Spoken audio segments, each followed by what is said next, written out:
driven to win presents. When the Sleeper Wakes. Written by H.G. Wells. Let's begin the story. Chapter 1. Insomnia. One afternoon, at low water, Mr.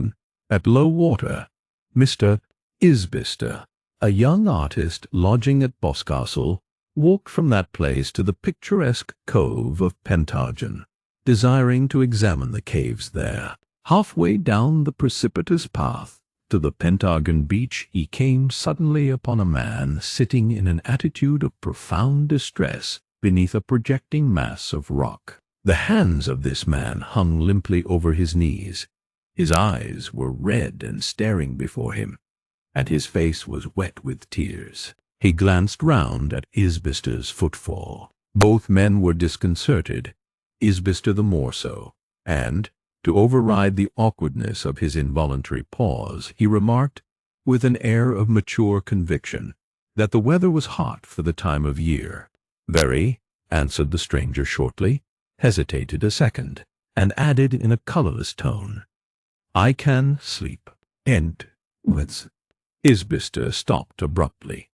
"No," was all he said, but his bearing conveyed his helpful impulse.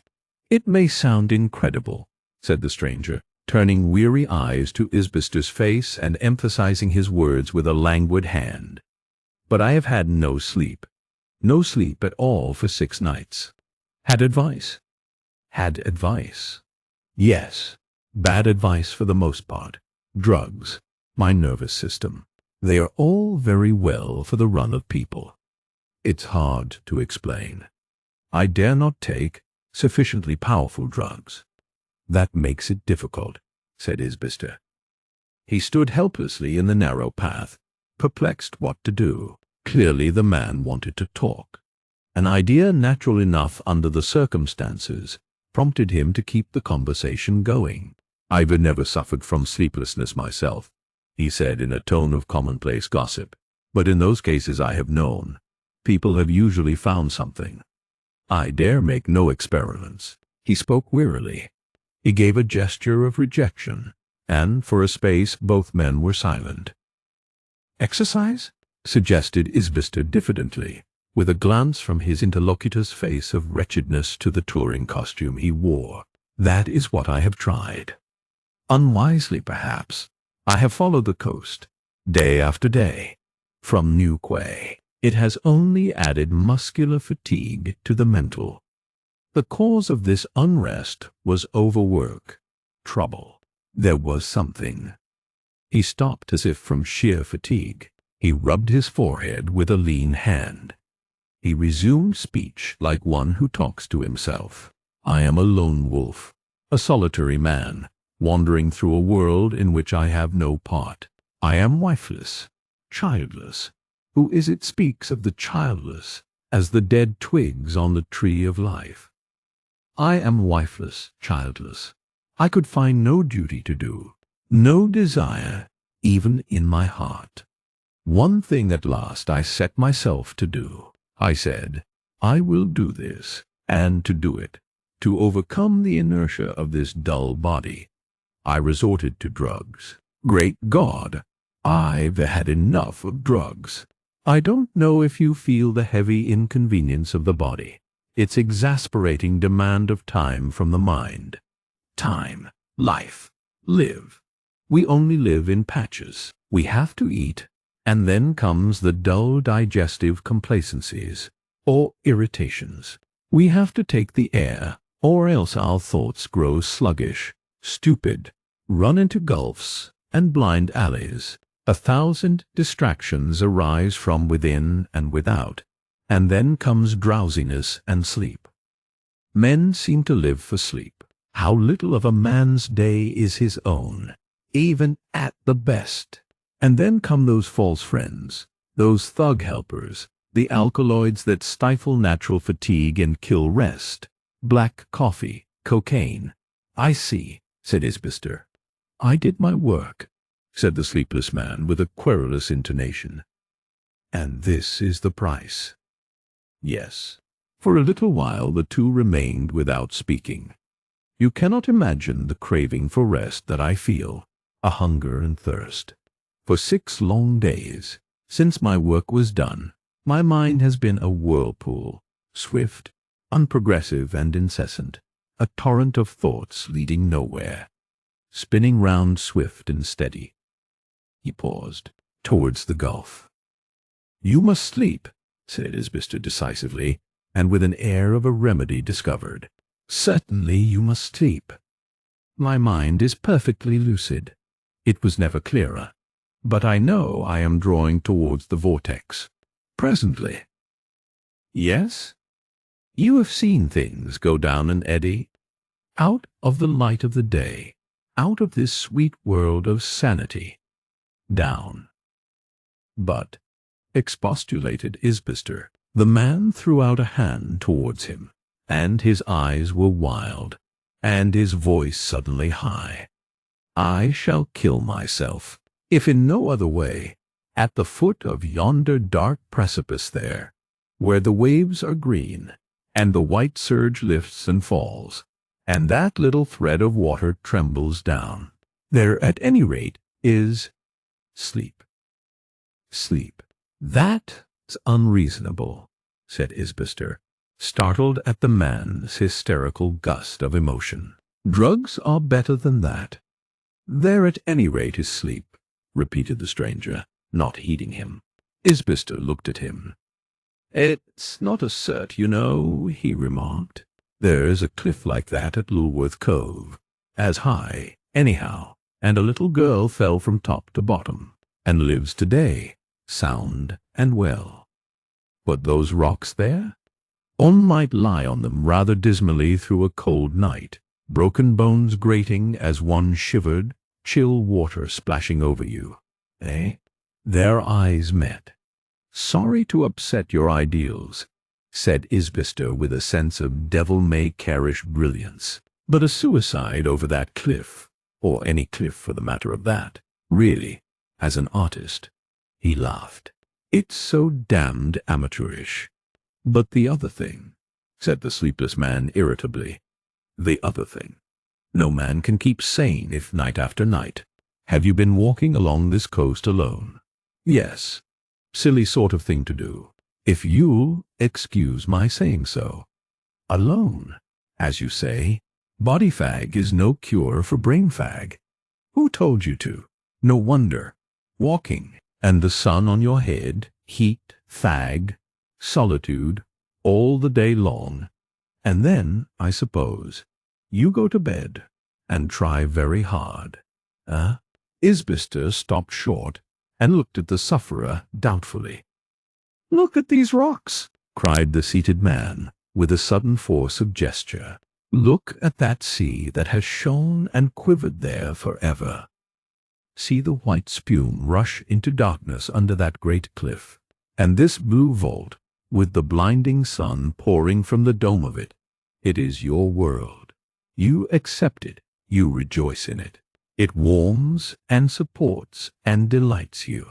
And for me—" He turned his head and showed a ghastly face, bloodshot pallid eyes and bloodless lips. He spoke almost in a whisper. "It is the garment of my misery. The whole world is the garment of my misery." Isbister looked at all the wild beauty of the sunlit cliffs about them, and back to that face of despair. For a moment he was silent. He started, and made a gesture of impatient rejection. "You get a night's sleep," he said, "and you won't see much misery out here. Take my word for it." He was quite sure now that this was a providential encounter. Only half an hour ago he had been feeling horribly bored. Here was employment the bare thought of which was righteous self-applause. He took possession forthwith. The first need of this exhausted being was companionship. He flung himself down on the steeply sloping turf beside the motionless seated figure, and threw out a skirmishing line of gossip. His hearer lapsed into apathy. He stared dismally seaward, and spoke only in answer to Isbister's direct questions, and not to all of those. But he made no objection to this benevolent intrusion upon his despair. He seemed even grateful and when presently Isbister, feeling that his unsupported talk was losing vigor, suggested that they should reascend the steep and return towards Boscastle, alleging the view into Blackapit, he submitted quietly. Halfway up, he began talking to himself, and abruptly turned a ghastly face on his helper. "What can be happening?" he asked with a gaunt illustrative hand. "What can be happening? Spin, spin, spin, spin. It goes round and round, round and round for evermore." He stood with his hands circling. "It's all right, old chap," said Isbister with the air of an old friend. "Don't worry yourself. Trust to me."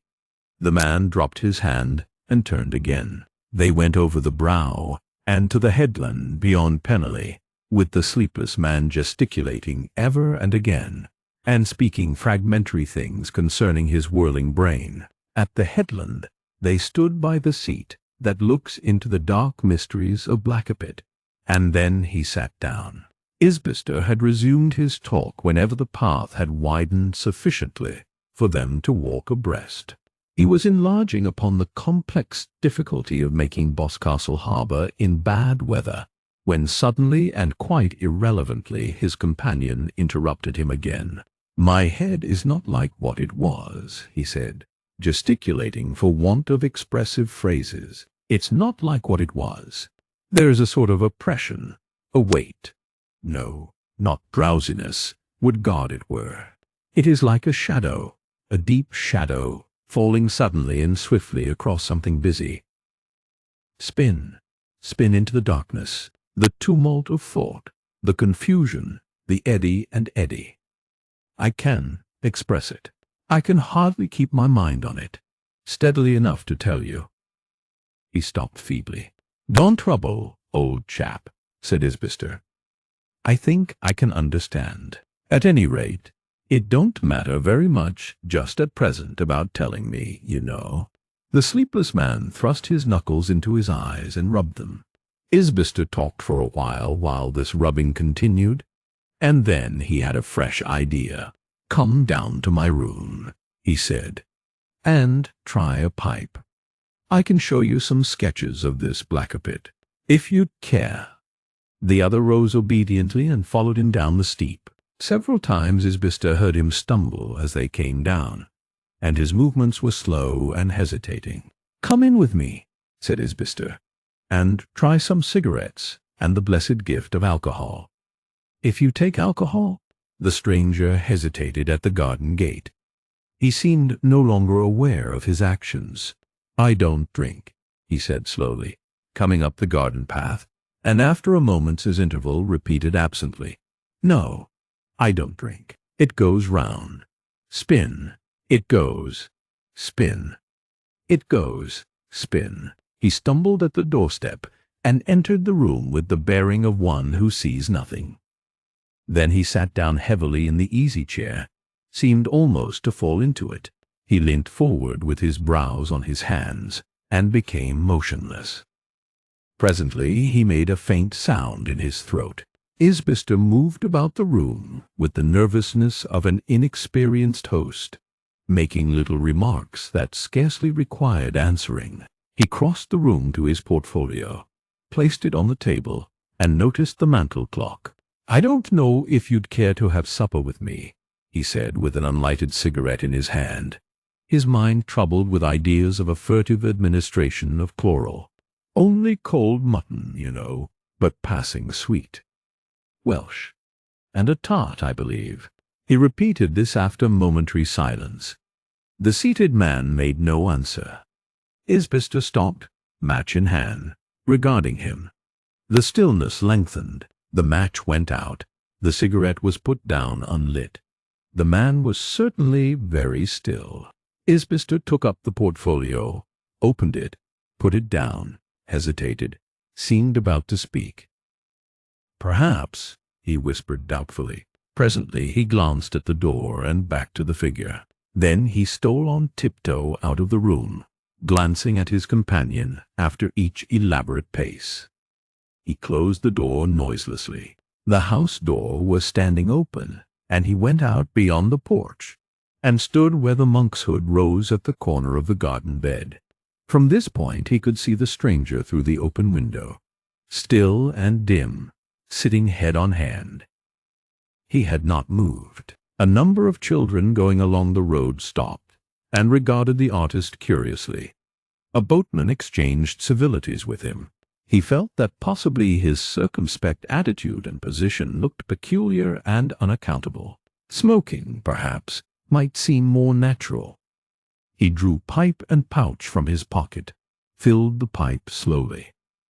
"I wonder," he said, with a scarcely perceptible loss of complacency. At any rate, one must give him a chance. He struck a match in the virile way, and proceeded to light his pipe. He heard his landlady behind him, coming with his lamp lit from the kitchen. He turned, gesticulating with his pipe, and stopped her at the door of his sitting room. He had some difficulty in explaining the situation in whispers, for she did not know he had a visitor. She retreated again with the lamp, still a little mystified to judge from her manner, and he resumed his hovering at the corner of the porch, flushed and less at his ease. Long after he had smoked out his pipe, and when the bats were abroad, curiosity dominated his complex hesitations, and he stole back into his darkling sitting-room. He paused in the doorway. The stranger was still in the same attitude, dark against the window. Save for the singing of some sailors aboard one of the little slate-carrying ships in the harbor, the evening was very still. Outside, the spikes of monkshood and delphinium stood erect and motionless against the shadow of the hillside. Something flashed into Isbister's mind. He started, and leaning over the table, listened. An unpleasant suspicion grew stronger, became conviction. Astonishment seized him and became dread. No sound of breathing came from the seated figure. He crept slowly and noiselessly round the table, pausing twice to listen. At last he could lay his hand on the back of the armchair. He bent down until the two heads were ear to ear. Then he bent still lower to look up at his visitor's face. He started violently and uttered an exclamation. The eyes were void spaces of white. He looked again and saw that they were open and with the pupils rolled under the lids. He was afraid. He took the man by the shoulder and shook him. "Are you asleep?" he said, with his voice jumping, and again, "Are you asleep?" A conviction took possession of his mind that this man was dead. He became active and noisy, strode across the room, blundering against the table as he did so, and rang the bell. "Please bring a light at once," he said in the passage. "There is something wrong with my friend." He returned to the motionless seated figure, grasped the shoulder, shook it, shouted. The room was flooded with yellow glare as his landlady entered with the light. His face was white as he turned blinking towards her. "I must fetch a doctor," he said. "It is either death or a fit.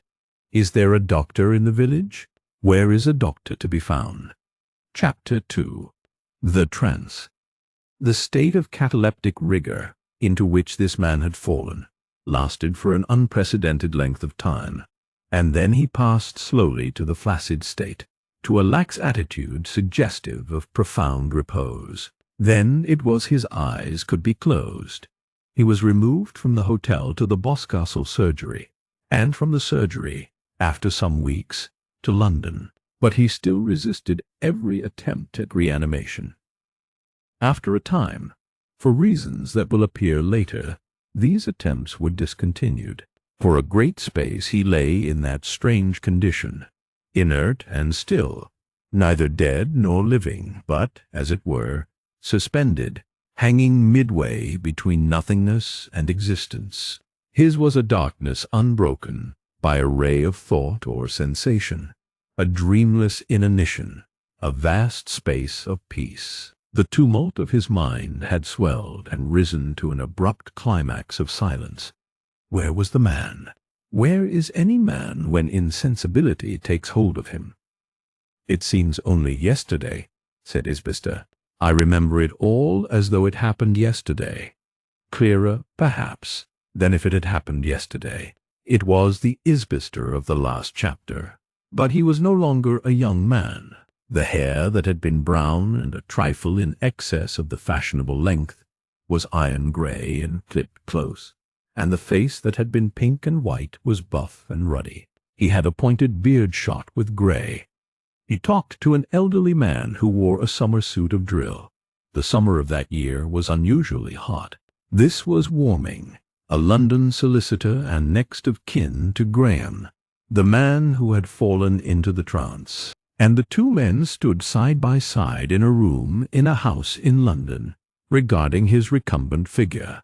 It was a yellow figure lying lax upon a waterbed and clad in a flowing shirt, a figure with a shrunken face and a stubby beard, lean limbs and lank nails, and about it was a case of thin glass. This glass seemed to mark off the sleeper from the reality of life about him. He was a thing apart, a strange, isolated abnormality. The two men stood close to the glass, peering in. "The thing gave me a shock," said Isbister. "I feel a queer sort of surprise even now when I think of his white eyes. They were white, you know, rolled up. Coming here again brings it all back to me." "Have you never seen him since that time?" asked Warming. "Often wanted to come," said Isbister. "But business nowadays is too serious a thing for much holiday keeping. I've been in America most of the time." "If I remember rightly," said Warming, "you were an artist?" "Was. And then I became a married man. I saw it was all up with black and white, very soon, at least for a mediocrity, and I jumped on to process. Those posters on the cliffs at Dover are by my people." "Good posters," admitted the solicitor, "though I was sorry to see them there." "Last as long as the cliffs, if necessary," exclaimed Isbister with satisfaction. "The world changes. When he fell asleep, 20 years ago, I was down at Boscastle with a box of watercolors and a noble, old-fashioned ambition. I did expect that someday my pigments would glorify the whole blessed coast of England, from Land's End round again to the Lizard. Luck comes to a man very often when he's not looking." Warming seemed to doubt the quality of the luck. "I just missed seeing you, if I recollect aright. You came back by the trap that took me to Camelford railway station. It was close on the Jubilee, Victoria's Jubilee, because I remember the seats and flags in Westminster, and the row with the cabman at Chelsea." "The Diamond Jubilee?" "It was," said Warming. "The second one." "The second one. At the proper Jubilee, the 50-year affair. I was down at Wookey, a boy. I missed all that. What a fuss we had with him. My landlady wouldn't take him in, wouldn't let him stay. He looked so queer when he was rigid. We had to carry him in a chair up to the hotel, and the Boscastle doctor, it was the present chap, but the GP before him, was at him until nearly 2, with me and the landlord holding lights and so forth." "Do you mean he was stiff and hard?" "Stiff. Wherever you bent him he stuck. You might have stood him on his head, and he'd have stopped. I never saw such stiffness. Of course this," he indicated the prostrate figure by a movement of his head, "is quite different. And the little doctor, what was his name? Smithers?" "Smithers? Smithers it was quite wrong in trying to fetch him round too soon, according to all accounts. The things he did! Even now it makes me feel all, mustard, snuff, pricking, and one of those beastly little things, not dynamos, coils. You could see his muscles throb and jump, and he twisted about. There were just 2 flaring yellow candles, and all the shadows were shivering, and the little doctor nervous and putting on side, and him stark and squirming in the most unnatural ways. Well, it made me dream." Pause. It's a strange state, said Warming. It's a sort of complete absence, said Isbister. Here's the body, empty, not dead a bit, and yet not alive. It's like a seat vacant and marked, engaged. No feeling, no digestion, no beating of the heart, not a flutter. That does type make me feel as if there was a man present. In a sense, it's more dead than death. For these doctors tell me that even the hair has stopped growing. Now, with the proper dead, the hair will go on growing. I know, said Warming, with a flash of pain in his expression. They peered through the glass again. Graham was indeed in a strange state, in the flaccid phase of a trance, but a trance unprecedented in medical history. Trances had lasted for as much as a year before, but at the end of that time it had ever been a waking or a death, sometimes first one and then the other. Isbister noted the marks the physicians had made in injecting nourishment, for that had been resorted to postpone collapse. He pointed them out to Warming, who had been trying not to see them. And while he has been lying here, said Isbister, with the zest of a life freely spent, I have changed my plans in life. Married, raised a family, my eldest lad, I hadn't begun to think of sons then, is an American citizen, and looking forward to leaving Harvard. There's a touch of gray in my hair, and this man, not a day older nor wiser, practically, than I was in my downy days. It's curious to think of. Warming turned. And I have grown old, too. I played cricket with him when I was still only a boy, and he looks a young man still. Yellow, perhaps, but that is a young man nevertheless. And there's been the war, said Isbister, from beginning to end. And these Martians. I've understood, said Isbister after a pause, that he had some moderate property of his own. That is so, said Warming. He coughed primly. As it happens, I have charge of it. Ah! Isbister thought, hesitated, and spoke. No doubt his keep here is not expensive. No doubt it will have improved, accumulated. It has. He will wake up very much better off, if he wakes, than when he slept. As a businessman, said Isbister, that thought has naturally been in my mind. I have indeed sometimes thought that, speaking commercially, of course, this sleep may be a very good thing for him, that he knows what he is about, so to speak, in being insensible so long. If he had lived straight on, I doubt if he would have premeditated as much, said Warming. He was not a far-sighted man. In fact, yes, we differed on that point. I stood to him somewhat in the relation of a guardian. You have probably seen enough of affairs to recognize that occasionally a certain friction. But even if that was the case, there is a doubt whether he will ever wake. This sleep exhausts slowly, but it exhausts.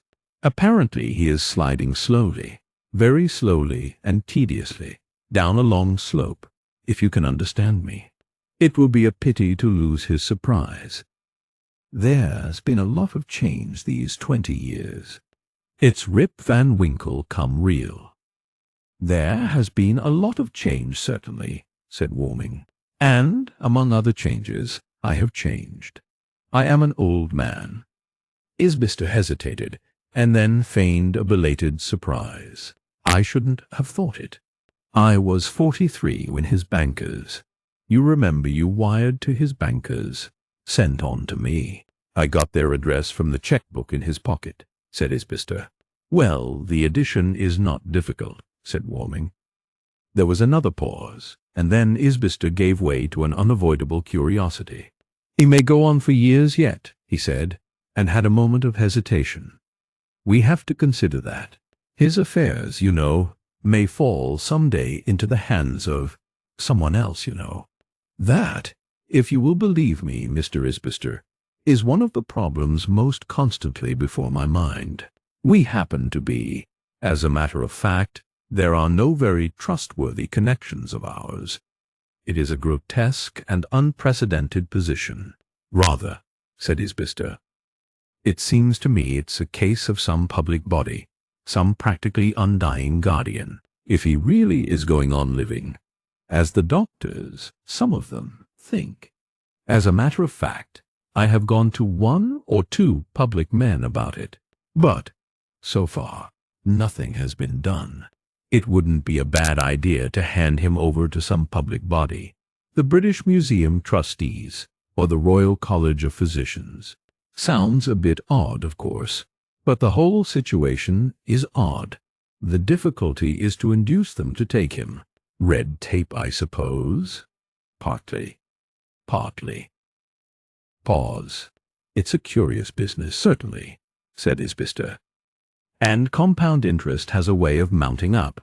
It has, said Warming. And now the gold supplies are running short. There is a tendency towards appreciation. I've felt that, said Isbister with a grimace.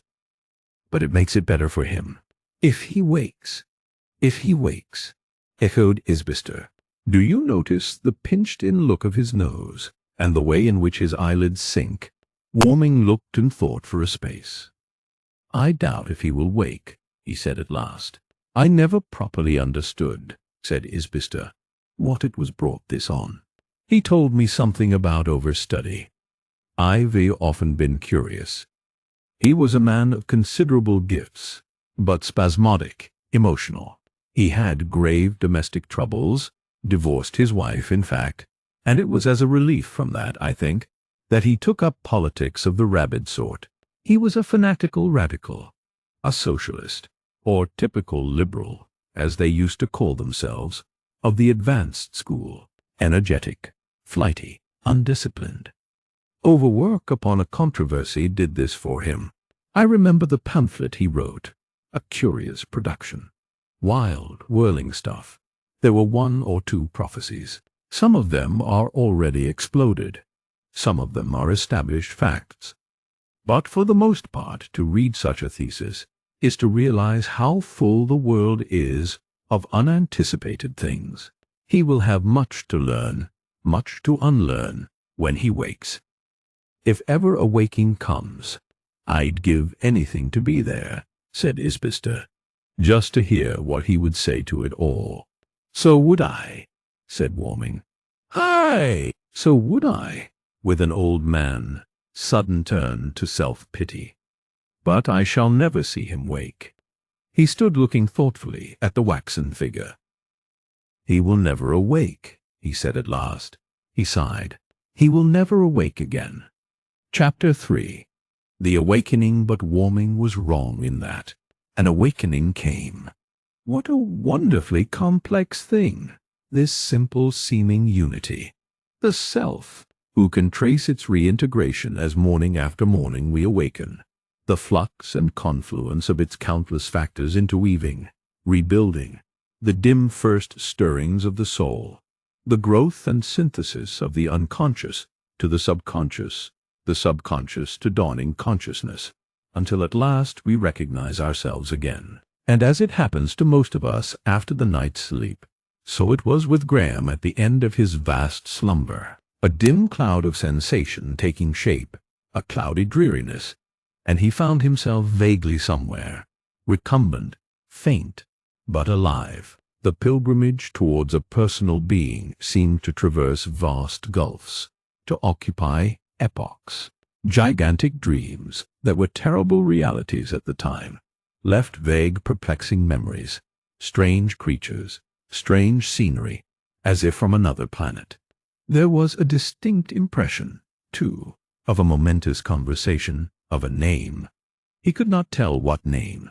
That was subsequently to recur, of some queer, long-forgotten sensation of vein and muscle, of a feeling of vast, hopeless effort, the effort of a man near drowning in darkness. Then came a panorama of dazzling, unstable, confluent scenes.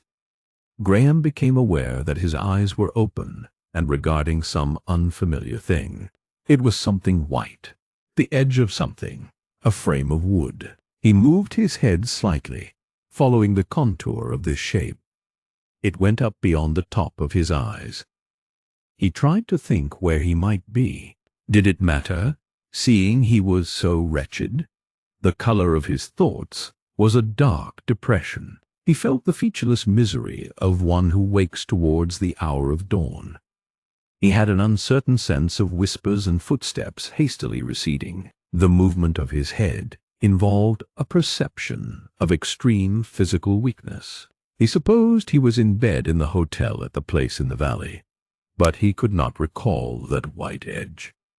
He must have slept. He remembered now that he had wanted to sleep. He recalled the cliff and waterfall again, and then recollected something about talking to a passerby. How long had he slept? What was that sound of pattering feet? And that rise and fall, like the murmur of breakers on pebbles? He put out a languid hand to reach his watch from the chair whereon it was his habit to place it, and touched some smooth, hard surface like glass. This was so unexpected that it startled him extremely. Quite suddenly he rolled over, stared for a moment, and struggled into a sitting position. The effort was unexpectedly difficult, and it left him giddy and weak and amazed. He rubbed his eyes. The riddle of his surroundings was confusing, but his mind was quite clear. Evidently his sleep had benefited him. He was not in a bed at all, as he understood the word, but lying naked on a very soft and yielding mattress, in a trough of dark glass. The mattress was partly transparent, a fact he observed with a sense of insecurity, and below it was a mirror reflecting him greyly about his arm, and he saw with a shock that his skin was strangely dry and yellow. Was bound a curious apparatus of rubber, bound so cunningly that it seemed to pass into his skin above and below, and this bed was placed in a case of greenish-colored glass, as it seemed to him, a bar in the white framework of which had first arrested his attention. In the corner of the case was a stand of glittering and delicately made apparatus, for the most part quite strange appliances, though a maximum and minimum thermometer was recognizable. The slightly greenish tint of the glass-like substance which surrounded him on every hand obscured what lay behind, but he perceived it was a vast apartment of splendid appearance, and with a very large and simple white archway facing him. Close to the walls of the cage were articles of furniture, a table covered with a silvery cloth, silvery like the side of a fish, a couple of graceful chairs, and on the table a number of dishes with substances piled on them, a bottle and 2 glasses. He realized that he was intensely hungry. He could see no one, and after a period of hesitation scrambled off the translucent mattress and tried to stand on the clean white floor of his little apartment. He had miscalculated his strength, however, and staggered and put his hand against the glass-like pane before him to steady himself. For a moment it resisted his hand, bending outward like a distended bladder. Then it broke with a slight report and vanished, a pricked bubble. He reeled out into the general space of the hall, greatly astonished. He caught at the table to save himself, knocking one of the glasses to the floor. It rang but did not break, and sat down in one of the armchairs. When he had a little recovered, he filled the remaining glass from the bottle and drank. A colorless liquid it was, but not water, with a pleasing faint aroma and taste and a quality of immediate support and stimulus. He put down the vessel and looked about him. The apartment lost none of its size and magnificence now that the greenish transparency that had intervened was removed. The archway he saw led to a flight of steps, going downward without the intermediation of a door, to a spacious transverse passage.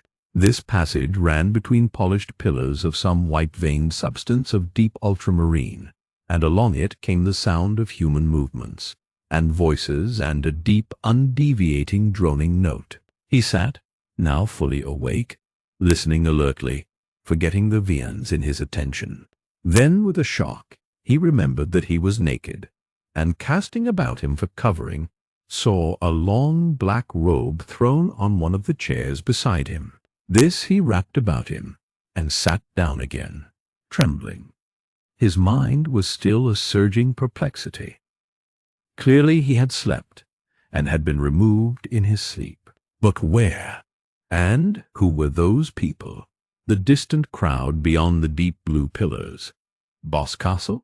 He poured out and partially drank another glass of the colorless fluid. What was this place? This place that to his senses seemed subtly quivering like a thing alive. He looked about him at the clean and beautiful form of the apartment, unstained by ornament, and saw that the roof was broken in one place by a circular shaft full of light, and, as he looked, a steady, sweeping shadow blotted it out and passed, and came again and passed. Beat, that sweeping shadow had a note of its own in the subdued tumult that filled the air. He would have called out, but only a little sound came into his throat. Then he stood up, and, with the uncertain steps of a drunkard, made his way towards the archway. He staggered down the steps, tripped on the corner of the black cloak he had wrapped about himself, and saved himself by catching at one of the blue pillars. The passage ran down a cool vista of blue and purple and ended remotely in a railed space like a balcony brightly lit and projecting into a space of haze, a space like the interior of some gigantic building. Beyond and remote were vast and vague architectural forms. The tumult of voices rose now loud and clear, and on the balcony and with their backs to him, gesticulating and apparently in animated conversation, were three figures, richly dressed in loose and easy garments of bright soft colorings. The noise of a great multitude of people poured up over the balcony, and once it seemed the top of a banner passed, and once some brightly colored object, a pale blue cap or garment thrown up into the air perhaps, flashed athwart the space and fell. The shouts sounded like English. There was a reiteration of "wake." He heard some indistinct shrill cry, and abruptly these three men began laughing. Laughed one, a red-haired man in a short purple robe. When the sleeper wakes. When? He turned his eyes full of merriment along the passage. His face changed, the whole man changed, became rigid. The other two turned swiftly at his exclamation, and stood motionless. Their faces assumed an expression of consternation, an expression that deepened into awe. Suddenly Graham's knees bent beneath him, his arm against the pillar collapsed limply. He staggered forward and fell upon his face. Chapter 4. The sound of a tumult. Graham's last impression, before he fainted, was of the ringing of bells. He learned afterwards that he was insensible, hanging between life and death, for the better part of an hour. When he recovered his senses, he was back on his translucent couch, and there was a stirring warmth at heart and throat. The dark apparatus, he perceived, had been removed from his arm, which was bandaged. The white framework was still about him, but the greenish transparent substance that had filled it was altogether gone. A man in a deep violet robe, one of those who had been on the balcony, was looking keenly into his face. Remote but insistent was a clamor of bells and confused sounds that suggested to his mind the picture of a great number of people shouting together. Something seemed to fall across this tumult. A door suddenly closed. Graham moved his head. "What does this all mean?" he said slowly. "Where am I?" He saw the red-haired man who had been first to discover him. A voice seemed to be asking what he had said, and was abruptly stilled. The man in violet answered in a soft voice, speaking English with a slightly foreign accent, or so at least it seemed to the sleeper's ears. "You are quite safe. You were brought hither from where you fell asleep. It is quite safe. You have been here some time, sleeping, in a trance," he said. Something further that Graham could not hear, and a little phial was handed across to him. Graham felt a cooling spray. A fragrant mist played over his forehead for a moment, and his sense of refreshment increased. He closed his eyes in satisfaction. "Better?" asked the man in violet. As Graham's eyes reopened, he was a pleasant-faced man of 30, perhaps, with a pointed flaxen beard, and a clasp of gold at the neck of his violet robe. "Yes," said Graham. "You have been asleep some time, in a cataleptic trance. You have heard catalepsy. It may seem strange to you at first, but I can assure you everything is well." Graham did not answer, but these words served their reassuring purpose. His eyes went from face to face of the three people about him. They were regarding him strangely. He knew he ought to be somewhere in Cornwall, but he could not square these things with that impression, a matter that had been in his mind during his last waking moments at Boscastle recurred, a thing resolved upon and somehow neglected. He cleared his throat. "Have you wired my cousin?" he asked. "E. Warming, 27 Chancery Lane." They were all assiduous to hear, but he had to repeat it. "What an odd blur in his accent," whispered the red-haired man. "Wire, sir?" said the young man with the flaxen beard, evidently puzzled. "He means send an electric telegram," volunteered the third, a pleasant-faced youth of 19 or 20. The flaxen-bearded man gave a cry of comprehension. "How stupid of me! You may be sure everything shall be done, sir," he said to Graham. "I am afraid it would be difficult to wire to your cousin. He is not in London now. But don't trouble about arrangements yet. You have been asleep a very long time, and the important thing is to get over that, sir." Graham concluded the word was sir, but this man pronounced it sir. "Oh," said Graham, and became quiet. It was all very puzzling, but apparently these people in unfamiliar dress knew what they were about. Yet they were odd, and the room was odd. It seemed he was in some newly established place. He had a sudden flash of suspicion. Surely this was some hall of public exhibition. If it was, he would give Warming a piece of his mind. But it scarcely had that character, and in a place of public exhibition he would not have discovered himself naked. Then suddenly, quite abruptly, he realized what had happened. There was no perceptible interval of suspicion, no dawn to his knowledge. Abruptly he knew that his trance had lasted for a vast interval. As if by some processes of thought-reading he interpreted the awe in the faces that peered into his. He looked at them strangely, full of intense emotion. It seemed they read his eyes. He framed his lips to speak, and could not. A queer impulse to hide his knowledge came into his mind, almost at the moment of his discovery. He looked at his bare feet, regarding them silently. His impulse to speak passed.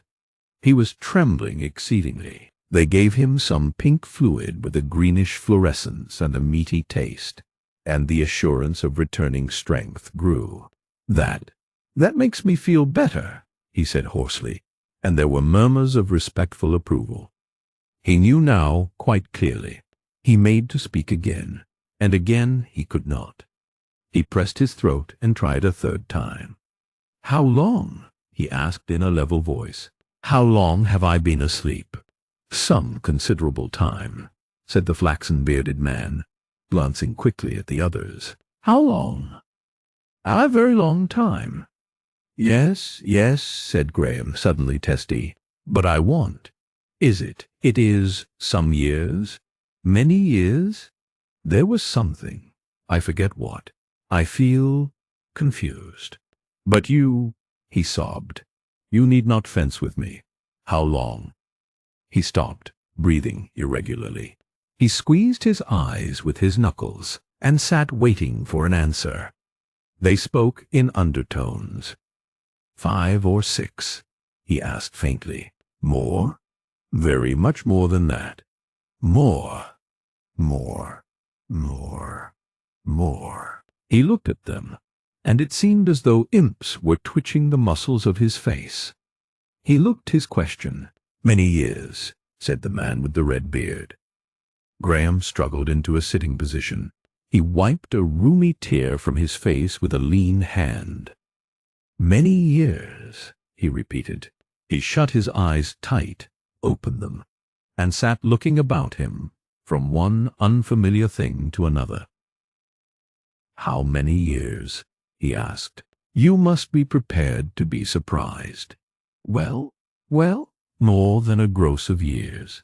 He was irritated at the strange word. More than a what? Two of them spoke together. Some quick remarks that were made about decimal he did not catch. How long did you say? Asked Graham. How long? Don't look like that. Tell me. Among the remarks in an undertone, his ear caught 6 words. More than a couple of centuries. What? He cried, turning on the youth who he thought had spoken. Who says? What was that? What was that? A couple of centuries. Yes, said the man with the red beard. 200 years. Graham repeated the words. He had been prepared to hear of a vast repose, and yet these concrete centuries defeated him. 200 years, he said again, with the figure of a great gulf opening very slowly in his mind. And then, oh, but they said nothing. Did you say? 200 years. 2 centuries of years, said the man with the red beard. There was a pause. Graham looked at their faces and saw that what he had heard was indeed true. But it can't be, he said querulously. I am dreaming. Trances don't last. That is not right. This is a joke you have played upon me. Tell me. Some days ago, perhaps, I was walking along the coast of Cornwall. His voice failed him. The man with the flaxen beard hesitated. I'm not very strong in history, sir, he said weakly, and glanced at the others. That was it, sir, said the youngster. Boscastle, in the old Duchy of Cornwall. It's in the southwest country beyond the Derry Meadows. There is a house there still. I have been there. Boscastle. Graham turned his eyes to the youngster. That was it. Boscastle. Little Boscastle. I fell asleep. Somewhere there. I don't exactly remember. He pressed his brows and whispered, More than 200 years. He began to speak quickly with a twitching face, but his heart was cold within him. But if it is 200 years, every soul I know, every human being that ever I saw or spoke to before I went to sleep, must be dead. They did not answer him. The Queen and the royal family, her ministers, church and state, high and low, rich and poor, one with another. Is there England still? That's as a comfort. Is there London? This is London, eh? This is London, eh? And you are my assistant custodian. Assistant custodian. And these? Eh? Assistant custodians too. He sat with a gaunt stare on his face. But why am I here? No. Don't talk. Be quiet. Let me. He sat silent, rubbed his eyes, and, uncovering them, found another little glass of pinkish fluid held towards him. He took the dose. Directly he had taken it, he began to weep naturally and refreshingly. Presently, he looked at their faces, suddenly laughed through his tears, a little foolishly. But 200 years, he said. He grimaced hysterically and covered his face again. After a space he grew calm. He sat up, his hands hanging over his knees in almost precisely the same attitude in which Isbister had found him on the cliff at Pentargen. His attention was attracted by a thick, domineering voice, the footsteps of an advancing personage. What are you doing? Why was I not warned? Surely you could tell. Someone will suffer for this. The man must be kept quiet. Are the doorways closed? All the doorways? He must be kept perfectly quiet. He must not be told. Has he been told anything? The man with the fair beard made some inaudible remark, and Graham, looking over his shoulder, saw approaching a short, fat, and thick-set beardless man, with aquiline nose and heavy neck and chin, very thick black and slightly sloping eyebrows that almost met over his nose and overhung deep grey eyes, gave his face an oddly formidable expression. He scowled momentarily at Graham, and then his regard returned to the man with the flaxen beard. "These others," he said in a voice of extreme irritation. "You had better go." "Go," said the red-bearded man. "Certainly. Go now. But see the doorways are closed as you go." The two men addressed turned obediently, after one reluctant glance at Graham, and instead of going through the archway as he expected, walked straight to the dead wall of the apartment opposite the archway. A long strip of this apparently solid wall rolled up with a snap, hung over the two retreating men, and fell again. And immediately Graham was alone with the newcomer and the purple-robed man with the flaxen beard. For a space the thick-set man took not the slightest notice of Graham, but proceeded to interrogate the other, obviously his subordinate, upon the treatment of their charge. He spoke clearly, but in phrases only partially intelligible to Graham. The awakening seemed not only a matter of surprise, but of consternation and annoyance to him. He was evidently profoundly excited. "You must not confuse his mind by telling him things," he repeated again and again. "You must not confuse his mind." His questions answered, he turned quickly and eyed the awakened sleeper with an ambiguous expression. "Feel queer?" he asked. "Very. The world, what you see of it, seems strange to you. I suppose I have to live in it, strange as it seems. I suppose so, now. In the first place, hadn't I better have some clothes?" "They," said the thick-set man, and stopped, and the flaxen-bearded man met his eye and went away. "You will very speedily have clothes," said the thick-set man.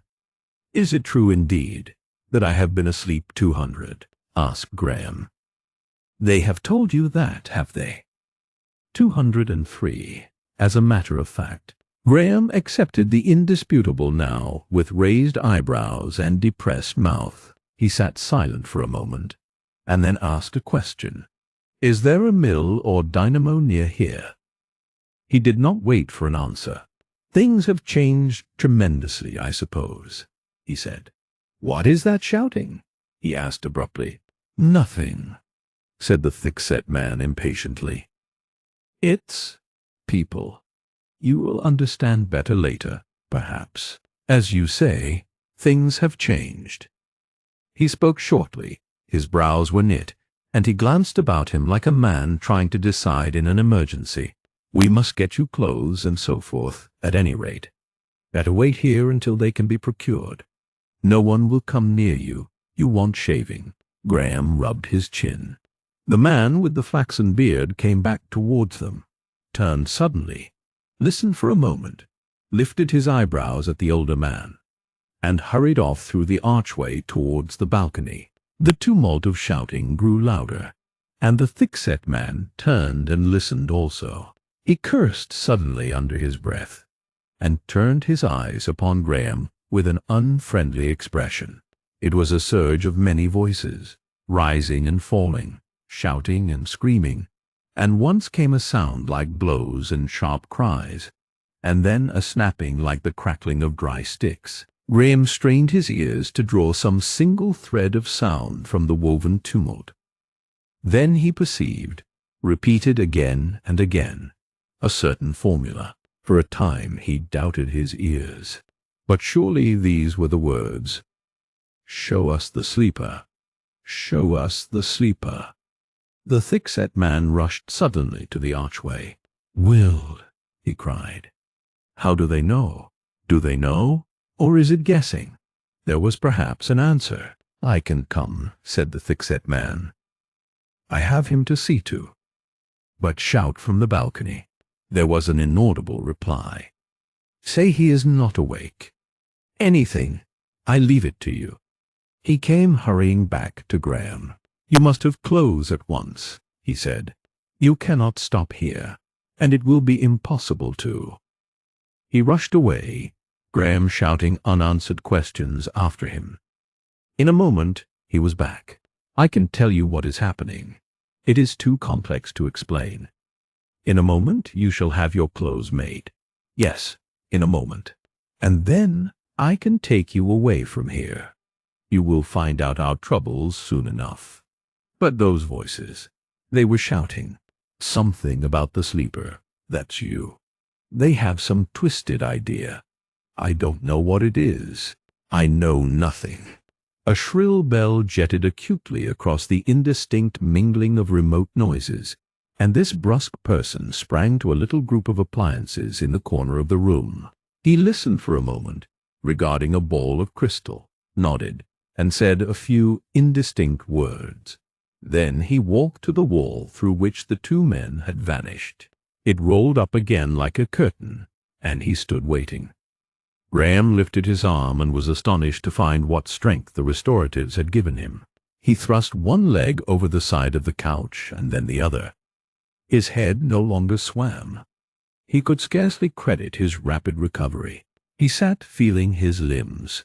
The man with the flaxen beard re-entered from the archway, and as he did so the cage of a lift came sliding down in front of the thick-set man, and a lean, grey-bearded man, carrying a roll and wearing a tightly fitting costume of dark green, appeared therein.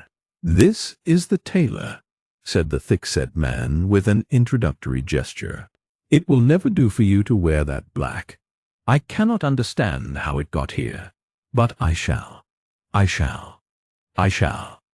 You will be as rapid as possible," he said to the tailor.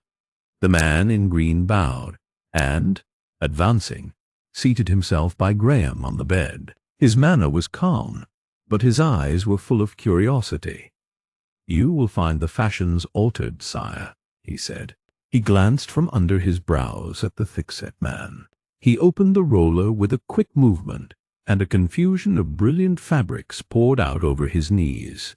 "You lived, sire, in a period essentially cylindrical, the Victorian, with a tendency to the hemisphere in hats. Circular curves always. Now." He flicked out a little appliance the size and appearance of a keyless watch, whirled the knob, and behold, a little figure in white appeared kinetoscope fashion on the dial, walking and turning. The tailor caught up a pattern of bluish-white satin. "That is my conception of your immediate treatment," he said.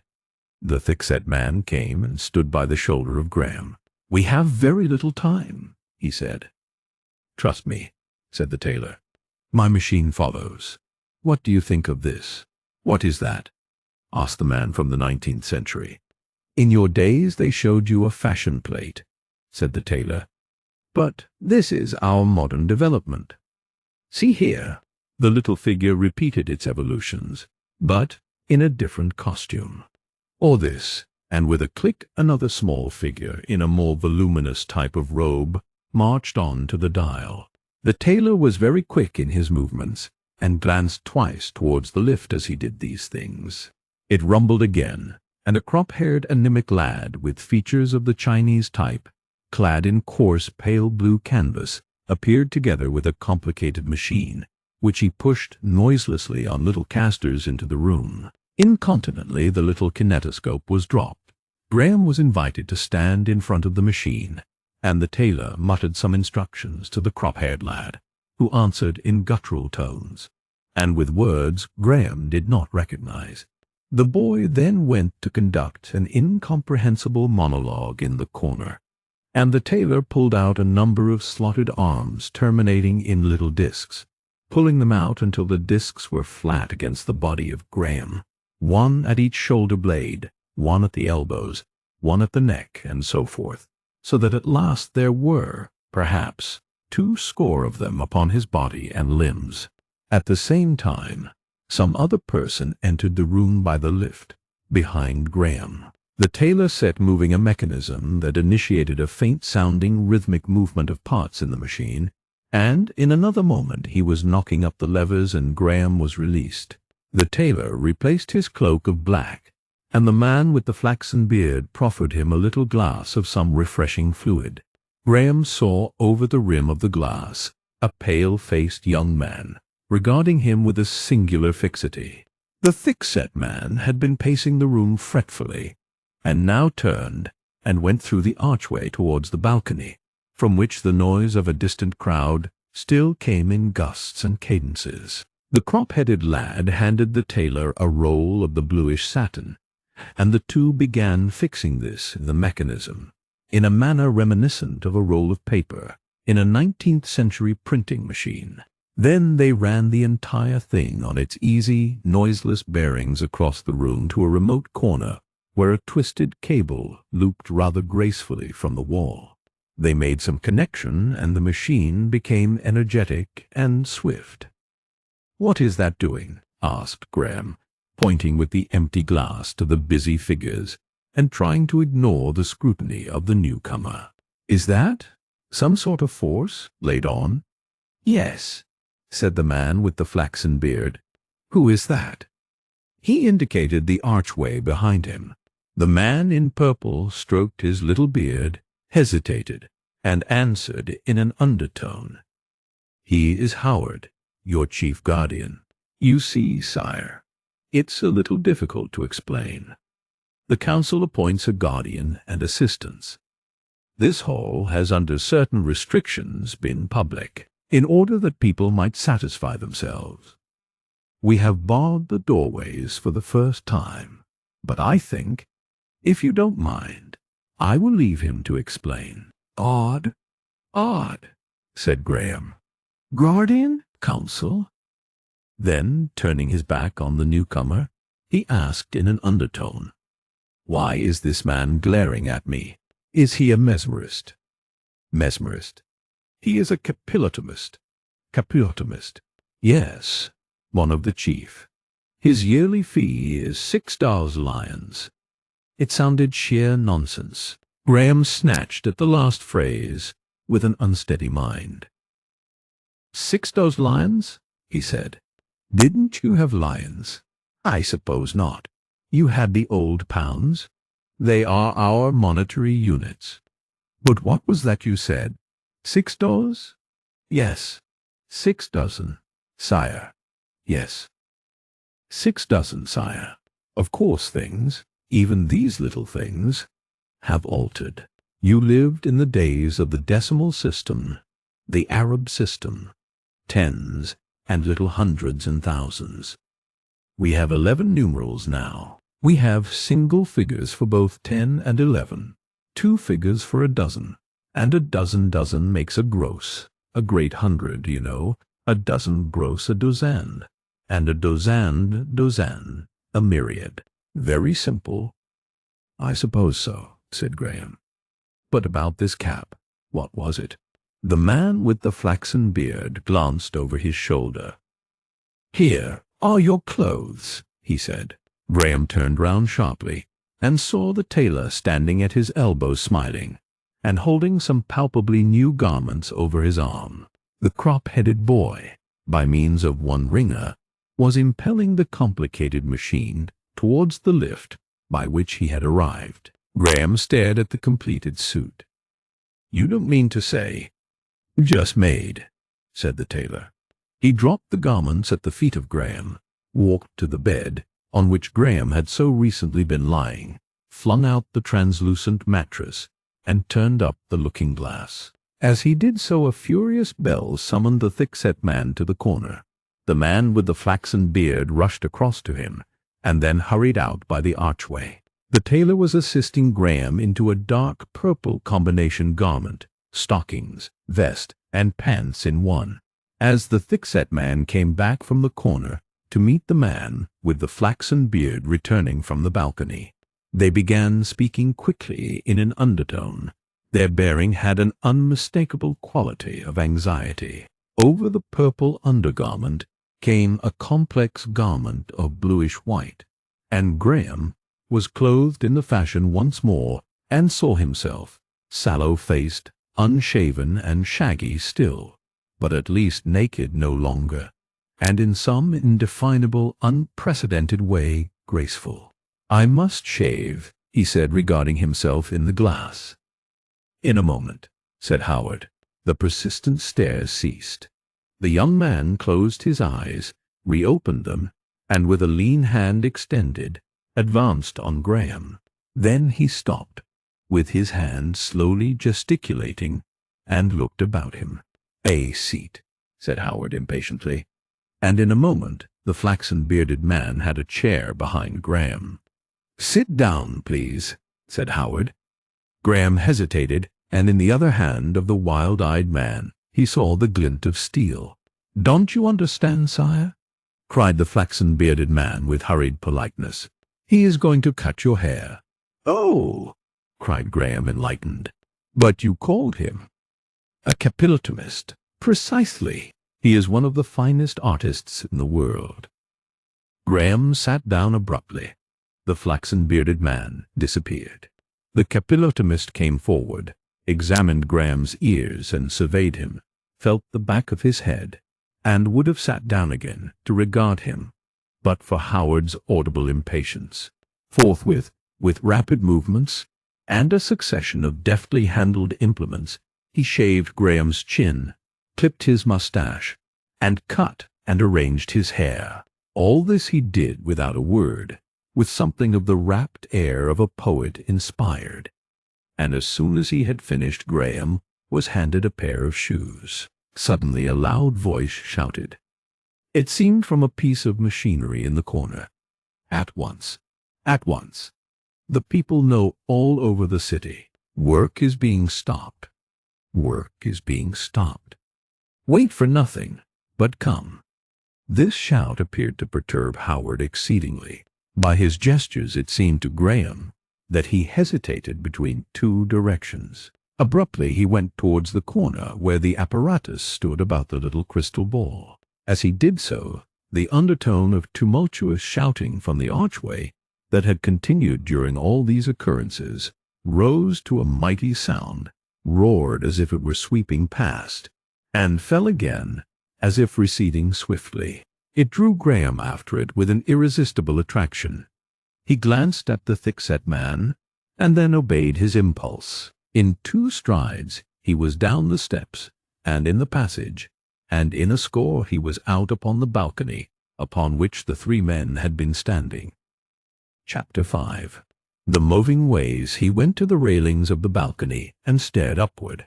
An exclamation of surprise at his appearance, and the movements of a number of people came from the great area below.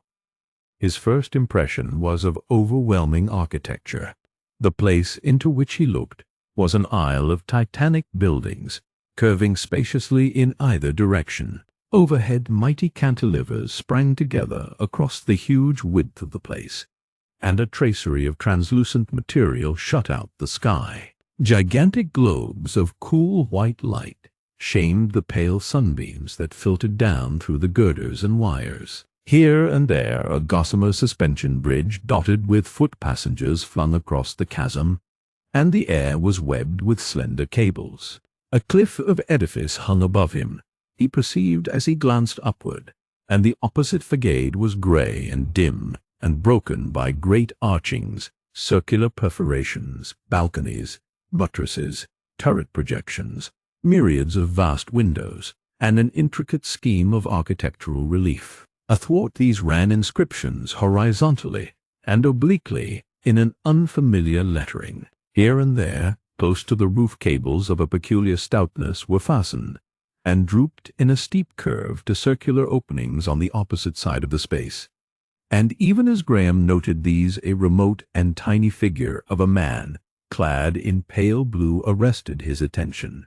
This little figure was far overhead across the space beside the higher fastening of one of these festoons, hanging forward from a little ledge of masonry, and handling some well-nigh invisible strings, dependent from the line. Then suddenly, with a swoop that sent Graham's heart into his mouth, this man had rushed down the curve and vanished through a round opening on the hither side of the way. Graham had been looking up as he came out upon the balcony, and the things he saw above and opposed to him had at first seized his attention to the exclusion of anything else. Then suddenly he discovered the roadway.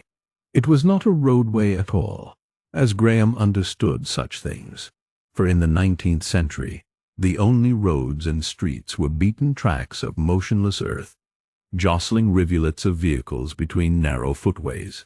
But this roadway was 300 feet across, and it moved. It moved. It moved. All save the middle, the lowest part. For a moment, the motion dazzled his mind. Then he understood. Under the balcony, this extraordinary roadway ran swiftly to Graham's right, an endless flow rushing along as fast as a 19th-century express train, an endless platform of narrow transverse overlapping slats with little interspaces that permitted it to follow the curvatures of the street. Upon it were seats, and here and there little kiosks, but they swept by too swiftly for him to see what might be therein. From this nearest and swiftest platform, a series of others descended to the center of the space.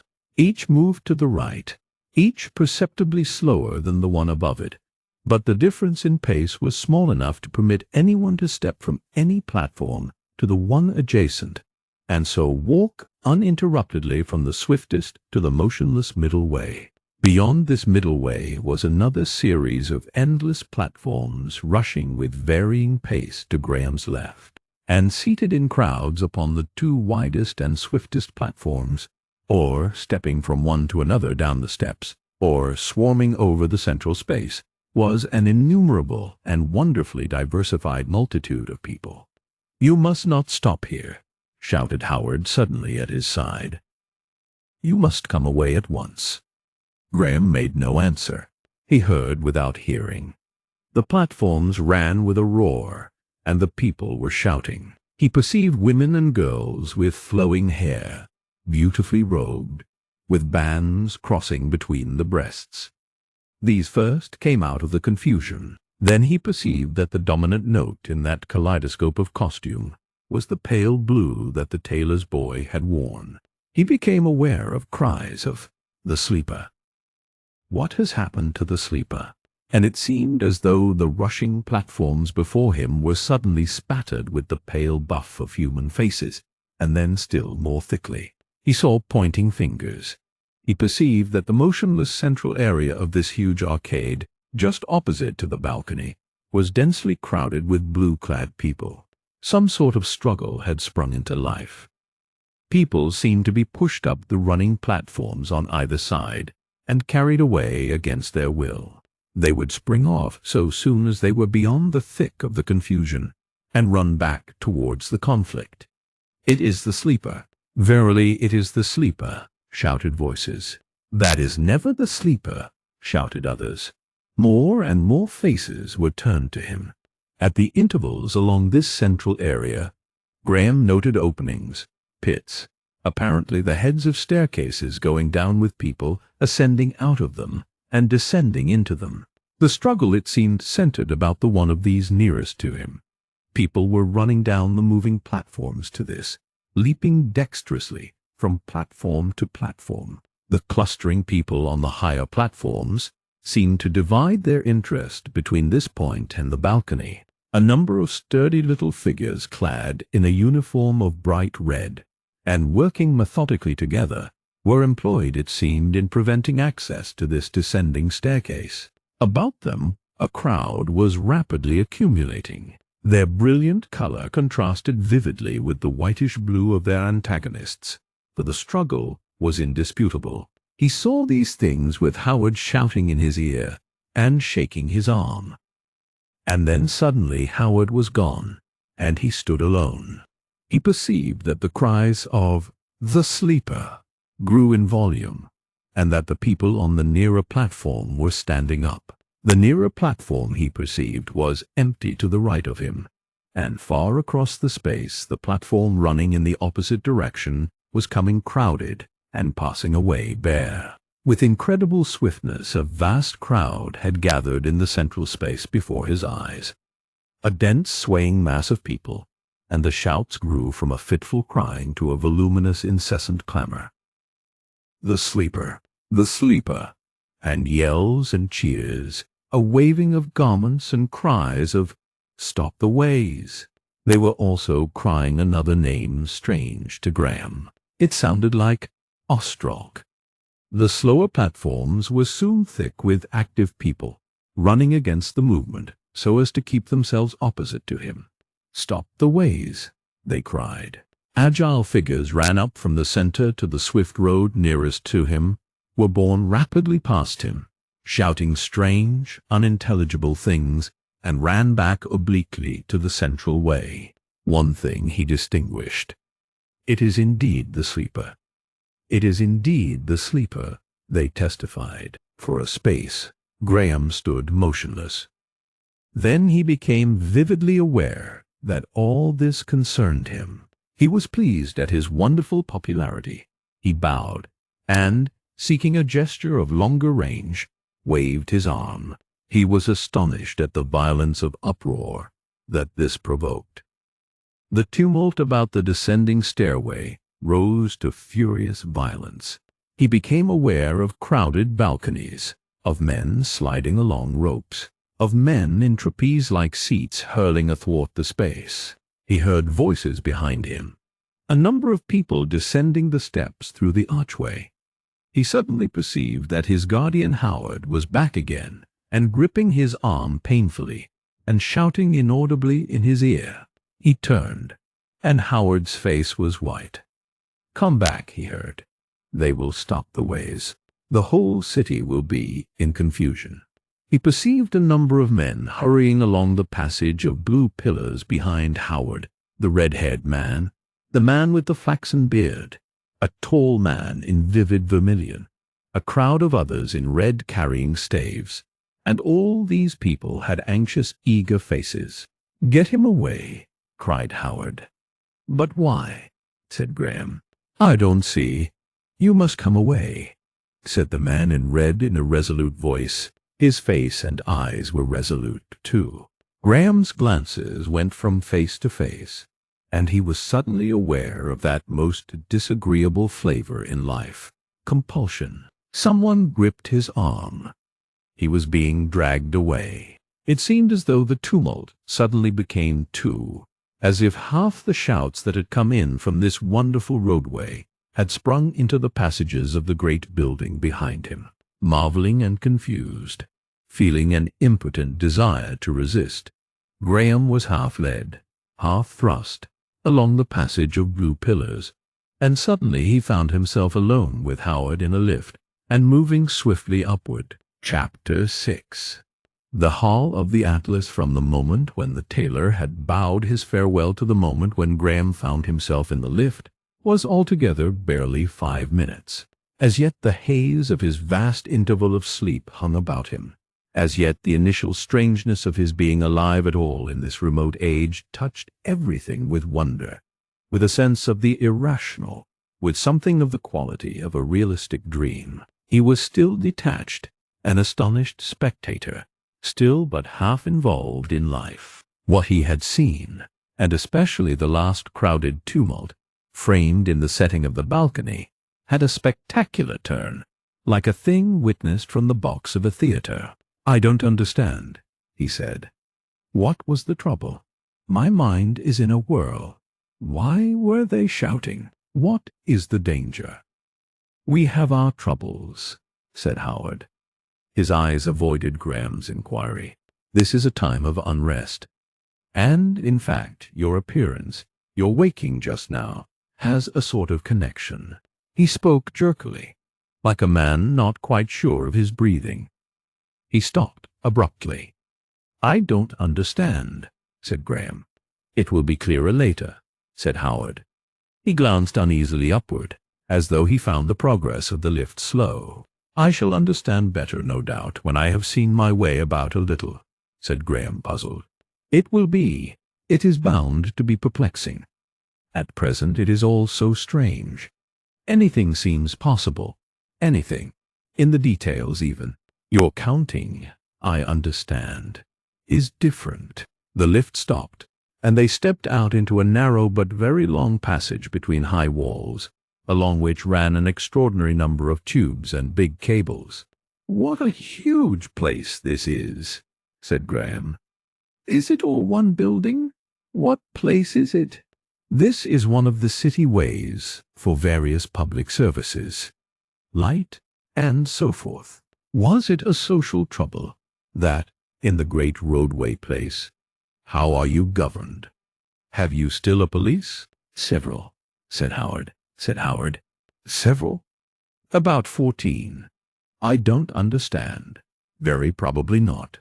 Our social order will probably seem very complex to you. To tell you the truth, I don't understand it myself very clearly. Nobody does. You will, perhaps, by and by. We have to go to the council." Graham's attention was divided between the urgent necessity of his inquiries and the people in the passages and halls they were traversing. For a moment his mind would be concentrated upon Howard and the halting answers he made, and then he would lose the thread in response to some vivid, unexpected impression. Along the passages, in the halls, half the people seemed to be men in the red uniform. The pale blue canvas that had been so abundant in the Isle of Moving Ways did not appear. Invariably these men looked at him, and saluted him and Howard as they passed.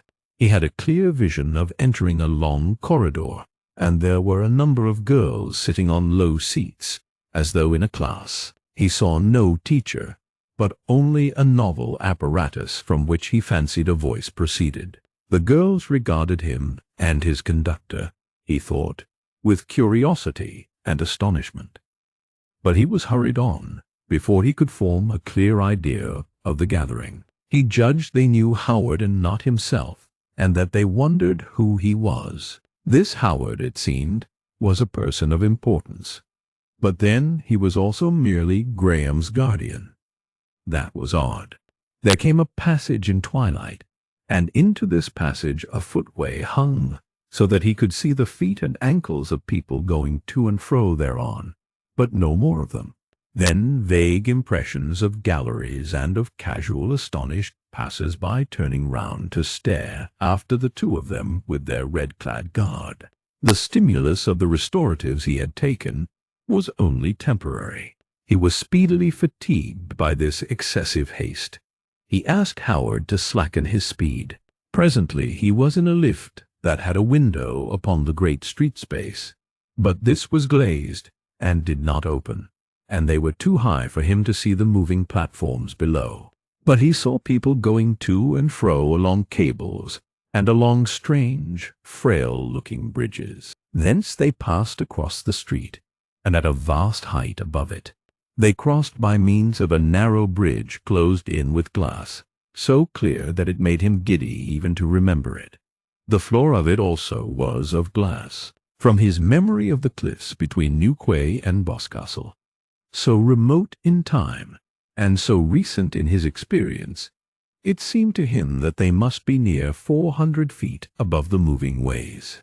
He stopped, looked down between his legs upon the swarming blue and red multitudes, minute and foreshortened, struggling and gesticulating still towards the little balcony far below, a little toy balcony, it seemed, where he had so recently been standing. A thin haze and the glare of the mighty globes of light obscured everything. A man seated in a little open-work cradle shot by from some point still higher than the little narrow bridge, rushing down a cable as swiftly almost as if he were falling. Graham stopped involuntarily to watch this strange passenger vanish below, and then his eyes went back to the tumultuous struggle. Along one of the faster ways rushed a thick crowd of red spots. This broke up into individuals as it approached the balcony, and went pouring down the slower ways towards the dense, struggling crowd on the central area.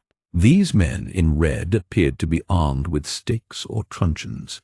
They seemed to be striking and thrusting. A great shouting, cries of wrath, screaming, burst out, and came up to Graham, faint and thin. "Go on," cried Howard, laying hands on him. Another man rushed down a cable. Graham suddenly glanced up to see whence he came, and beheld through the glassy roof and the network of cables and girders dim rhythmically passing forms like the vanes of windmills, and between them glimpses of a remote and pallid sky. Then Howard had thrust him forward across the bridge, and he was in a little narrow passage decorated with geometrical patterns. "I want to see more of that," cried Graham, resisting. "No, no," cried Howard, still gripping his arm. "This way. You must go this way."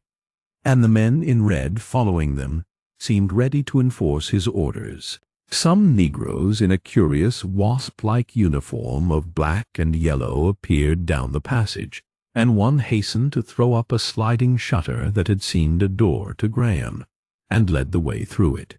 Graham found himself in a gallery overhanging the end of a great chamber. The attendant in black and yellow crossed this, thrust up a second shutter, and stood waiting. This place had the appearance of an anteroom. He saw a number of people in the central space, and at the opposite end a large and imposing doorway at the top of a flight of steps, heavily curtained, but giving a glimpse of some still larger hall beyond. He perceived white men in red and other Negroes in black and yellow standing stiffly about those portals. As they crossed the gallery he heard a whisper from below, "The sleeper," and was aware of a turning of heads, a hum of observation. They entered another little passage in the wall of this antechamber, and then he found himself on an iron-railed gallery of metal that passed round the side of the great hall he had already seen through the curtains. He entered the place at the corner, so that he received the fullest impression of its huge proportions. The black in the wasp uniform stood aside like a well-trained servant, and closed the valve behind him.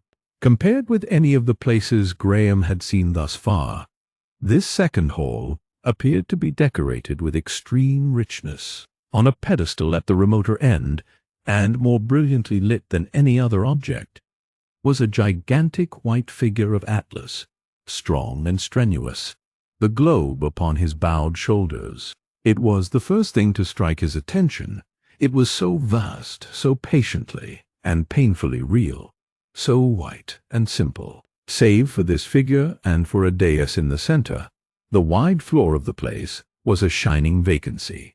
The dais was remote in the greatness of the area. It would have looked a mere slab of metal had it not been for the group of 7 men who stood about a table on it, and gave an inkling of its proportions. They were all dressed in white robes. They seemed to have arisen that moment from their seats, and they were regarding Graham steadfastly. At the end of the table he perceived the glitter of some mechanical appliances. Howard led him along the end gallery until they were opposite this mighty laboring figure. Then he stopped. The 2 men in red who had followed them into the gallery came and stood on either hand of Graham. "You must remain here," murmured Howard, for a few moments, and, without waiting for a reply, hurried away along the gallery. "But why?" began Graham. He moved as if to follow Howard, and found his path obstructed by one of the men in red. "You have to wait here, sire," said the man in red. "Why?" "Orders, sire." "Whose orders?" "Orders, sire." "Our orders, sire." Graham looked his exasperation. "What place is this?" he said presently. "Who are those men?" "They are the lords of the council, sire." "What council?" "What council?" "The council." "Oh," said Graham, and after an equally ineffectual attempt at the other man, went to the railing and stared at the distant men in white, who stood watching him and whispering together. The council. He perceived there were now 8, though how the newcomer had arrived he had not observed. They made no gestures of greeting. They stood regarding him as in the 19th century a group of men might have stood in the street regarding a distant balloon that had suddenly floated into view. What council could it be that gathered there? That little body of men beneath the significant white atlas, secluded from every eavesdropper in this impressive spaciousness. And why should he be brought to them, and be looked at strangely and spoken of inaudibly? Howard appeared beneath, walking quickly across the polished floor towards them. As he drew near, he bowed and performed certain peculiar movements, apparently of a ceremonious nature. Then he ascended the steps of the dais and stood by the apparatus at the end of the table. Graham watched that visible, inaudible conversation. Occasionally, one of the white-robed men would glance towards him. He strained his ears in vain. The gesticulation of two of the speakers became animated. He glanced from them to the passive faces of his attendants. When he looked again, Howard was extending his hands and moving his head like a man who protests. He was interrupted, it seemed, by one of the white-robed men rapping the table. The conversation lasted an interminable time to Graham's sense. His eyes rose to the still giant at whose feet the council sat. Thence they wandered to the walls of the hall. It was decorated in long painted panels of a quasi-Japanese type, many of them very beautiful. These panels were grouped in a great and elaborate framing of dark metal, which passed into the metallic caryatide of the galleries, and the great structural lines of the interior.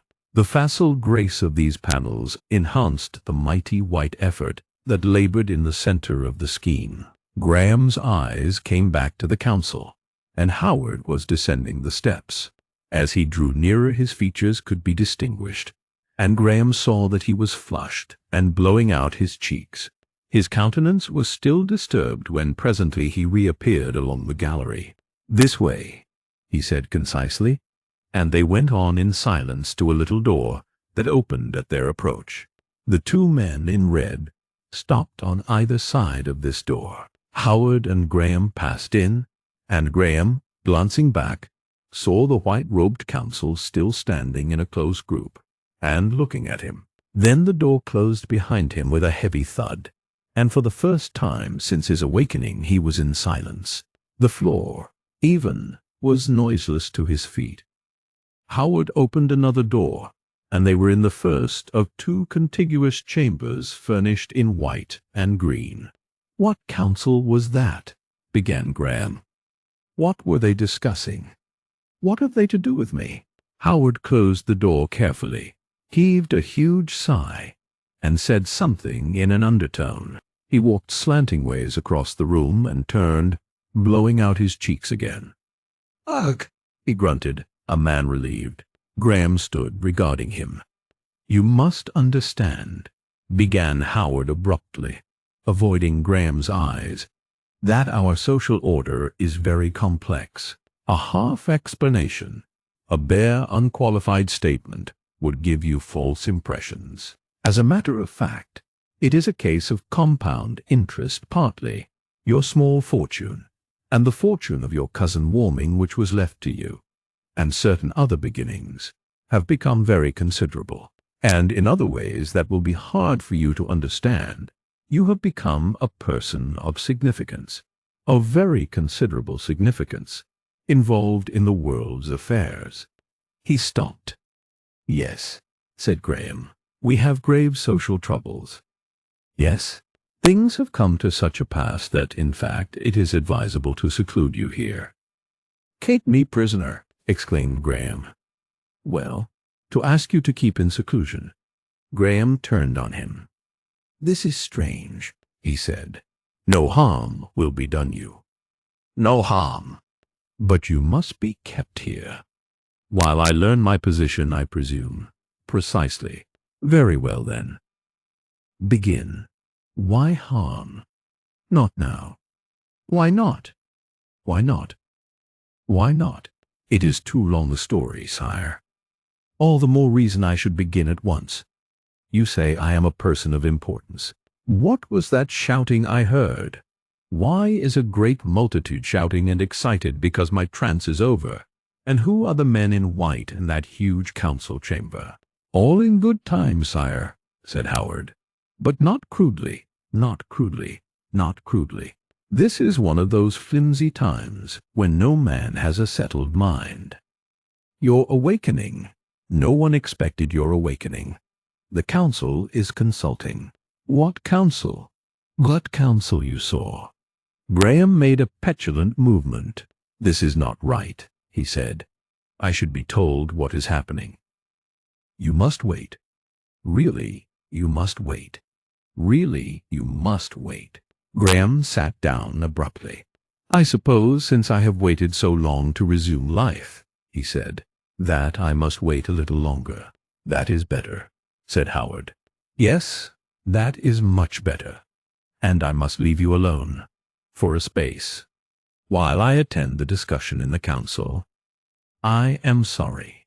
He went towards the noiseless door, hesitated, and vanished. Graham walked to the door, tried it, found it securely fastened in some way he never came to understand, turned about, paced the room restlessly, made the circuit of the room, and sat down. He remained sitting for some time with folded arms and knitted brow, biting his fingernails and trying to piece together the kaleidoscopic impressions of this first hour of awakened life. The vast mechanical spaces, the endless series of chambers and passages, the great struggle that roared and splashed through these strange ways, the little group of remote, unsympathetic men beneath the colossal atlas. Howard, this mysterious behavior. There was an inkling of some vast inheritance already in his mind, a vast inheritance perhaps misapplied, of some unprecedented importance and opportunity. What had he to do? And this room's secluded silence was eloquent of imprisonment. It came into Graham's mind with irresistible conviction that this series of magnificent impressions was a dream. He tried to shut his eyes and succeeded, but that time-honored device led to no awakening. Presently he began to touch and examine all the unfamiliar appointments of the two small rooms in which he found himself. In a long oval panel of mirror he saw himself and stopped astonished. He was clad in a graceful costume of purple and bluish-white, with a little grey-shot beard trimmed to a point, and his hair, its blackness streaked now with bands of grey, arranged over his forehead in an unfamiliar but pleasing manner. He seemed a man of 45, perhaps.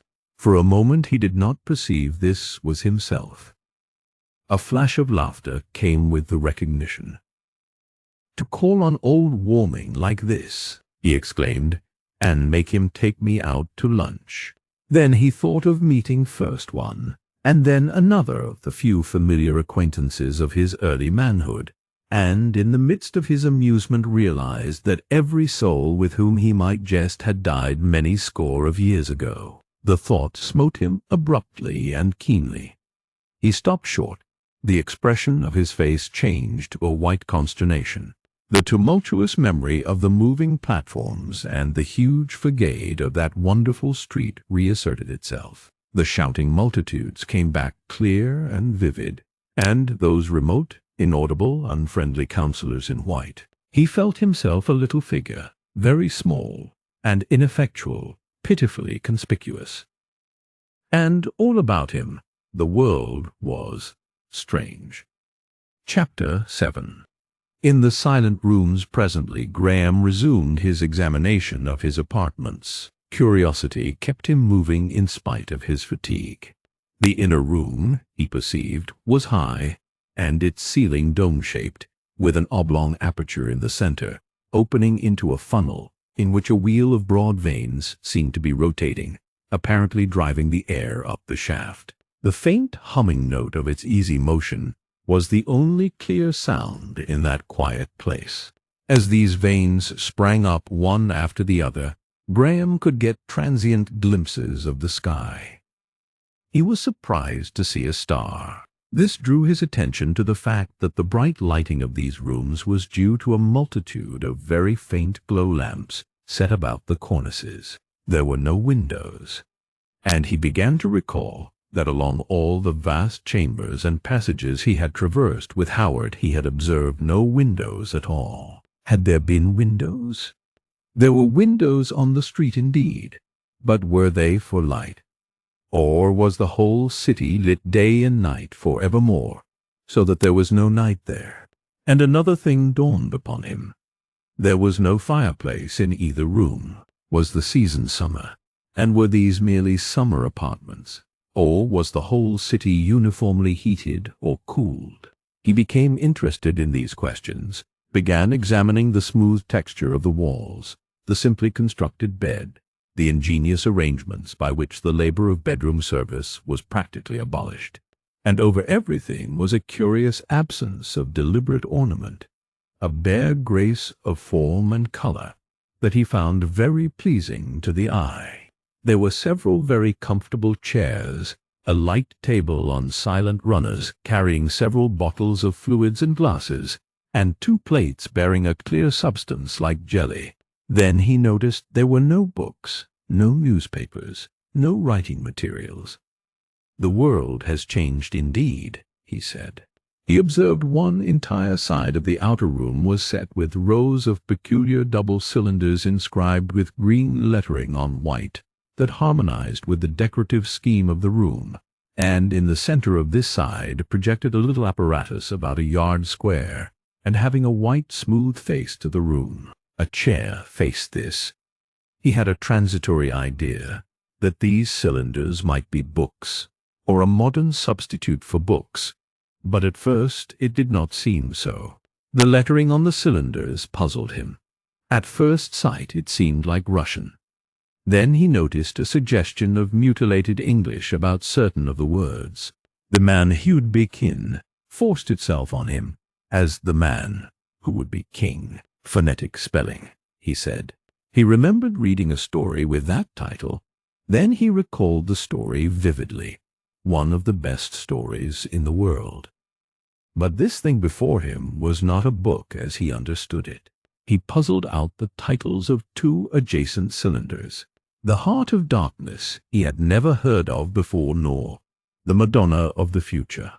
No doubt, if they were indeed stories, they were by post-Victorian authors. He puzzled over this peculiar cylinder for some time and replaced it.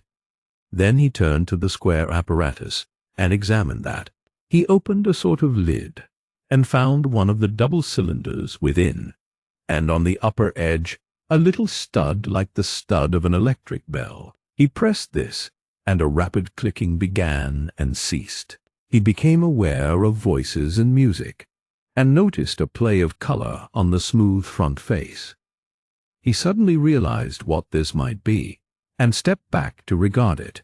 On the flat surface was now a little picture, very vividly colored, and in this picture were figures that moved. Not only did they move, but they were conversing in clear small voices. It was exactly like reality viewed through an inverted opera glass and heard through a long tube. His interest was seized at once by the situation, which presented a man pacing up and down and vociferating angry things to a pretty but petulant woman. Both were in the picturesque costume that seemed so strange to Graham. "I have worked," said the man. "But what have you been doing?" "Ah," said Graham. He forgot everything else and sat down in the chair. Within 5 minutes he heard himself. Heard "when the sleeper wakes," used jestingly as a proverb for remote postponement, and passed himself by, a thing remote and incredible. But in a little while he knew those 2 people like intimate friends. At last the miniature drama came to an end, and the square face of the apparatus was blank again. It was a strange world into which he had been permitted to see, unscrupulous, pleasure-seeking, energetic, subtle, a world, too, of dire economic struggle. There were allusions he did not understand, incidents that conveyed strange suggestions of altered moral ideals, flashes of dubious enlightenment. The blue canvas that bulked so largely in his first impression of the city ways appeared again and again as the costume of the common people. He had no doubt the story was contemporary, and its intense realism was undeniable, and the end had been a tragedy that oppressed him. He sat staring at the blankness. He started and rubbed his eyes. He had been so absorbed in the latter-day substitute for a novel that he awoke to the little green and white room with more than a touch of the surprise of his first awakening. He stood up and abruptly he was back in his own wonderland. The clearness of the kinetoscope drama passed, and the struggle in the vast place of streets, the ambiguous counsel, the swift phases of his waking hour, came back. These people had spoken of the council with suggestions of a vague universality of power, and they had spoken of the sleeper. It had not really struck him vividly at the time that he was the sleeper. He had to recall precisely what they had said. He walked into the bedroom and peered up through the quick intervals of the revolving fan. As the fan swept round, a dim turmoil, like the noise of machinery, came in rhythmic eddies. All else was silence. Though the perpetual day still irradiated his apartments, he perceived the little intermittent strip of sky was now deep blue, black almost, with a dust of little stars. He resumed his examination of the rooms. He could find no way of opening the padded door, no bell nor other means of calling for attendance. His feeling of wonder was in abeyance, but he was curious, anxious for information. He wanted to know exactly how he stood to these new things. He tried to compose himself to wait until someone came to him. Presently he became restless and eager for information, for distraction, for fresh sensations. He went back to the apparatus in the other room, and had soon puzzled out the method of replacing the cylinders by others. As he did so, it came into his mind that it must be these little appliances had fixed the language so that it was still clear and understandable after 200 years. The haphazard cylinders he substituted displayed a musical fantasia. At first it was beautiful, and then it was sensuous. He presently recognized what appeared to him to be an altered version of the story of Tannhauser. The music was unfamiliar, but the rendering was realistic, and with a contemporary unfamiliarity. Tannhauser did not go to a Venusberg, but to a pleasure city. What was a pleasure city? A dream? Surely the fancy of a fantastic, voluptuous writer. He became interested, curious. The story developed with a flavor of strangely twisted sentimentality. Suddenly, he did not like it. He liked it less as it proceeded. He had a revulsion of feeling. These were no pictures, no idealizations, but photographed realities. He wanted no more of the 22nd century Venusberg. He forgot the part played by the model in 19th century art, and gave way to an archaic indignation. He rose, angry and half ashamed at himself for witnessing this thing even in solitude. He pulled forward the apparatus, and with some violence sought for a means of stopping its action. Something snapped. A violet spark stung and convulsed his arm, and the thing was still. When he attempted next day to replace these Tannhauser cylinders by another pair, he found the apparatus broken. He struck out a path oblique to the room, and paced to and fro, struggling with intolerable vast impressions. The things he had derived from the cylinders and the things he had seen conflicted, confused him. It seemed to him the most amazing thing of all that in his 30 years of life he had never tried to shape a picture of these coming times. We were making the future, he said, and hardly any of us troubled to think what future we were making. And here it is. What have they got to? What has been done? How do I come into the midst of it all? The vastness of street and house he was prepared for, the multitudes of people. But conflicts in the city ways, and the systematized sensuality of a class of rich men. He thought of Bellamy, the hero of whose socialistic utopia had so oddly anticipated this actual experience. But here was no utopia, no socialistic state. He had already seen enough to realize that the ancient antithesis of luxury, waste, and sensuality on the one hand and abject poverty on the other still prevailed. He knew enough of the essential factors of life to understand that correlation. And not only were the buildings of the city gigantic and the crowds in the street gigantic, but the voices he had heard in the ways, the uneasiness of Howard, The very atmosphere spoke of gigantic discontent. What country was he in? Still England, it seemed, and yet, strangely, un-English. His mind glanced at the rest of the world, and saw only an enigmatical veil. He prowled about his apartment, examining everything as a caged animal might do. He was very tired, with that feverish exhaustion that does not admit of rest. He listened for long spaces under the ventilator to catch some distant echo of the tumults he felt must be proceeding in the city. He began to talk to himself. 203 years, he said to himself over and over again, laughing stupidly. Then I am 233 years old, the oldest inhabitant. Surely they have reversed the tendency of our time and gone back to the rule of the oldest. My claims are indisputable. Mumble, mumble. I remember the Bulgarian atrocities as though it was yesterday. 'Tis a great age. Ha ha! He was surprised at first to hear himself laughing, and then laughed again deliberately and louder. Then he realized that he was behaving foolishly. Steady, he said. Steady, he said. His pacing became more regular. This new world, he said. I don't understand it. Why? But it is all why. I suppose they can fly and do all sorts of things. Let me try and remember just how it began. He was surprised at first to find how vague the memories of his first 30 years had become. He remembered fragments, for the most part trivial moments, things of no great importance that he had observed. His boyhood seemed the most accessible at first.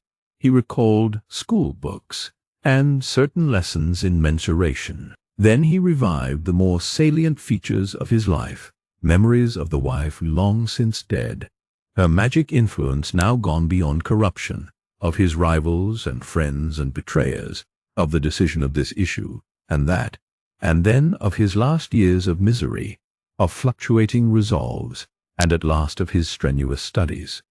In a little while he perceived he had it all again, dim perhaps like metal long laid aside, but in no way defective or injured, capable of repolishing, and the hue of it was a deepening misery. Was it worth repolishing? By a miracle he had been lifted out of a life that had become intolerable. He reverted to his present condition. He wrestled with the facts in vain. It became an inextricable tangle. He saw the sky through the ventilator pink with dawn. An old persuasion came out of the dark recesses of his memory. I must sleep, he said. It appeared as a delightful relief from this mental distress, and from the growing pain and heaviness of his limbs. He went to the strange little bed, lay down, and was presently asleep.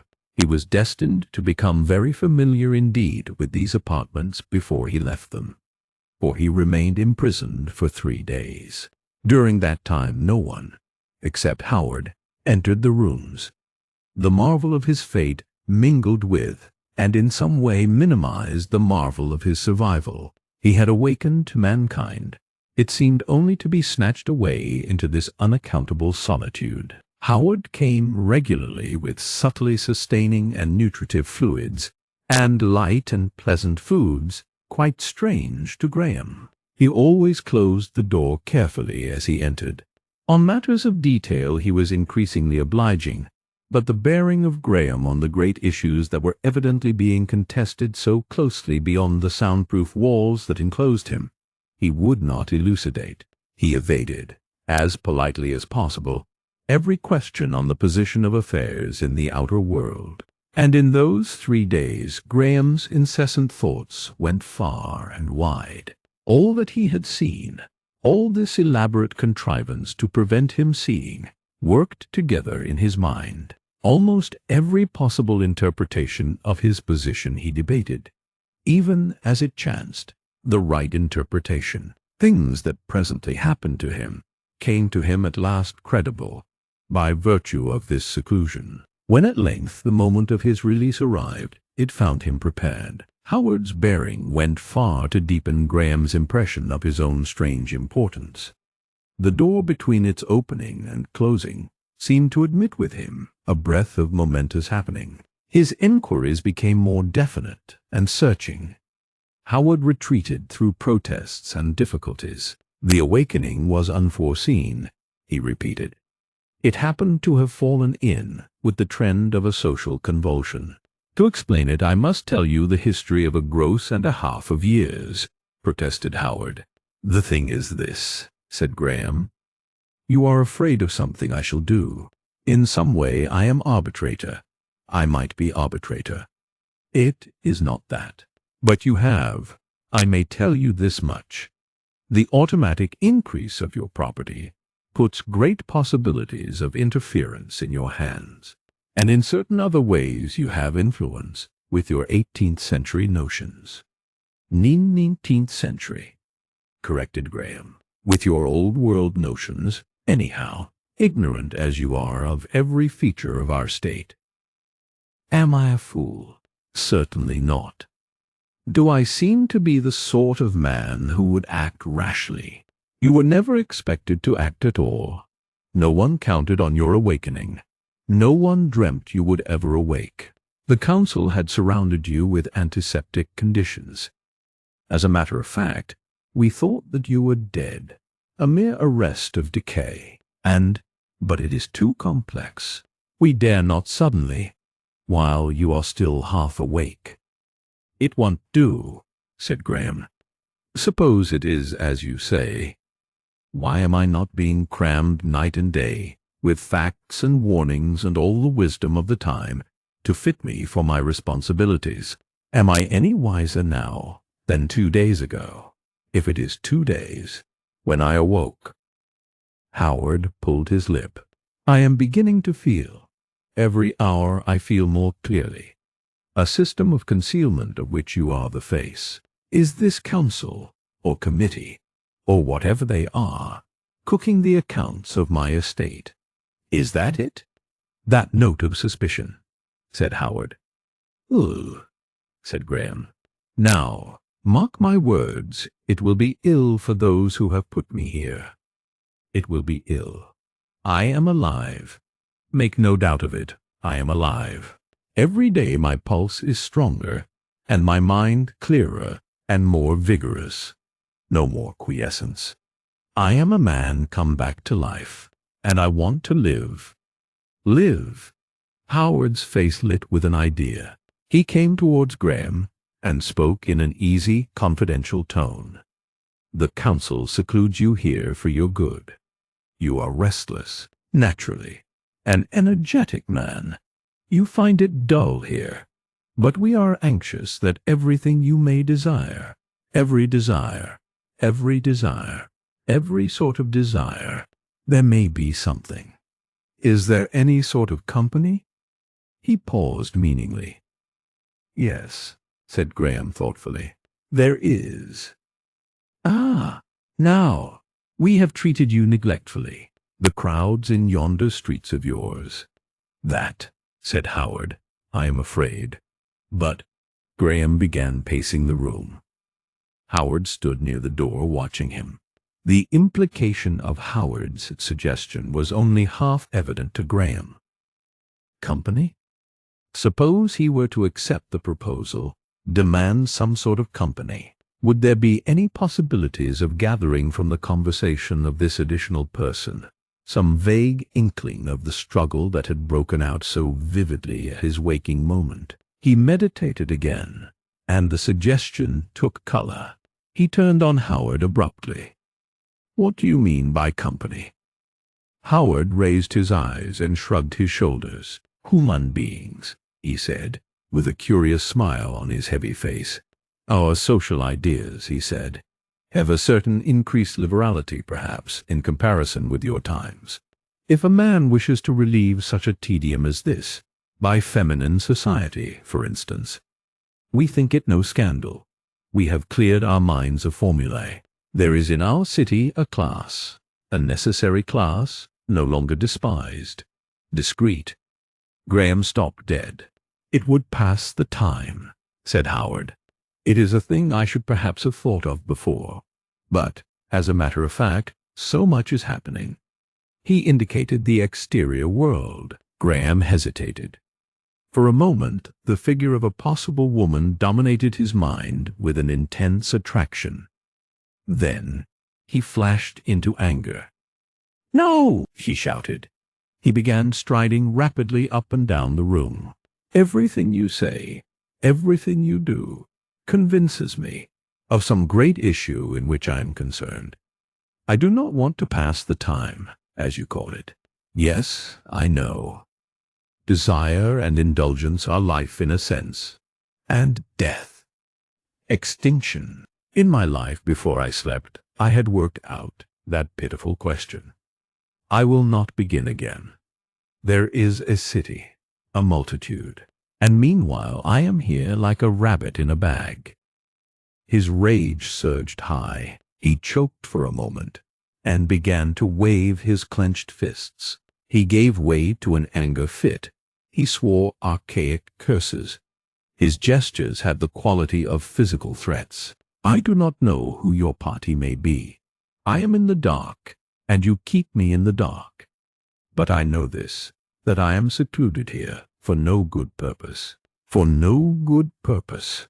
I warn you of the consequences. Once I come at my power." He realized that to threaten thus might be a danger to himself. He stopped. Howard stood regarding him with a curious expression. "I take it this is a message to the council," said Howard.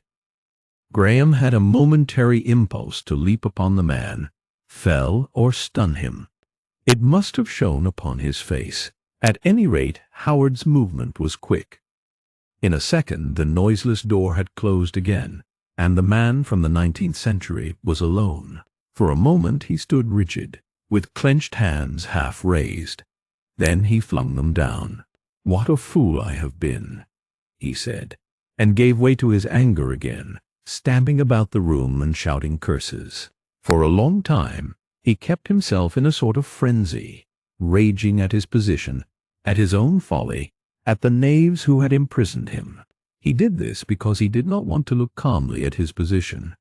He clung to his anger because he was afraid of fear.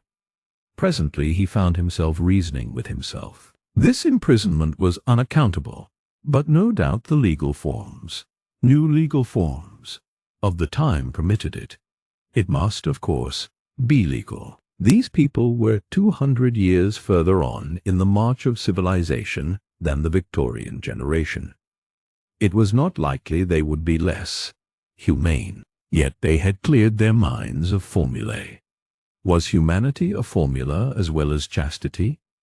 His imagination set to work to suggest things that might be done to him. The attempts of his reason to dispose of these suggestions, though for the most part logically valid, were quite unavailing. Why should anything be done to me?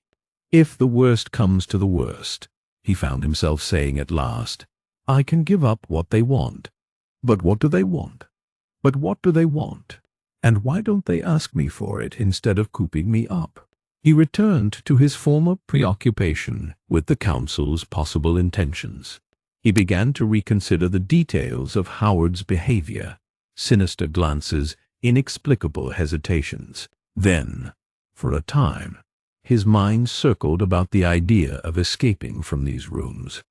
But whither could he escape into this vast, crowded world? He would be worse off than a Saxon yeoman suddenly dropped into 19th century London. And besides, how could anyone escape from these rooms? How can it benefit anyone if harm should happen to me? He thought of the tumult, the great social trouble of which he was so unaccountably the axis. A text, irrelevant enough, and yet curiously insistent, came floating up out of the darkness of his memory. This also a council had said. It is expedient for us that one man should die for the people. Chapter 8.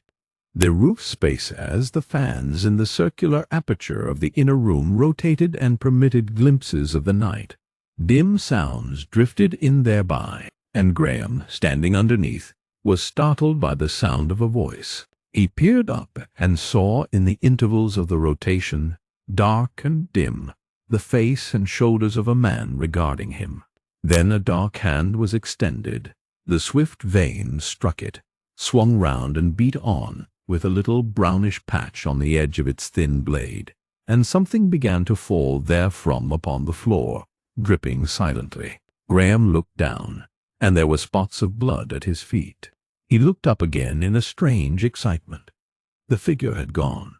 He remained motionless, his every sense intent upon the flickering patch of darkness. He became aware of some faint, remote, dark specks floating lightly through the outer air. They came down towards him, fitfully, eddyingly, and passed aside out of the uprush from the fan. A gleam of light flickered.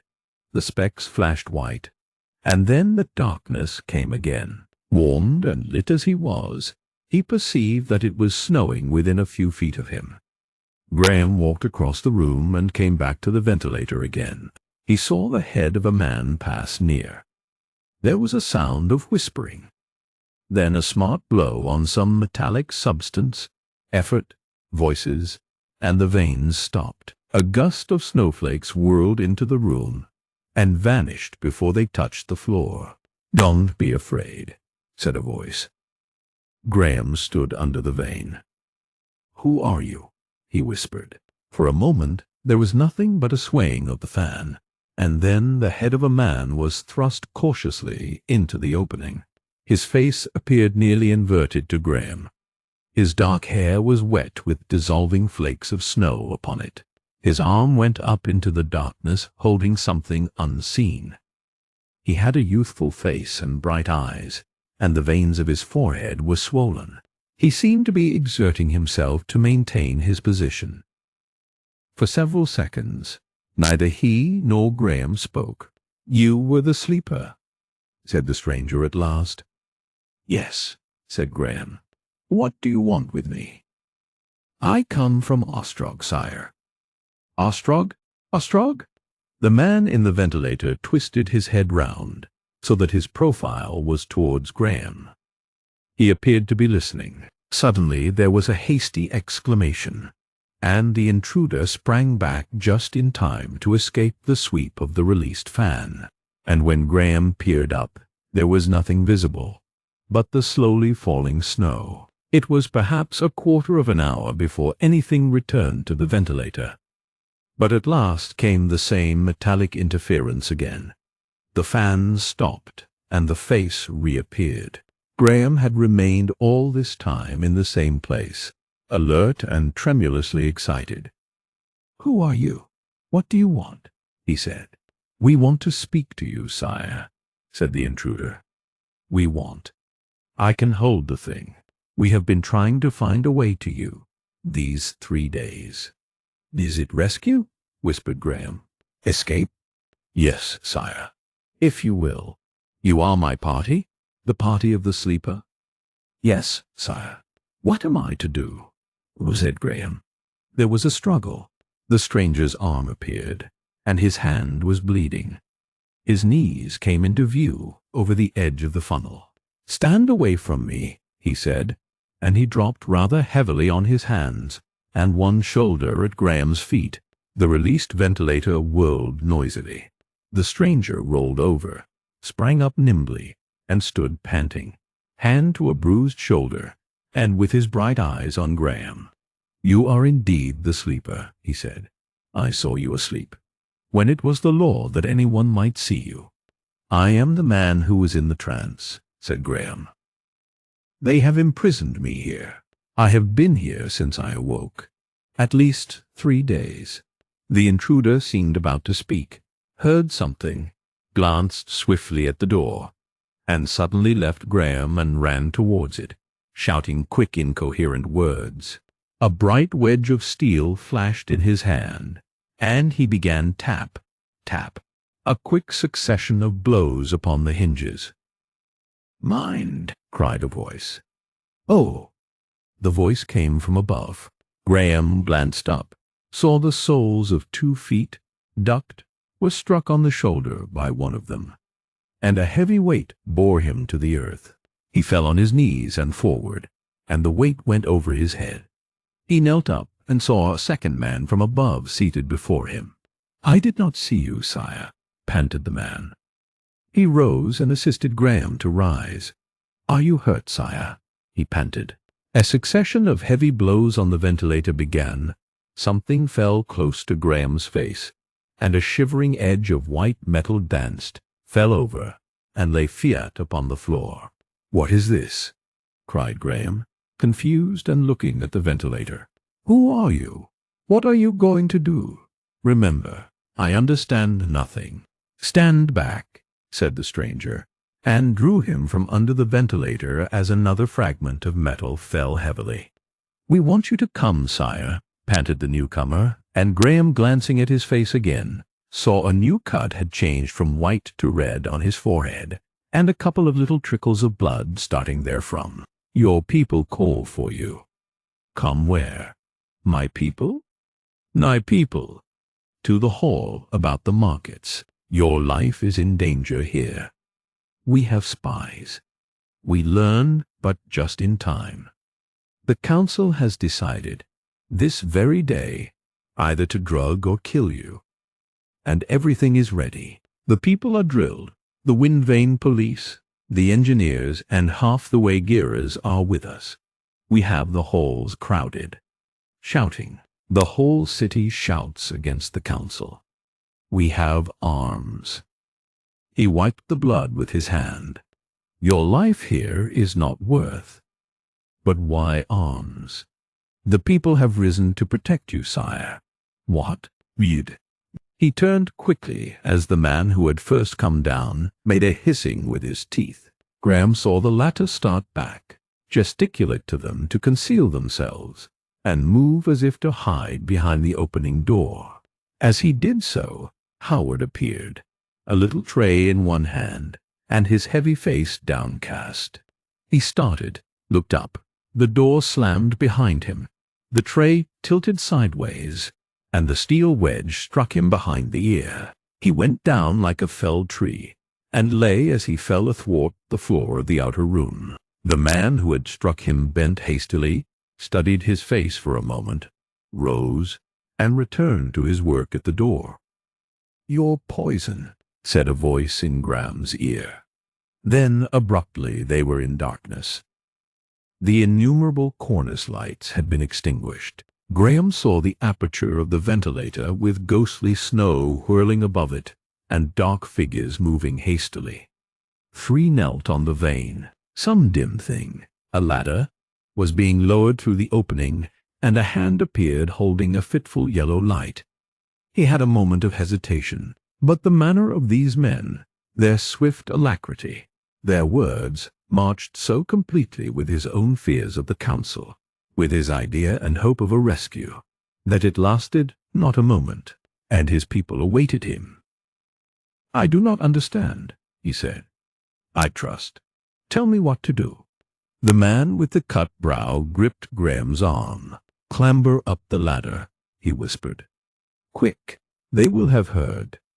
Graham felt for the ladder with extended hands, put his foot on the lower rung, and, turning his head, saw over the shoulder of the nearest man, in the yellow flicker of the light, the first comer astride over Howard, and still working at the door. Graham turned to the ladder again, and was thrust by his conductor, and helped up by those above, and then he was standing on something hard and cold and slippery outside the ventilating funnel. He shivered. He was aware of a great difference in the temperature. 6 men stood about him, and light flakes of snow touched hands and face and melted. For a moment it was dark, then for a flash a ghastly violet white, and then everything was dark again. He saw he had come out upon the roof of the vast city structure, which had replaced the miscellaneous houses, streets, and open spaces of Victorian London. The place upon which he stood was level, with huge serpentine cables lying athwart it in every direction. The circular wheels of a number of windmills loomed indistinct and gigantic through the darkness and snowfall, and roared with a varying loudness as the fitful wind rose and fell. Some way off an intermittent white light smote up from below, touched the snow eddies with a transient glitter, and made an evanescent spectre in the night. And here and there, low down, some vaguely outlined wind-driven mechanism flickered with livid sparks. All this he appreciated in a fragmentary manner as his rescuers stood about him. Someone threw a thick, soft cloak of fur-like texture about him, and fastened it by buckled straps at waist and shoulders. Things were said briefly, decisively. Someone thrust him forward. Before his mind was yet clear, a dark shape gripped his arm. "This way," said this shape, urging him along, and pointed Graham across the flat roof in the direction of a dim semicircular haze of light. Graham obeyed. "Mine," said a voice, as Graham stumbled against a cable. "Between them and not across them," said the voice. "And we must hurry." "Where are the people?" said Graham. "The people you said awaited me." The stranger did not answer. He left Graham's arm as the path grew narrower, and led the way with rapid strides. Graham followed blindly. In a minute he found himself running. "Are the others coming?" he panted, but received no reply. His companion glanced back and ran on. They came to a sort of pathway of open metalwork, transverse to the direction they had come, and they turned aside to follow this. Graham looked back, but the snowstorm had hidden the others. "Come on," said his guide. Running now, they drew near a little windmill spinning high in the air. "Stoop," said Graham's guide, and they avoided an endless band running roaring up to the shaft of the vane. "This way," and they were ankle-deep in a gutter full of drifted thawing snow, between two low walls of metal that presently rose waist-high. "I will go first," said the guide. Graham drew his cloak about him and followed. Then suddenly came a narrow abyss, across which the gutter leapt to the snowy darkness of the further side. Graham peeped over the side once, and the gulf was black. For a moment he regretted his flight. He dared not look again, and his brain spun as he waded through the half-liquid snow. Then, out of the gutter they clambered, and hurried across a wide flat space damp with thawing snow, and for half its extent dimly translucent to lights that went to and fro underneath. He hesitated at this unstable-looking substance, but his guide ran on unheeding, and so they came to and clambered up slippery steps to the rim of a great dome of glass. Round this they went. Far below, a number of people seemed to be dancing, and music filtered through the dome. Graham fancied he heard a shouting through the snowstorm, and his guide hurried him on with a new spurt of haste. They clambered panting to a space of huge windmills, one so vast that only the lower edge of its vanes came rushing into sight, and rushed up again, and was lost in the night and the snow. They hurried for a time through the colossal metallic tracery of its supports, and came at last above a place of moving platforms, like the place into which Graham had looked from the balcony. They crawled across the sloping transparency that covered this street of platforms, crawling on hands and knees because of the slipperiness of the snowfall. For the most part the glass was bedewed, and Graham saw only hazy suggestions of the forms below. But near the pitch of the transparent roof the glass was clear, and he found himself looking sheerly down upon it all. For a while, in spite of the urgency of his guide, he gave way to vertigo, and lay spread-eagled on the glass, sick and paralyzed. Far below, mere stirring specks and dots, went the people of the unsleeping city in their perpetual daylight, and the moving platforms ran on their incessant journey. Messengers and men on unknown businesses shot along the drooping cables, and the frail bridges were crowded with men. It was like peering into a gigantic glass hive, and it lay vertically below him with only a tough glass of unknown thickness to save him from a fall. The street showed warm and lit, and Graham was wet now to the skin with thawing snow, and his feet were numbed with cold. For a space he could not move. "Come on!" cried his guide, with terror in his voice. "Come on!" Graham reached the pitch of the roof by an effort. Over the ridge, following his guide's example, he turned about and slid backward down the opposite slope very swiftly, amid a little avalanche of snow. While he was sliding, he thought of what would happen if some broken gap should come in his way. At the edge he stumbled to his feet ankle-deep in slush, thanking heaven for an opaque footing again. His guide was already clambering up a metal screen to a level expanse. Through the spare snowflakes above this loomed another line of vast windmills, and then suddenly the amorphous tumult of the rotating wheels was pierced with a deafening sound.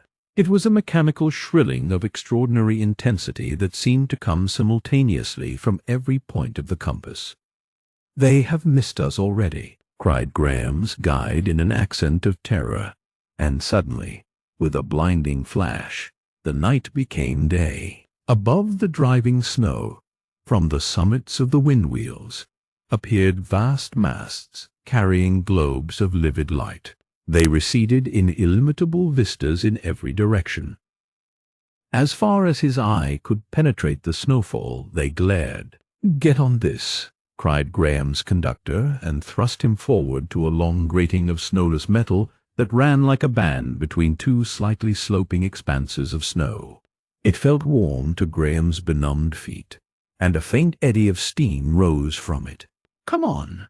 shouted his guide 10 yards off, and, without waiting, ran swiftly through the incandescent glare towards the iron supports of the next range of windwheels. Graham, recovering from his astonishment, followed as fast, convinced of his imminent capture. In a score of seconds they were within a tracery of glare and black shadows shot with moving bars beneath the monstrous wheels. Graham's conductor ran on for some time, and suddenly darted sideways and vanished into a black shadow in the corner of the foot of a huge support. In another moment Graham was beside him. They cowered panting and stared out.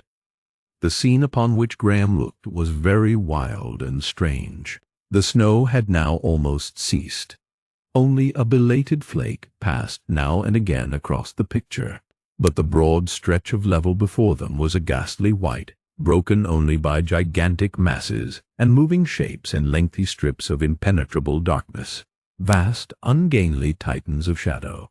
All about them, huge metallic structures, iron girders, inhumanly vast as it seemed to him, interlaced, and the edges of wind-wheels, scarcely moving in the lull, passed in great shining curves steeper and steeper up into a luminous haze. Wherever the snow-spangled light struck down, beams and girders and incessant bands running with a halting, indomitable resolution, passed upward and downward into the black. And with all that mighty activity, with an omnipresent sense of motive and design, this snow-clad desolation of mechanism seemed void of all human presence save themselves, seemed as trackless and deserted and unfrequented by men as some inaccessible alpine snowfield.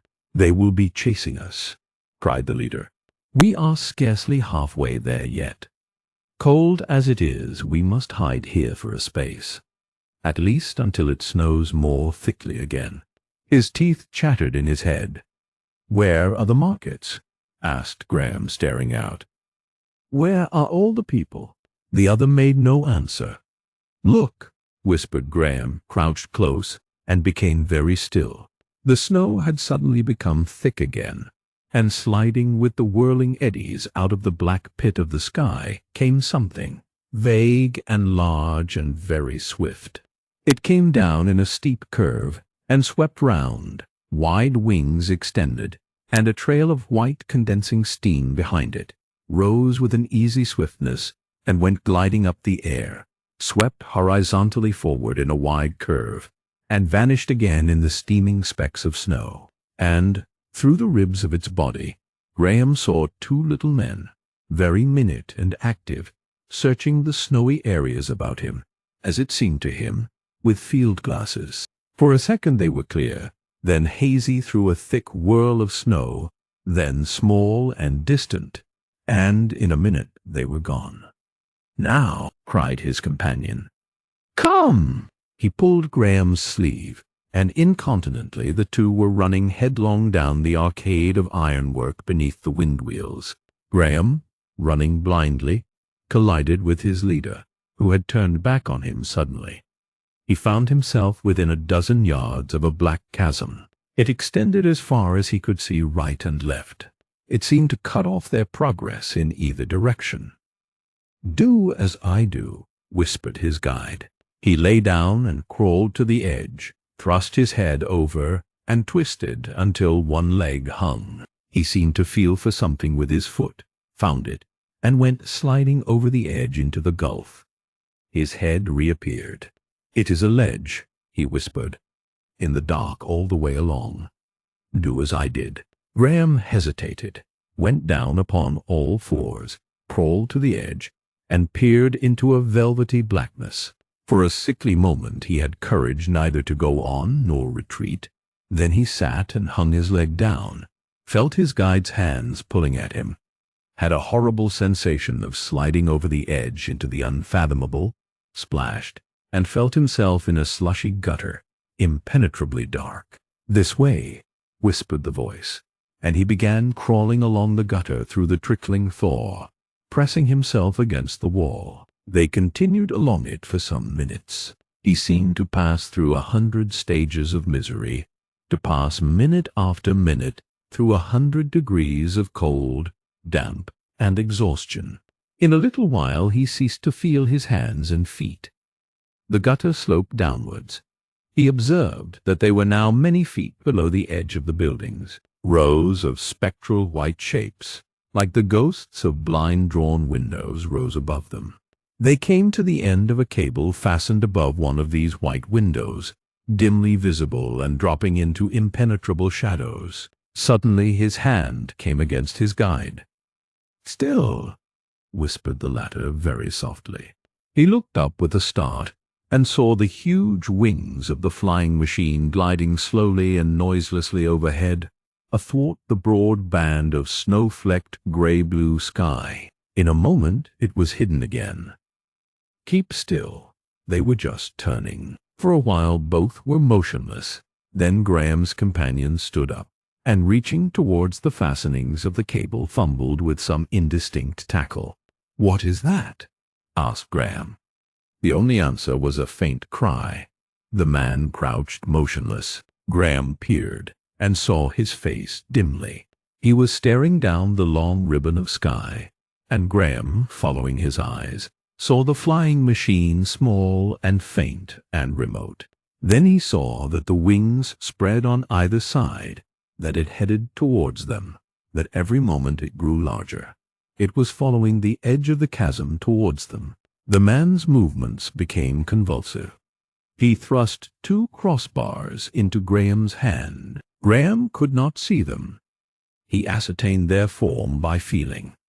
They were slung by thin cords to the cable. On the cord were hand grips of some soft elastic substance.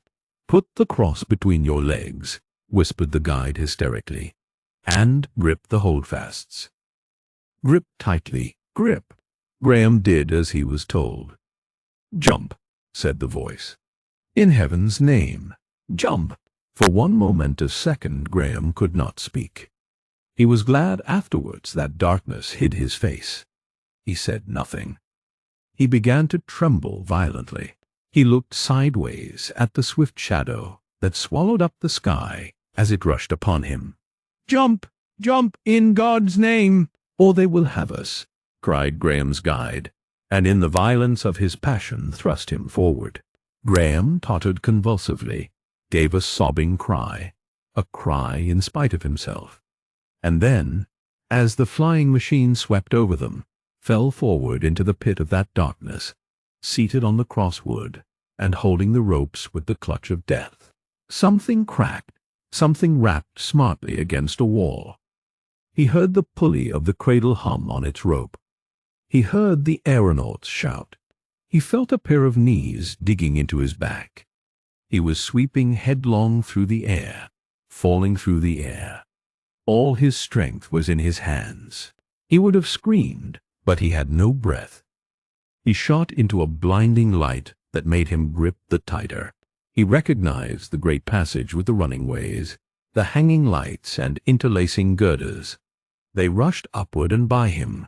He had a momentary impression of a great round mouth yawning to swallow him up. He was in the dark again, falling, gripping with aching hands, and, behold, a clap of sound, a burst of light, and he was in a brightly lit hall, with a roaring multitude of people beneath his feet. The people! His people! A proscenium, a stage rushed up towards him, and his cable swept down to a circular aperture to the right of this. He felt he was traveling slower, and suddenly very much slower. He distinguished shouts of, "Saved! The master! He is safe!" The stage rushed up towards him with rapidly diminishing swiftness. Then he heard the man clinging behind him shout as if suddenly terrified, and this shout was echoed by a shout from below. He felt that he was no longer gliding along the cable but falling with it. There was a tumult of yells, screams, and cries. He felt something soft against his extended hand, and the impact of a broken fall quivering through his arm. He wanted to be still, and the people were lifting him. He believed afterwards he was carried to the platform and given some drink, but he was never sure. He did not notice what became of his guide. When his mind was clear again, he was on his feet. Eager hands were assisting him to stand. He was in a big alcove, occupying the position that in his previous experience had been devoted to the lower boxes. If this was indeed a theater, a mighty tumult was in his ears, a thunderous roar, the shouting of a countless multitude. "It is the sleeper! The sleeper is with us! The sleeper is with us! The master, the owner, the master is with us! He is safe!" Graham had a surging vision of a great hall crowded with people. He saw no individuals. He was conscious of a froth of pink faces, of waving arms and garments. He felt the occult influence of a vast crowd pouring over him, buoying him up. There were balconies, galleries, great archways giving remoter perspectives, and everywhere people, a vast arena of people, densely packed and cheering. Across the nearest space lay the collapsed cable like a huge snake. It had been cut by the men of the flying machine at its upper end, and had crumpled down into the hall. Men seemed to be hauling this out of the way, but the whole effect was vague. The very buildings throbbed and leapt with the roar of the voices. He stood unsteadily and looked at those about him. Someone supported him by one arm.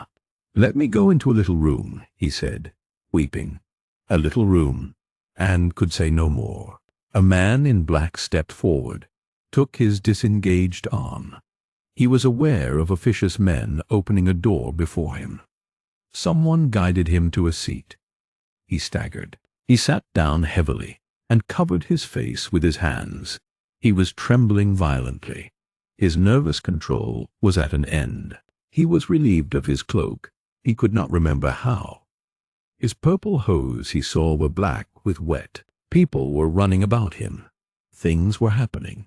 But for some time he gave no heed to them. He had escaped. A myriad of cries told him that. He was safe. These were the people who were on his side. For a space he sobbed for breath, and then he sat still with his face covered. The air was full of the shouting of innumerable men. Chapter 9. The people march. He became aware of someone urging a glass of clear fluid upon his attention, looked up and discovered this was a dark young man in a yellow garment.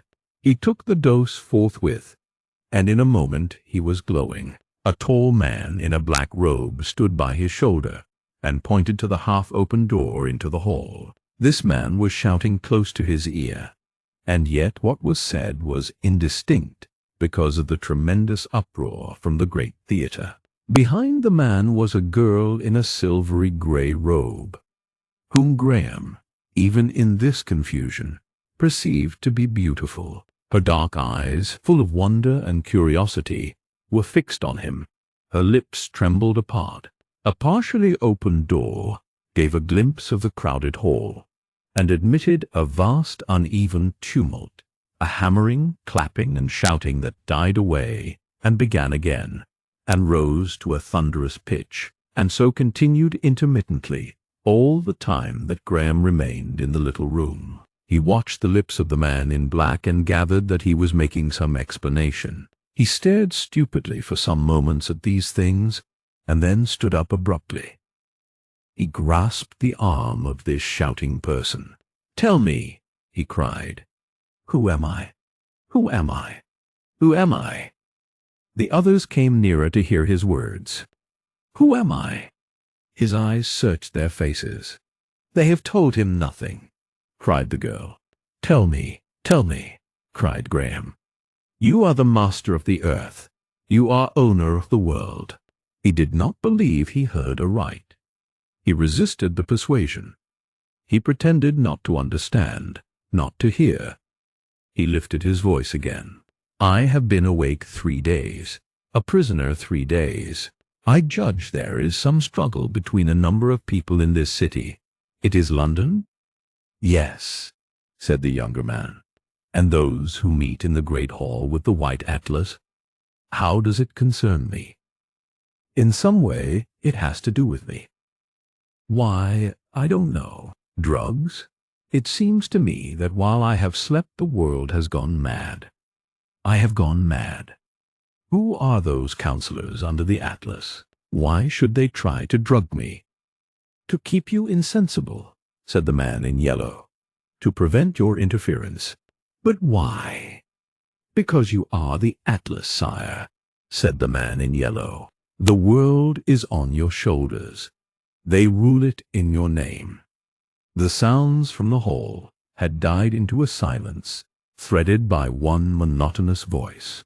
Now suddenly, trampling on these last words, came a deafening tumult, a roaring and thundering, cheer crowded on cheer, voices hoarse and shrill, beating, overlapping, and while it lasted the people in the little room could not hear each other shout. Graham stood, his intelligence clinging helplessly to the thing he had just heard. "The council," he repeated blankly, and then snatched at a name that had struck him. "But who is Ostrog?" he said. "He is the organizer of the revolt. Our leader, in your name." "In my name? And you? Why is he not here?" "He has deputed us. I am his brother, his half-brother Lincoln. He wants you to show yourself to these people, and then come on to him. That is why he has sent. He is at the wind vane offices directing. The people are marching." "And your name?" shouted the younger man. "They have ruled, crushed, tyrannized. At last even. In my name. My name, Meister."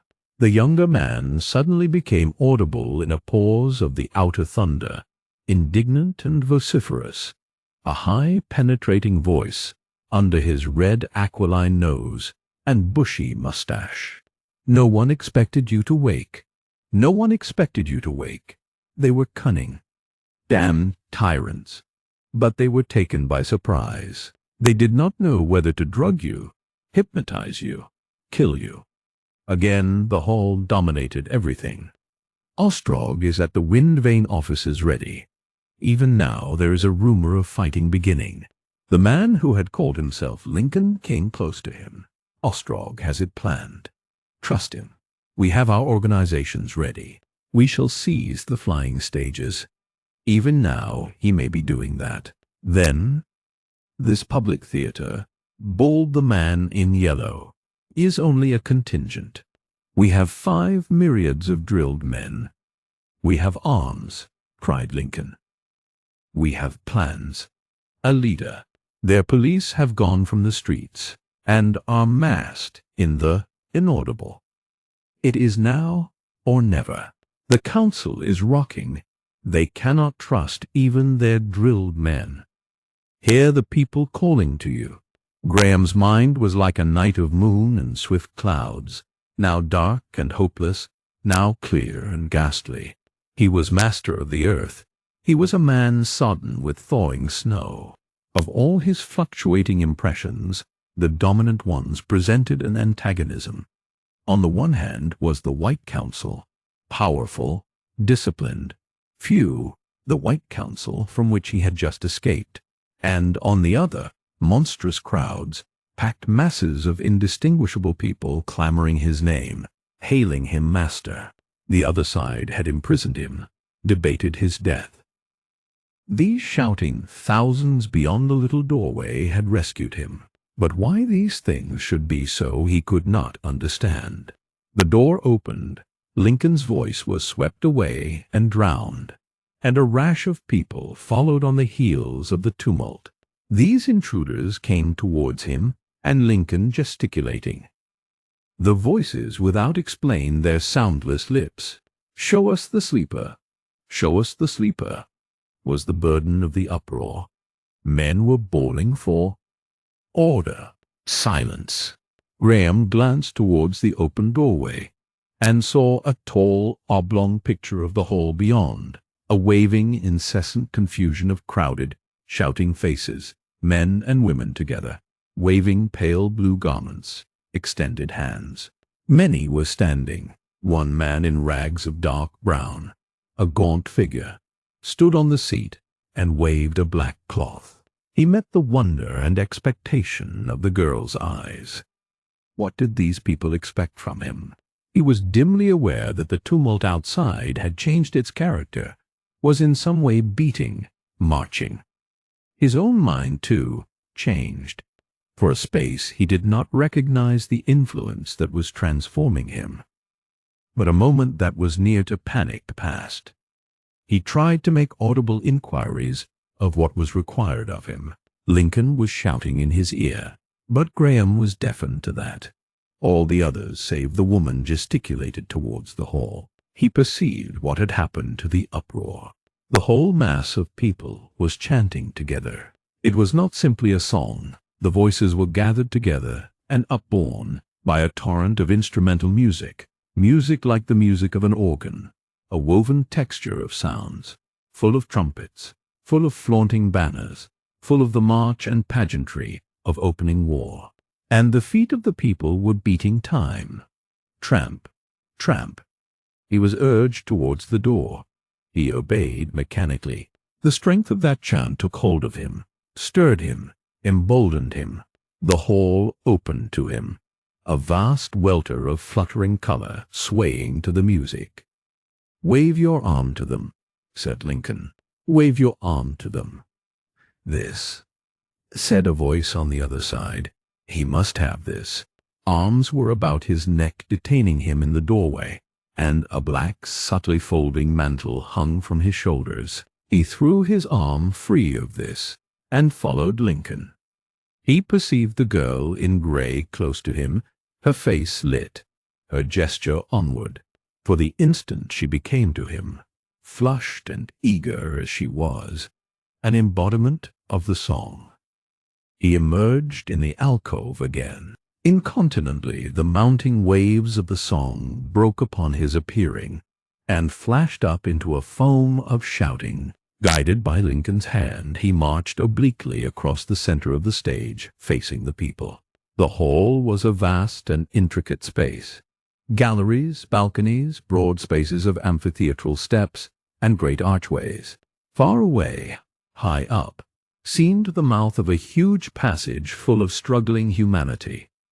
The whole multitude was swaying in congested masses. Individual figures sprang out of the tumult, impressed him momentarily, and lost definition again. Close to the platform swayed a beautiful fair woman, carried by 3 men, her hair across her face, and brandishing a green staff. Next this group, an old careworn man in blue canvas maintained his place in the crush with difficulty, and behind shouted a hairless face, a great cavity of toothless mouth. A voice called that enigmatical word, Ostrog.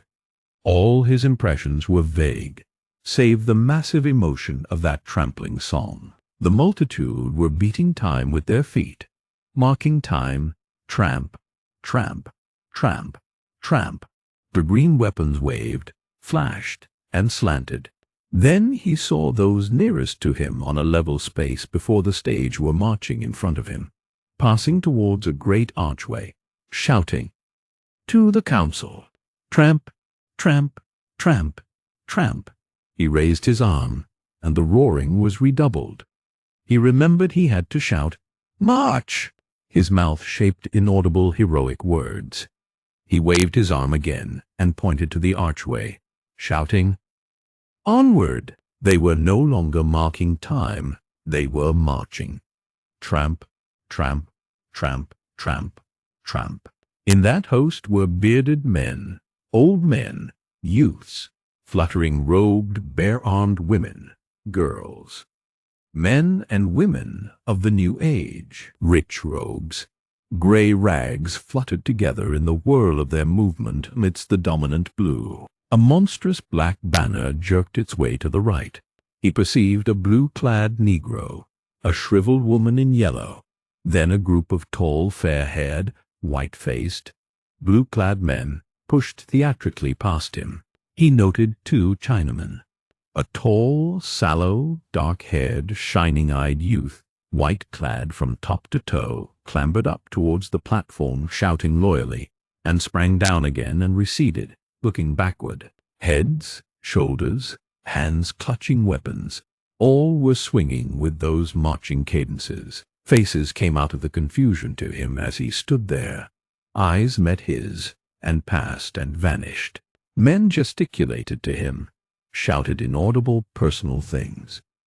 Most of the faces were flushed, but many were ghastly white, and disease was there, and many a hand that waved to him was gaunt and lean. Men and women of the new age.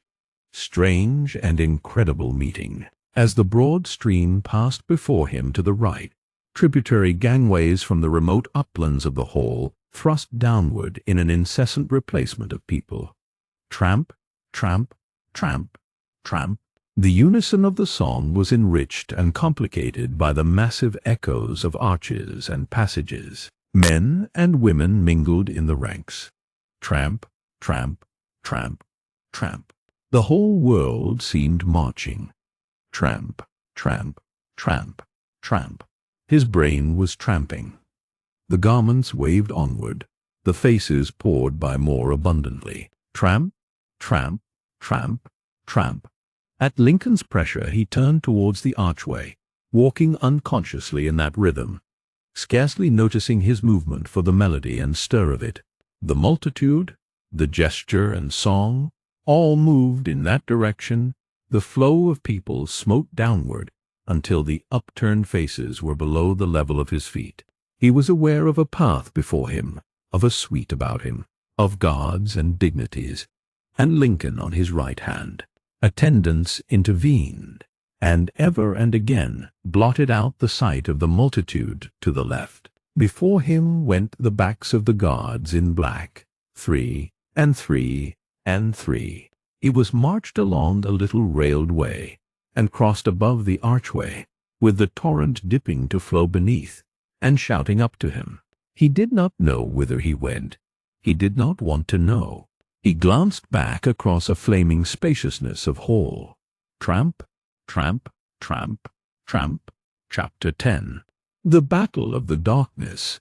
He was no longer in the hall. He was marching along a gallery overhanging one of the great streets of the moving platforms that traversed the city.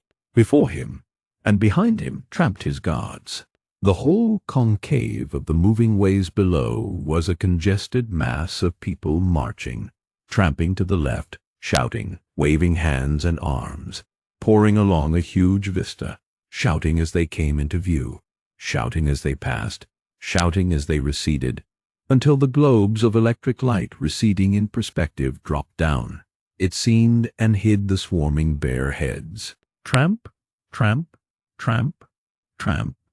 The song roared up to Graham now, no longer upborne by music, but coarse and noisy, and the beating of the marching feet, tramp, tramp, tramp, tramp, interwove with a thunderous irregularity of footsteps from the undisciplined rabble that poured along the higher ways. Abruptly he noted a contrast. The buildings on the opposite side of the way seemed deserted. The cables and bridges that laced across the aisle were empty and shadowy. It came into Graham's mind that these also should have swarmed with people. He felt a curious emotion, throbbing, very fast. He stopped again. The guards before him marched on. Those about him stopped as he did. He saw anxiety and fear in their faces. The throbbing had something to do with the lights. He too looked up. At first it seemed to him a thing that affected the lights simply, an isolated phenomenon, having no bearing on the things below. Each huge globe of blinding whiteness was, as it were, clutched, compressed in a systole that was followed by a transitory diastole, and again a systole like a tightening grip. Darkness, light, darkness, in rapid alternation. Graham became aware that this strange behavior of the lights had to do with the people below. The appearance of the houses and ways, the appearance of the packed masses changed, became a confusion of vivid lights and leaping shadows. He saw a multitude of shadows had sprung into aggressive existence, seemed rushing up, broadening, widening, rowing with steady swiftness, to leap suddenly back and return reinforced. The song and the tramping had ceased. The unanimous march, he discovered, was arrested. There were eddies, a flow sideways, shouts of "the lights." Voices were crying together one thing. "The lights!" cried these voices. "The lights!" He looked down. In this dancing death of the lights, the area of the street had suddenly become a monstrous struggle. The huge white globes became purple-white, purple with a reddish glow, flickered, flickered faster and faster, fluttered between light and extinction, ceased to flicker, and became mere fading specks of glowing red in a vast obscurity. In 10 seconds the extinction was accomplished, and there was only this roaring darkness, a black monstrosity that had suddenly swallowed up those glittering myriads of men. He felt invisible forms about him. His arms were gripped. Something rapped sharply against his shin. A voice bawled in his ear. "It is all right, all right." Graham shook off the paralysis of his first astonishment. He struck his forehead against Lincoln's and bawled, "What is this darkness? The council has cut the currents that light the city. We must wait. Stop. The people will go on. They will."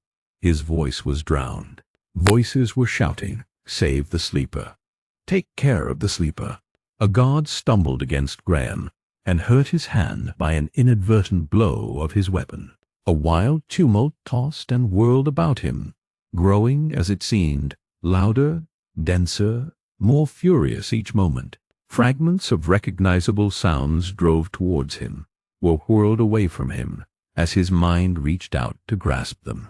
Voices seemed to be shouting conflicting orders. Other voices answered. There was suddenly a succession of piercing screams close beneath them.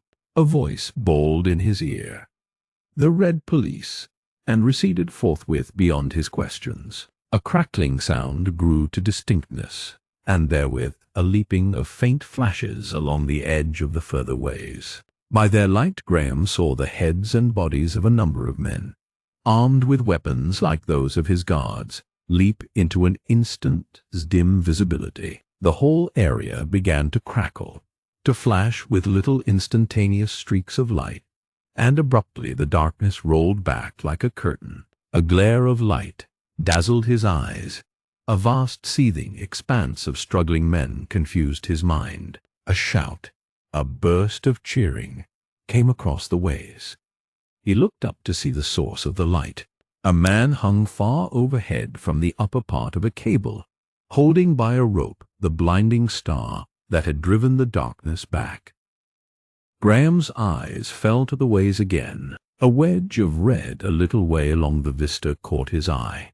He saw it was a dense mass of red-clad men jammed on the higher, further way, their backs against the pitiless cliff of building, and surrounded by a dense crowd of antagonists. They were fighting. Weapons flashed and rose and fell. Heads vanished at the edge of the contest, and other heads replaced them. The little flashes from the green weapons became little jets of smoky gray, while the light lasted. Abruptly the flare was extinguished, and the ways were in inky darkness once more, a tumultuous mystery. He felt something thrusting against him. He was being pushed along the gallery. Someone was shouting. It might be at him. He was too confused to hear. He was thrust against the wall, and a number of people blundered past him. It seemed to him that his guards were struggling with one another. Suddenly, the cable-hung star-holder appeared again, and the whole scene was white and dazzling. The band of redcoats seemed broader and nearer. Its apex was halfway down the ways towards the central aisle. And raising his eyes, Graham saw that a number of these men had also appeared now in the darkened lower galleries of the opposite building, and were firing over the heads of their fellows below at the boiling confusion of people on the lower ways. The meaning of these things dawned upon him. The march of the people had come upon an ambush at the very outset. Thrown into confusion by the extinction of the lights, they were now being attacked by the red police. Then he became aware that he was standing alone, that his guards and Lincoln were along the gallery in the direction along which he had come before the darkness fell. He saw they were gesticulating to him wildly, running back towards him. A great shouting came from across the ways. Then it seemed as though the whole face of the darkened building opposite was lined and speckled with red-clad men, and they were pointing over to him and shouting, "The sleeper! Save the sleeper!" shouted a multitude of throats. Something struck the wall above his head. He looked up at the impact and saw a star-shaped splash of silvery metal. He saw Lincoln near him, felt his arm gripped. Then, pat, pat. He had been missed twice. For a moment he did not understand this. The street was hidden. Everything was hidden. As he looked, the second flare had burned out. Lincoln had gripped Graham by the arm, was lugging him along the gallery. "Before the next light," he cried. His haste was contagious. Graham's instinct of self-preservation overcame the paralysis of his incredulous astonishment. He became for a time the blind creature of the fear of death. He ran, stumbling because of the uncertainty of the darkness, blundered into his guards as they turned to run with him. Haste was his one desire, to escape this perilous gallery upon which he was exposed. A third glare came close on its predecessors. With it came a great shouting across the ways, an answering tumult from the ways. The redcoats below, he saw, had now almost gained the central passage. Their countless faces turned towards him, and they shouted. The white facade opposite was densely stippled with red. All these wonderful things concerned him, turned upon him as a pivot. These were the guards of the council attempting to recapture him. Lucky it was for him that these shots were the first fired in anger for 150 years. He heard bullets whacking over his head, felt a splash of molten metal sting his ear, and perceived without looking that the whole opposite facade, an unmasked ambuscade of red police, was crowded and bawling and firing at him. Down went one of his guards before him, and Graham, unable to stop, leapt the writhing body. In another second he had plunged, unhurt, into a black passage, and incontinently someone, coming, it may be, in a transverse direction, blundered violently into him. He was hurling down a staircase in absolute darkness. He reeled, and was struck again, and came against a wall with his hands. He was crushed by a weight of struggling bodies, whirled round, and thrust to the right. A vast pressure pinned him. He could not breathe. His ribs seemed cracking. He felt a momentary relaxation, and then the whole mass of people moving together bore him back towards the great theatre from which he had so recently come. There were moments when his feet did not touch the ground. Then he was staggering and shoving. He heard shouts of, "They are coming," and a muffled cry close to him. His foot blundered against something soft. He heard a hoarse scream underfoot. He heard shouts of, "The sleeper," but he was too confused to speak. He heard the green weapons crackling. For a space he lost his individual will, became an atom in a panic, blind, unthinking, mechanical. He thrust and pressed back and writhed in the pressure, kicked presently against a step, and found himself ascending a slope. And abruptly the faces all about him leapt out of the black, visible, ghastly white, and astonished, terrified, perspiring, in a livid glare. One face, a young man, was very near to him, not 20 inches away. At the time it was but a passing incident of no emotional value, but afterwards it came back to him in his dreams. For this young man, wedged upright in the crowd for a time, had been shot, and was already dead. A fourth white star must have been lit by the man on the cable. Its light came glaring in through vast windows and arches, and showed Graham that he was now one of a dense mass of flying black figures pressed back across the lower area of the great theatre. This time the picture was livid and fragmentary, slashed and barred with black shadows. He saw that quite near to him the Red Guards were fighting their way through the people. He could not tell whether they saw him. He looked for Lincoln and his guards. He saw Lincoln near the stage of the theatre, surrounded in a crowd of black-badged revolutionaries, lifted up and staring to and fro as if seeking him. Graham perceived that he himself was near the opposite edge of the crowd, that behind him, separated by a barrier, sloped the now vacant seats of the theatre. A sudden idea came to him, and he began fighting his way towards the barrier. As he reached it, the glare came to an end. In a moment he had thrown off the great cloak that not only impeded his movements, but made him conspicuous, and had slipped it from his shoulders. He heard someone trip in its folds. In another he was scaling the barrier, and had dropped into the blackness on the further side. Then, feeling his way, he came to the lower end of an ascending gangway. In the darkness, the sound of firing ceased, and the roar of feet and voices lulled. Then, suddenly, he came to an unexpected step, and tripped, and fell. As he did so, pools and islands amidst the darkness about him leapt to vivid light again.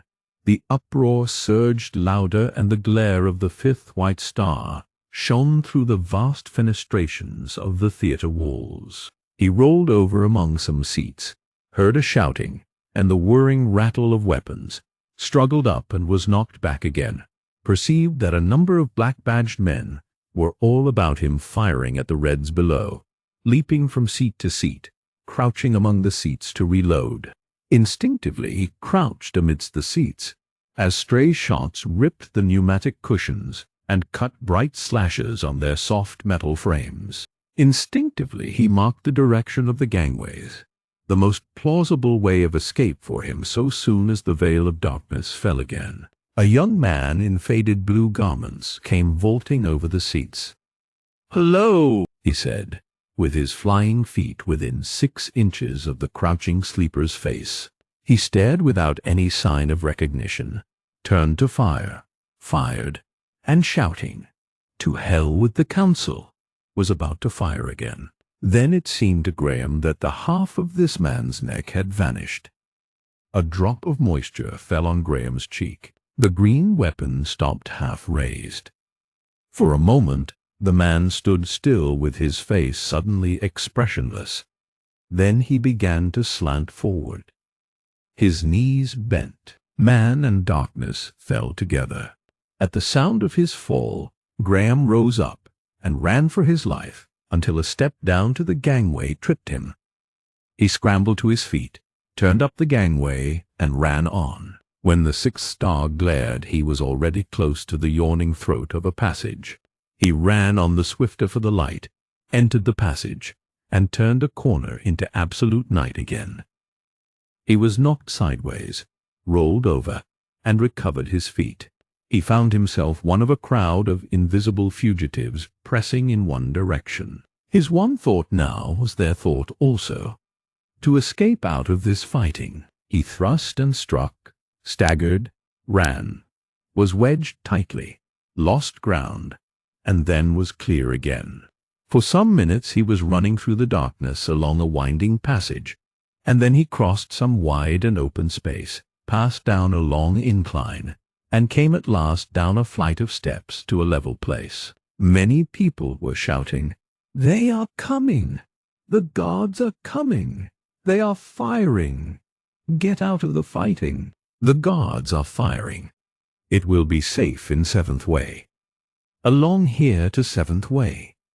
There were women and children in the crowd as well as men. The crowd converged on an archway, passed through a short throat, and emerged on a wider space again, lit dimly. The black figures about him spread out and ran up what seemed in the twilight to be a gigantic series of steps. He followed. The people dispersed to the right and left. He perceived that he was no longer in a crowd. He stopped near the highest step. Before him, on that level, were groups of seats and a little kiosk. He went up to this and, stopping in the shadow of its eaves, looked about him panting. Everything was vague and gray, but he recognized that these great steps were a series of platforms of the ways, now motionless again. The platforms slanted up on either side, and the tall buildings rose beyond, vast dim ghosts, their inscriptions and advertisements indistinctly seen, and up through the girders and cables was a faint interrupted ribbon of pallid sky. A number of people hurried by. From their shouts and voices, it seemed they were hurrying to join the fighting.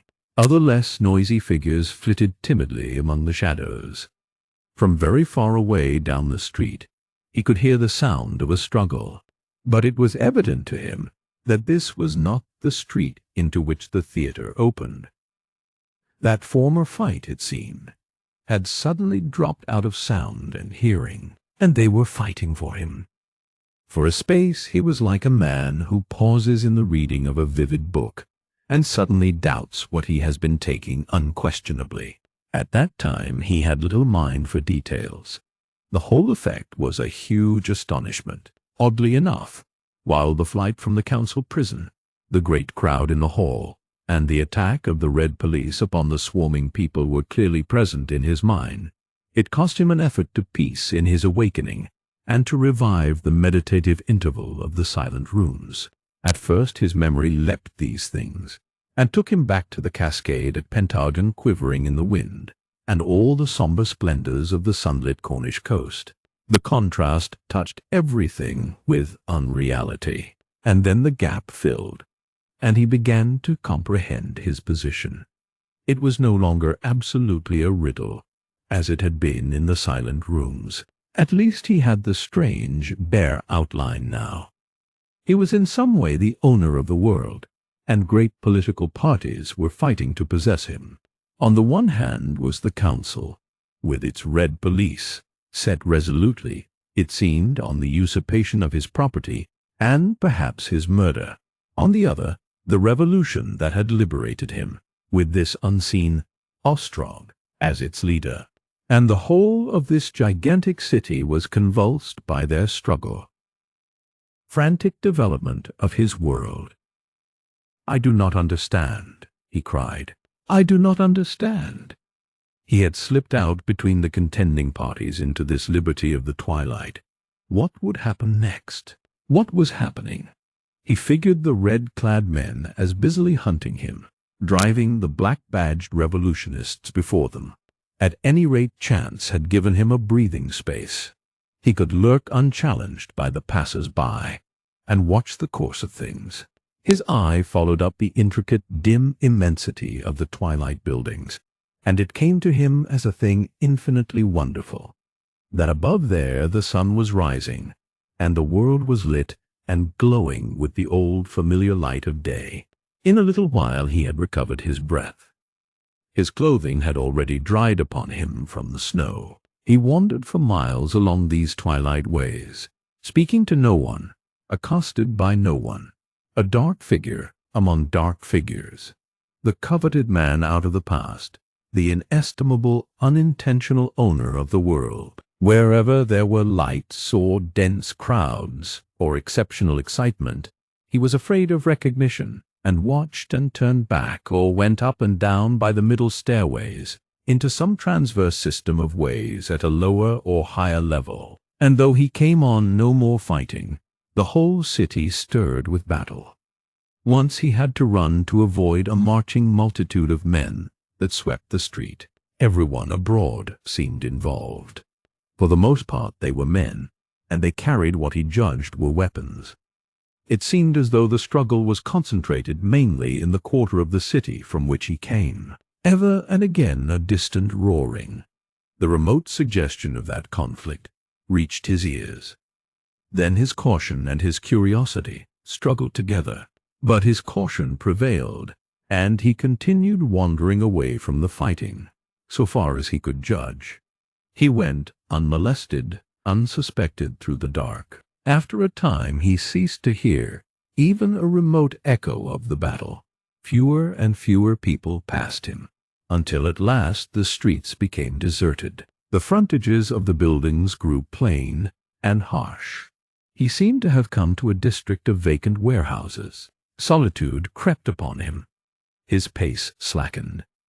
He became aware of a growing fatigue.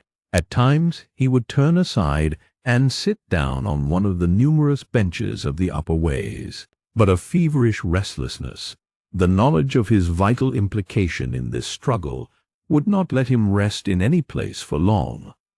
Was the struggle on his behalf alone? And then in a desolate place came the shock of an earthquake, a roaring and thundering, a mighty wind of cold air pouring through the city, the smash of glass, the slip and thud of falling masonry, a series of gigantic concussions. A mass of glass and ironwork fell from the remote roofs into the middle gallery, not 100 yards away from him, and in the distance were shouts and running. He, too, was startled to an aimless activity, and ran first one way and then as aimlessly back.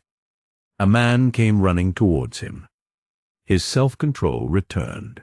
"What have they blown up?" asked the man breathlessly. That was an explosion, and before Graham could speak he had hurried on. The great buildings rose dimly, veiled by a perplexing twilight, albeit the rivulet of sky above was now bright with day. He noted many strange features, understanding none at the time. He even spelt out many of the inscriptions in phonetic lettering. But what profit is it to decipher a confusion of odd-looking letters resolving itself, after painful strain of eye and mind, into "Here is Edomite," or "Labour Bureau"? Little sighed, grotesque thought, that all these cliff-like houses were his. The perversity of his experience came to him vividly. In actual fact, he had made such a leap in time as romancers have imagined again and again, and that fact realized, he had been prepared. His mind had, as it were, seated itself for a spectacle, and no spectacle unfolded itself, but a great, vague danger, unsympathetic shadows and veils of darkness. Somewhere through the labyrinthine obscurity his death sought him. Would he, after all, be killed before he saw? It might be that even at the next corner his destruction ambushed. A great desire to see, a great longing to know, arose in him. He became fearful of corners. It seemed to him that there was safety in concealment. Where could he hide to be inconspicuous when the lights returned? At last he sat down upon a seat in a recess on one of the higher ways, conceiving he was alone there. He squeezed his knuckles into his weary eyes. Suppose when he looked again he found the dark trough of parallel ways, and that intolerable altitude of edifice gone. Suppose he were to discover the whole story of these last few days, The awakening, the shouting multitudes, the darkness and the fighting, a phantasmagoria, a new and more vivid sort of dream. It must be a dream. It was so inconsecutive, so reasonless. Why were the people fighting for him? Why should this saner world regard him as owner and master? So he thought, sitting blinded, and then he looked again, half hoping, in spite of his ears, to see some familiar aspect of the life of the 19th century, to see, perhaps, the little harbour of Boscastle about him, the cliffs of Pentargen, or the bedroom of his home. But fact takes no heed of human hopes. A squad of men with a black banner tramped athwart the nearer shadows, intent on conflict, and beyond rose that giddy wall of frontage, vast and dark, with the dim, incomprehensible lettering showing faintly on its face. "It is no dream," he said, "no dream." And he bowed his face upon his hands. Chapter 11. The old man who knew everything. He was startled by a cough close at hand. He turned sharply, and peering, saw a small, hunched-up figure sitting a couple of yards off in the shadow of the enclosure. "Have ye any news?" asked the high-pitched, wheezy voice of a very old man. Graham hesitated. "None," he said. "I stay here till the lights come again," said the old man. "These blue scoundrels are everywhere, everywhere." Graham's answer was inarticulate assent. He tried to see the old man, but the darkness hid his face. He wanted very much to respond, to talk, but he did not know how to begin. "Dark and damnable," said the old man suddenly. "Dark and damnable. Turned out of my room among all these dangers." "That's hard," ventured Graham. "That's hard on you." Darkness. An old man lost in the darkness. And all the world gone mad. War and fighting. The police beaten, and rogues abroad. Why don't they bring some Negroes to protect us? No more dark passages for me. I fell over a dead man. "You were safer with company," said the old man, "if it's company of the right sort," and peered frankly. He rose suddenly and came towards Graham. Apparently the scrutiny was satisfactory. The old man sat down as if relieved to be no longer alone. "Eh," he said, "but this is a terrible time. War and fighting, and the dead lying there. Men, strong men, dying in the dark. Sons. I have 3 sons. God knows where they are tonight." The voice ceased, then repeated quavering, "God knows where they are tonight." Graham stood revolving a question that should not betray his ignorance. Again the old man's voice ended the pause. "This Ostrog will win," he said. "He will win, and what the world will be like under him no one can tell. My sons are under the wind vanes, all 3. One of my daughters-in-law was his mistress for a while. His mistress. We were not common people, though they've sent me to wander tonight and take my chance. I knew what was going on, before most people. But this darkness, and to fall over a dead body suddenly in the dark." His wheezy breathing could be heard. "Ostrog," said Graham. "The greatest boss the world has ever seen," said the voice. Graham ransacked his mind. "The council has few friends among the people," he hazarded. "Few friends. And poor ones at that. They've had their time. They should have kept to the clever ones. But twice they held election. And Ostrog. And now it has burst out, and nothing can stay it. Nothing can stay it. Twice they rejected Ostrog. Ostrog the boss. I heard of his rages at the time. He was terrible. Heaven save them, for nothing on earth can now he has raised the labor companies upon them. No one else would have dared. All the blue canvas armed and marching. He will go through with it. He will go through." He was silent for a little while. "This sleeper," he said, and stopped. "Yes," said Graham. "Well, well, well." The senile voice sank to a confidential whisper. The dim, pale face came close. "The real sleeper?" "Yes," said Graham. "Died years ago." "What?" said Graham sharply. "Years ago. Died. Years ago. Died. Years ago." "You don't say so," said Graham. "I do. I do. I do say so. He died. This sleeper who's woke up, they changed in the night. A poor, drugged, insensible creature. But I mustn't tell all I know. I mustn't tell all I know. I mustn't tell all I know." For a little while he muttered inaudibly. His secret was too much for him. "I don't know the ones that put him to sleep. That was before my time. But I know the man who injected the stimulants and woke him again. It was 10-1. Wake or kill. Wake or kill. Ostrog's way." Graham was so astonished at these things that he had to interrupt, to make the old man repeat his words, to re-question vaguely, before he was sure of the meaning and folly of what he heard. And his awakening had not been natural. Was that an old man's senile superstition too, or had it any truth in it?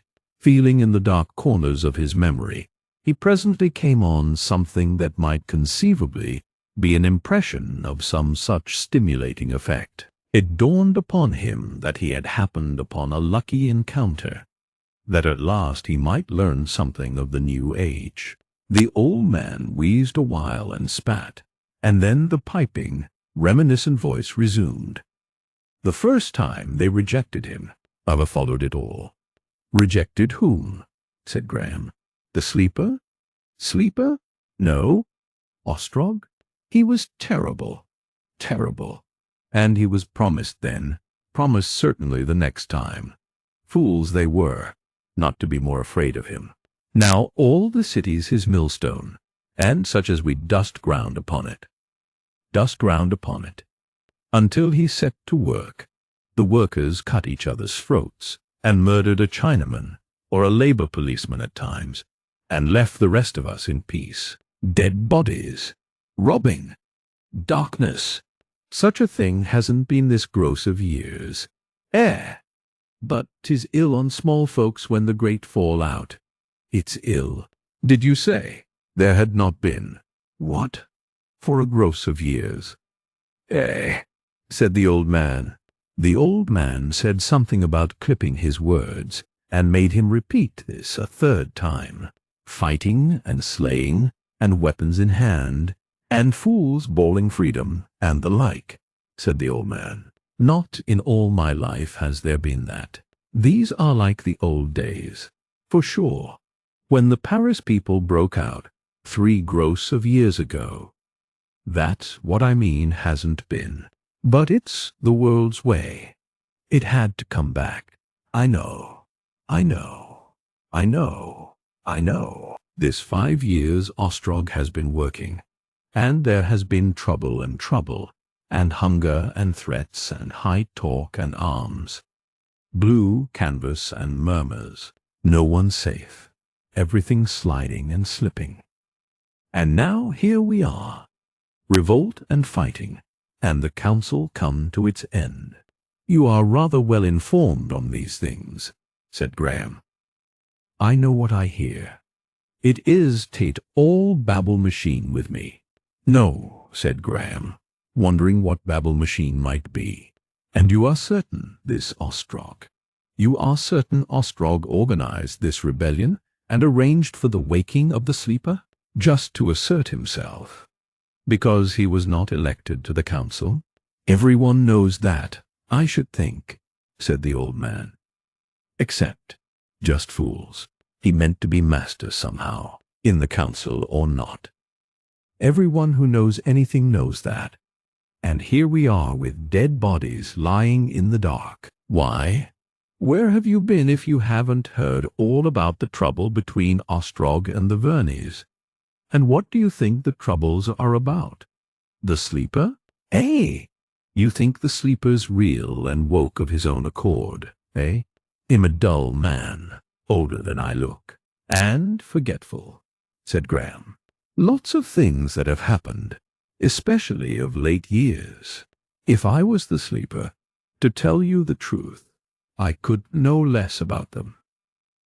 Eh, said the voice. Old, are you? You don't sound so very old. But it's not everyone keeps his memory to my time of life, truly. But these notorious things. But you're not so old as me. Not nearly so old as me. Well, I ought not to judge other men by myself, perhaps. I'm young for so old a man. Maybe you real old for so young. That's it, said Graham. And I've a queer history. I know very little. And history, practically I know no history. The sleeper and Julius Caesar are all the same to me. It's interesting to hear you talk of these things. I know a few things, said the old man. I know a thing or two. But, hark! The two men became silent, listening. There was a heavy thud, a concussion that made their seats shiver. The passers-by stopped, shouted to one another. The old man was full of questions.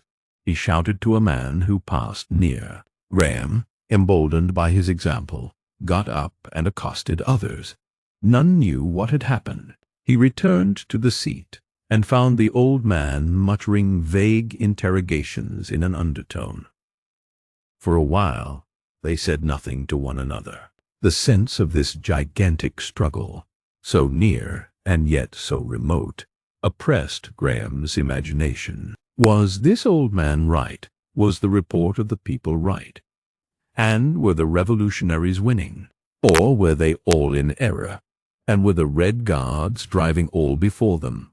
At any time the flood of warfare might pour into this silent quarter of the city and seize upon him again. It behooved him to learn all he could while there was time. He turned suddenly to the old man with a question and left it unsaid. But his motion moved the old man to speech again. "Eh, but how things work together," said the old man. "This sleeper that all the fools put their trust in, and the whole history of it. I was always a good one for histories. When I was a boy, I am that old, I used to read printed books. You'd hardly think it. Likely you've seen none. They rot and dust so, and the sanitary company burns them to make ashlarite, but they were convenient in their dirty way. One learnt a lot. These newfangled babble machines, they don't seem newfangled to you, eh? They were easy to hear, easy to forget, but I've retraced all the sleeper business from the first." "You will scarcely believe it," said Graham slowly. "I'm so ignorant. I've been so preoccupied in my own little affairs. My circumstances have been so odd. I know nothing of this sleeper's history. Who was he?" said the old man. I know. He was a poor nobody, and set on a playful woman, poor soul. And he fell into a trance. There's the old things they had, those brown things, silver photographs, still showing him as he lay, a gross and a half years ago, a gross and a half of years. What? Set on a playful woman, poor soul, said Graham softly to himself, and then aloud, "Yes. Well, go on. You must know he had a cousin named Warming, a solitary man without children, who made a big fortune speculating in roads, the first Adamite roads. But surely you've heard?" "No? Why?" "He bought all the patent rights and made a big company. In those days there were grosses of separate businesses and business companies. Grosses of grosses. His roads killed the railroads, the old things. In 24 years, he bought up and edamated the tracks. And because he didn't want to break up his great property or let in shareholders, he left it all to the sleeper, and put it under a board of trustees that he had picked and trained. He knew then the sleeper wouldn't to wake, that he would go on sleeping, sleeping till he died. He knew that quite well. And Plump, a man in the United States, who had lost 2 sons in a boat accident, followed that up with another great bequest. His trustees found themselves with a dozen myriads of lions' worth or more of property at the very beginning. What was his name? Graham. No, I mean that American. No, I mean that American. Isbister. Isbister, cried Graham. Why, I don't even know the name. Of course not, said the old man. Of course not. People don't learn much in the schools nowadays. But I know all about him. He was a rich American who went from England, and he left the sleeper even more than warming. How he made it, that I don't know. Something about pictures by machinery, but he made it and left it, and so the council had its start. It was just a council of trustees at first. And how did it grow? But you were not up to things. Money attracts money, and 12 brains are better than 1. They played it cleverly. They worked politics with money, and kept on adding to the money by working currency and tariffs.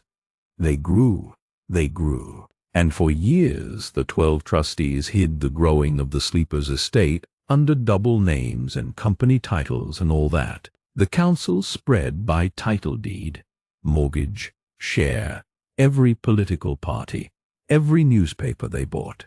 If you listen to the old stories, you will see the council growing and growing. Billions and billions of lions at last, the sleeper's estate, and all growing out of a whim, out of this warming's will, and an accident to Isbister's sons. Men are strange, said the old man. The strange thing to me is how the council worked together so long, as many as 12. But they worked in cliques from the first, and they've slipped back. In my young days, speaking of the council was like an ignorant man speaking of God. We did think they could do wrong. We didn't know of their women and all that, or else I've got wiser. Men are strange, said the old man.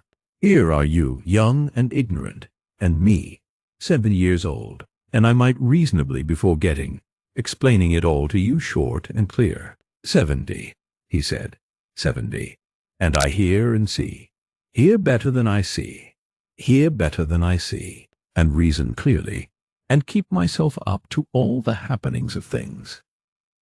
70. Life is strange. I was 20 before Ostrog was a baby. I remember him long before he pushed his way to the head of the wind vane's control. I've seen many changes. I will warn the blue. And at last I've come to see this crush and darkness and tumult and dead men carried by in heaps on the ways.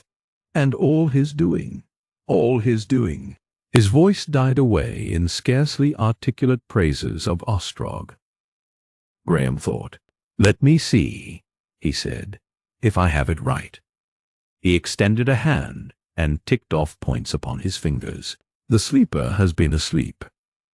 Changed, said the old man. Perhaps. And meanwhile the sleeper's property grew in the hands of 12 trustees, until it swallowed up nearly all the great ownership of the world. The 12 trustees, by virtue of this property, have become masters of the world, because they are the paying power, just as the old English Parliament used to be. Said the old man. That's so. That is a good comparison. You were not so.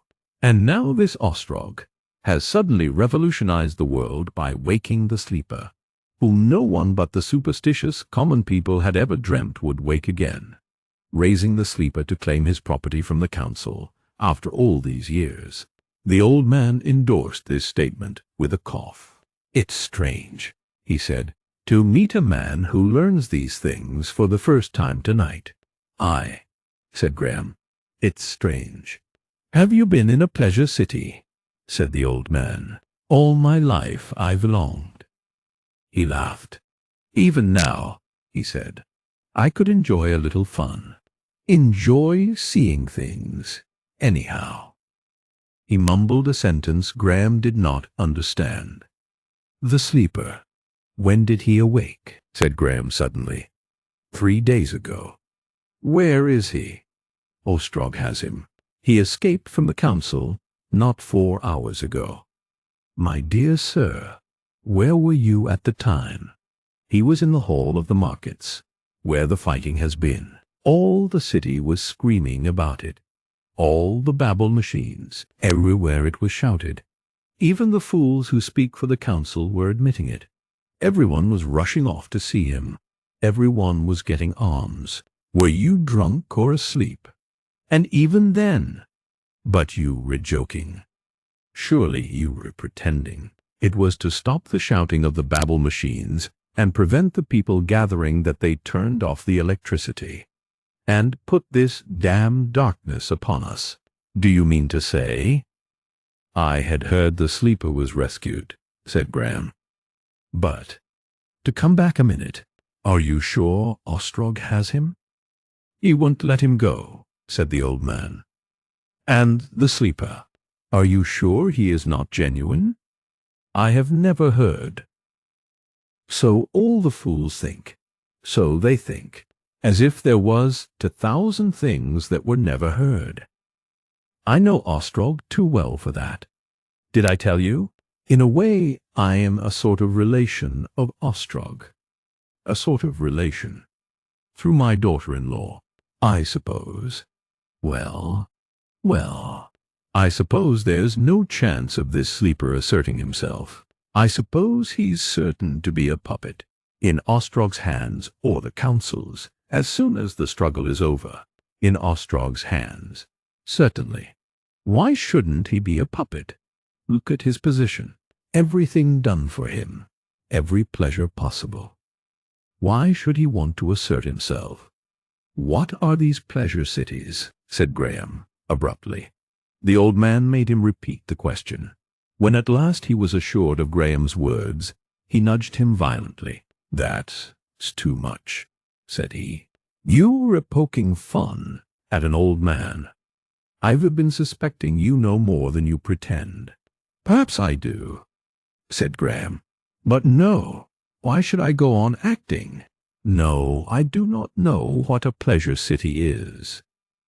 The old man laughed in an intimate way. "What is more, I do not know how to read your letters. I do not know what money you use. I do not know what foreign countries there are. I do not know where I am. I cannot count. I do not know where to get food, nor drink, nor shelter. Come, said the old man. If you had a glass of drink now, would you put it in your ear or your eye? I want you to tell me all these things." He.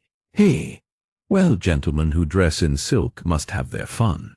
A withered hand caressed Graham's arm for a moment. "Silk. Well, but all the same, I wish I was the man who was put up as the sleeper. He'll have a fine time of it. All the pomp and pleasure. He's a queer-looking face. When they used to let anyone go to see him, I've got tickets and been.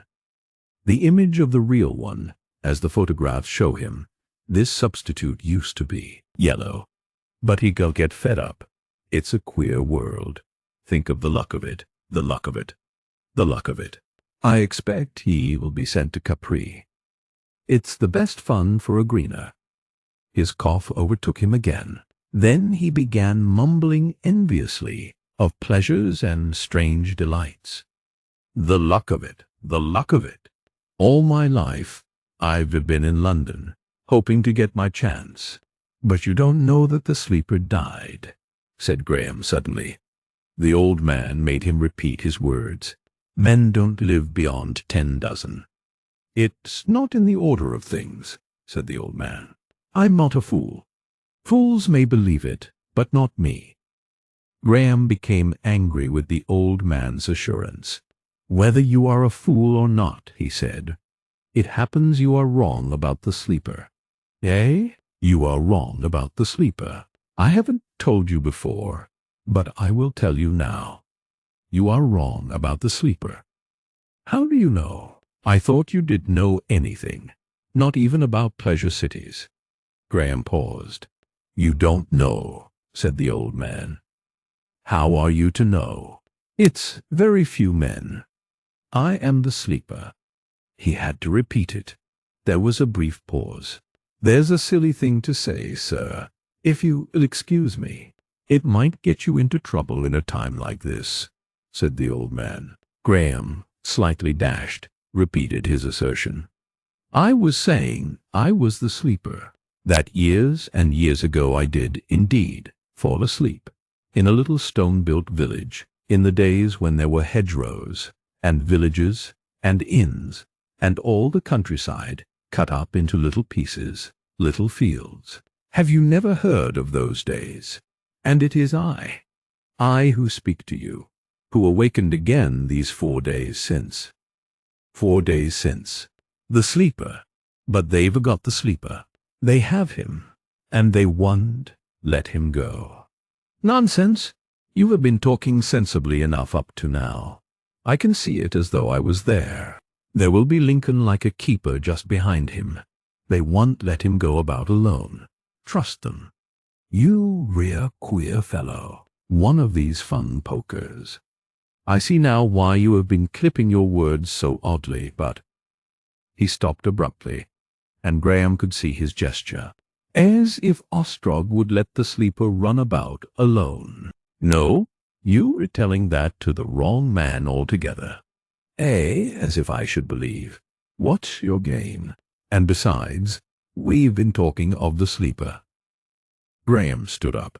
Listen, he said, I am the sleeper. You are an odd man, said the old man. So sit here in the dark, talking clipped, and telling a lie of that sort. But Graham's exasperation fell to laughter. It is preposterous, he cried. Preposterous. The dream must end. It gets wilder and wilder. Here am I, in this damned twilight. I never knew a dream in twilight before. An anachronism by 200 years, and trying to persuade an old fool that I am myself. And meanwhile... Ooh! He moved in gusty irritation and went striding. In a moment the old man was pursuing him. But don't go, cried the old man. I am an old fool, I know. Don't go. Don't go. Don't leave me in all this darkness. Graham hesitated, stopped. Suddenly the folly of telling his secret flashed into his mind. I didn't mean to offend you. Disbelieving you, said the old man, coming near. It's no manner of harm. Call yourself the sleeper, if it pleases you. 'Tis a foolish trick. Graham hesitated, turned abruptly, and went on his way. For a time he heard the old man's hobbling pursuit, and his wheezy cries receding. But at last the darkness swallowed him, and Graham saw him no more. Chapter 12. Ostrog Graham could now take a clearer view of his position. For a long time yet he wondered. But after the talk of the old man, his discovery of this Ostrog was clear in his mind, as the final inevitable decision. One thing was evident. Those who were at the headquarters of the revolt had succeeded very admirably in suppressing the fact of his disappearance. But every moment he expected to hear the report of his death or of his recapture by the council. Presently a man stopped before him. "Have you heard?" he said. "No," said Graham, starting. "Near a dozen," said the man. "A dozen men," and hurried on. A number of men and a girl passed in the darkness, gesticulating and shouting. "Capitulated! Given up!" A dozen of men. 2 dozen of men. "Ostrog, hurrah! Ostrog, hurrah!" These cries receded, became indistinct. Other shouting men followed. For a time his attention was absorbed in the fragments of speech he heard. He had a doubt whether all were speaking English. Scraps floated to him, scraps like pidgin English, like nigger dialect, blurred and mangled distortions. He dared accost no one with questions. The impression the people gave him jarred altogether with his preconceptions of the struggle, and confirmed the old man's faith in Ostrog. It was only slowly he could bring himself to believe that all these people were rejoicing at the defeat of the council, that the council, which had pursued him with such power and vigor, was after all the weaker of the two sides in conflict. And if that was so, how did it affect him? Several times he hesitated on the verge of fundamental questions. Once he turned and walked for a long way after a little man of rotund, inviting outline. But he was unable to master confidence to address him. It was only slowly that it came to him that he might ask for the wind vane offices, whatever the wind vane offices might be. His first inquiry simply resulted in a direction to go on towards Westminster. His second led to the discovery of a short-cut, in which he was speedily lost. He was told to leave the ways to which he had hitherto confined himself, knowing no other means of transit, and to plunge down one of the middle staircases into the blackness of a crossway. Thereupon came some trivial adventures, chief of these an ambiguous encounter with a gruff-voiced, invisible creature speaking in a strange dialect that seemed at first a strange tongue, a thick flow of speech, with the drifting corpses of English words therein, the dialect of the latter-day vile. Then another voice drew near, a girl's voice singing, "Tra-la-la, tra-la-la." She spoke to Graham, her English touched with something of the same quality. She professed to have lost her sister. She blundered needlessly into him, he thought, caught hold of him, and laughed. But a word of vague remonstrance sent her into the unseen again. The sounds about him increased. Stumbling people passed him, speaking excitedly. "They have surrendered! The council! Surely not the council! Surely not the council!" "They are saying so in the ways." The passage seemed wider. Suddenly the wall fell away. He was in a great space, and people were stirring remotely. He inquired his way of an indistinct figure. "Strike straight across," said a woman's voice. He left his guiding wall, and in a moment had stumbled against a little table on which were utensils of glass. Graham's eyes, now attuned to darkness, made out a long vista with tables on either side. He went down this. At one or two of the tables he heard a clang of glass and a sound of eating. There were people then cool enough to dine, or daring enough to steal a meal in spite of social convulsion and darkness. Far off and high up, he presently saw a pallid light of a semicircular shape. As he approached this, a black edge came up and hid it. He stumbled at steps, and found himself in a gallery. He heard a sobbing, and found two scared little girls crouched by a railing. These children became silent at the near sound of feet. He tried to console them, but they were very still until he left them. Then, as he receded, he could hear them sobbing again. Presently he found himself at the foot of a staircase, and near a wide opening. He saw a dim twilight above this, and ascended out of the blackness into a street of moving ways again. Along this a disorderly swarm of people marched shouting. They were singing snatches of the song of the revolt, most of them out of tune. Here and there torches flared, creating brief hysterical shadows. He asked his way, and was twice puzzled by that same thick dialect. His third attempt won an answer he could understand. He was 2 miles from the wind vane offices in Westminster, but the way was easy to follow.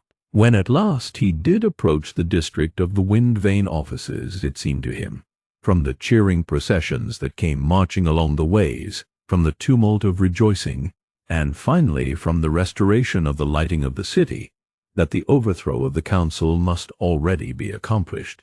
And still no news of his absence came to his ears. The re-illumination of the city came with startling abruptness. Suddenly he stood blinking. All about him men halted dazzled, and the world was incandescent. The light found him already upon the outskirts of the excited crowds that choked the ways near the wind vane offices, and the sense of visibility and exposure that came with it turned his colorless intention of joining Ostrog to a keen anxiety. For a time he was jostled, obstructed, and endangered by men hoarse and weary with cheering his name, some of them bandaged and bloody in his cause.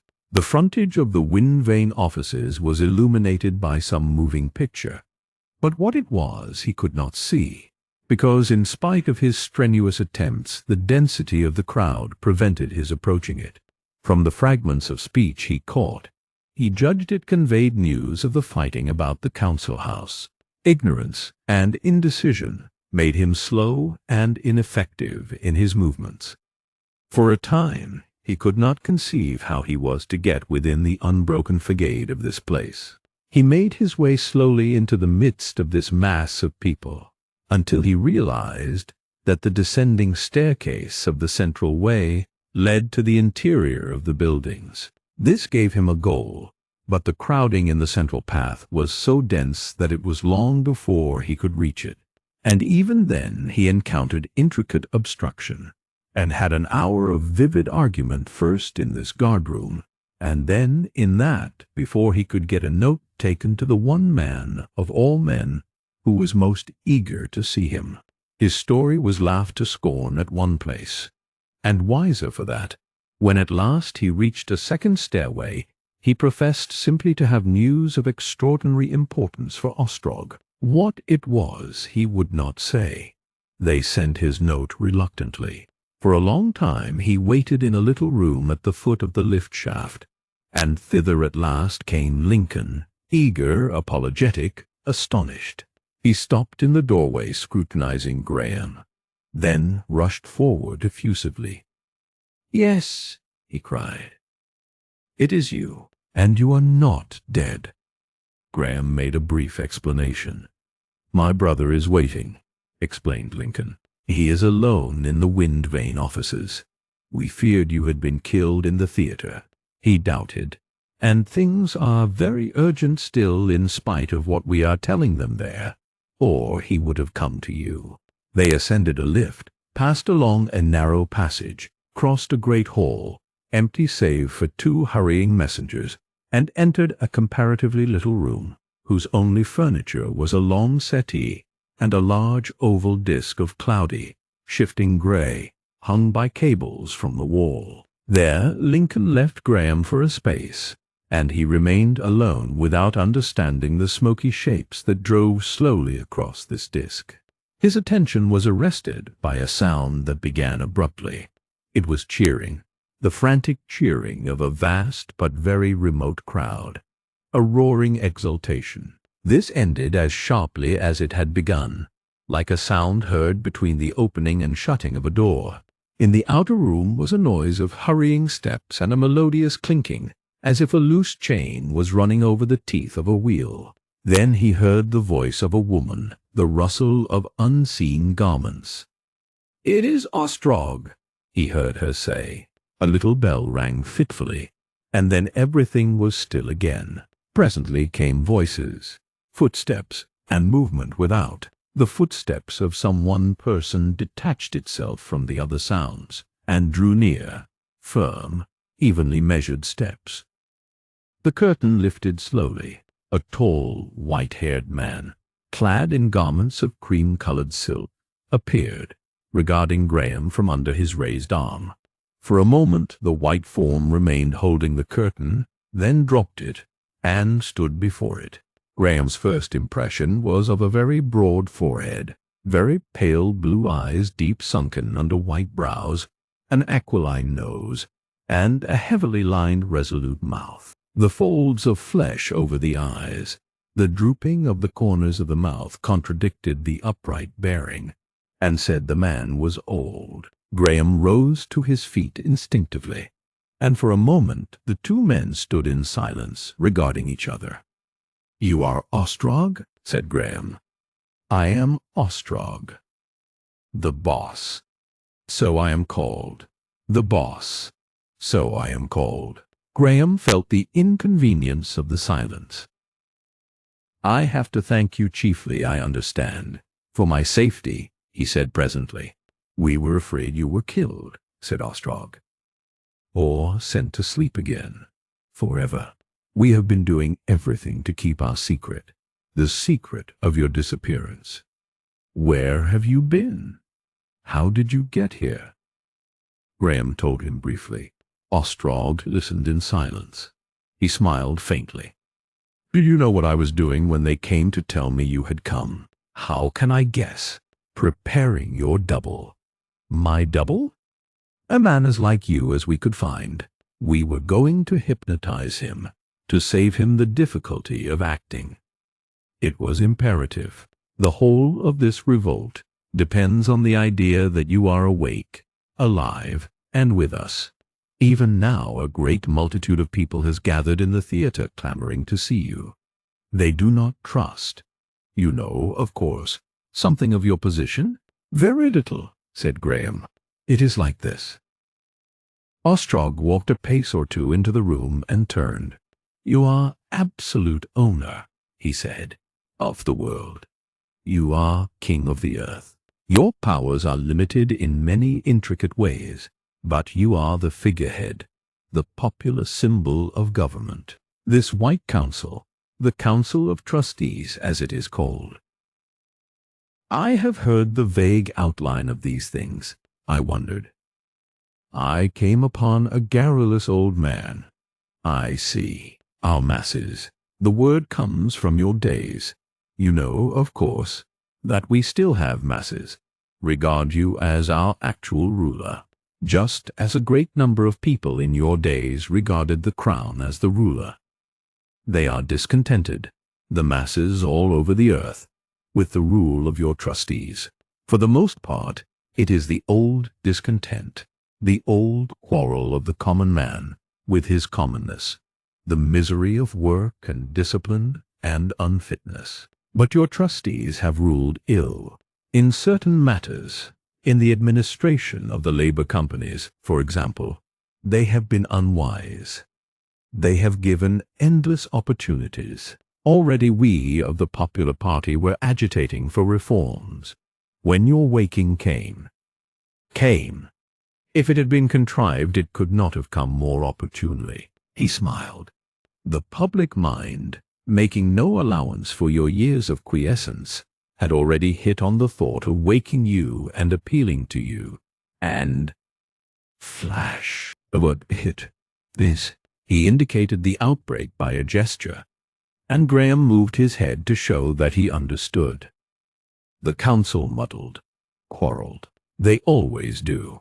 They could not decide what to do with you. You know how they imprisoned you. I see. I see. I see. I see. And now, we win. We win. Indeed, we win. Tonight, in 5 swift hours, suddenly we struck everywhere. The wind-vane people, the labor company, and its millions, burst the bonds. We got the pull of the aeroplanes. Yes, said Graham. That was, of course, essential. Or they could have got away. All the city rose. Every third man almost was in it. All the blue, all the public services, save only just a few aeronauts, and about half the red police. You were rescued, and their own police of the ways. Not half of them could be massed at the council house, have been broken up, disarmed or killed. All London is ours. Now, only the council house remains. Half of those who remained to them of the red police were lost in that foolish attempt to recapture you. They lost their heads when they lost you. They flung all they had at the theatre. We cut them off from the council house there. Truly tonight has been a night of victory. Everywhere your star has blazed. A day ago, the White Council ruled as it has ruled for a gross of years, for a century and a half of years, and then, with only a little whispering, a covert arming here and there, suddenly. So, I am very ignorant, said Graham. I suppose I do not clearly understand the conditions of this fighting. If you could explain. Where is the council? Where is the fight? Ostrog stepped across the room. Something clicked, and suddenly, save for an oval glow, they were in darkness. For a moment Graham was puzzled. Then he saw that the cloudy gray disk had taken depth and color, had assumed the appearance of an oval window, looking out upon a strange, unfamiliar scene. At the first glance he was unable to guess what this scene might be. It was a daylight scene, the daylight of a wintry day, gray and clear. Across the picture, and halfway as it seemed between him and the remoter view, a stout cable of twisted white wire stretched vertically. Then he perceived that the rows of great wind wheels he saw, the wide intervals, the occasional gulfs of darkness, were akin to those through which he had fled from the council house.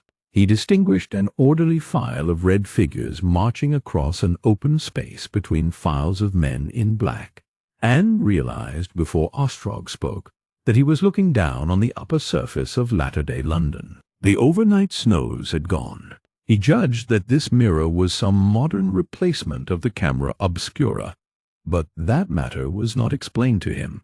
He saw that though the file of red figures was trotting from left to right, yet they were passing out of the picture to the left. He wondered momentarily, and then saw that the picture was passing slowly, panorama fashion, across the oval. "In a moment you will see the fighting," said Ostrog at his elbow. "Those fellows in red, you notice, are prisoners. This is the roof space of London. All the houses are practically continuous now. The streets and public squares are covered in. The gaps and chasms of your time have disappeared." Something out of focus obliterated half the picture. Its form suggested a man. There was a gleam of metal, a flash, something that swept across the oval, as the eyelid of a bird sweeps across its eye, and the picture was clear again. And now Graham beheld men running down among the wind wheels, pointing weapons from which jetted out little smoky flashes. They swarmed thicker and thicker to the right, gesticulating. It might be they were shouting, but of that the picture told nothing. They and the wind wheels passed slowly and steadily across the field of the mirror. "Now," said Ostrog, "comes the council house." And slowly a black edge crept into view and gathered Graham's attention. Soon it was no longer an edge but a cavity, a huge blackened space amidst the clustering edifices, and from it thin spires of smoke rose into the pallid winter sky. Gaunt, ruinous masses of the building, mighty truncated piers and girders, rose dismally out of this cavernous darkness. And over these vestiges of some splendid place, countless minute men were clambering, leaping, swarming. "This is the council house," said Ostrog, "their last stronghold, and the fools wasted enough ammunition to hold out for a month in blowing up the buildings all about them, to stop our attack. You heard the smash? It shattered half the brittle glass in the city." And while he spoke, Graham saw that beyond this area of ruins, overhanging it and rising to a great height, was a ragged mass of white building. This mass had been isolated by the ruthless destruction of its surroundings. Black gaps marked the passages the disaster had torn apart. Big holes had been slashed open, and the decoration of their interiors showed dismally in the wintry dawn. And down the jagged walls hung festoons of divided cables and twisted ends of lines and metallic rods. And amidst all the vast details moved little red specks, the red-clothed defenders of the council. Every now and then faint flashes illuminated the bleak shadows. At the first sight it seemed to Graham that an attack upon this isolated white building was in progress. But then he perceived that the party of the revolt was not advancing, but sheltered amidst the colossal wreckage that encircled this last ragged stronghold of the red-garbed men, was keeping up a fitful firing.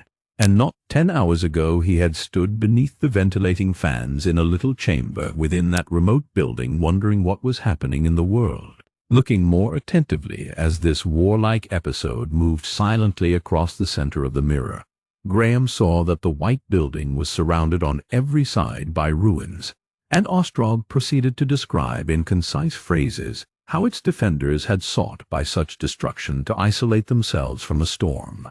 He spoke of the loss of men that huge downfall had entailed in an indifferent tone. He indicated an improvised mortuary among the wreckage, showed ambulances swarming like cheese mites along a ruinous groove that had once been a street of moving ways. He was more interested in pointing out the parts of the council house, the distribution of the besiegers. In a little while the civil contest that had convulsed London was no longer a mystery to Graham.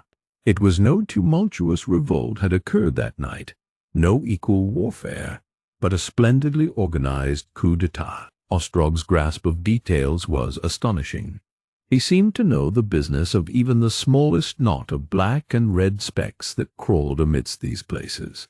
He stretched a huge black arm across the luminous picture, and showed the room whence Graham had escaped, and across the chasm of ruins the course of his flight. Graham recognized the gulf across which the gutter ran, and the wind wheels where he had crouched from the flying machine. The rest of his path had succumbed to the explosion. He looked again at the council house, and it was already half hidden, and on the right a hillside with a cluster of domes and pinnacles, hazy, dim, and distant, was gliding into view.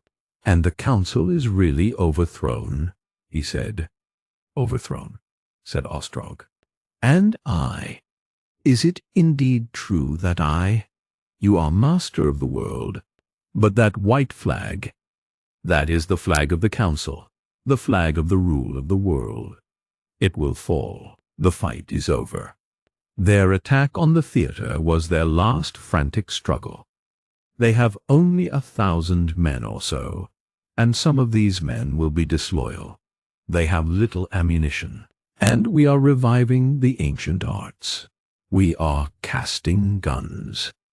But help. Is this city the world? Practically, this is all they have left to them of their empire. Abroad the cities have either revolted with us or wait the issue. Your awakening has perplexed them, paralyzed them. But haven't the council flying machines? Why is there no fighting with them? They had. But the greater part of the aeronauts were in the revolt with us. They wouldn't take the risk of fighting on our side, but they would not stir against us. We had to get a pull with the aeronauts. Quite half were with us, and the others knew it. Directly they knew you had got away, those looking for you dropped.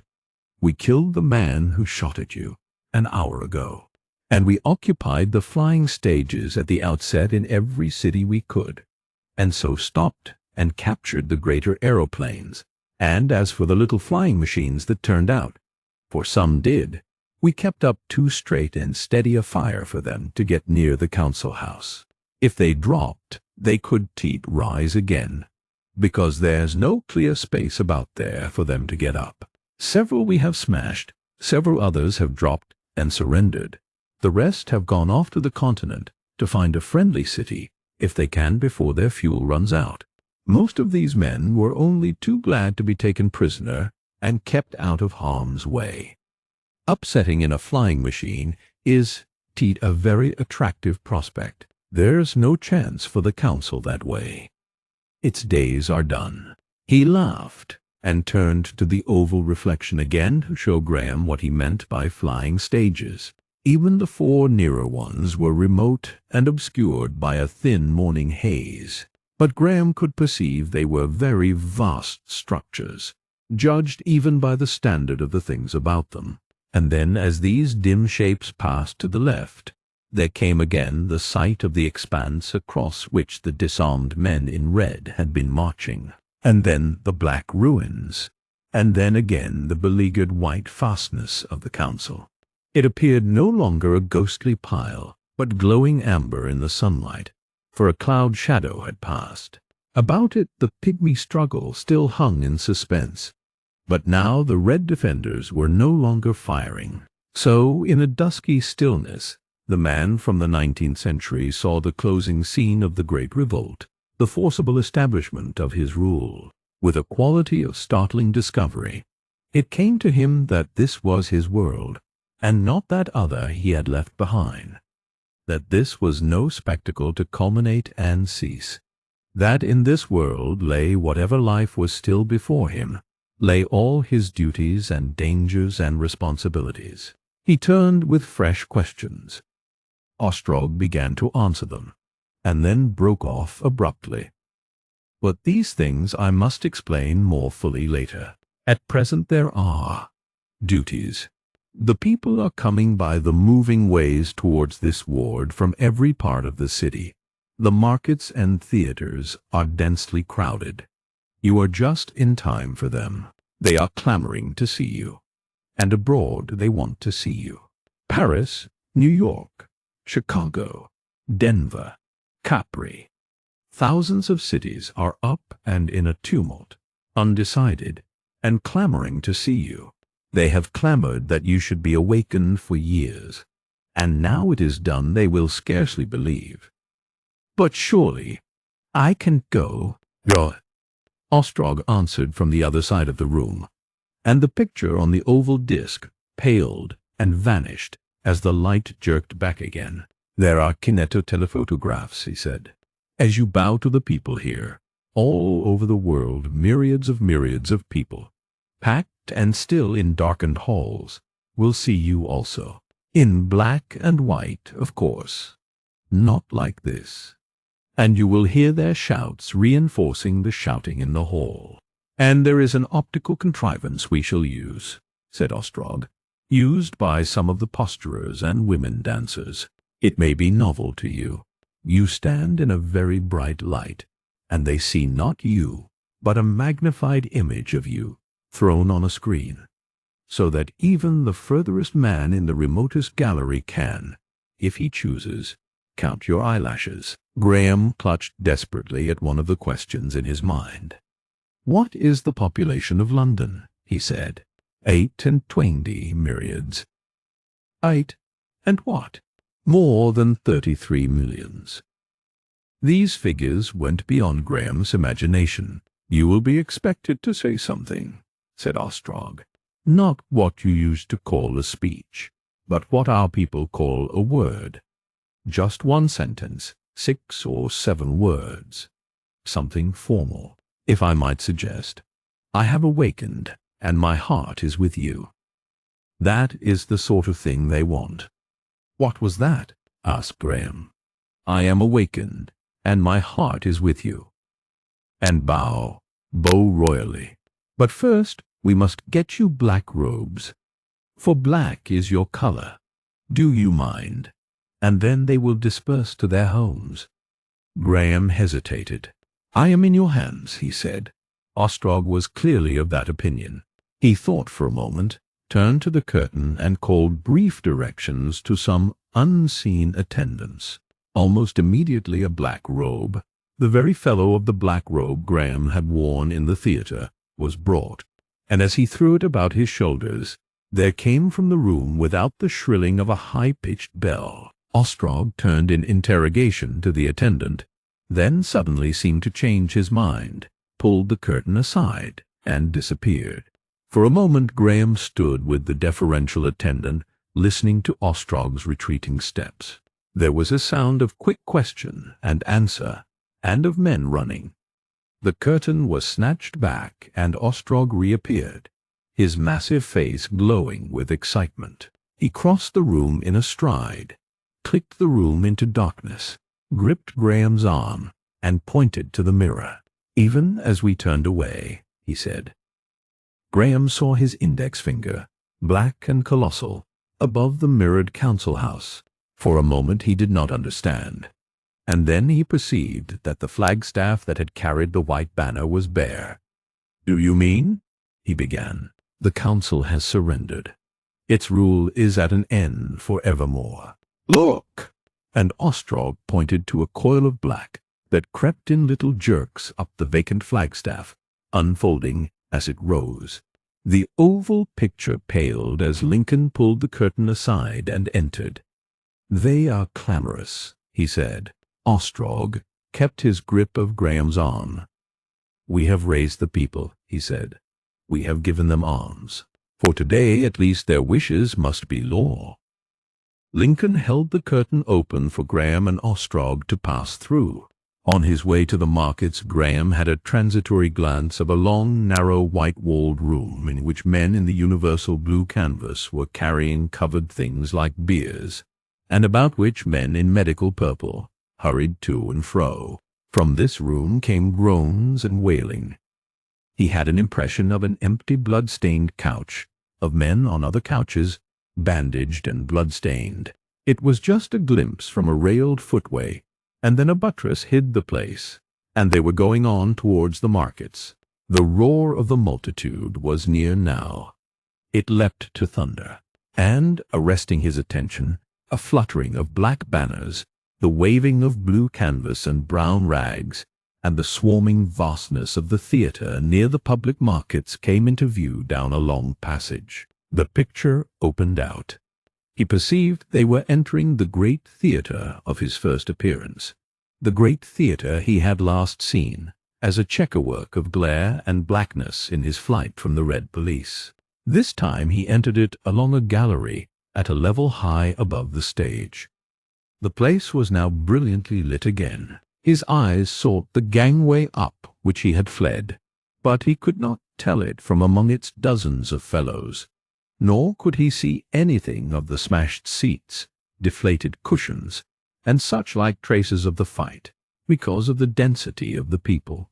Except the stage, the whole place was closely packed.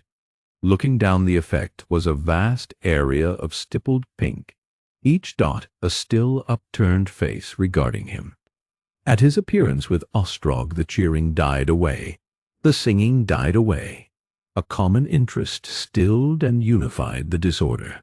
It seemed as though every individual of those myriads was watching him. Chapter 13. The end of the old order. So far as Graham was able to judge, it was near midday when the white banner of the council fell.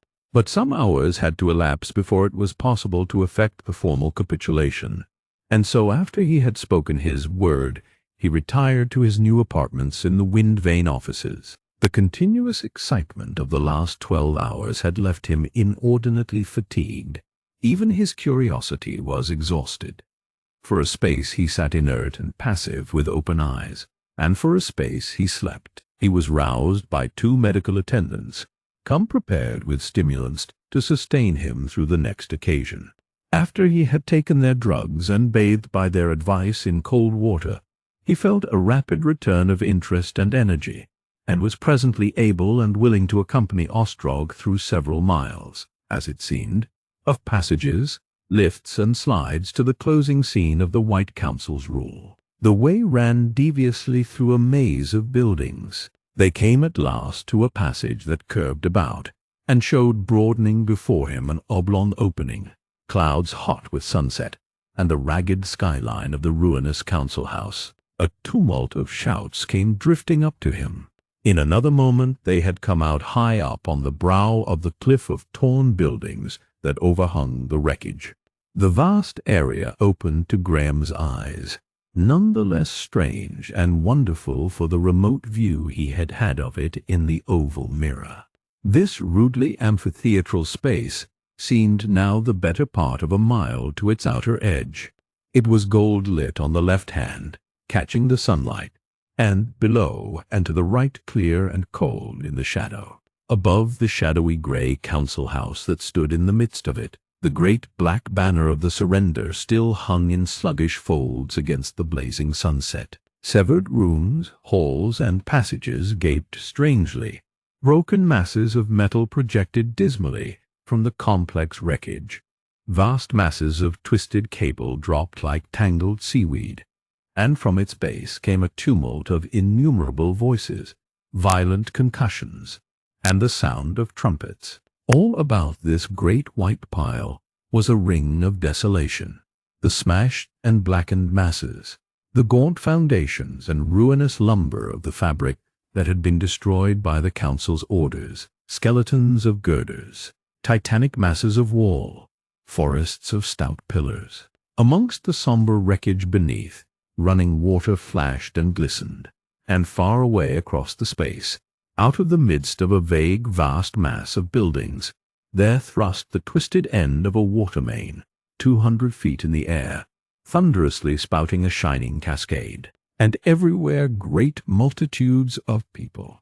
Wherever there was space and foothold, people swarmed, little people, small and minutely clear, except where the sunset touched them to indistinguishable gold.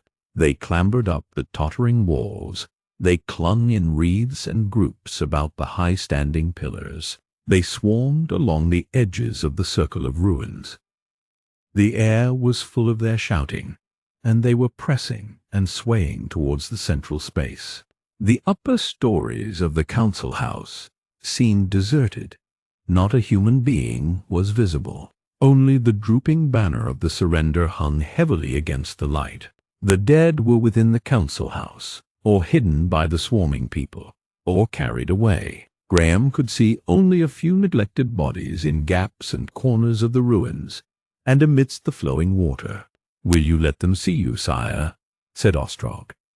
"They are very anxious to see you."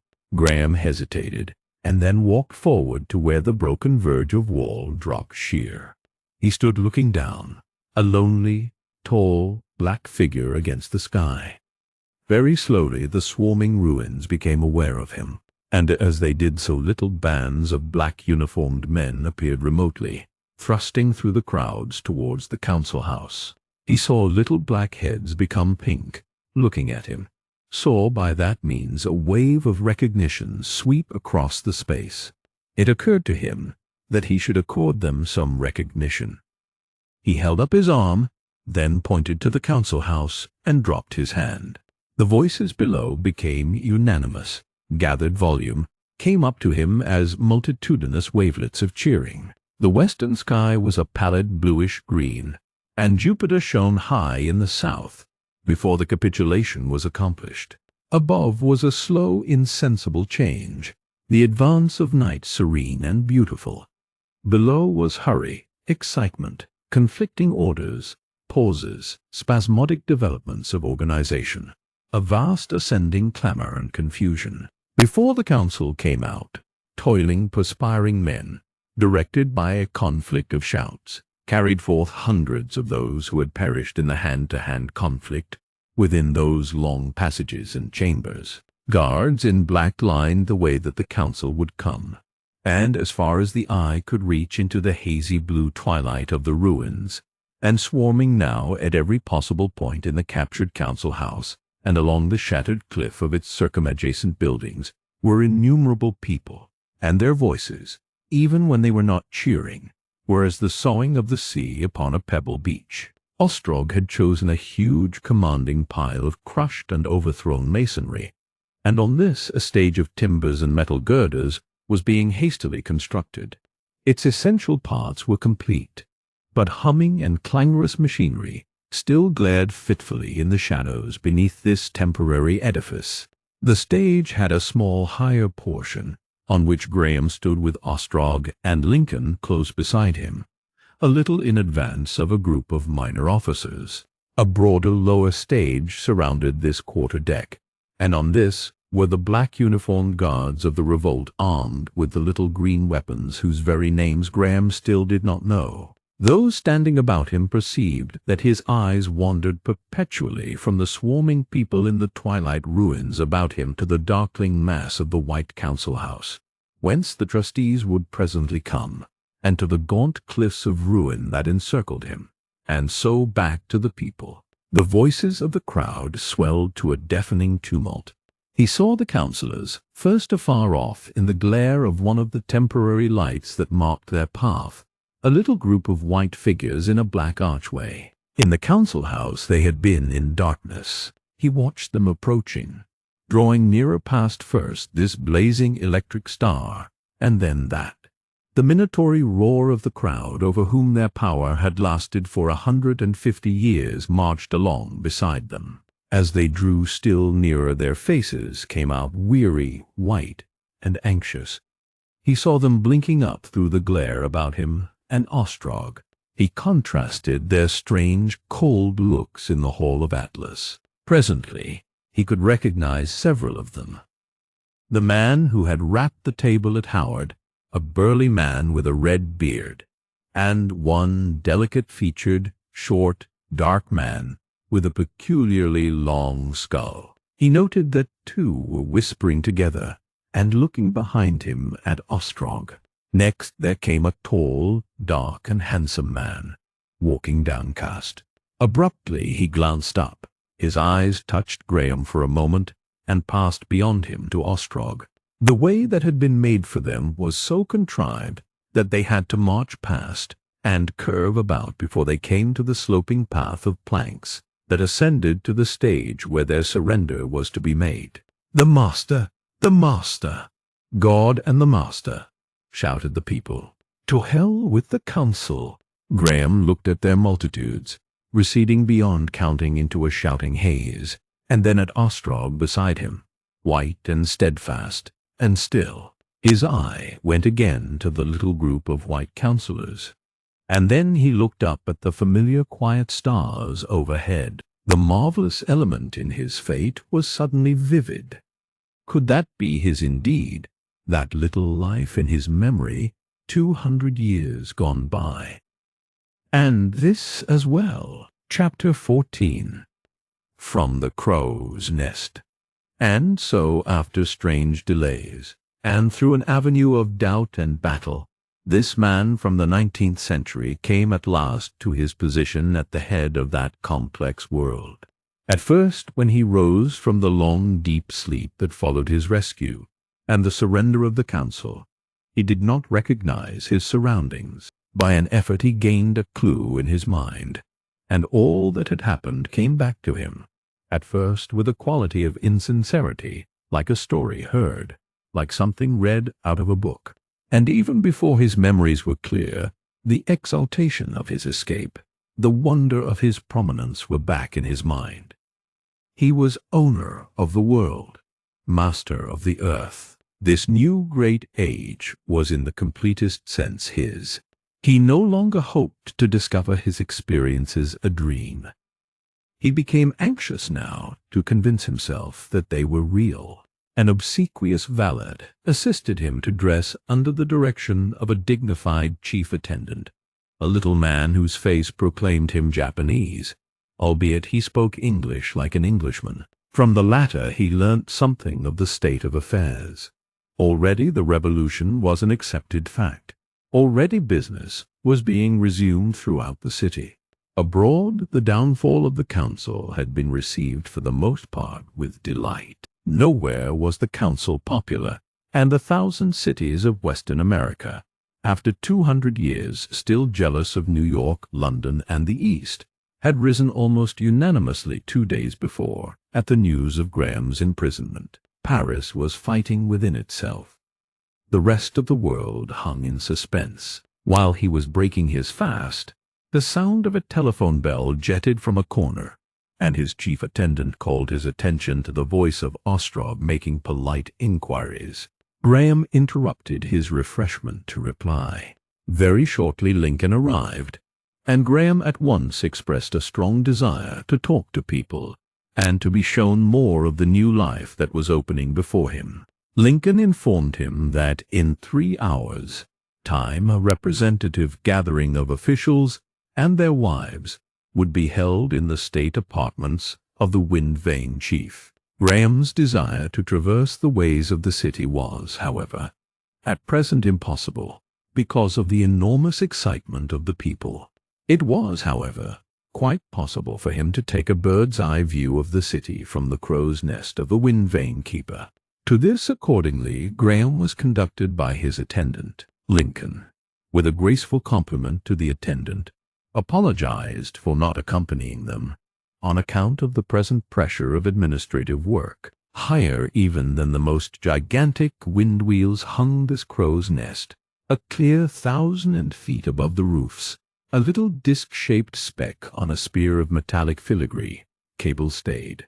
To its summit Graham was drawn in a little wire-hung cradle. Halfway down the frail-seeming stem was a light gallery about which hung a cluster of tubes.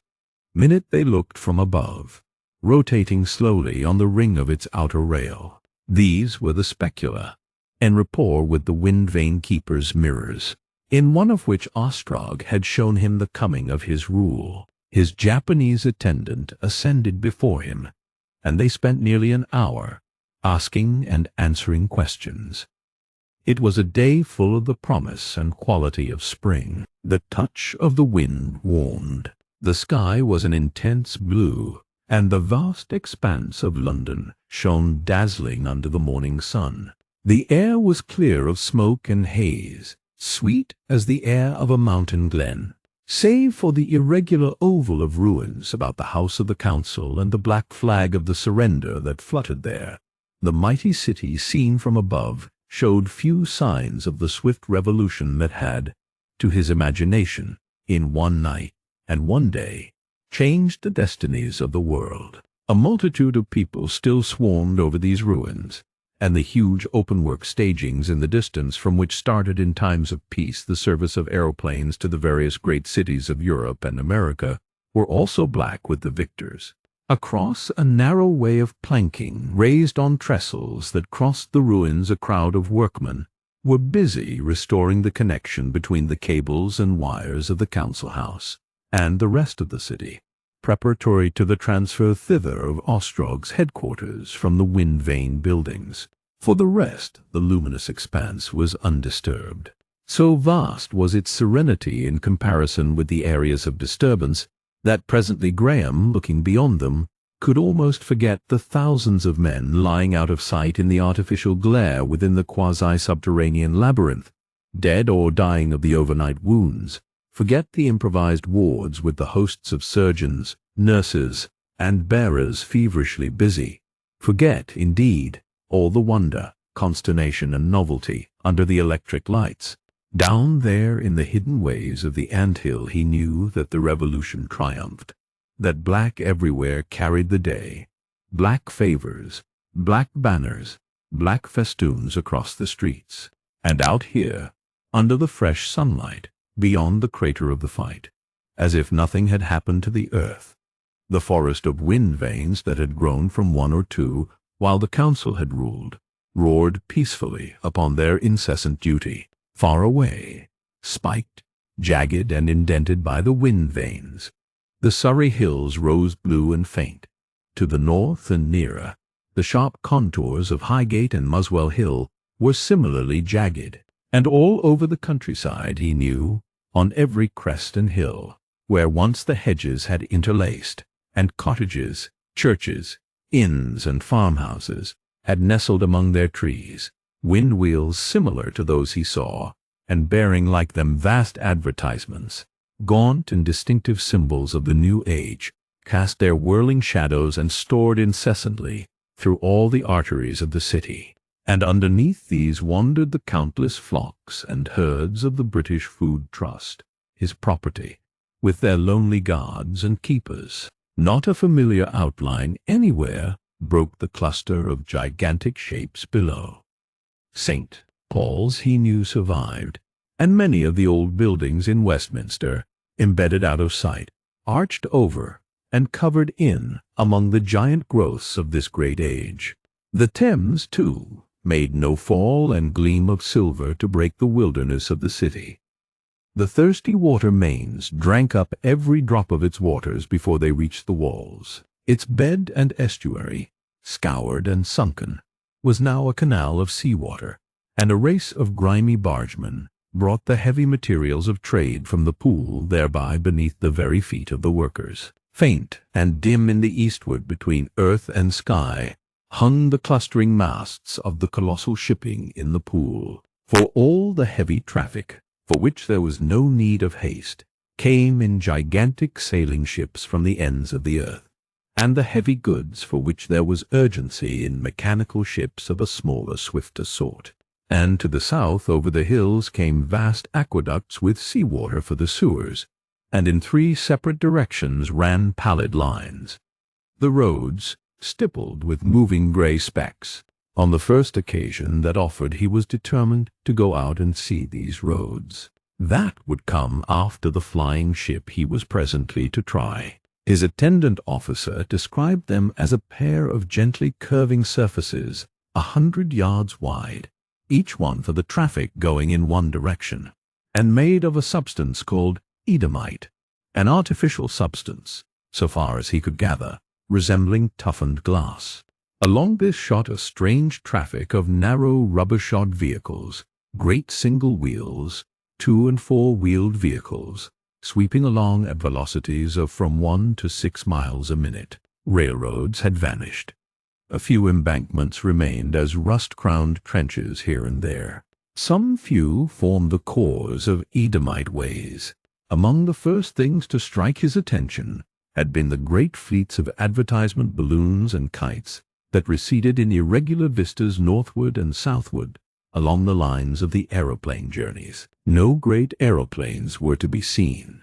Their passages had ceased, and only one little seeming monoplane circled high in the blue distance above the Surrey hills, an unimpressive soaring speck. A thing Graham had already learnt, and which he found very hard to imagine, was that nearly all the towns in the country, and almost all the villages, had disappeared. Here and there only, he understood, some gigantic hotel-like edifice stood amid square miles of some single cultivation and preserved the name of a town, as Bournemouth, Wareham, or Swanage. Yet the officer had speedily convinced him how inevitable such a change had been. The old order had dotted the country with farmhouses, and every 2 or 3 miles was the ruling landlord's estate, and the place of the inn and cobbler, the grocer's shop and church, the village. Every 8 miles or so was the country town, where lawyer, corn merchant, wool stapler, saddler, veterinary surgeon, doctor, draper, milliner, and so forth lived. Every 8 miles, simply because that 8-mile marketing journey, for there and back, was as much as was comfortable for the farmer.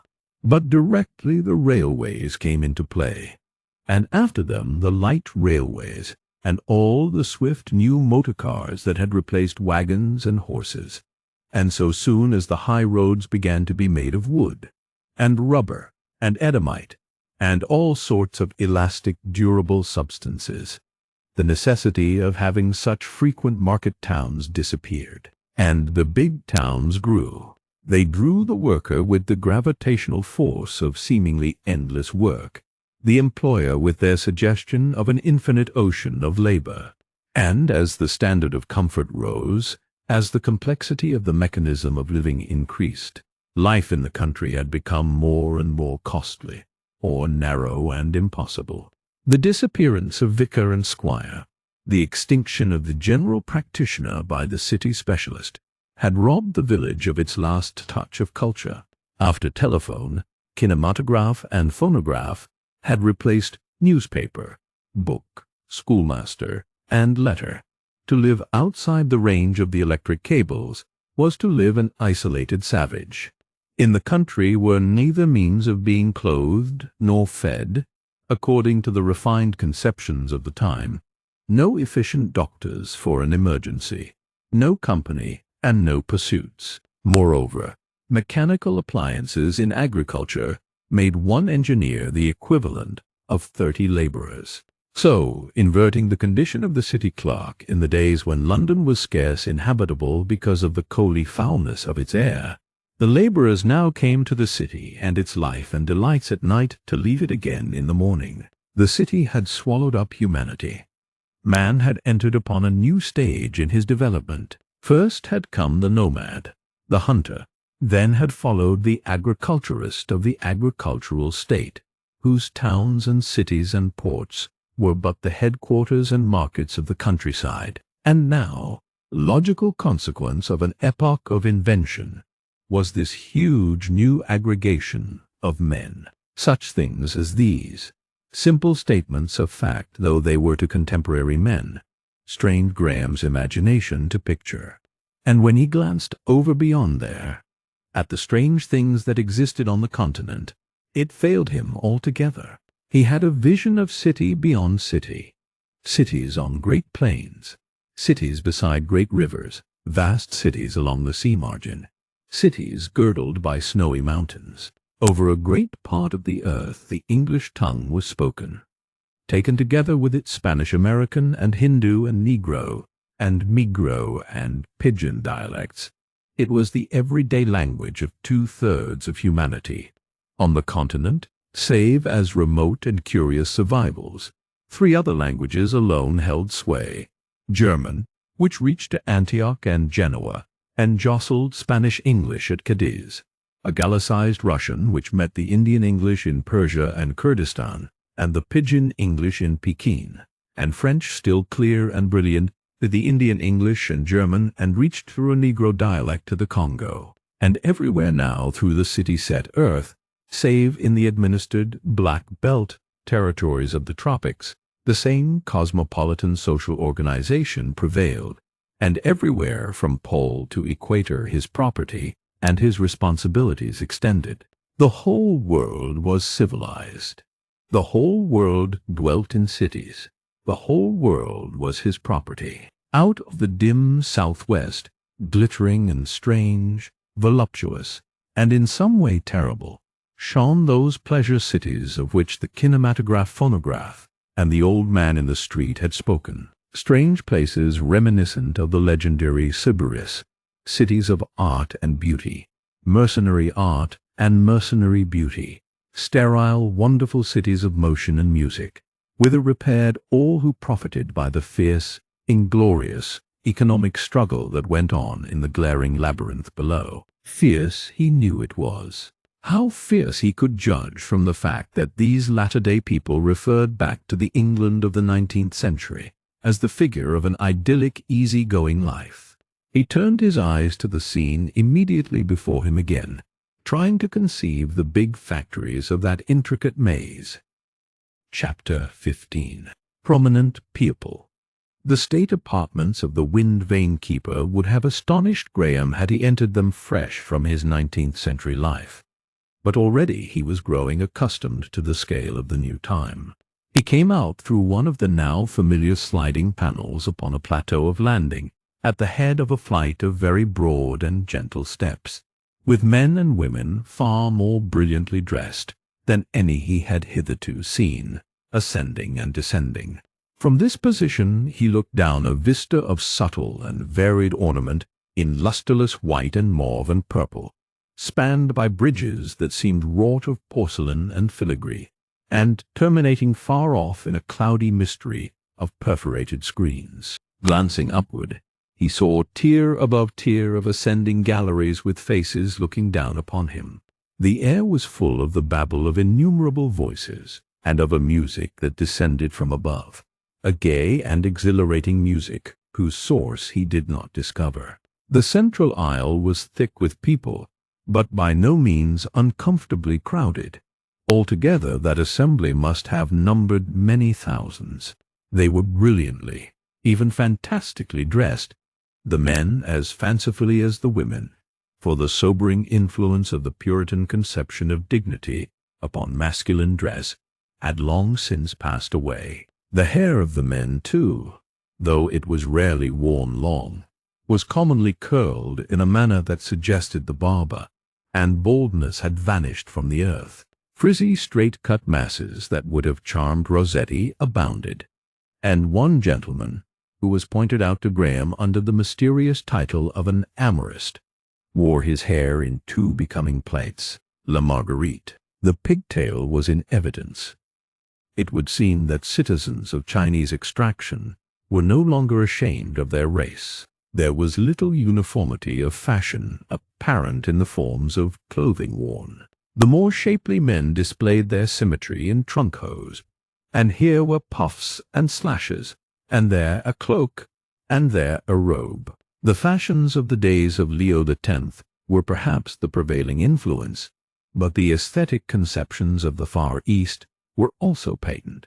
Masculine embonpoint, which in Victorian times would have been subjected to the buttoned perils, the ruthless exaggeration of tight-legged, tight-armed evening dress, now formed but the basis of a wealth of dignity and drooping folds.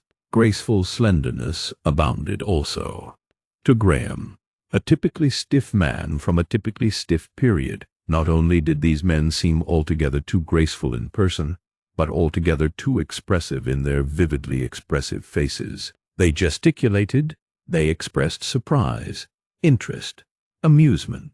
Above all, they expressed the emotions excited in their minds by the ladies about them with astonishing frankness. Even at the first glance, it was evident that women were in a great majority.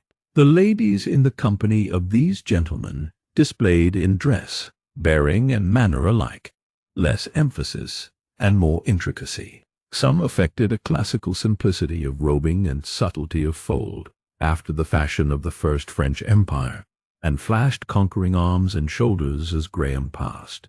Others had closely fitting dresses without seam or belt at the waist, sometimes with long folds falling from the shoulders. The delightful confidences of evening dress had not been diminished by the passage of 2 centuries.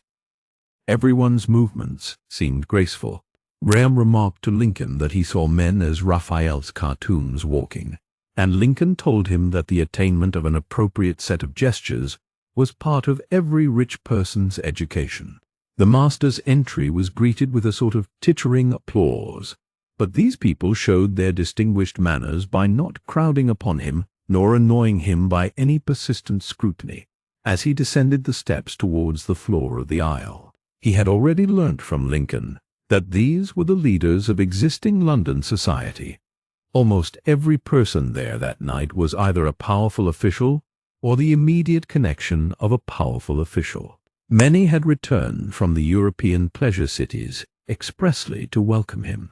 The aeronautic authorities, whose defection had played a part in the overthrow of the council only second to Graham's, were very prominent, and so, too, was the wind vane control. Amongst others, there were several of the more prominent officers of the food department.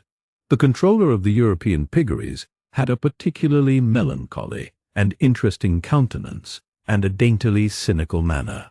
A bishop in full canonicals passed athwart Graham's vision, conversing with a gentleman dressed exactly like the traditional Chaucer, including even the laurel wreath. "Who is that?" he asked almost involuntarily. "The Bishop of London," said Lincoln. "No, the other, I mean. Poet laureate. You still. He does make poetry, of course. He's a cousin of Wotton, one of the councillors. But he's one of the Red Rose Royalists, a delightful club, and they keep up the tradition of these things. Asano told me there was a king. The king does belong. They had to expel him. It's the Stuart blood, I suppose. But really, too much. Far too much. Graham did not quite follow all this, but it seemed part of the general inversion of the new age. He bowed condescendingly to his first introduction. It was evident that subtle distinctions of class prevailed even in this assembly, that only to a small proportion of the guests, to an inner group, did Lincoln consider it appropriate to introduce him. This first introduction was the master aeronaut, a man whose sun-tanned face contrasted oddly with the delicate complexions about him. Just at present his critical defection from the council made him a very important person indeed. His manner contrasted very favorably, according to Graham's ideas, with the general bearing. He offered a few commonplace remarks, assurances of loyalty and frank inquiries about the master's health. His manner was breezy. His accent lacked the easy staccato of latter-day English. He made it admirably clear to Graham that he was a bluff aerial dog.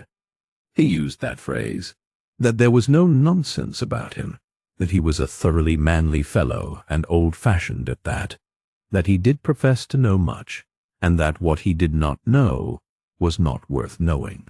He made a curt bow, ostentatiously free from obsequiousness, and passed. I am glad to see that type endures, said Graham. Phonographs and kinematographs, said Lincoln, a little spitefully. He has studied from the life. Graham glanced at the burly form again. It was oddly reminiscent. As a matter of fact, we bought him, said Lincoln. Partly. And partly he was afraid of Ostrog. Everything rested with him. He turned sharply to introduce the Surveyor General of the public schools. This person was a willowy figure in a blue-gray academic gown. He beamed down upon Graham through pince-nez of a Victorian pattern, and illustrated his remarks by gestures of a beautifully manicured hand. Graham was immediately interested in this gentleman's functions, and asked him a number of singularly direct questions. The Surveyor General seemed quietly amused at the master's fundamental bluntness. He was a little vague as to the monopoly of education his company possessed. It was done by contract with the syndicate that ran the numerous London municipalities, but he waxed enthusiastic over educational progress since the Victorian times. "We have conquered cram," he said. "Completely conquered cram. There is not an examination left in the world. And aren't you glad?" "How do you get the work done?" asked Graham. "We make it attractive as possible. And if it does not attract, then we let it go. We cover an immense field." He proceeded to details, and they had a lengthy conversation. Graham learned that university extension still existed in a modified form. "There is a certain type of girl, for example," said the Surveyor General, dilating with a sense of his usefulness, "with a perfect passion for severe studies, when they are not too difficult, you know. We cater for them by the thousand. At this moment," he said with a Napoleonic touch, "nearly 500 phonographs are lecturing in different parts of London on the influence exercised by Plato and Swift on the love affairs of Shelley, Hazlitt, and Burns, and afterwards they write essays on the lectures, and the names in order of merit are put in conspicuous places. You see how your little germ has grown. The illiterate middle class of your days has quite passed away." "About the public elementary schools," said Graham. "Do you control them?" The Surveyor General did, entirely. Now Graham, in his later democratic days, had taken a keen interest in these, and his questioning quickened. Certain casual phrases that had fallen from the old man with whom he had talked in the darkness recurred to him. The Surveyor General, in effect, endorsed the old man's words. "We try and make the elementary schools very pleasant for the little children. They will have to work so soon. Just a few simple principles: obedience, industry. You teach them very little. Why should we? It only leads to trouble and discontent. We amuse them. Even as it is, there are troubles, agitations. Where the laborers get the ideas, one cannot tell. They tell one another. There are socialistic dreams, anarchy even. Agitators will get to work among them. I take it, I have always taken it, that my foremost duty is to fight against popular discontent. Why should people be made unhappy? I wonder," said Graham thoughtfully. "But there are a great many things I want to know." Lincoln, who had stood watching Graham's face throughout the conversation, intervened. "There are others," he said in an undertone. The Surveyor General of Schools gesticulated himself away. "Perhaps," said Lincoln, intercepting a casual glance, "you would like to know some of these ladies.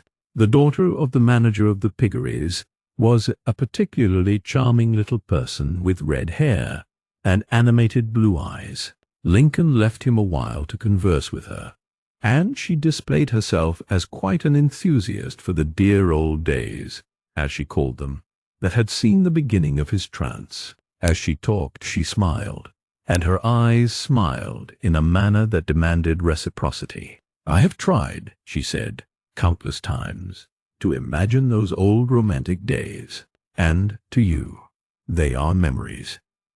How strange and crowded the world must seem to you.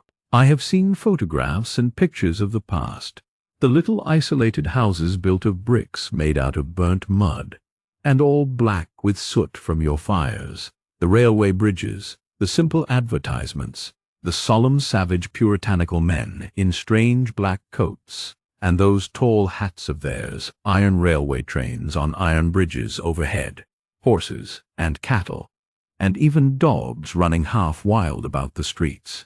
And suddenly you have come into this. Into this, said Graham. Out of your life, out of all that was familiar. The old life was not a happy one, said Graham. I do not regret that. She looked at him quickly. There was a brief pause. She sighed encouragingly. No, said Graham. It was a little life, and unmeaning. But this, we thought the world complex, and crowded, and civilized enough. Yet I see, although in this world I am barely 4 days old, looking back on my own time, that it was a queer, barbaric time. The mere beginning of this new order. The mere beginning of this new order. You will find it hard to understand how little I know. You may ask me what you like, she said, smiling at him. Then tell me who these people are. I'm still very much in the dark about them. It's puzzling. Are there any generals? Men in hats and feathers? Of course not. No. No. I suppose they are the men who control the great public businesses. Who is that distinguished-looking man? That. He's a most important officer. That is Morden. He is managing director of the antibilious pill department. I have heard that his workers sometimes turn out a myriad pills a day in the 24 hours. Fancy a myriad. No wonder he looks proud, said Graham. Pills. What a wonderful time it is. That man in purple? He is not quite one of the inner circle, you know. But we like him. He is really clever and very amusing. He is one of the heads of the medical faculty of our London University. All medical men, you know, wear that purple. But of course, people who are paid by fees for doing something. She smiled away the social pretensions of all such people. Are any of your great artists or authors here? No authors. They are mostly such queer people, and so preoccupied about themselves. And they quarrel so dreadfully. They will fight, some of them, for precedence on staircases. Dreadful, is't it? But I think Raisbury, the fashionable capillotomist, is here. From Capri. Capillotomist, said Graham. Ah, I remember. An artist. Why not? We have to cultivate him, she said apologetically. Our heads are in his hands. She smiled. Graham hesitated at the invited compliment, but his glance was expressive. Have the arts grown with the rest of civilized things? He said. Who are your great painters? She looked at him doubtfully, then laughed. For a moment, she said. I thought you meant. She laughed again. You mean, of course, those good men you used to think so much of because they could cover great spaces of canvas with oil colors? Great oblongs? Great oblongs. And people used to put the things in gilt frames and hang them up in rows in their square rooms. We haven't any. People grew tired of that sort of thing. But what did you think I meant? She put a finger significantly on a cheek whose glow was above suspicion, and smiled and looked very arch and pretty and inviting. And here. And she indicated her eyelid. Graham had an adventurous moment, then a grotesque memory of a picture he had somewhere seen of Uncle Toby and the widow flashed across his mind. An archaic shame came upon him. He became acutely aware that he was visible to a great number of interested people. I see, he remarked inadequately. He turned awkwardly away from her fascinating facility. He looked about him to meet a number of eyes that immediately occupied themselves with other things. Possibly he colored a little. Who is that talking with the lady in saffron? he asked, avoiding her eyes. Avoiding her eyes. The person in question, he learnt, was one of the great organizers of the American theaters, just fresh from a gigantic production at Mexico. His face reminded Graham of a bust of Caligula. Another striking-looking man was the black labor master. The phrase at the time made no deep impression, but afterwards it recurred. The black labor master. The little lady, in no degree embarrassed, pointed out to him a charming little woman as one of the subsidiary wives of the Anglican Bishop of London. She added encomiums on the episcopal courage. Hitherto there had been a rule of clerical monogamy, neither a natural nor an expedient condition of things. Why should the natural development of the affections be dwarfed and restricted because a man is a priest? And by the by, she added, are you an Anglican? Graham was on the verge of hesitating inquiries about the status of a subsidiary wife, apparently an euphemistic phrase, when Lincoln's return broke off this very suggestive and interesting conversation. They crossed the aisle to where a tall man in crimson and two charming persons in Burmese costume, as it seemed to him, awaited him diffidently. From their civilities he passed to other presentations. In a little while his multitudinous impressions began to organize themselves into a general effect. At first the glitter of the gathering had raised all the democrat in Graham. He had felt hostile and satirical. But it is not in human nature to resist an atmosphere of courteous regard. Soon the music, the light, the play of colors, the shining arms and shoulders about him, the touch of hands, the transient interest of smiling faces, the frothing sound of skillfully modulated voices, the atmosphere of compliment, interest and respect had woven together into a fabric of indisputable pleasure. Graham for a time forgot his spacious resolutions. He gave way insensibly to the intoxication of the position that was conceded him. His manner became more convincingly regal. His feet walked assuredly.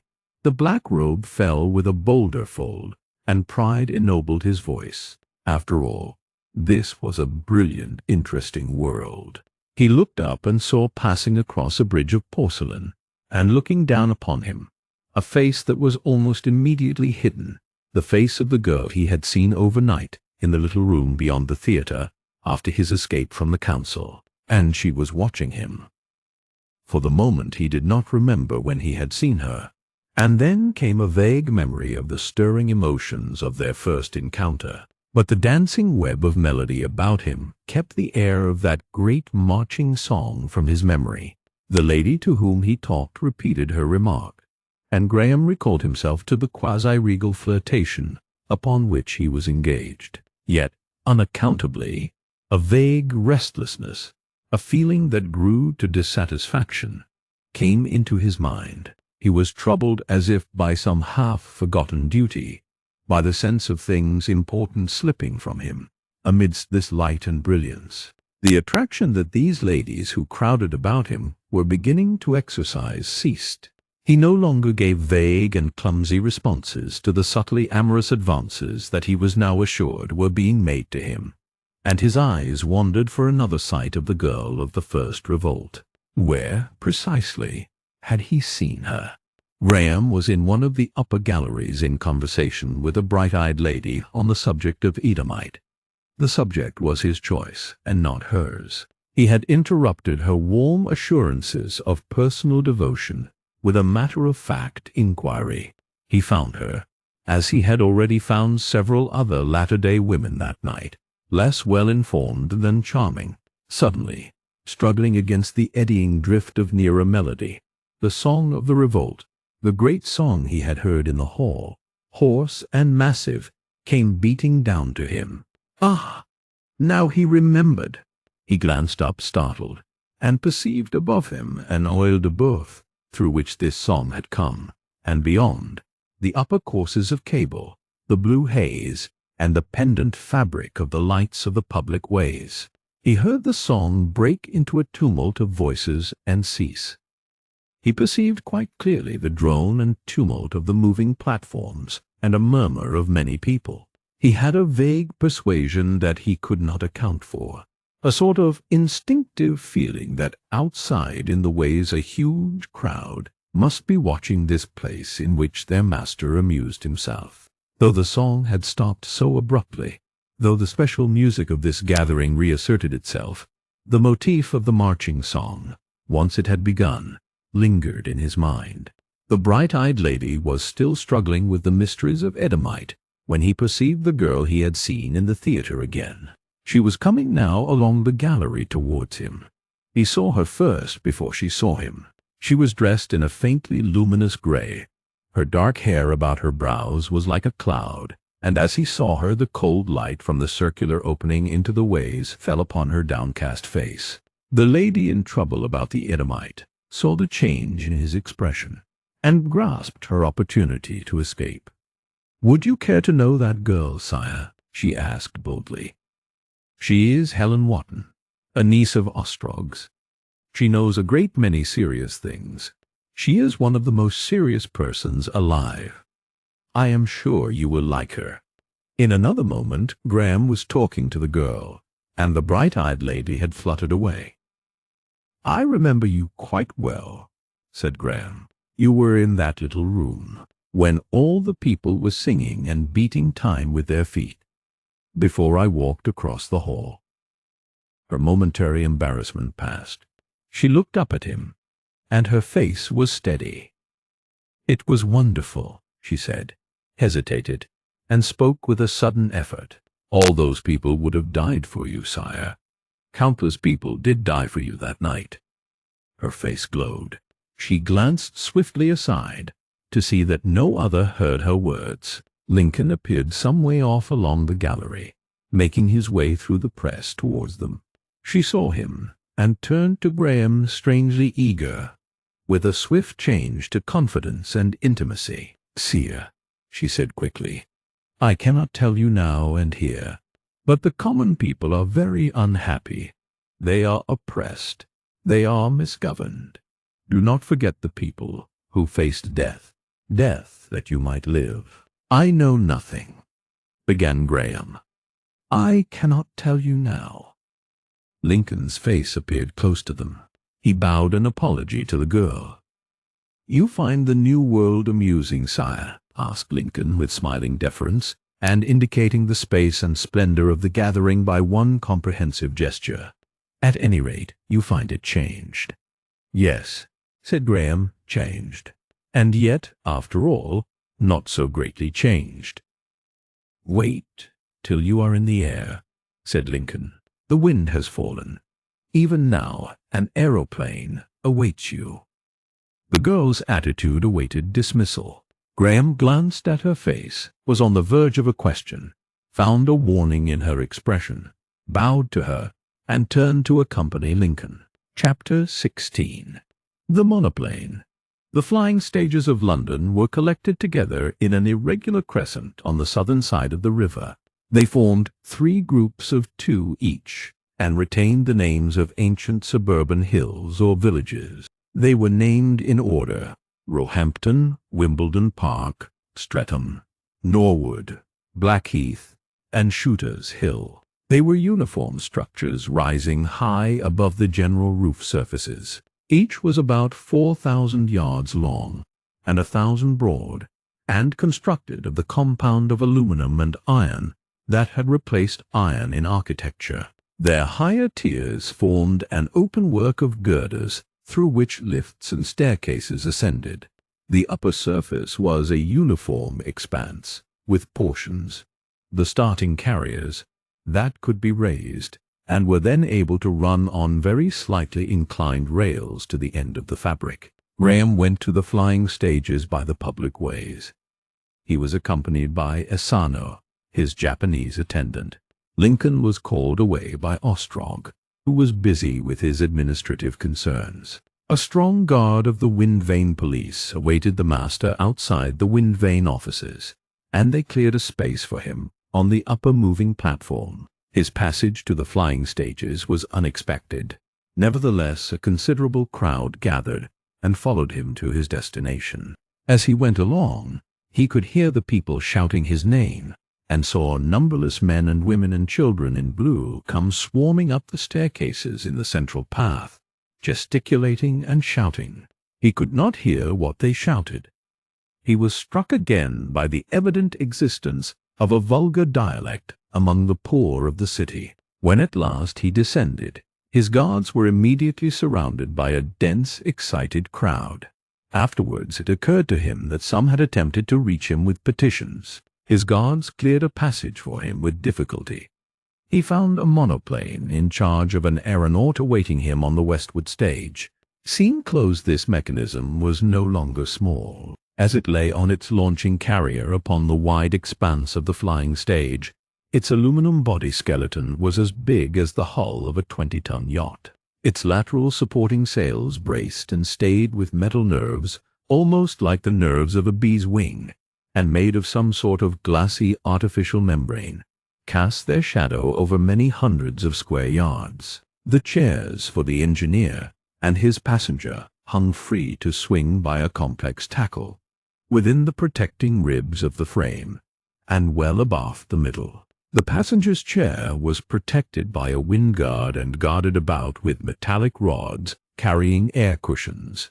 It could, if desired, be completely closed in, but Graham was anxious for novel experiences, and desired that it should be left open. The aeronaut sat behind a glass that sheltered his face.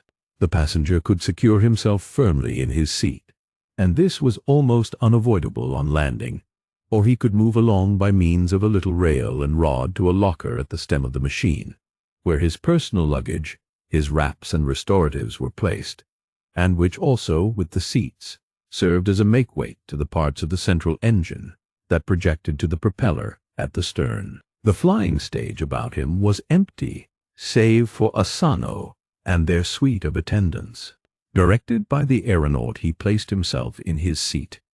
Asano stepped through the bars of the hull, and stood below on the stage, waving his hand. He seemed to slide along the stage to the right and vanish. The engine was humming loudly, the propeller spinning, and for a second the stage and the buildings beyond were gliding swiftly and horizontally past Graham's eye. Then these things seemed to tilt up abruptly. He gripped the little rods on either side of him instinctively. He felt himself moving upward, heard the air whistle over the top of the windscreen. The propeller screw moved round with powerful rhythmic impulses. 1, 2, 3, pause. 1, 2, 3, which the engineer controlled very delicately. The machine began a quivering vibration that continued throughout the flight, and the roof areas seemed running away to starboard very quickly, and growing rapidly smaller.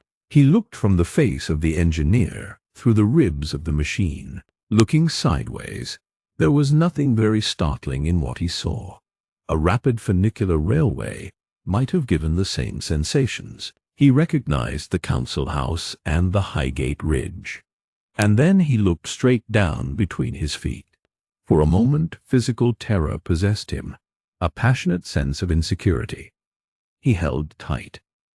For a second or so he could not lift his eyes. Some 100 feet or more sheer below him was one of the big wind vanes of southwest London, and beyond it the southernmost flying stage crowded with little black dots. These things seemed to be falling away from him. For a second he had an impulse to pursue the earth. He set his teeth. He lifted his eyes by a muscular effort, and the moment of panic passed. He remained for a space with his teeth set hard, his eyes staring into the sky. Throb, throb, throb, beat, went the engine. Throb, throb, throb, beat. He gripped his bars tightly, glanced at the aeronaut, and saw a smile upon his sun-tanned face. He smiled in return, perhaps a little artificially. A little strange at first, he shouted before he recalled his dignity. But he dared not look down again for some time. He stared over the aeronaut's head to where a rim of vague blue horizon crept up the sky. For a little while he could not banish the thought of possible accidents from his mind. Throb, Throb, throb, beat. Suppose some trivial screw went wrong in that supporting engine. Suppose. He made a grim effort to dismiss all such suppositions. After a while they did at least abandon the foreground of his thoughts, and up he went steadily, higher and higher into the clear air. Once the mental shock of moving unsupported through the air was over, his sensations ceased to be unpleasant, became very speedily pleasurable. He had been warned of air sickness, but he found the pulsating movement of the monoplane as it drove up the faint southwest breeze was very little in excess of the pitching of a boat head on to broad rollers in a moderate gale, and he was constitutionally a good sailor. And the keenness of the more rarefied air into which they ascended produced a sense of lightness and exhilaration. He looked up and saw the blue sky above fretted with cirrus clouds. His eye came cautiously down through the ribs and bars to a shining flight of white birds that hung in the lower sky. For a space he watched these. Then, going lower and less apprehensively, he saw the slender figure of the wind-vane keeper's crow's nest shining golden in the sunlight and growing smaller every moment. As his eye fell with more confidence now, there came a blue line of hills, and then London, already to leeward, an intricate space of roofing. Its near edge came sharp and clear, and banished his last apprehensions in a shock of surprise. For the boundary of London was like a wall, like a cliff, a steep fall of 300 or 400 feet, a frontage broken only by terraces here and there, a complex decorative facade. That gradual passage of town into country through an extensive sponge of suburbs, which was so characteristic a feature of the great cities of the 19th century, existed no longer. Nothing remained of it here but a waste of ruins, variegated and dense with thickets of the heterogeneous growths that had once adorned the gardens of the belt, interspersed among leveled brown patches of sown ground and verdant stretches of winter greens. The latter even spread among the vestiges of houses, but for the most part the reefs and skerries of ruins, the wreckage of suburban villas, stood among their streets and roads, queer islands amidst the levelled expanses of green and brown, abandoned indeed by the inhabitants years since, but too substantial, it seemed, to be cleared out of the way of the wholesale horticultural mechanisms of the time. The vegetation of this waste undulated and frothed amidst the countless cells of crumbling house walls, and broke along the foot of the city wall in a surf of bramble and holly and ivy and teasel and tall grasses. Here and there gaudy pleasure palaces towered amidst the puny remains of Victorian times, and cableways slanted to them from the city. That winter day they seemed deserted. Deserted, too, were the artificial gardens among the ruins. The city limits were indeed as sharply defined as in the ancient days when the gates were shut at nightfall, and the robber foeman prowled to the very walls. A huge semicircular throat poured out of vigorous traffic upon the Eadhamite Bath Road. So the first prospect of the world beyond the city flashed on Graham, and dwindled, and when at last he could look vertically downward again, he saw below him the vegetable fields of the Thames Valley, innumerable minute oblongs of ruddy brown, intersected by shining threads, the sewage ditches. His exhilaration increased rapidly, became a sort of intoxication. He found himself drawing deep breaths of air, laughing aloud, desiring to shout. After a time that desire became too strong for him, and he shouted. They curved about towards the south. They drove with a slight list to leeward, and with a slow alternation of movement, first a short, sharp ascent, and then a long downward glide that was very swift and pleasing. During these downward glides the propeller was inactive altogether. These ascents gave Graham a glorious sense of successful effort. The descents through the rarefied air were beyond all experience. He wanted never to leave the upper air again. For a time he was intent upon the landscape that ran swiftly northward beneath him. Its minute, clear detail pleased him exceedingly. He was impressed by the ruin of the houses that had once dotted the country, by the vast treeless expanse of country from which all farms and villages had gone, save for crumbling ruins. He had known the thing was so, but seeing it so was an altogether different matter. He tried to make out familiar places within the hollow basin of the world below, but at first he could distinguish no data now that the Thames Valley was left behind. Soon, however, they were driving over a sharp chalk hill that he recognized as the Guildford Hog's Back, because of the familiar outline of the gorge at its eastward end, and because of the ruins of the town that rose steeply on either lip of this gorge. And from that he made out other points: Leith Hill, the sandy wastes of Aldershot, and so forth, save where the broad Eadhamite Portsmouth road, thickly dotted with rushing shapes, followed the course of the old railway. The gorge of the Wey was choked with thickets.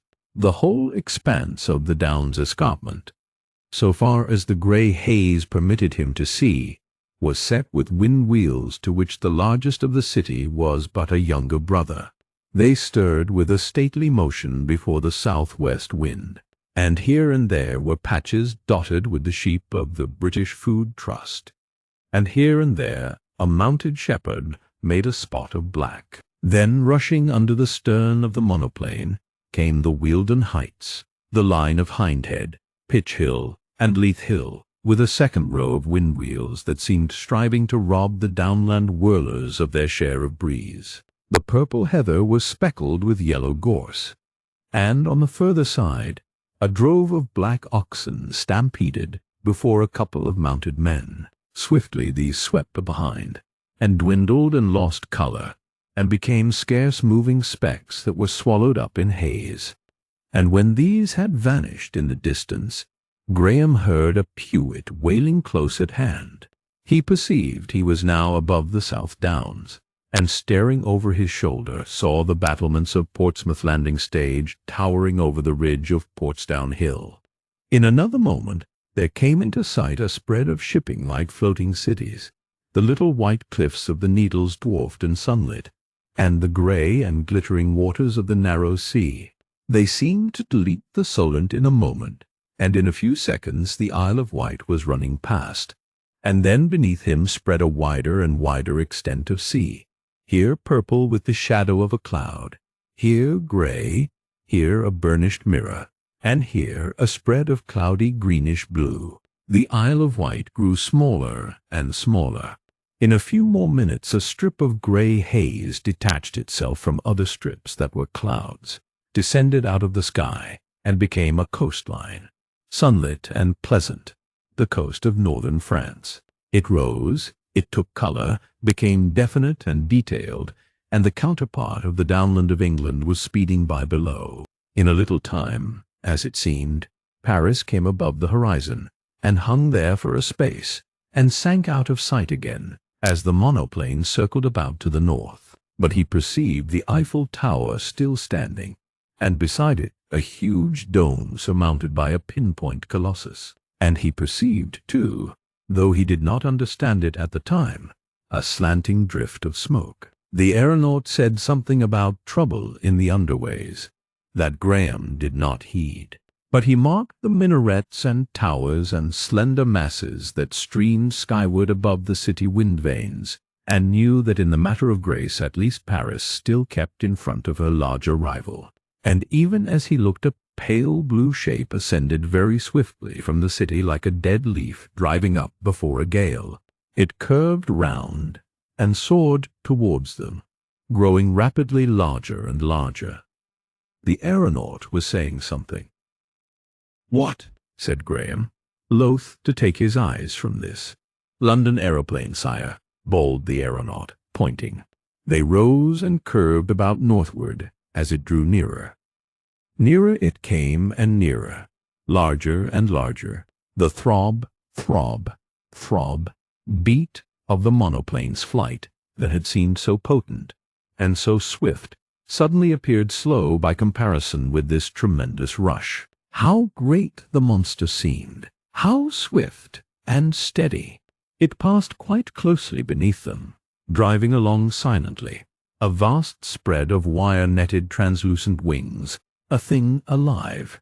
Graham had a momentary glimpse of the rows and rows of wrapped-up passengers, slung in their little cradles behind windscreens, of a white-clothed engineer crawling against the gale along a ladderway, of spouting engines beating together, of the whirling windscrew, and of a wide waste of wing. He exulted in the sight. And in an instant the thing had passed. It rose slightly, and their own little wings swayed in the rush of its flight. It fell and grew smaller. Scarcely had they moved, as it seemed, before it was again only a flat blue thing that dwindled in the sky. This was the aeroplane that went to and fro between London and Paris. In fair weather and in peaceful times it came and went 4 times a day. They beat across the channel, slowly as it seemed now to Graham's enlarged ideas, and Beachy Head rose greyly to the left of them. "Land," called the aeronaut, his voice small against the whistling of the air over the windscreen. "Not yet," bawled Graham, laughing. "Not land yet. I want to learn more of this machine." "I meant," said the aeronaut. "I want to learn more of this machine," repeated Graham. "I'm coming to you," he said, and had flung himself free of his chair and taken a step along the guarded rail between them. He stopped for a moment, and his color changed and his hands tightened. Another step, and he was clinging close to the aeronaut. He felt a weight on his shoulder, the pressure of the air. His hat was a whirling speck behind. The wind came in gusts over his windscreen and blew his hair in streamers past his cheek. The aeronaut made some hasty adjustments for the shifting of the centers of gravity and pressure. "I want to have these things explained," said Graham. "What do you do when you move that engine forward?" The aeronaut hesitated. Then he answered, "They are complex, sire." "I don't mind," shouted Graham. "I don't mind." There was a moment's pause. "Aeronautics is the secret, the privilege. I know. But I'm the master, and I mean to know." He laughed, full of this novel realization of power that was his gift from the upper air. The monoplane curved about, and the keen, fresh wind cut across Graham's face, and his garment lugged at his body as the stem pointed round to the west. The 2 men looked into each other's eyes.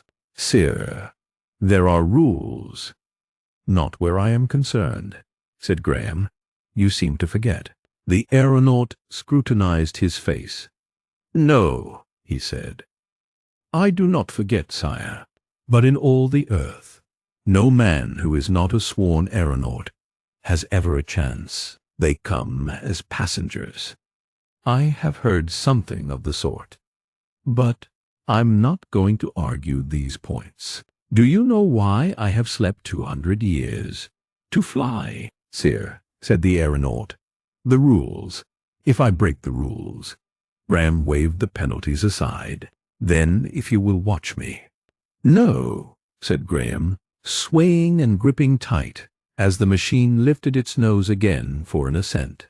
"That's not my game. I want to do it myself. Do it myself if I smash for it.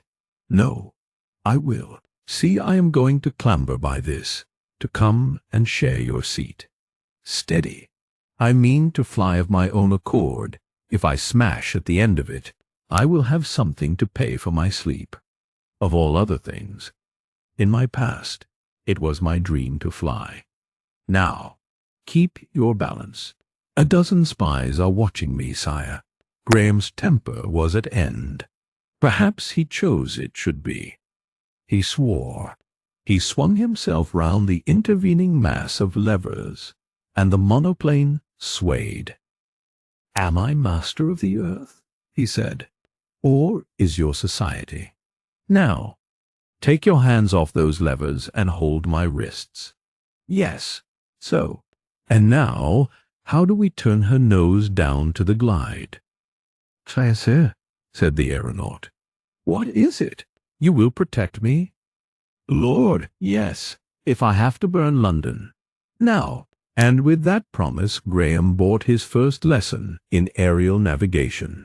"It's clearly to your advantage, this journey," he said with a loud laugh, for the air was like strong wine, "to teach me quickly and well. Do I pull this? Ah, so. Hullo. Back, sire. Back, sire. Back. Right. 1, 2, 3. Good God. Ah, up she goes. But this is living." And now the machine began to dance the strangest figures in the air. Now it would sweep round a spiral of scarcely 100 yards diameter, now rush up into the air, and swoop down again, steeply, swiftly, falling like a hawk, to recover in a rushing loop that swept it high again. In one of these descents it seemed driving straight at the drifting park of balloons in the southeast, and only curved about and cleared them by a sudden recovery of dexterity. The extraordinary swiftness and smoothness of the motion, the extraordinary effect of the rarefied air upon his constitution, threw Graham into a careless fury. But at last a queer incident came to sober him, to send him flying down once more to the crowded life below, with all its dark, insoluble riddles. As he swooped, came a tap and something flying past, and a drop like a drop of rain. Then, as he went on down, he saw something like a white rag whirling down in his wake. "What was that?" he asked. "I did not see." The aeronaut glanced, and then clutched at the lever to recover, for they were sweeping down. When the monoplane was rising again, he drew a deep breath and replied, "That," and he indicated the white thing, still fluttering down, "was a swan." "I never saw it," said Graham. The aeronaut made no answer, and Graham saw little drops upon his forehead.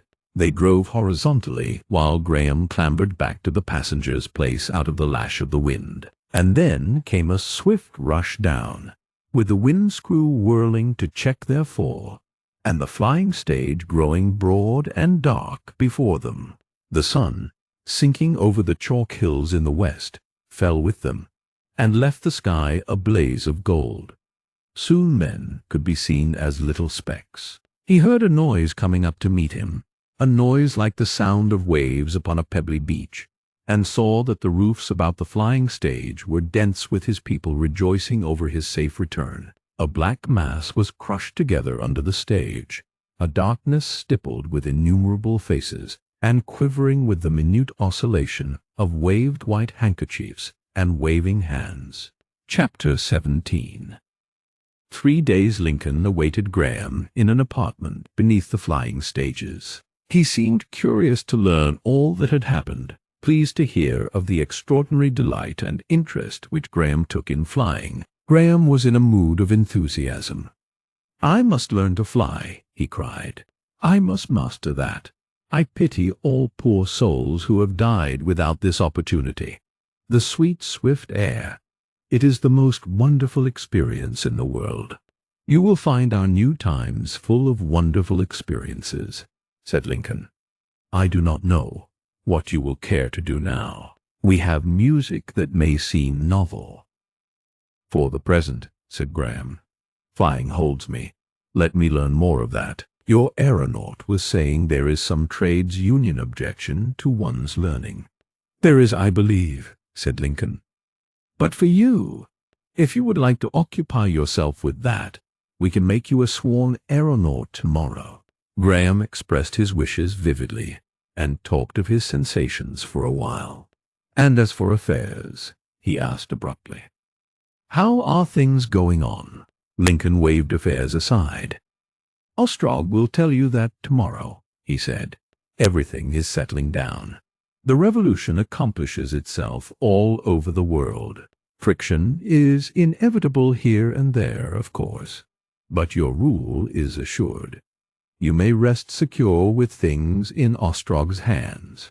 Would it be possible for me to be made a sworn aeronaut, as you call it, forthwith, before I sleep?" said Graham, pacing. "Then I could be at it the very first thing tomorrow again." "It would be possible, said Lincoln thoughtfully. Quite possible. Indeed, it shall be done. He laughed. I came prepared to suggest amusements, but you have found one for yourself. I will telephone to the aeronautical offices from here, and we will return to your apartments in the wind vane control. By the time you have dined, the aeronauts will be able to come. You don't think that after you have dined you might prefer? He paused. Yes, said Graham. We had prepared a show of dancers. They have been brought from the Capri Theatre. I hate ballets, said Graham shortly. Always did. That other. That's not what I want to see. We had dancers in the old days. For the matter of that, they had them in ancient Egypt. But flying. True, said Lincoln. Though our dancers, they can afford to wait, said Graham. They can afford to wait. I know. I'm not a Latin. There's questions I want to ask some expert about your machinery. I'm keen. I want no distractions. You have the world to choose from, said Lincoln. Whatever you want is yours. Asano appeared, and under the escort of a strong guard, they returned through the city streets to Graham's apartments. Far larger crowds had assembled to witness his return than his departure had gathered, and the shouts and cheering of these masses of people sometimes drowned Lincoln's answers to the endless questions Graham's aerial journey had suggested. At first Graham had acknowledged the cheering and cries of the crowd by bows and gestures, but Lincoln warned him that such a recognition would be considered incorrect behavior. Graham, already a little wearied by rhythmic civilities, ignored his subjects for the remainder of his public progress. Directly they arrived at his apartments, Asano departed in search of kinematographic renderings of machinery in motion, and Lincoln dispatched Graham's commands for models of machines and small machines to illustrate the various mechanical advances of the last 2 centuries.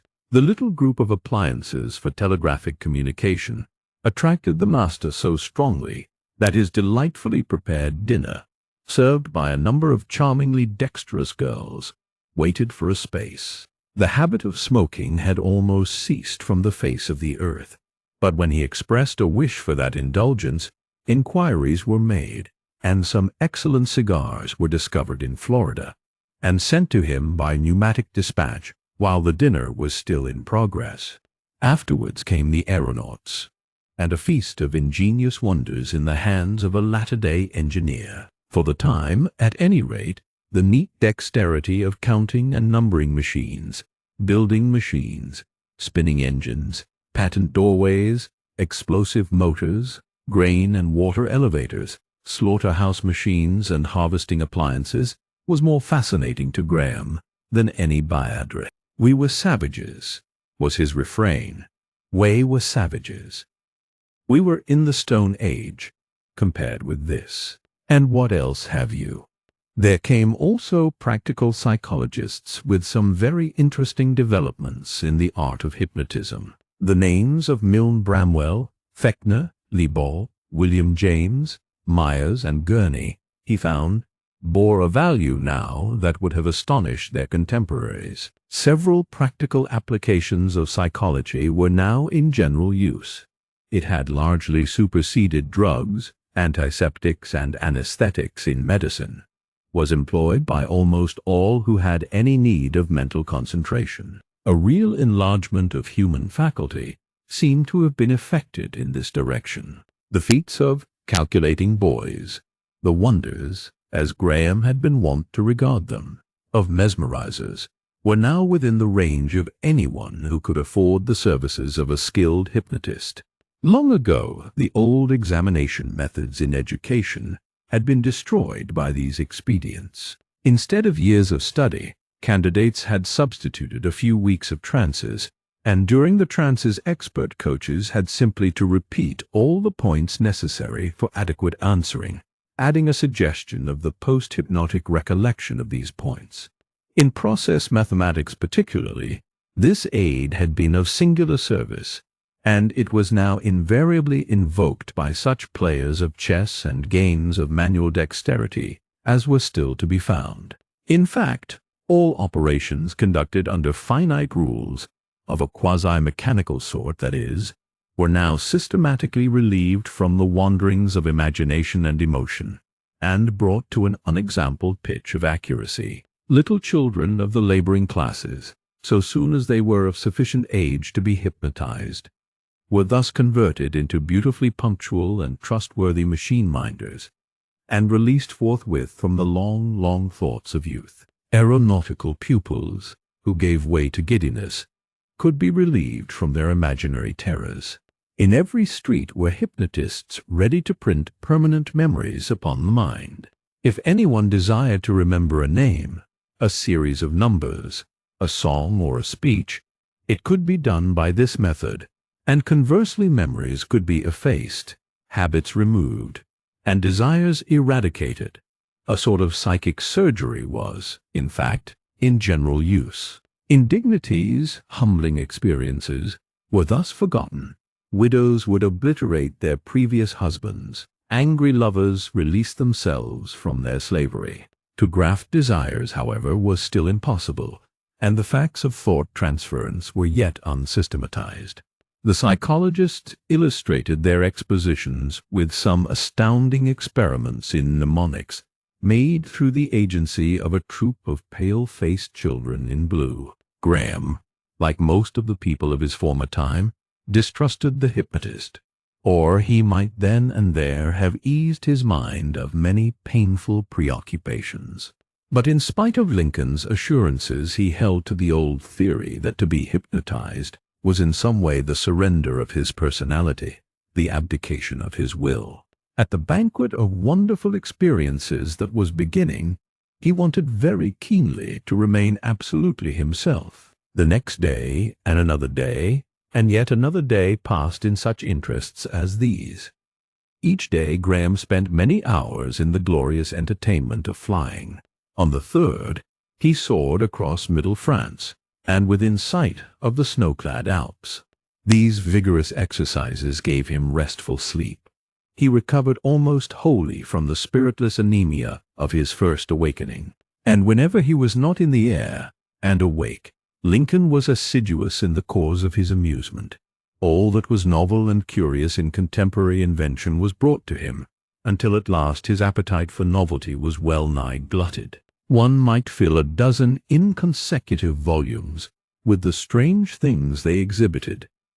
Each afternoon he held his court for an hour or so. He found his interest in his contemporaries becoming personal and intimate. At first he had been alert chiefly for unfamiliarity and peculiarity.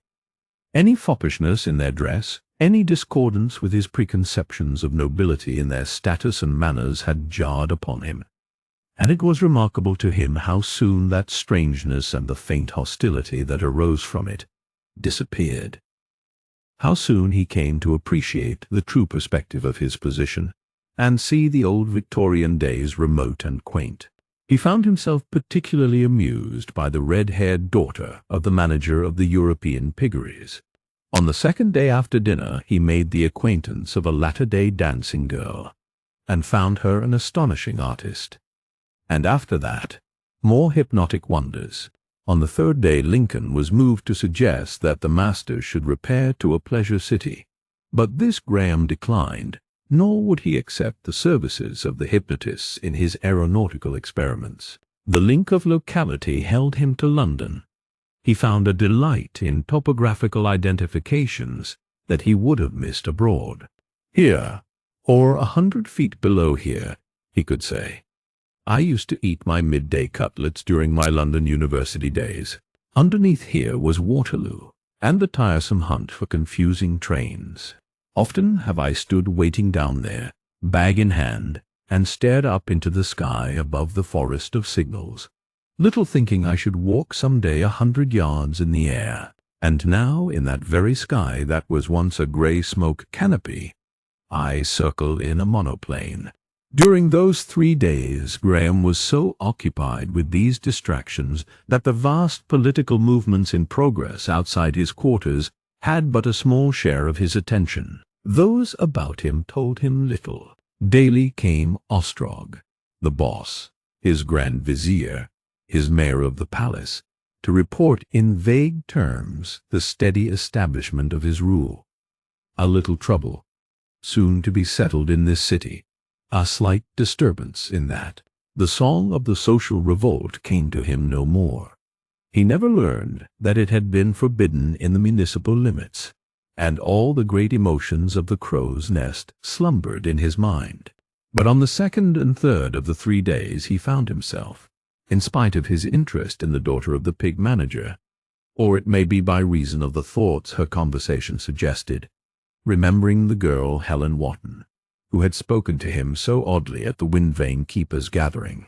The impression she had made was a deep one, albeit the incessant surprise of novel circumstances had kept him from brooding upon it for a space. But now her memory was coming to its own. He wondered what she had meant by those broken, half-forgotten sentences. The picture of her eyes and the earnest passion of her face became more vivid as his mechanical interests faded. Her slender beauty came compellingly between him and certain immediate temptations of ignoble passion. But he did not see her again until 3 full days were past. Chapter 18. Graham remembers.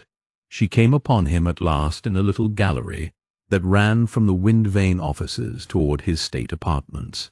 The gallery was long and narrow, with a series of recesses, each with an arched fenestration that looked upon a court of palms. He came upon her suddenly in one of these recesses. She was seated. She turned her head at the sound of his footsteps and started at the sight of him. Every touch of color vanished from her face.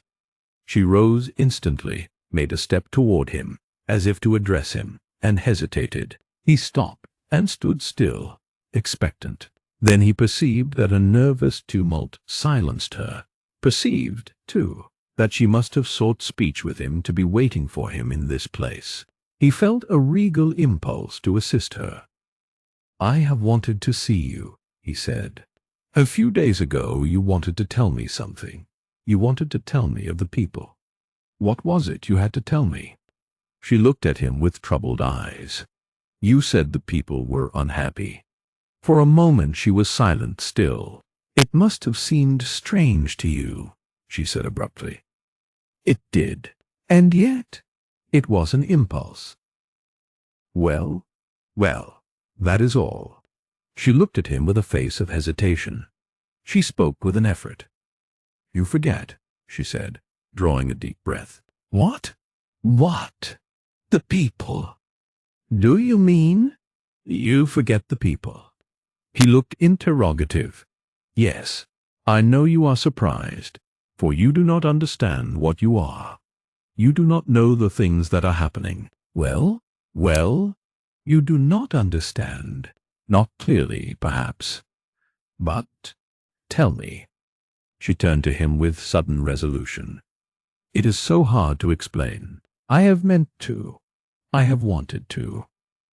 And now I cannot. I am not ready with words. But about you, there is something. It is wonder. Your sleep. Your awakening. These things are miracles. To me at least, and to all the common people. You who lived and suffered and died, you who were a common citizen, wake again, live again, to find yourself master, almost, of the earth."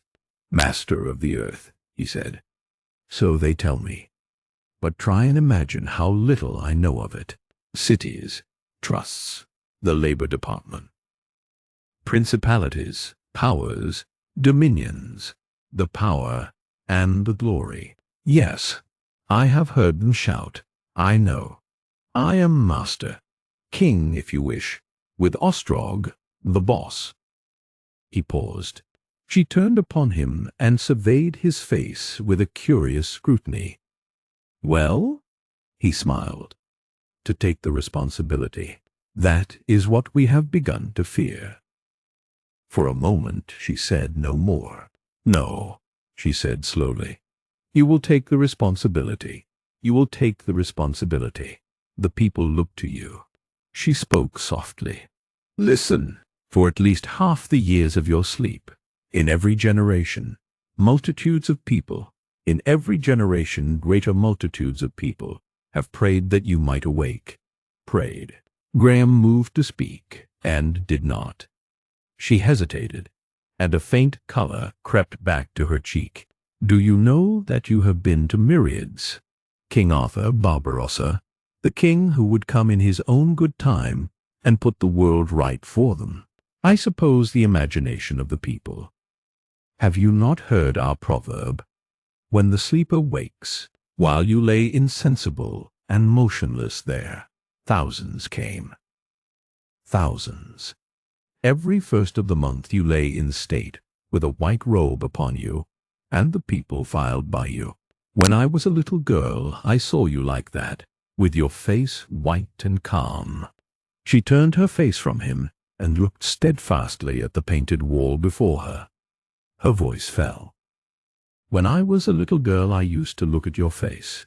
It seemed to me fixed and waiting, like the patience of God. That is what we thought of you, she said. That is how you seemed to us. She turned shining eyes to him. Her voice was clear and strong. In the city, in the earth, a myriad men and women are waiting to see what you will do, full of strange, incredible expectations. Yes, Ostrog, no one can take that responsibility. Graham looked at her in surprise, at her face lit with emotion. She seemed at first to have spoken with an effort, and to have fired herself by speaking. Do you think, she said, that you who have lived that little life so far away in the past, you who have fallen into and risen out of this miracle of sleep, do you think that the wonder and reverence and hope of half the world has gathered about you only that you may live another little life, that you may shift the responsibility to any other man? I know how great this kingship of mine is, he said haltingly. I know how great it seems. But is it real? It is incredible, dreamlike. Is it real, or is it only a great delusion? It is real, she said, if you dare. After all, like all kingship, my kingship is belief. It is an illusion in the minds of men. If you dare, she said. But countless men, she said, and while it is in their minds, they will obey. But I know nothing. That is what I had in mind. I know nothing. And these others, the counselors, Ostrog, they are wiser, cooler. They know so much, every detail. And, indeed, what are these miseries of which you speak? What am I to know? Do you mean? He stopped blankly. I am still hardly more than a girl, she said. But to me the world seems full of wretchedness. The world has altered since your day, altered very strangely. I have prayed that I might see you and tell you these things. The world has changed, as if a canker had seized it, and robbed life of everything worth having. She turned a flushed face upon him, moving suddenly. Your days were the days of freedom. Yes, I have thought. I have been made to think, for my life has not been happy. Men are no longer free, no greater, no better than the men of your time. That is not all. This city is a prison. Every city now is a prison. Mammon grips the key in his hand. Myriads, countless myriads, toil from the cradle to the grave. Is that right? Is that to be? Forever? Yes, far worse than in your time. All about us, beneath us, sorrow and pain. All the shallow delight of such life as you find about you is separated by just a little from a life of wretchedness beyond any telling. Yes, the poor know it. They know they suffer. These countless multitudes who faced death for you 2 nights since. You owe your life to them. Yes, said Graham, slowly. Yes, I owe my life to them. You come, she said, from the days when this new tyranny of the cities was scarcely beginning. It is a tyranny, a tyranny. In your days the feudal warlords had gone. and the new lordship of wealth had still to come. Half the men in the world still lived out upon the free countryside. The cities had still to devour them. I have heard the stories out of the old books.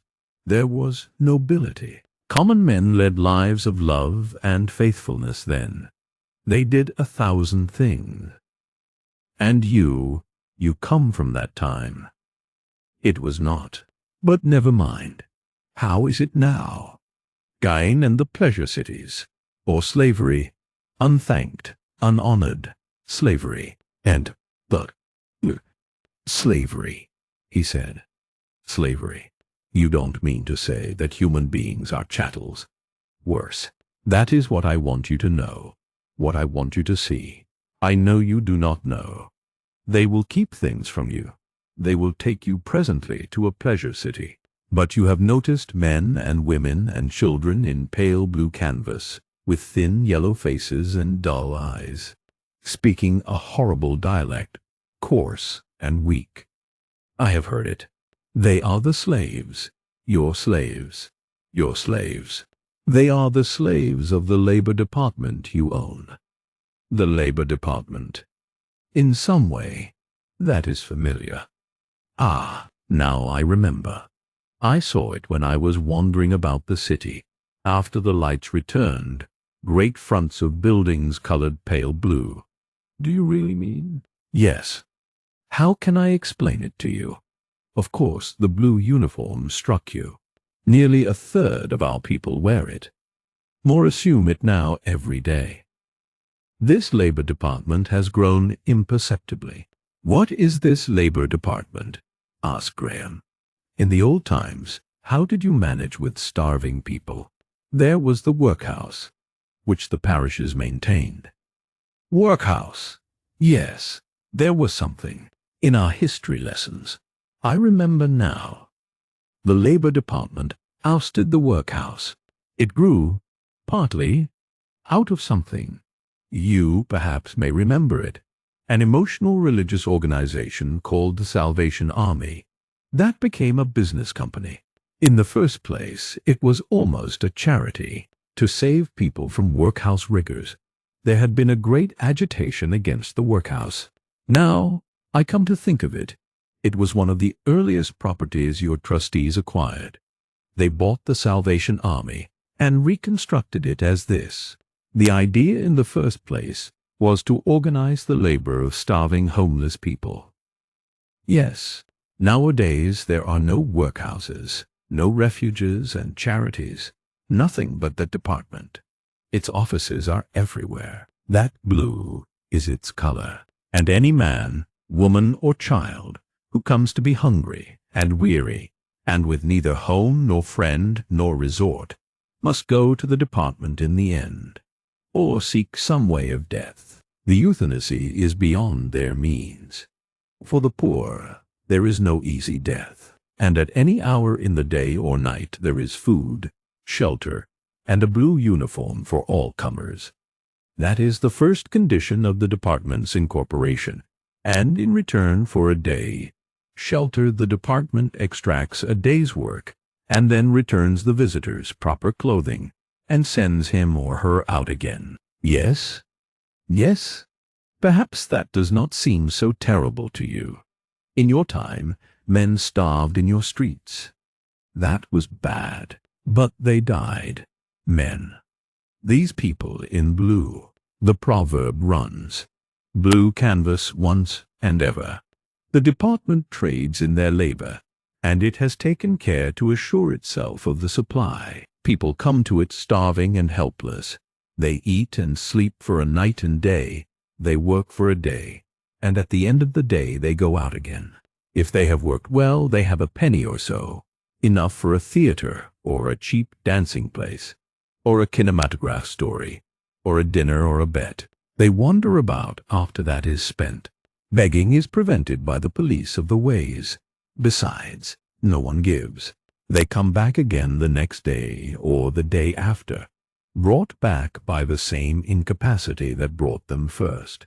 At last their proper clothing wears out, or their rags get so shabby that they are ashamed. Then they must work for months to get fresh.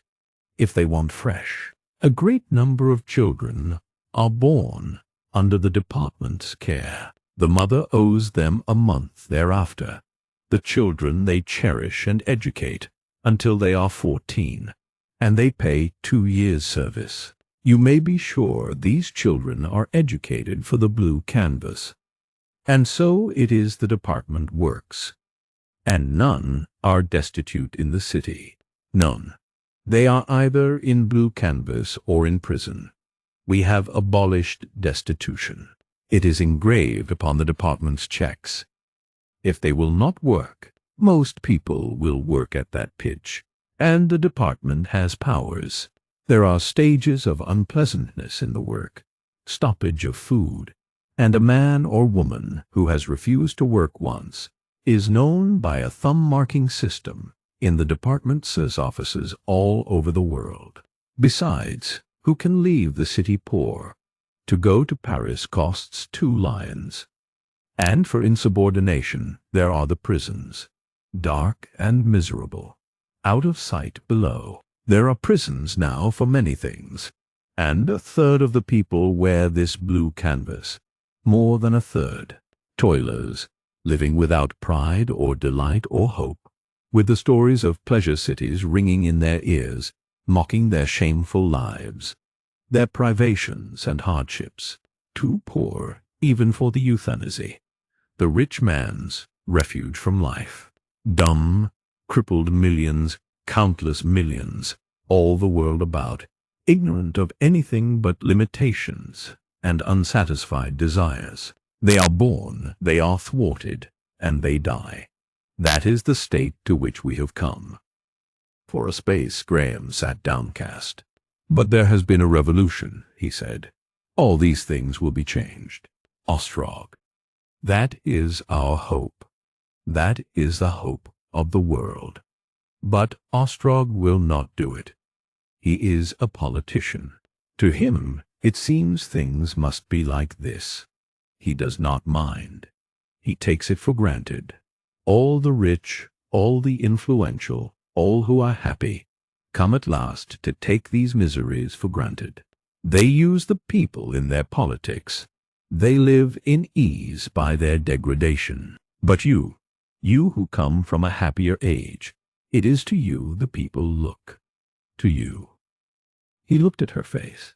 Her eyes were bright with unshed tears. He felt a rush of emotion. For a moment he forgot this city, he forgot the race, and all those vague remote voices in the immediate humanity of her beauty. But what am I to do? He said with his eyes upon her. Rule, she answered, bending towards him and speaking in a low tone. Rule the world as it has never been ruled, for the good and happiness of men. For you might rule it, you could rule it, you could rule it. The people are stirring. All over the world the people are stirring. It wants but a word from you, to bring them all together. Even the middle sort of people are restless, unhappy. They are not telling you the things that are happening. The people will not go back to their drudgery. They refuse to be disarmed. Ostrog has awakened something greater than he dreamt of. He has awakened hopes. His heart was beating fast. He tried to seem judicial, to weigh considerations. They only want their leader, she said. And then, you could do what you would. The world is yours. He sat, no longer regarding her. Presently he spoke. The old dreams, and the thing I have dreamt, liberty, happiness. Are they dreams? Could one man... His voice sank and ceased. Not one man, but all men. Give them only a leader to speak the desire of their hearts. He shook his head, and for a time there was silence. He looked up suddenly, and their eyes met. I have not your faith, he said. I have not your youth. I am here with power that mocks me. No, let me speak. I want to do. Not right. I have not the strength for that. but something rather right than wrong. It will bring no millennium, but I am resolved now that I will rule. What you have said has awakened me. You are right. Ostrog must know his place, and I will learn. One thing I promise you, this labor slavery shall end, and you will rule. Yes, provided. There is one thing. Yes, that you will help me. I, a girl? Yes. Does it not occur to you I am absolutely alone? She started, and for an instant her eyes had pity. Need you ask whether I will help you? She said. There came a tense silence, and then the beating of a clock striking the hour. Graham rose. Even now, he said, Ostrog will be waiting. He hesitated, facing her. When I have asked him certain questions, there is much I do not know. It may be that I will go to see with my own eyes the things of which you have spoken, and when I return, I shall know of your going and coming. I will wait for you here again. They regarded one another steadfastly, questioningly, and then he turned from her towards the Windvane office. Chapter 19. Ostrog's point of view. Graham found Ostrog waiting to give a formal account of his day's stewardship. On previous occasions he had passed over this ceremony as speedily as possible, in order to resume his aerial experiences, but now he began to ask quick, short questions. He was very anxious to take up his empire forthwith. Ostrog brought flattering reports of the development of affairs abroad. In Paris and Berlin, Graham perceived that he was saying, there had been trouble, not organized resistance indeed, but insubordinate proceedings. After all these years, said Ostrog, when Graham pressed inquiries, the Commune has lifted its head again. That is the real nature of the struggle, to be explicit. But order had been restored in these cities. Graham, the more deliberately judicial for the stirring emotions he felt, asked if there had been any fighting. A little, said Ostrog, in one quarter only. But the Senegalese division of our African Agricultural Police, the Consolidated African Companies, have a very well-drilled police, was ready, and so were the aeroplanes. We expected a little trouble in the continental cities and in America. But things are very quiet in America. They are satisfied with the overthrow of the council, for the time. Why should you expect trouble? Asked Graham abruptly. There is a lot of discontent, social discontent. The Labor Department? You are learning, said Ostrog with a touch of surprise. Yes, it is chiefly the discontent with the Labor Department. It was that discontent supplied the motive force of this overthrow, that and your awakening. Yes, Ostrog smiled. He became explicit. We had to stir up their discontent. We had to revive the old ideals of universal happiness, all men equal, all men happy, no luxury that everyone may not share, ideas that have slumbered for 200 years. You know that. We had to revive these ideals, impossible as they are, in order to overthrow the council. And now, well, our revolution is accomplished, and the council is overthrown, and people whom we have stirred up remain surging. There was scarcely enough fighting. We made promises, of course. It is extraordinary how violently and rapidly this vague, out-of-date humanitarianism has revived and spread. We who sowed the seed even have been astonished. In Paris, as I say, we have had to call in a little external help. And here, there is trouble. Multitudes will not go back to work. There is a general strike. Half the factories are empty, and the people are swarming in the ways. They are talking of a commune. Men in silk and satin have been insulted in the streets. The blue canvas is expecting all sorts of things from you. Of course, there is no need for you to trouble. We are setting the Babel machines to work with counter-suggestions in the cause of law and order. We must keep the grip tight. That is all, Graham thought. He perceived a way of asserting himself, but he spoke with restraint, even to the pitch of bringing a Negro police, he said. "They are useful," said Ostrog.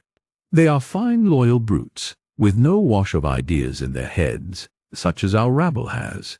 The council should have had them as police of the ways, and things might have been different. Of course, there is nothing to fear, except rioting and wreckage. You can manage your own wings now, and you can soar away to Capri if there is any smoke or fuss. We have the pull of all the great things. The aeronauts are privileged and rich, the closest trades union in the world, and so are the engineers of the wind vanes. We have the air, and the mastery of the air is the mastery of the earth. No one of any ability is organizing against us.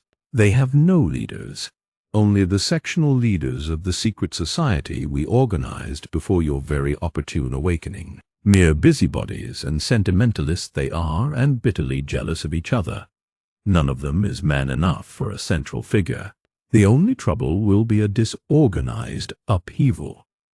To be frank, that may happen. But it won't interrupt your aeronautics. The days when the people could make revolutions are past." "I suppose they are," said Graham. "I suppose they are," said Graham. "I suppose they are," he mused. "This world of yours has been full of surprises to me. In the old days we dreamt of a wonderful democratic life, of a time when all men would be equal and happy." Ostrog looked at him steadfastly. "The day of democracy is past," he said. "Past forever. That day began with the bowmen of Crécy. It ended when marching infantry, when common men in masses ceased to win the battles of the world, when costly cannon, great ironclads, and strategic railways became the means of power. Today is the day of wealth. Wealth now is power as it never was power before. It commands earth and sea and sky. All power is for those who can handle wealth. On your behalf, you must accept facts, and these are facts. The world for the crowd as ruler. Even in your days that creed had been tried and condemned. Today it has only one believer, a multiplex, silly one. The man in the crowd." Graham did not answer immediately. He stood lost in somber preoccupations. "No," said Ostrog, "the day of the common man is past. On the open countryside, one man is as good as another, or nearly as good. The earlier aristocracy had a precarious tenure of strength and audacity. They were tempered. There were insurrections, duels, riots. The first real aristocracy, the first permanent aristocracy, came in with castles and armor, and vanished before the musket and bow. But this is the second aristocracy, the real one. Those days of gunpowder and democracy were only an eddy in the stream. The common man now is a helpless unit. In these days we have this great machine of the city, and an organization complex beyond his understanding. Yet," said Graham, "there is something resists, something you are holding down, something that stirs and presses." "You will see," said Ostrog with a forced smile that would brush these difficult questions aside. "I have not roused the force to destroy myself. Trust me." "I wonder," said Graham. Ostrog stared. "Must the world go this way?" said Graham with his emotions at the speaking point. "Must it indeed go in this way? Have all our hopes been vain?" "What do you mean?" said Ostrog. "Hopes? I come from a democratic age, and I find an aristocratic tyranny." "Well, but you are the chief tyrant." Graham shook his head. "Well," said Ostrog, "take the general question. It is the way that change has always traveled. Aristocracy, the prevalence of the best, the suffering and extinction of the unfit, and so to better things. But aristocracy, Those people I met. Oh, not those, said Ostrog. But for the most part, they go to their death. Vice and pleasure. They have no children. That sort of stuff will die out. If the world keeps to one road, that is, if there is no turning back, an easy road to excess, convenient euthanasia for the pleasure-seekers singed in the flame, that is the way to improve the race. Pleasant extinction, said Graham. Yet, he thought for an instant, there is that other thing, the crowd, the great mass of poor men. Will that die out? That will not die out. And it suffers. Its suffering is a force that even you. Ostrog moved impatiently, and when he spoke rather less evenly than before. Don't trouble about these things, he said. Everything will be settled in a few days now. The crowd is a huge, foolish beast. What if it does not die out? Even if it does not die, it can still be tamed and driven. I have no sympathy with servile men. You heard those people shouting and singing 2 nights ago. They were taught that song. If you had taken any man there in cold blood and asked why he shouted, he could not have told you. They think they are shouting for you, that they are loyal and devoted to you. Just then they were ready to slaughter the council. Today, they are already murmuring against those who have overthrown the council. No, no, said Graham. They shouted because their lives were dreary, without joy or pride, and because in me, they hoped. And what was their hope? What is their hope? What right have they to hope? They work ill, and they want the reward of those who work well. The hope of mankind. What is it? That some day the overman may come, that some day the inferior, the weak and the bestial may be subdued or eliminated. Subdued if not eliminated. The world is no place for the bad, the stupid, the enervated. Their duty, it's a fine duty too, is to die. The death of the failure. That is the path by which the beast rose to manhood, by which man goes on to higher things.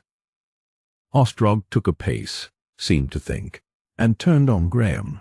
I can imagine how this great world state of ours seems to a Victorian Englishman. You regret all the old forms of representative government. Their spectres still haunt the world, the voting councils and parliaments, and all that 18th century tomfoolery. You feel moved against our pleasure cities. I might have thought of that, had I not been busy. But you will learn better. The people are mad with envy. They would be in sympathy with you. Even in the streets now, they clamor to destroy the pleasure cities. But the pleasure cities are the excretory organs of the state, attractive places that year after year draw together all that is weak and vicious, all that is lascivious and lazy, all the easy roguery of the world, to a graceful destruction. They go there, they have their time, they die childless. All the pretty, silly, lascivious women die childless, and mankind is the better. If the people were sane, they would not envy the rich their way of death, and you would emancipate the silly, brainless workers that we have enslaved, and try to make their lives easy and pleasant again, just as they have sunk to what they are fit for. He smiled a smile that irritated Graham oddly. You will learn better. I know those ideas. In my boyhood, I read your Shelley and dreamt of liberty. There is no liberty, save wisdom and self-control. Liberty is within, not without.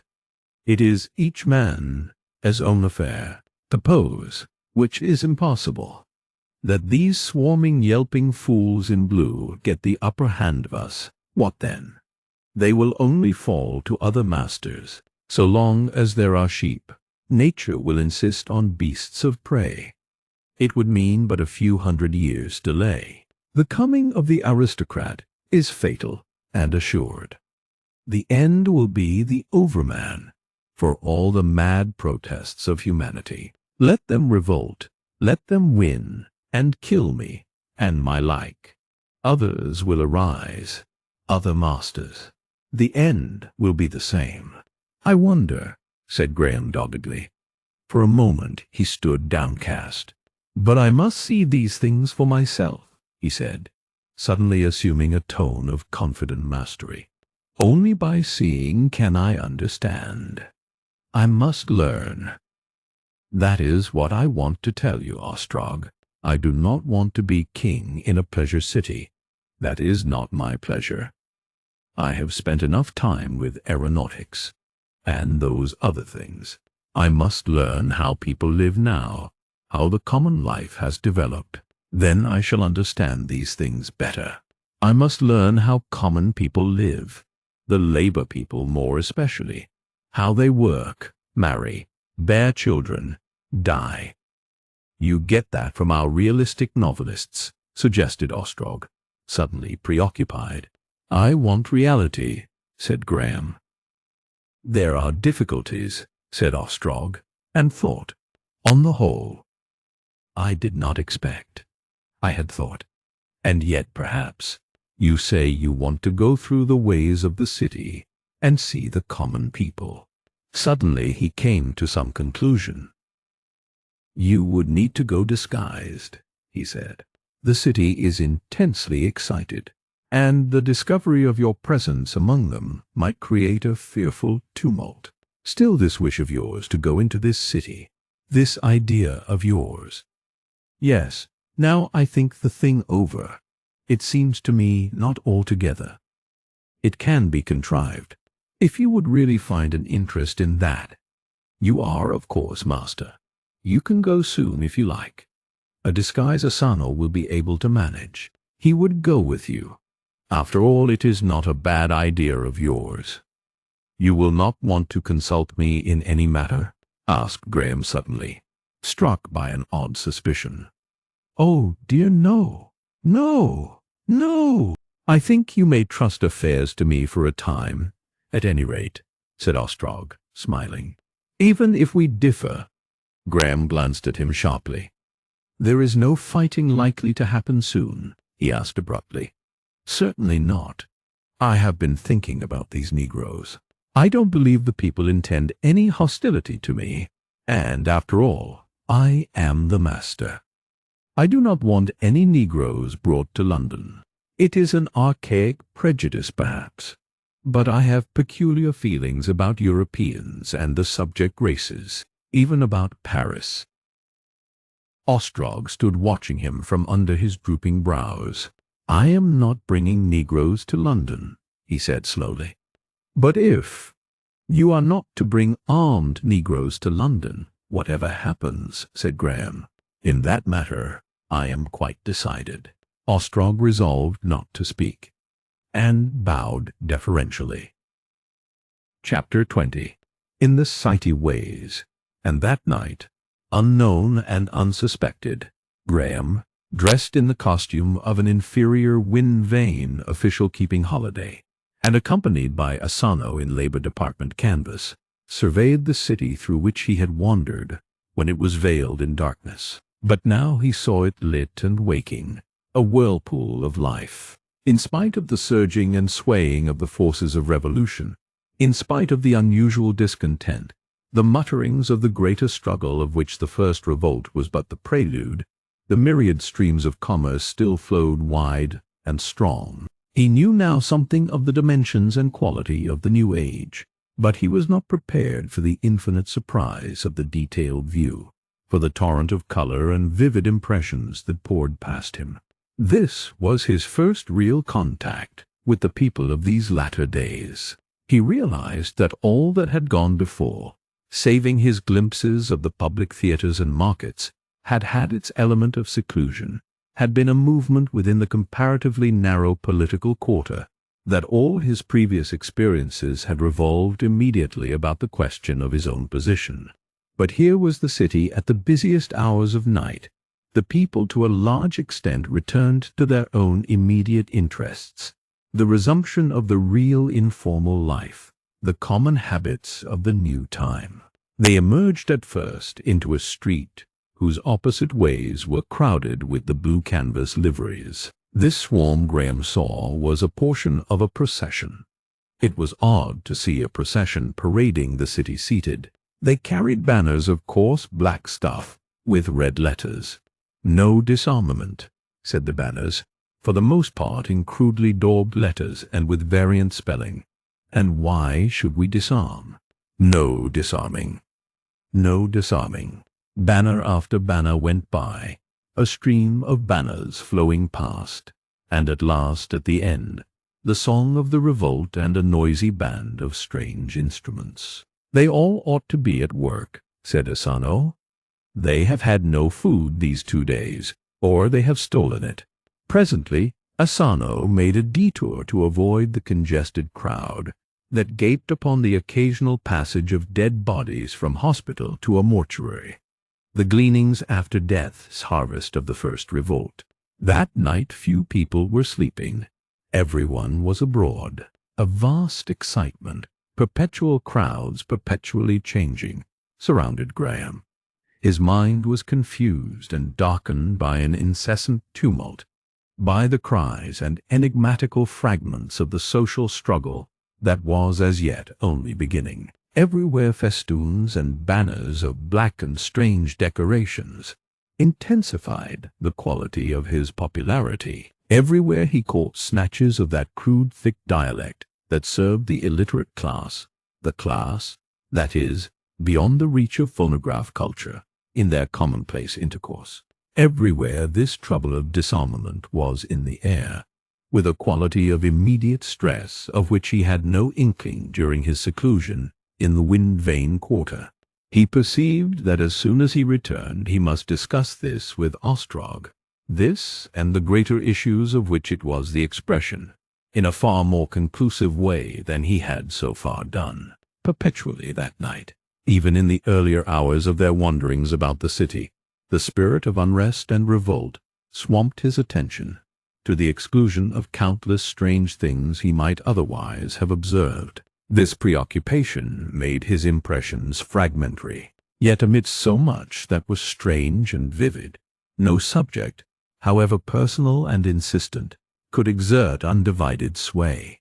There were spaces when the revolutionary movement passed clean out of his mind, was drawn aside like a curtain from before some startling new aspect of the time. Helen had swayed his mind to this intense earnestness of inquiry. But there came times when she, even, receded beyond his conscious thoughts. At one moment, for example, he found they were traversing the religious quarter, for the easy transit about the city afforded by the moving ways rendered sporadic churches and chapels no longer necessary, and his attention was vividly arrested by the facade of one of the Christian sects. They were traveling seated on one of the swift upper ways. The place leapt upon them at a bend and advanced rapidly towards them. It was covered with inscriptions from top to base, in vivid white and blue, save where a vast and glaring kinematograph transparency presented a realistic New Testament scene, and where a vast festoon of black, to show that the popular religion followed the popular politics, hung across the lettering. Graham had already become familiar with the phonotype writing, and these inscriptions arrested him, being to his sense for the most part almost incredible blasphemy. Among the less offensive were "Salvation on the first floor," and "Turn to the right," "The sharpest conversion in London," "Expert operators," "Look slippy," "What Christ would say to the sleeper," "Join the up-to-date saints," "Be a Christian," "Without hindrance to your present occupation," "All the brightest bishops on the bench tonight," and prices as usual. "Brisk blessings for busy businessmen." "But this is appalling," said Graham, as that deafening scream of mercantile piety towered above them. "What is appalling?" asked his little officer, apparently seeking vainly for anything unusual in this shrieking enamel. "This. Surely the essence of religion is reverence." "Oh, that!" Asano looked at Graham. "Does it shock you?" he said in the tone of one who makes a discovery. "I suppose it would, of course. I had forgotten." Nowadays the competition for attention is so keen, and people simply haven't the leisure to attend to their souls, as they used to do. He smiled. In the old days you had quiet Sabbaths and the countryside, though somewhere I've read of Sunday afternoons that— But that, said Graham, glancing back at the receding blue and white, that is surely not the only. There are hundreds of different ways. But, of course, if a sect does tell it does pay. Worship has moved with the times. There are high-class sects with quieter ways, costly incense and personal attentions and all that. These people are extremely popular and prosperous. They pay several dozen lions for those apartments to the council. To you, I should say. Graham still felt a difficulty with the coinage, and this mention of a dozen lions brought him abruptly to that matter. In a moment, the screaming temples and their swarming touts were forgotten in this new interest. A turn of a phrase suggested, and an answer confirmed the idea that gold and silver were both demonetized. That stamped gold which had begun its reign amidst the merchants of Phoenicia was at last dethroned. The change had been graduated but swift, brought about by an extension of the system of checks that had even in his previous life already practically superseded gold in all the larger business transactions. The common traffic of the city, the common currency indeed of all the world, was conducted by means of the little brown, green, and pink council checks for small amounts, printed with a blank pay. Asano had several with him, and at the first opportunity he supplied the gaps in his set. They were printed not on terrible paper, but on a semi-transparent fabric of silken flexibility, interwoven with silk. Across them all sprawled a facsimile of Graham's signature, his first encounter with the curves and turns of that familiar autograph for 203 years. Some intermediary experiences made no impression sufficiently vivid to prevent the matter of the disarmament claiming his thoughts again. A blurred picture of a theosophist temple that promised miracles in enormous letters of unsteady fire was least submerged, perhaps.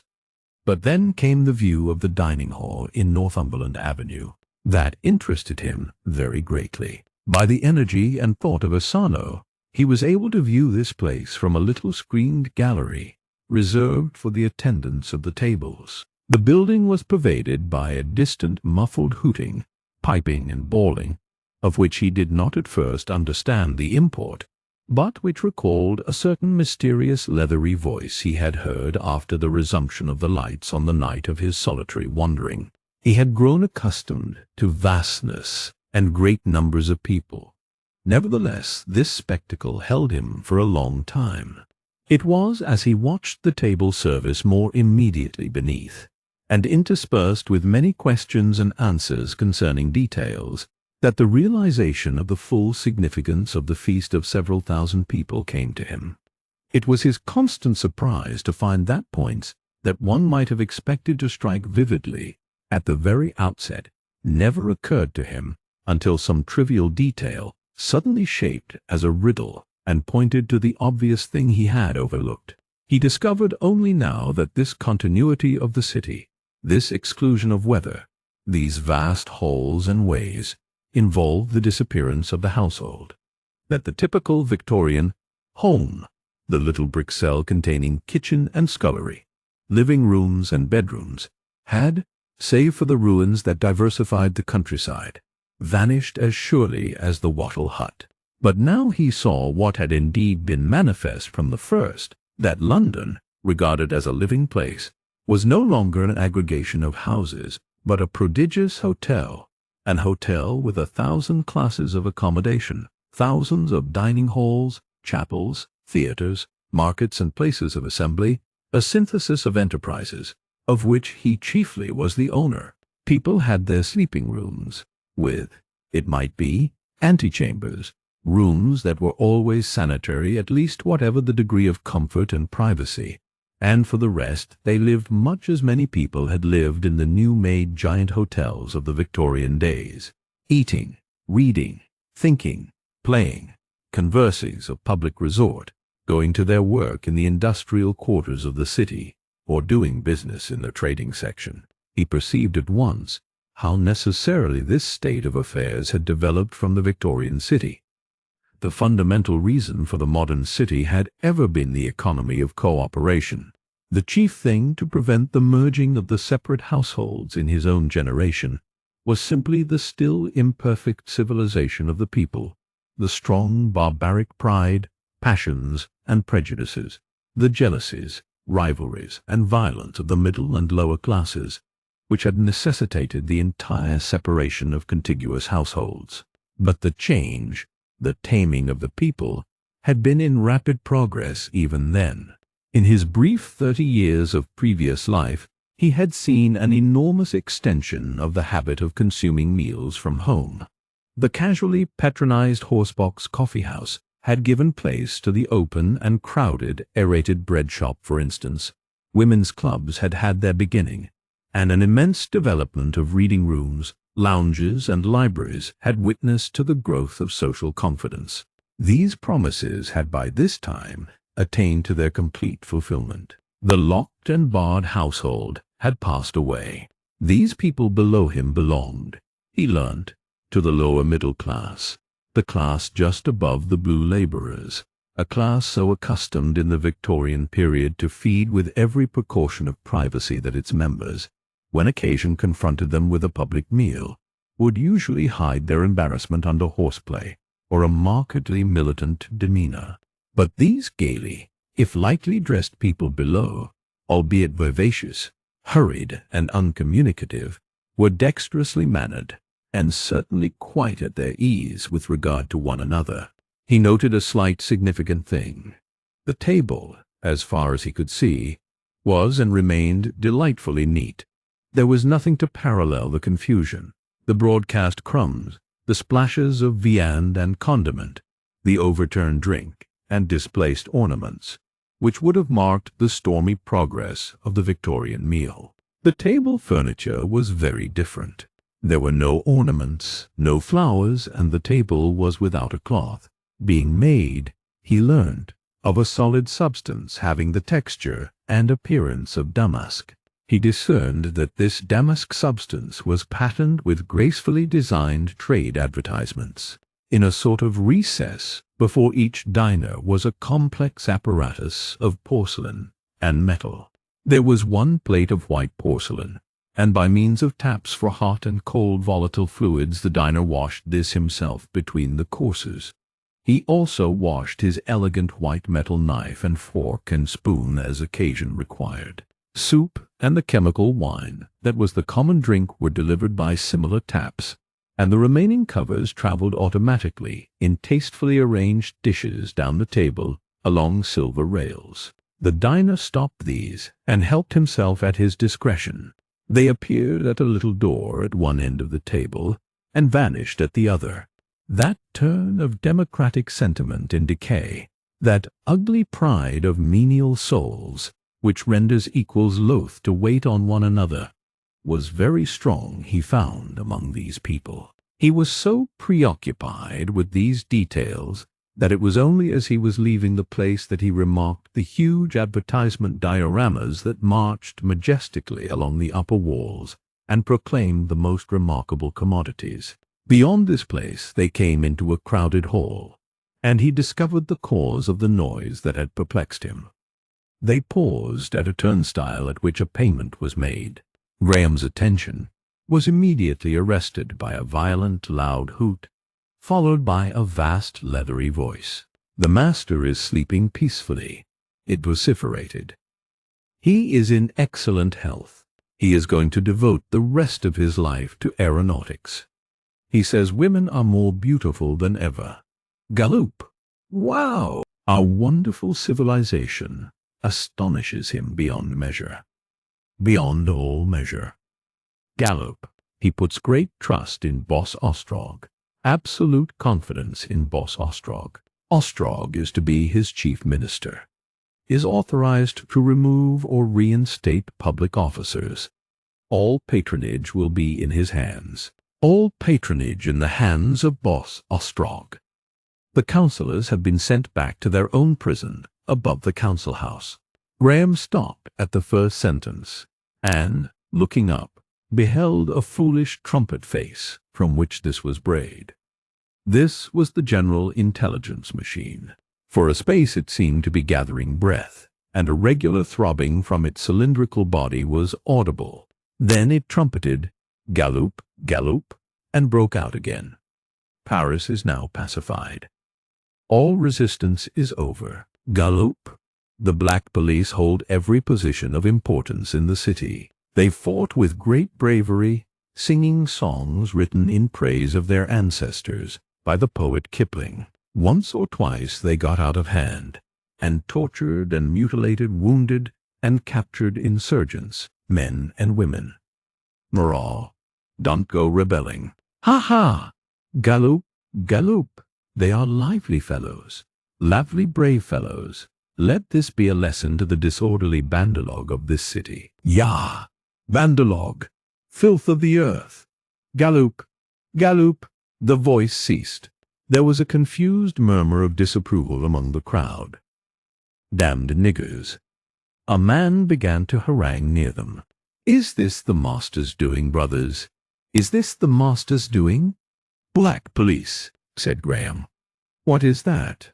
You don't mean—" Asano touched his arm and gave him a warning look, and forthwith another of these mechanisms screamed deafeningly and gave tongue in a shrill voice. "Yaha! Yaha! Yaha! Yaha!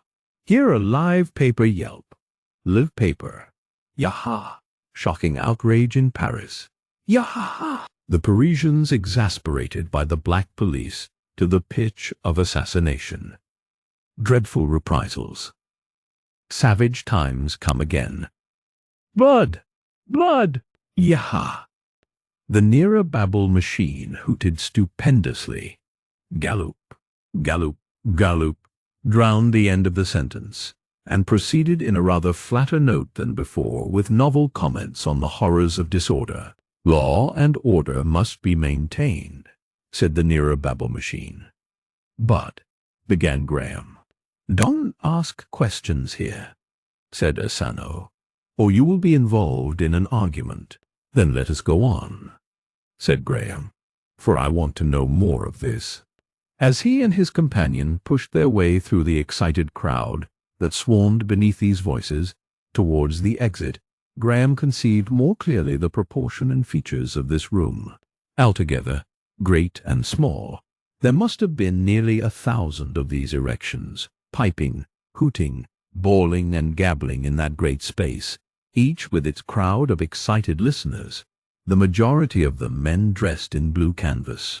There were all sizes of machines, from the little gossiping mechanisms that chuckled out mechanical sarcasm in odd corners, through a number of grades to such 50-foot giants as that which had first hooted over Graham. This place was unusually crowded, because of the intense public interest in the course of affairs in Paris. Evidently, the struggle had been much more savage than Ostrog had represented it.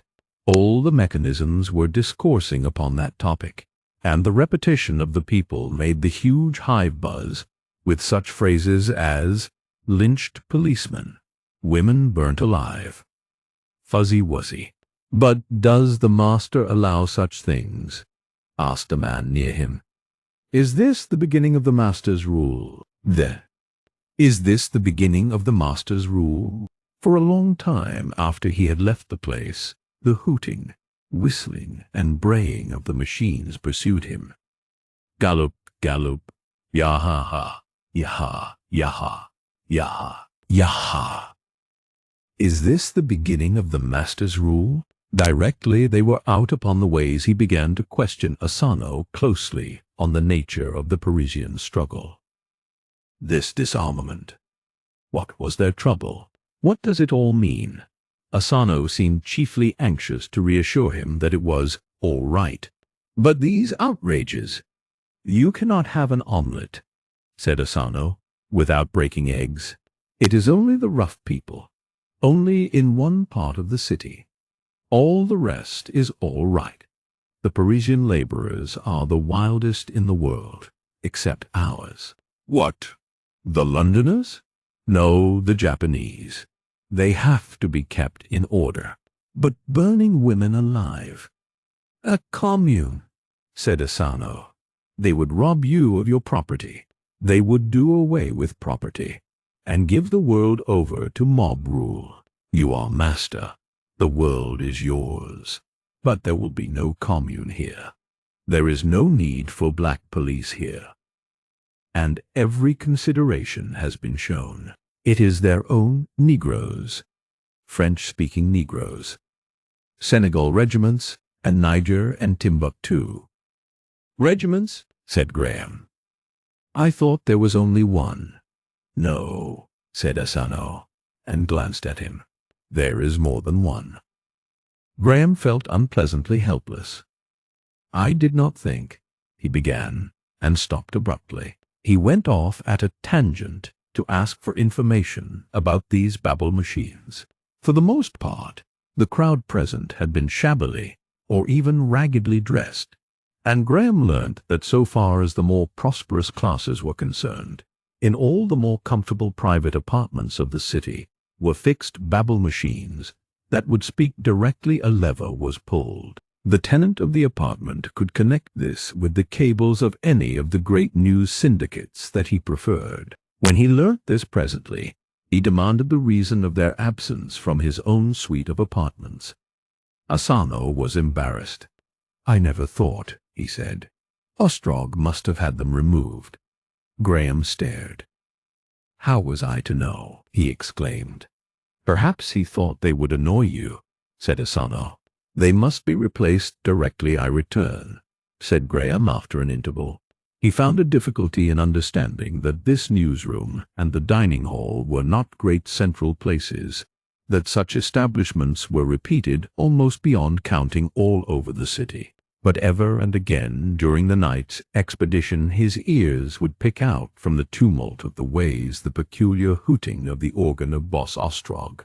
Galloop, galloop, or the shrill yaha-ha, yaha-yap. Hear a live paper yelp of its chief rival. Repeated, too, everywhere, were such creches as the one he now entered. It was reached by a lift, and by a glass bridge that flung across the dining hall, and traversed the ways at a slight upward angle. To enter the first section of the place necessitated the use of his solvent signature under Asano's direction. They were immediately attended to by a man in a violet robe and gold clasp, the insignia of practicing medical men. He perceived from this man's manner that his identity was known, and proceeded to ask questions on the strange arrangements of the place without reserve. On either side of the passage, which was silent and padded, as if to deaden the footfall, were narrow little doors, their size and arrangement suggestive of the cells of a Victorian prison. But the upper portion of each door was of the same greenish transparent stuff that had enclosed him at his awakening, and within, dimly seen, lay, in every case, a very young baby in a little nest of wadding. Elaborate apparatus watched the atmosphere and rang a bell far away in the central office at the slightest departure from the optimum of temperature and moisture. A system of such creches had almost entirely replaced the hazardous adventures of the old-world nursing. The attendant presently called Graham's attention to the wet nurses, a vista of mechanical figures, with arms, shoulders, and breasts of astonishingly realistic modeling, articulation, and texture, but mere brass tripods below, and having in the place of features a flat disc bearing advertisements likely to be of interest to mothers. Of all the strange things that Graham came upon that night, none jarred more upon his habits of thought than this place. The spectacle of the little pink creatures, their feeble limbs swaying uncertainly in vague first movements, left alone, without embrace or endearment, was wholly repugnant to him. The attendant doctor was of a different opinion. His statistical evidence showed beyond dispute that in the Victorian times the most dangerous passage of life was the arms of the mother, that their human mortality had ever been most terrible. On the other hand, this creche company, the International Creche Syndicate lost not 0.5% of the million babies or so that formed its peculiar care. But Graham's prejudice was too strong, even for those figures. Along one of the many passages of the place they presently came upon a young couple in the usual blue canvas, peering through the transparency and laughing hysterically at the bald head of their firstborn. Graham's face must have showed his estimate of them, for their merriment ceased, and they looked abashed. But this little incident accentuated his sudden realization of the gulf between his habits of thought and the ways of the new age. He passed on to the crawling rooms and the kindergarten, perplexed and distressed. He found the endless long playrooms were empty. The latter-day children, at least, still spent their nights in sleep. As they went through these, the little officer pointed out the nature of the toys, developments of those devised by that inspired sentimentalist Froebel. There were nurses here, but much was done by machines that sang and danced and dandled. Graham was still not clear upon many points. But so many orphans, he said perplexed, reverting to a first misconception, and learnt again that they were not orphans. So soon as they had left the creche, he began to speak of the horror the babies in their incubating cases had caused him. "Is motherhood gone?" he said. "Was it a cant? Surely it was an instinct. This seems so unnatural, abominable almost. Along here we shall come to the dancing place," said Asano by way of reply. "It is sure to be crowded. In spite of all the political unrest, it will be crowded. The women take no great interest in politics, except a few here and there. You will see the mothers. Most young women in London are mothers. In that class, it is considered a creditable thing to have one child, a proof of animation. Few middle-class people have more than one. With the Labor Department, it is different. As for motherhood, they still take an immense pride in the children. They come here to look at them quite often." "Then do you mean that the population of the world is falling?" "Yes, except among the people under the Labor Department. In spite of scientific discipline, they are reckless." The air was suddenly dancing with music, and down a way they approached obliquely. Set with gorgeous pillars, as it seemed of clear amethyst, flowed a concourse of gay people and a tumult of merry cries and laughter. He saw curled heads, wreathed brows, and a happy, intricate flutter of gamboge pass triumphant across the picture. "You will see," said Asano, with a faint smile. "The world has changed. In a moment you will see the mothers of the new age. Come this way. We shall see those yonder again very soon." They ascended a certain height in a swift lift, and changed to a slower one. As they went on, the music grew upon them, until it was near and full and splendid, and, moving with its glorious intricacies, they could distinguish the beat of innumerable dancing feet. They made a payment at a turnstile, and emerged upon the wide gallery that overlooked the dancing place, and upon the full enchantment of sound and sight. "Here," said Asano, "are the fathers and mothers of the little ones you saw."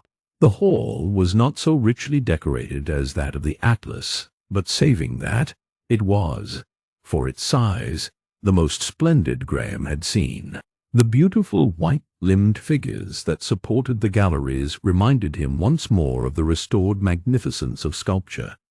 They seemed to writhe in engaging attitudes. Their faces laughed. The source of the music that filled the place was hidden, and the whole vast shining floor was thick with dancing couples. "Look at them," said the little officer. "You see how much they show of motherhood." The gallery they stood upon ran along the upper edge of a huge screen that cut the dancing hall on one side from a sort of outer hall that showed through broad arches the incessant onward rush of the city ways. In this outer hall was a great crowd of less brilliantly dressed people, as numerous almost as those who danced within, the great majority wearing the blue uniform of the Labor Department that was now so familiar to Graham.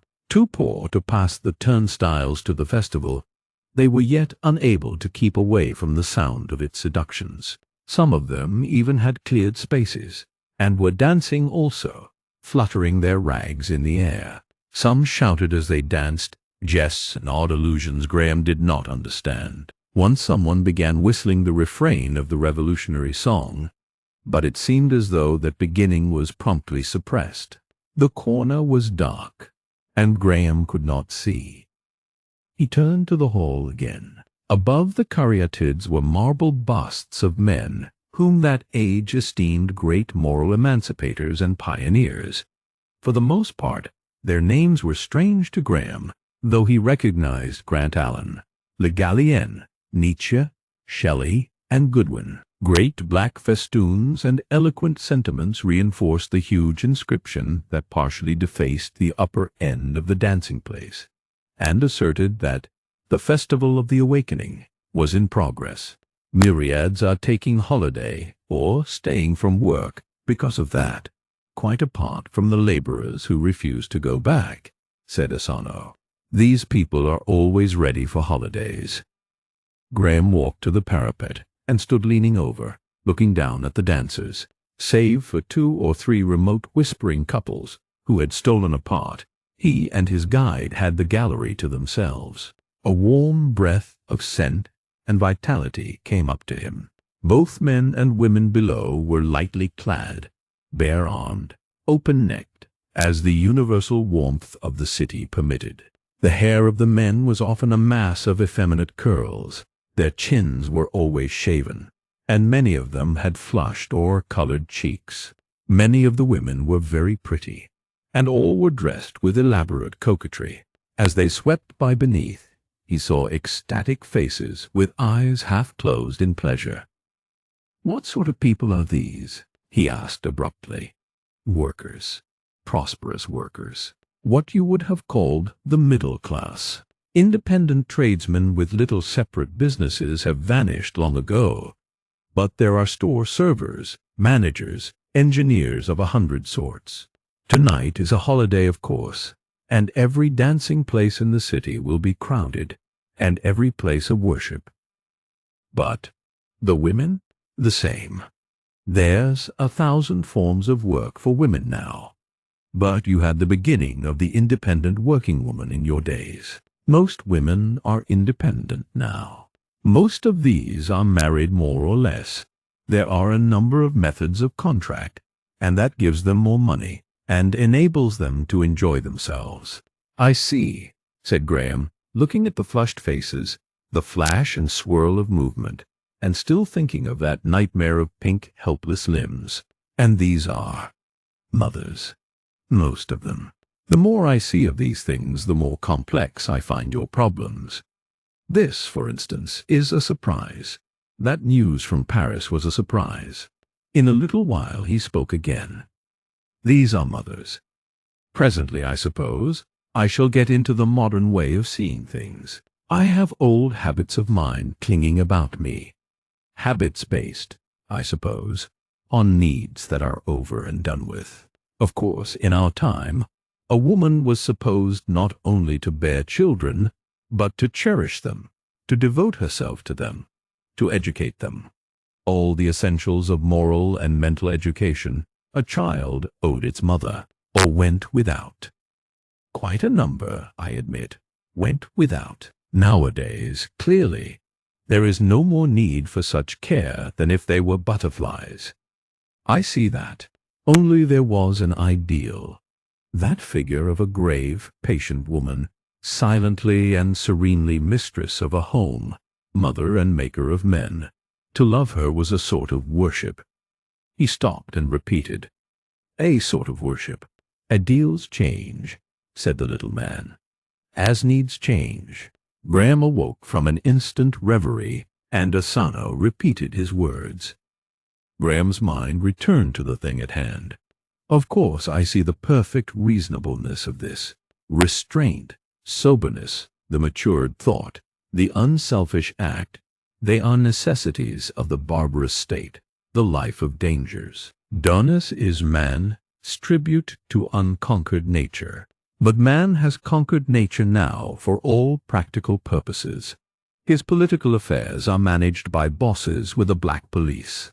And life is joyous. He looked at the dancers again.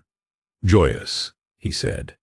There are weary moments, said the little officer, reflectively. They all look young. Down there I should be visibly the oldest man. And in my own time I should have passed as middle-aged. They are young.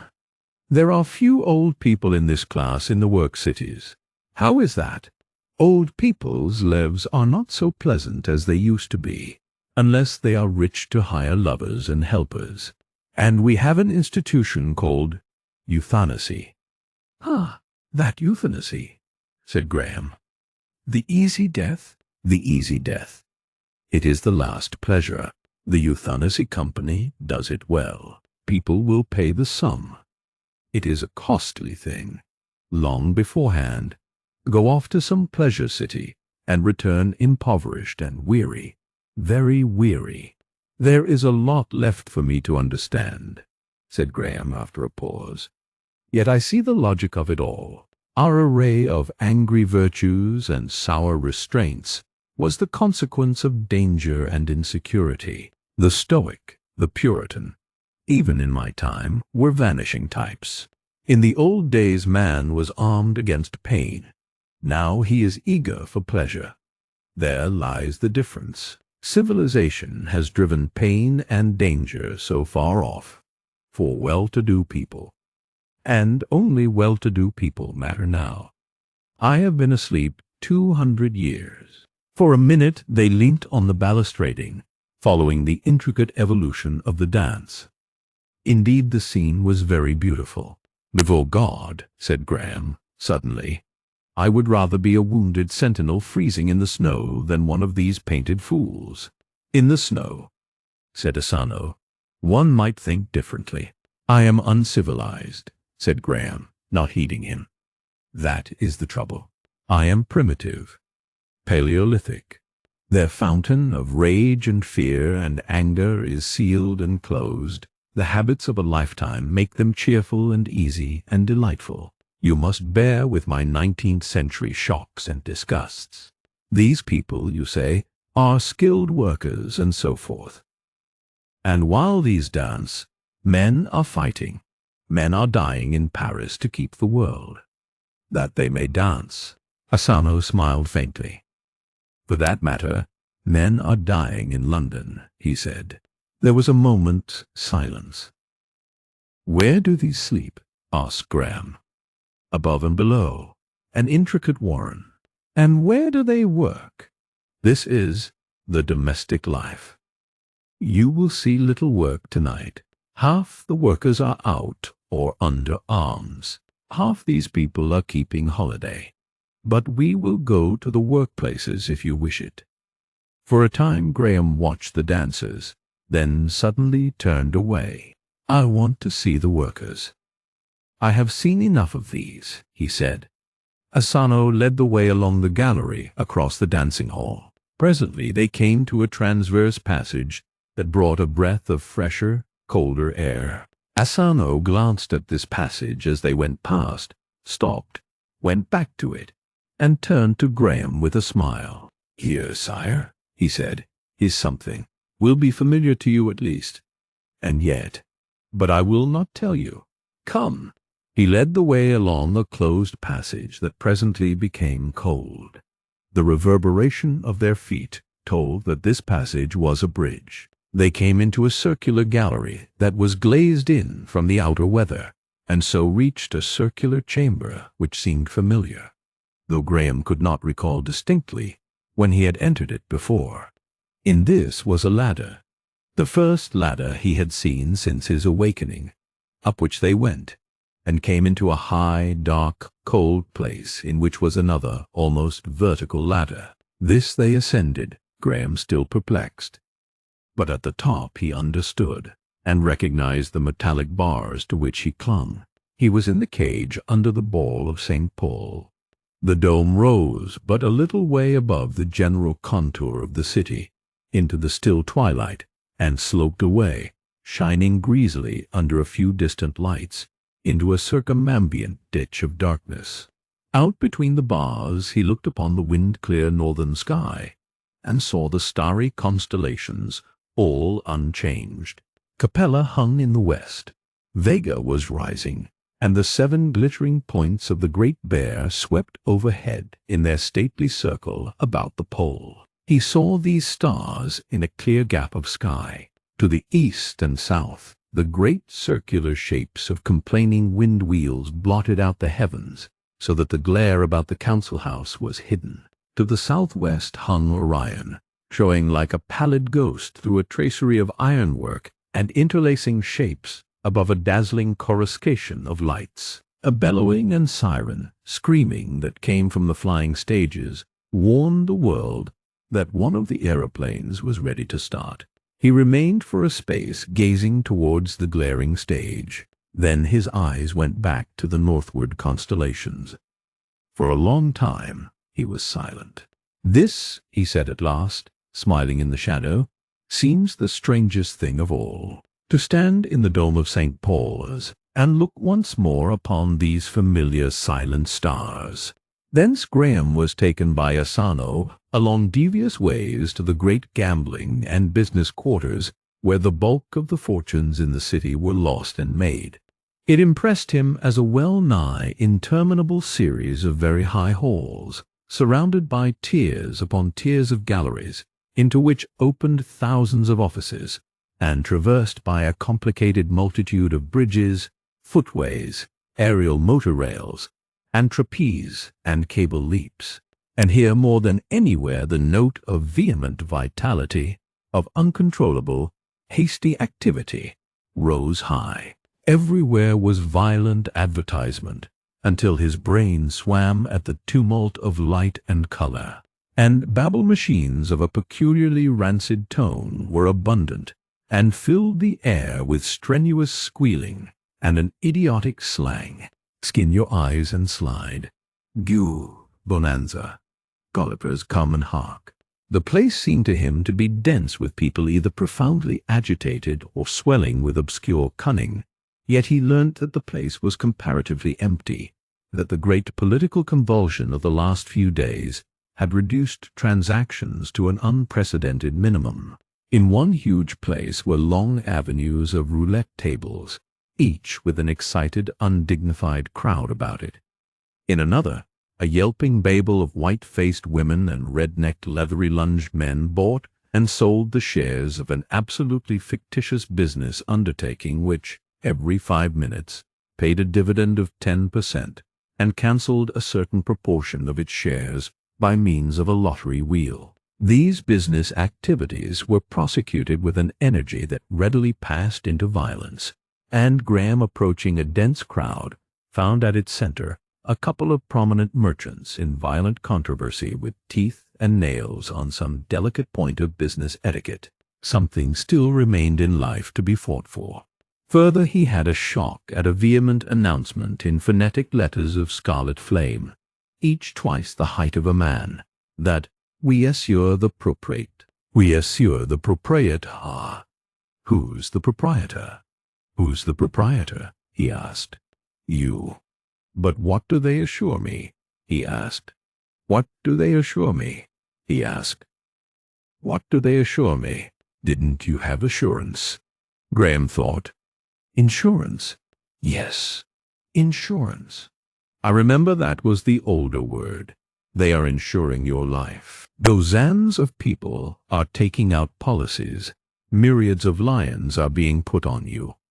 And further on, other people are buying annuities. They do that on everybody who is at all prominent. Look there! A crowd of people surged and roared, and Graham saw a vast black screen suddenly illuminated in still larger letters of burning purple. Annuities on the proprietor. X5 Pra. G. The people began to boo and shout at this. A number of hard-breathing, wild-eyed men came running past, clawing with hooked fingers at the air. There was a furious crush about a little doorway.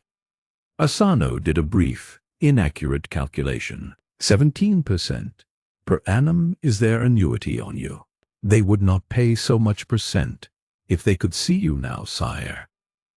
But they do not know. Your own annuities used to be a very safe investment, but now you are sheer gambling, of course. This is probably a desperate bid. I doubt if people will get their money. The crowd of would-be annuitants grew so thick about them that for some time they could move neither forward nor backward. Graham noticed what appeared to him to be a high proportion of women among the speculators, and was reminded again of the economic independence of their sex. They seemed remarkably well able to take care of themselves in the crowd, using their elbows with particular skill, as he learnt to his cost. One curly-headed person, caught in the pressure for a space, looked steadfastly at him several times, almost as if she recognized him, and then, edging deliberately towards him, touched his hand with her arm in a scarcely accidental manner, and made it plain by a look as ancient as Chaldea that he had found favor in her eyes. And then a lank, grey-bearded man, perspiring copiously in a noble passion of self-help, blind to all earthly things save that glaring bait, thrust between them in a cataclysmal rush towards that alluring X5 prey. "Gee, I want to get out of this," said Graham to Asano. "This is not what I came to see. Show me the workers. I want to see the people in blue. These parasitic lunatics." He found himself wedged into a straggling mass of people. Chapter 21. The underside. From the business quarter they presently passed by the running ways into a remote quarter of the city, where the bulk of the manufactures was done. On their way the platforms crossed the Thames twice, and passed in a broad viaduct across one of the great roads that entered the city from the north. In both cases his impression was swift, and in both very vivid. The river was a broad, wrinkled glitter of black sea-water, overarched by buildings, and vanishing either way into a blackness starred with receding lights. A string of black barges passed seaward, manned by blue-clad men. The road was a long and very broad and high tunnel, along which big-wheeled machines drove noiselessly and swiftly. Here, too, the distinctive blue of the Labor Department was in abundance. The smoothness of the double tracks, the largeness and the lightness of the big pneumatic wheels in proportion to the vehicular body, struck Graham most vividly. One lank and very high carriage with longitudinal metallic rods hung with the dripping carcasses of many hundred sheep arrested his attention unduly. Abruptly the edge of the archway cut and blotted out the picture. Presently they left the way and descended by a lift and traversed a passage that sloped downward, and so came to a descending lift again. The appearance of things changed. Even the pretense of architectural ornament disappeared. The lights diminished in number and size. The architecture became more and more massive in proportion to the spaces as the factory quarters were reached. And in the dusty biscuit-making place of the potters, among the felspar mills, in the furnace rooms of the metal workers, among the incandescent lakes of crude idamite, the blue canvas clothing was on man, woman, and child. Many of these great and dusty galleries were silent avenues of machinery. Endless raked-out ashen furnaces testified to the revolutionary dislocation. But wherever there was work, it was being done by slow-moving workers in blue canvas. The only people not in blue canvas were the overlookers of the workplaces and the orange-clad labor police. And fresh from the flushed faces of the dancing halls, the voluntary vigors of the business quarter, Graham could note the pinched faces, the feeble muscles, and weary eyes of many of the latter-day workers. Such as he saw at work were noticeably inferior in physique to the few gaily dressed managers and for women who were directing their labors. The burly laborers of the old Victorian times had followed that dray horse and all such living force producers to extinction. The place of his costly muscles was taken by some dexterous machine. The latter-day laborer, male as well as female, was essentially a machine minder and feeder, a servant and attendant, or an artist under direction. The women, in comparison with those Graham remembered, were as a class distinctly plain and flat-chested. 200 years of emancipation from the moral restraints of puritanical religion, 200 years of city life, had done their work in eliminating the strain of feminine beauty and vigor from the blue canvas myriads. To be brilliant physically or mentally, to be in any way attractive or exceptional, had been and was still a certain way of emancipation to the drudge, a line of escape to the pleasure city and its splendors and delights, and at last to the euthanasie and peace. To be steadfast against such inducements was scarcely to be expected of meanly nourished souls. In the young cities of Graham's former life, the newly aggregated laboring mass had been a diverse multitude, still stirred by the tradition of personal honor and a high morality. Now it was differentiating into an instinct class, with a moral and physical difference of its own, even with a dialect of its own. They penetrated downward, ever downward, towards the working places. Presently they passed underneath one of the streets of the moving ways, and saw its platforms running on their rails far overhead, and chinks of white lights between the transverse slits. The factories that were not working were sparsely lighted. To Graham they and their shrouded aisles of giant machines seemed plunged in gloom, and even where work was going on the illumination was far less brilliant than upon the public ways. Beyond the blazing lakes of Edomite he came to the warren of the jewelers, and, with some difficulty, and by using his signature, obtained admission to these galleries. They were high and dark, and rather cold. In the first, a few men were making ornaments of gold filigree, each man at a little bench by himself, and with a little shaded light.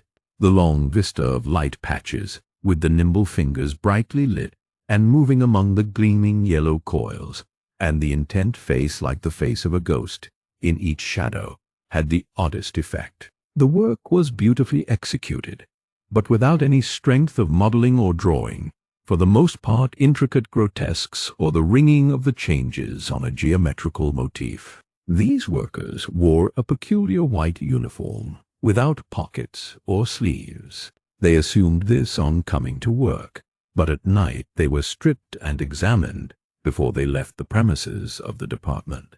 In spite of every precaution, the labor policeman told them in a depressed tone, the department was not infrequently robbed. Beyond was a gallery of women busied in cutting and setting slabs of artificial ruby, and next these were men and women working together upon the slabs of copper net that formed the basis of cloisonné tiles. Many of these workers had lips and nostrils a livid white, due to a disease caused by a peculiar purple enamel that chanced to be much in fashion. Asano apologized to Graham for this offensive sight, but excused himself on the score of the convenience of this route. "This is what I wanted to see," said Graham. "This is what I wanted to see," trying to avoid a start at a particularly striking disfigurement. "She might have done better with herself than that," said Asano. Graham made some indignant comments. "But, sire, we simply could not stand that stuff without the purple," said Asano. "In your days people could stand such crudities. They were nearer the barbaric by 200 years.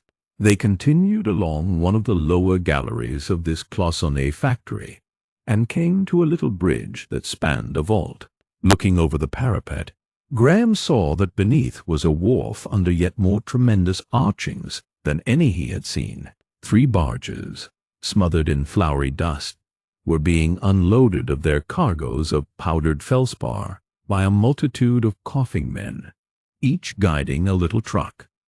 The dust filled the place with a choking mist, and turned the electric glare yellow. The vague shadows of these workers gesticulated about their feet, and rushed to and fro against a long stretch of whitewashed wall. Every now and then one would stop to cough, a shadowy, huge mass of masonry rising out of the inky water, brought to Graham's mind the thought of the multitude of ways and galleries and lifts that rose floor above floor overhead between him and the sky.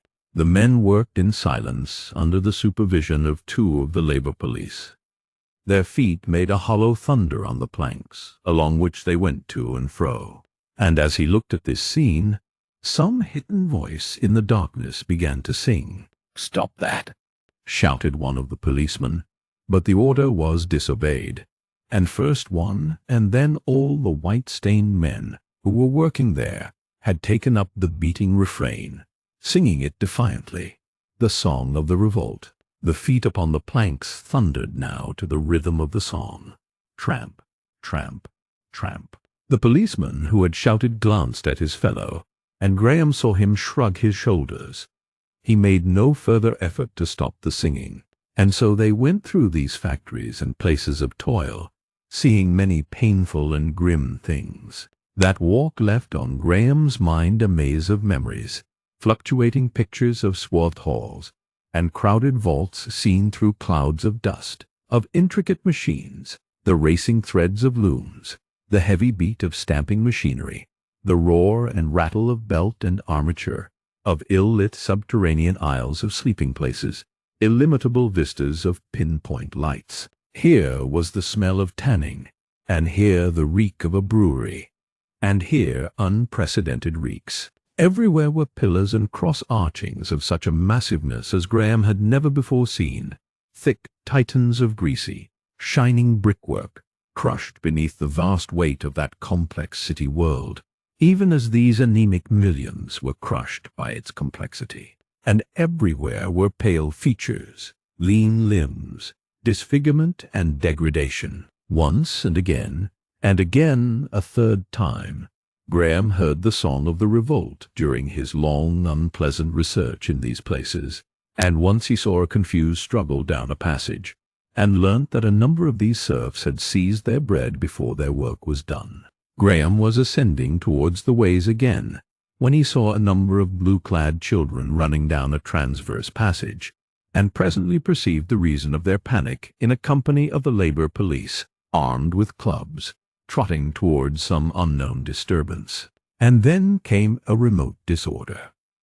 But for the most part, this remnant that worked hopelessly. All the spirit that was left in fallen humanity was above in the streets that night, calling for the master, and valiantly and noisily keeping its arms. They emerged from these wanderings, and stood blinking in the bright light of the middle passage of the platforms again. They became aware of the remote hooting and yelping of the machines of one of the General Intelligence offices, and suddenly came men running, and along the platforms and about the ways everywhere was a shouting and crying. Then a woman with a face of mute white terror, and another who gasped and shrieked as she ran.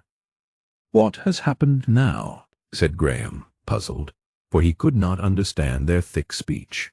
Then he heard it in English and perceived that the thing that everyone was shouting, that men yelled to one another, that women took up screaming, that was passing like the first breeze of a thunderstorm, chill and sudden through the city, was this: Ostrog has ordered the black police to London. The black police are coming from South Africa. The black police. The black police. The black police. Asano's face was white and astonished. He hesitated, looked at Graham's face, and told him the thing he already knew. "But how can they know?" asked Asano. Graham heard someone shouting, "Stop all work! Stop all work!" and a swarthy hunchback, ridiculously gay in green and gold, came leaping down the platforms toward him, bawling again and again in good English.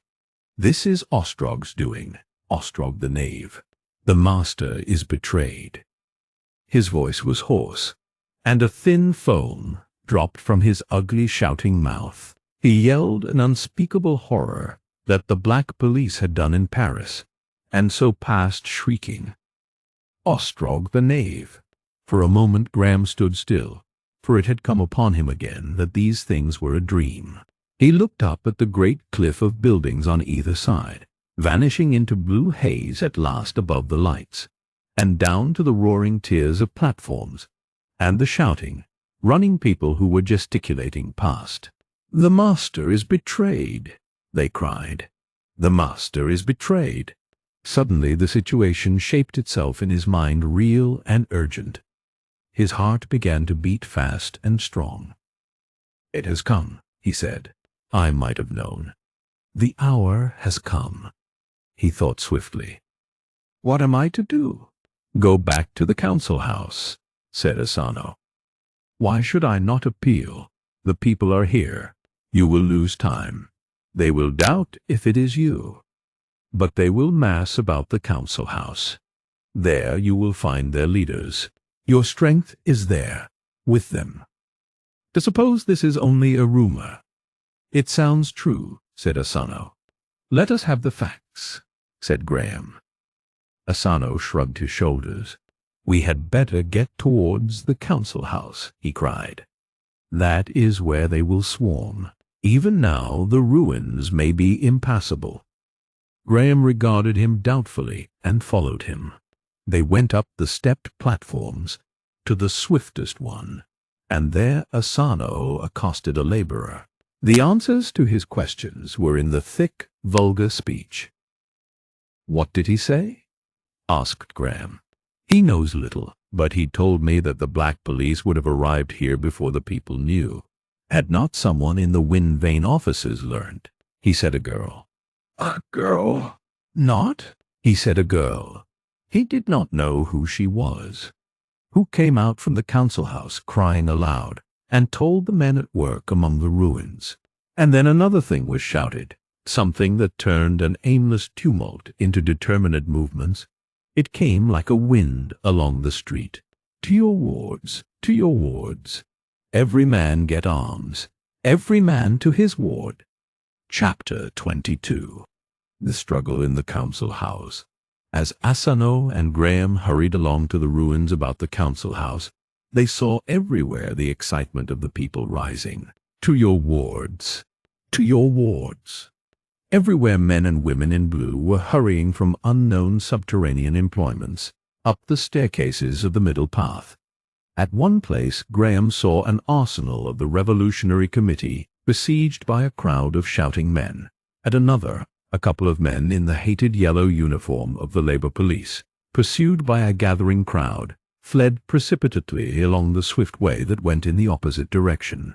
The cries of "To your wards" became at last a continuous shouting as they drew near the government quarter. Many of the shouts were unintelligible.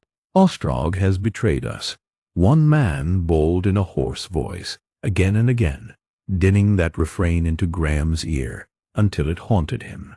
This person stayed close beside Graham and Asano on the swift way, shouting to the people who swarmed on the lower platforms as he rushed past them. His cry about Ostrog alternated with some incomprehensible orders. Presently he went leaping down and disappeared. Graham's mind was filled with the din. His plans were vague and unformed. He had one picture of some commanding position from which he could address the multitudes, another of meeting Ostrog face to face. He was full of rage, of tense muscular excitement, his hands gripped. His lips were pressed together. The way to the council house across the ruins was impassable, but Asano met that difficulty and took Graham into the premises of the central post office. The post office was nominally at work, but the blue-clothed porters moved sluggishly, or had stopped to stare through the arches of their galleries at the shouting men who were going by outside. Every man to his ward. Every man to his ward. Here, by Asano's advice, Graham revealed his identity. They crossed to the council house by a cable cradle. Already in the brief interval since the capitulation of the councillors, a great change had been wrought in the appearance of the ruins. The spurting cascades of the ruptured seawater mains had been captured and tamed, and huge temporary pipes ran overhead along a flimsy-looking fabric of girders. The sky was laced with restored cables and wires that served the council house.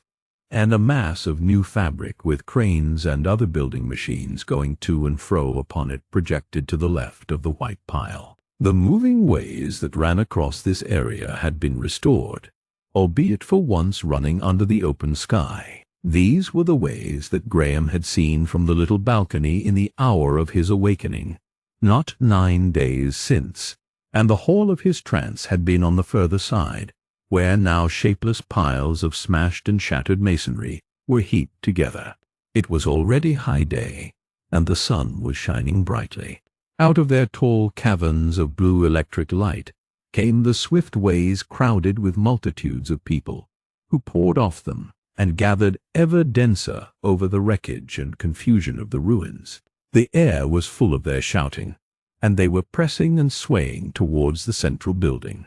For the most part, that shouting mass consisted of shapeless swarms, but here and there Graham could see that a rude discipline struggled to establish itself, and every voice clamored for order in the chaos. "To your wards, every man to his ward." The cable carried them into a hall, which Graham recognized as the antechamber to the Hall of the Atlas, about the gallery of which he had walked days ago with Howard to show himself to the vanished council, an hour from his awakening. Now the place was empty, except for 2 cable attendants. These men seemed hugely astonished to recognize the sleeper in the man who swung down from the cross-seat. "Where is Ostrog?" he demanded. "I must see Ostrog forthwith. He has disobeyed me. I have come back to take things out of his hands." Without waiting for Asano, he went straight across the place, ascended the steps at the further end, and, pulling the curtain aside, found himself facing the perpetually laboring Titan. The hall was empty. Its appearance had changed very greatly since his first sight of it.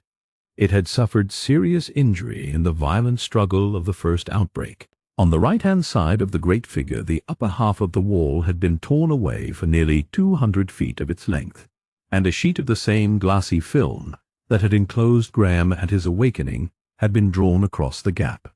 This deadened, but did not altogether exclude the roar of the people outside. "Wards, wards, wards, wards," they seemed to be saying. Through it there were visible the beams and supports of metal scaffoldings that rose and fell according to the requirements of a great crowd of workmen. An idle building machine, with lank arms of red-painted metal stretched gauntly across this green-tinted picture. On it were still a number of workmen staring at the crowd below. For a moment he stood regarding these things, and Asano overtook him. "Ostrog," said Asano, "will be in the small offices beyond there." The little man looked livid now, and his eyes searched Graham's face. They had scarcely advanced 10 paces from the curtain before a little panel to the left of the Atlas rolled up, and Ostrog, accompanied by Lincoln, and followed by 2 black and yellow-clad Negroes, appeared crossing the remote corner of the hall towards a second panel that was raised and open. "Ostrog!" shouted Graham, and at the sound of his voice the little party turned astonished. Ostrog said something to Lincoln and advanced alone. Graham was the first to speak. His voice was loud and dictatorial. "What is this I hear?" he asked. "Are you bringing Negroes here to keep the people down?" "It is none too soon," said Ostrog. "They have been getting out of hand more and more since the revolt. I underestimated. Do you mean that these infernal Negroes are on the way?" "On the way. On the way. As it is, you have seen the people outside. No wonder. But, after what was said, you have taken too much on yourself, Ostrog." Ostrog said nothing, but drew nearer. "These Negroes must not come to London," said Graham. "I am master, and they shall not come." Ostrog glanced at Lincoln, who at once came towards them with his 2 attendants close behind him. "Why not?"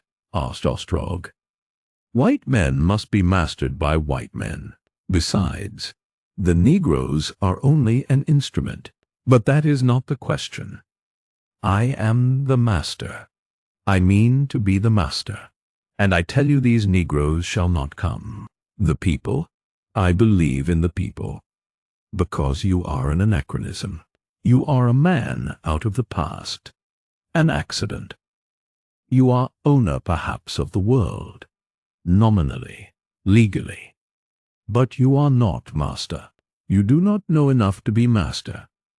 He glanced at Lincoln again. I know now what you think.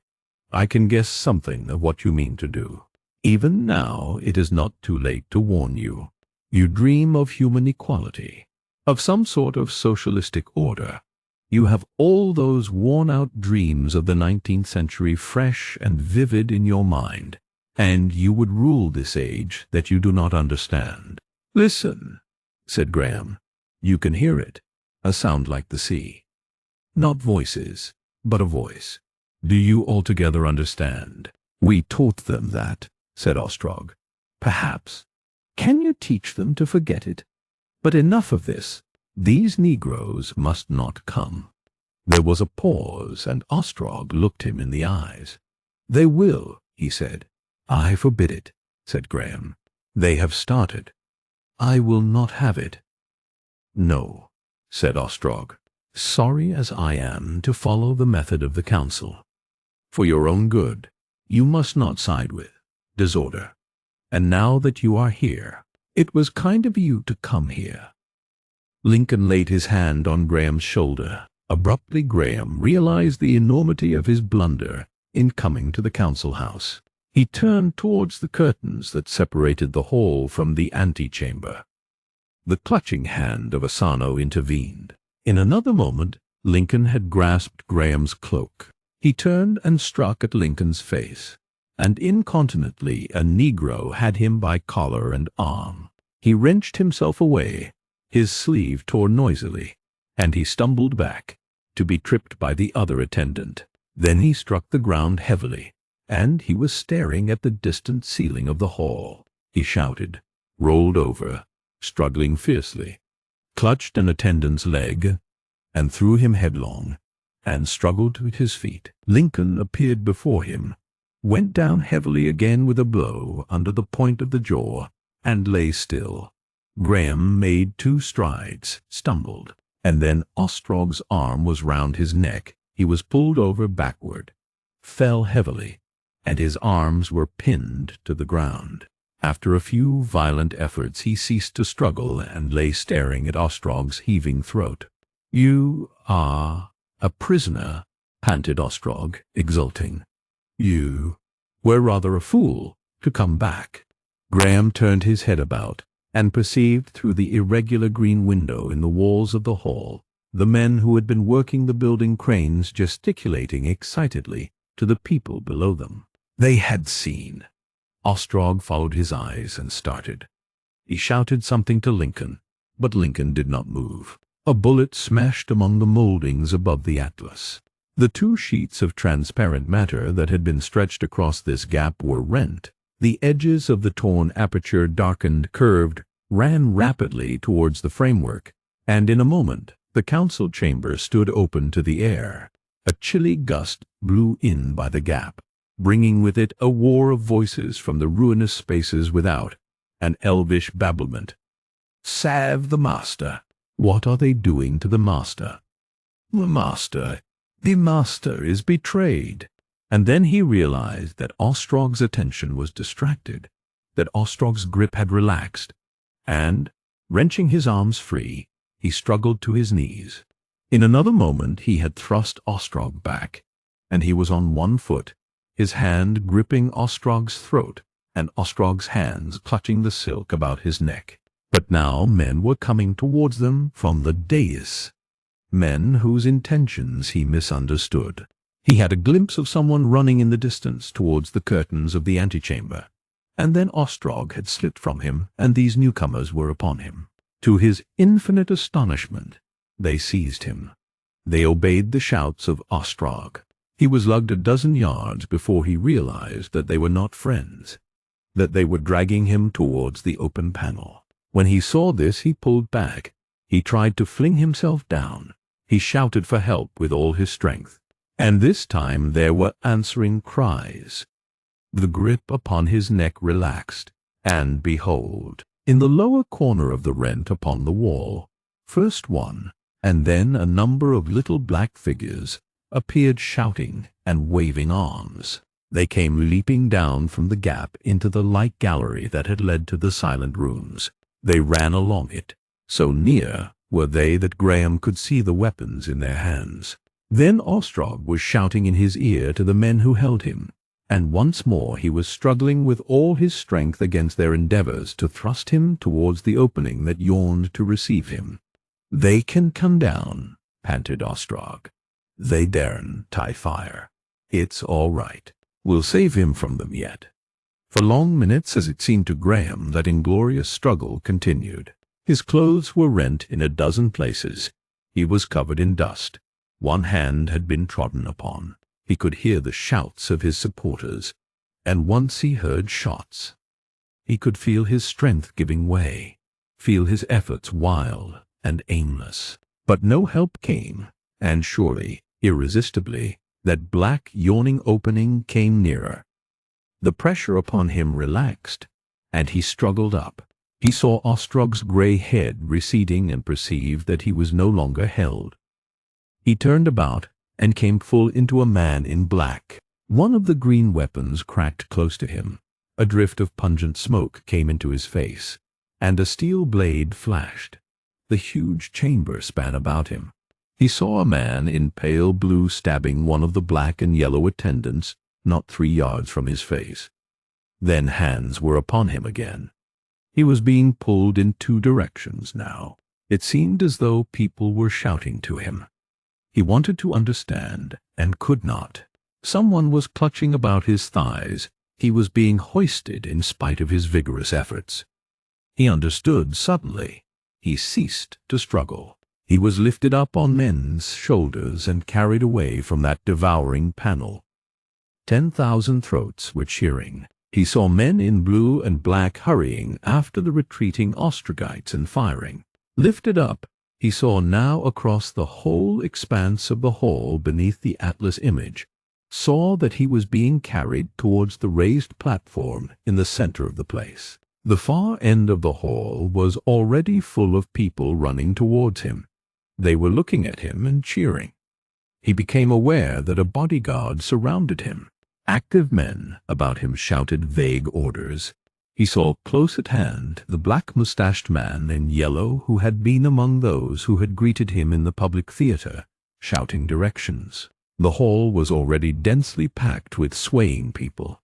The little metal gallery sagged with the shouting load. The curtains at the end had been torn away, and the antechamber was revealed densely crowded. He could scarcely make the man near him hear for the tumult about them. "Where has Ostrog gone?" he asked.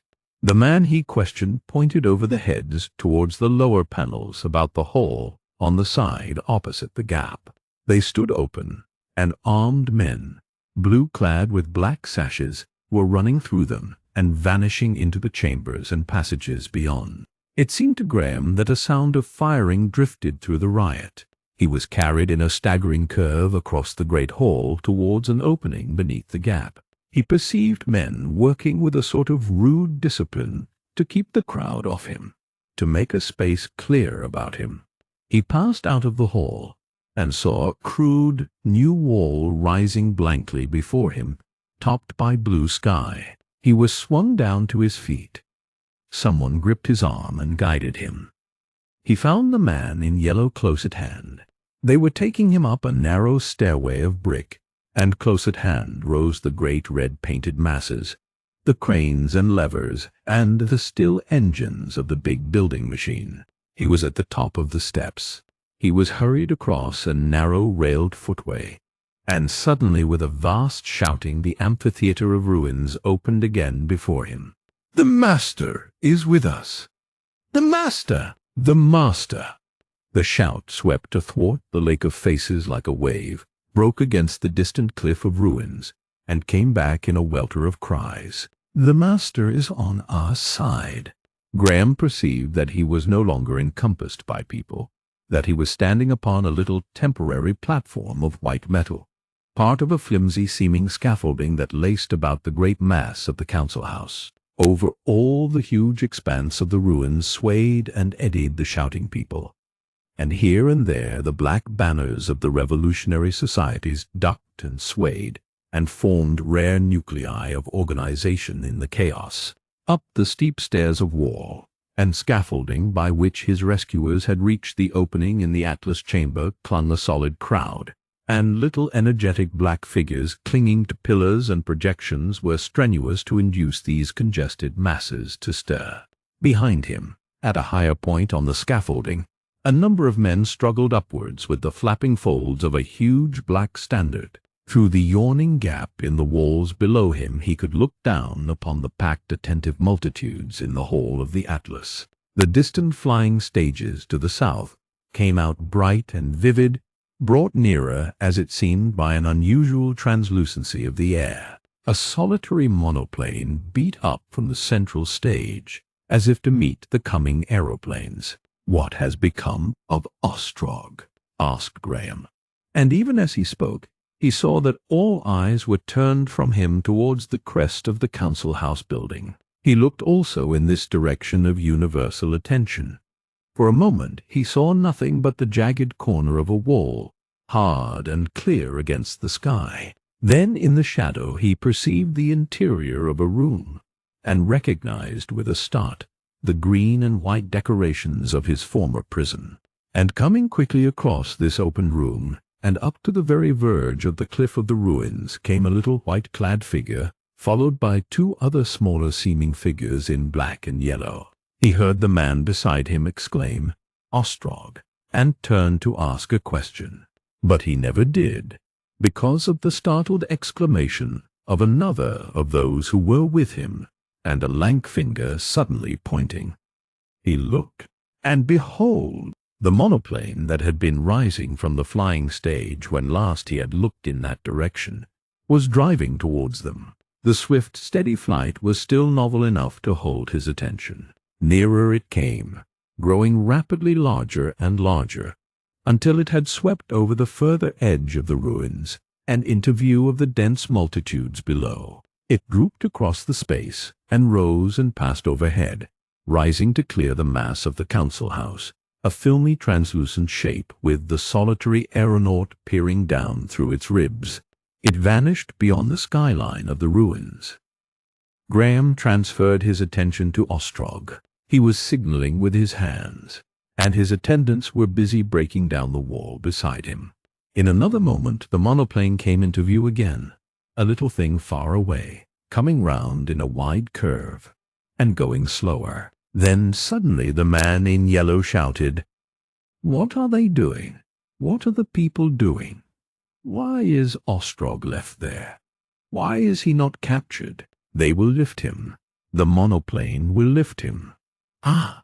The exclamation was echoed by a shout from the ruins. The rattling sound of the green weapons drifted across the intervening gulf to Graham, and, looking down, he saw a number of black and yellow uniforms running along one of the galleries that lay open to the air below the promontory upon which Ostrog stood. They fired as they ran at men unseen, and then emerged a number of pale blue figures in pursuit.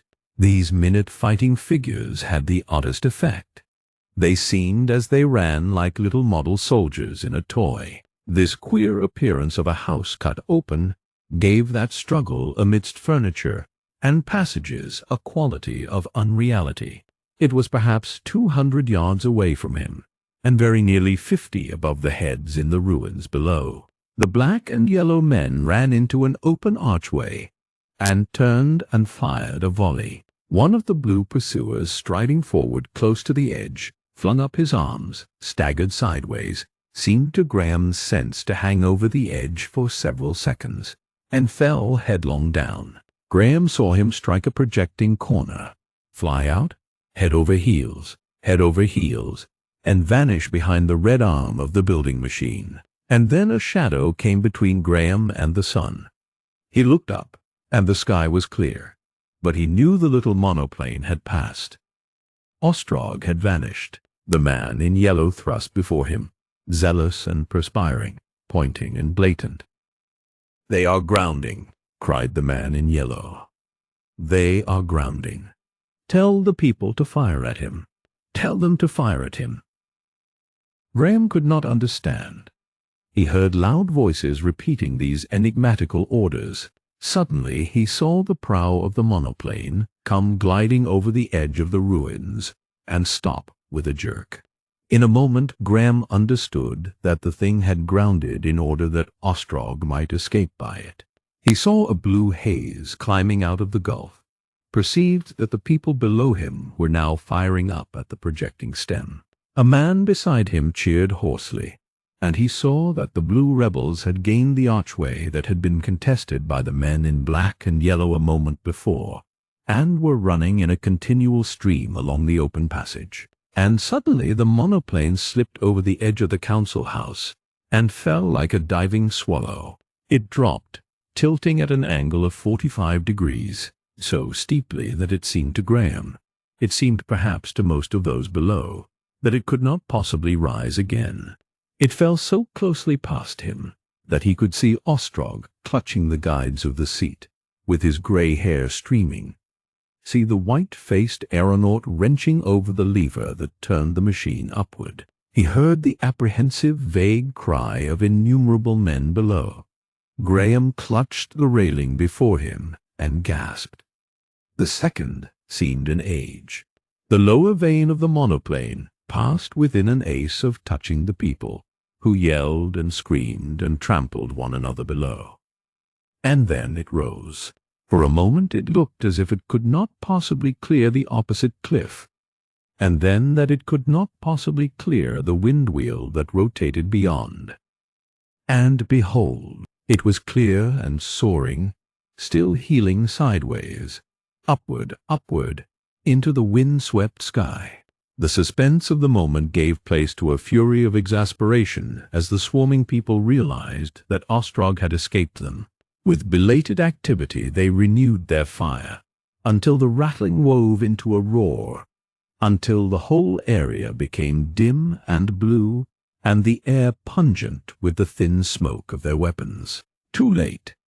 The flying machine dwindled smaller and smaller, and curved about and swept gracefully downward to the flying stage from which it had so lately risen. Ostrog had escaped.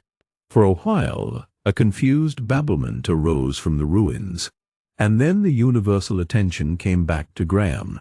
Perched high among the scaffolding, he saw the faces of the people turn towards him, heard their shouts at his rescue. From the throat of the ways came the song of the revolt, spreading like a breeze across that swaying sea of men. The little group of men about him shouted congratulations on his escape. The man in yellow was close to him, with a set face and shining eyes, and the song was rising, louder and louder. Tramp, tramp, tramp, tramp, tramp. Slowly the realization came of the full meaning of these things to him, the perception of the swift change in his position. Ostrog, who had stood beside him whenever he had faced that shouting multitude before, was beyond there, the antagonist. There was no one to rule for him any longer. Even the people about him, the leaders and organizers of the multitude, looked to see what he would do, looked to him to act, awaited his orders. He was king indeed. His puppet reign was at an end. He was very intent to do the thing that was expected of him. His nerves and muscles were quivering. His mind was perhaps a little confused, but he felt neither fear nor anger. His hand that had been trodden upon throbbed and was hot. He was a little nervous about his bearing. He knew he was not afraid, but he was anxious not to seem afraid. In his former life he had often been more excited in playing games of skill. He was desirous of immediate action. He knew he must not think too much in detail of the huge complexity of the struggle about him, lest he should be paralyzed by the sense of its intricacy. Over there, those square blue shapes, the flying stages, meant Ostrog, against Ostrog, who was so clear and definite and decisive, he who was so vague and undecided. was fighting for the whole future of the world. Chapter 23. Graham speaks his word. For a time, the master of the earth was not even master of his own mind. Even his will seemed a will not his own. His own acts surprised him, and were but a part of the confusion of strange experiences that poured across his being. These things were definite. The Negroes were coming. Helen Wotton had warned the people of their coming, and he was master of the earth. Each of these facts seemed struggling for complete possession of his thoughts. They protruded from a background of swarming halls, elevated passages, rooms jammed with ward leaders in council, kinematograph and telephone rooms, and windows looking out on a seething sea of marching men. The men in yellow, and men whom he fancied were called ward leaders, were either propelling him forward or following him obediently. It was hard to tell. Perhaps they were doing a little of both. Perhaps some power unseen and unsuspected propelled them all.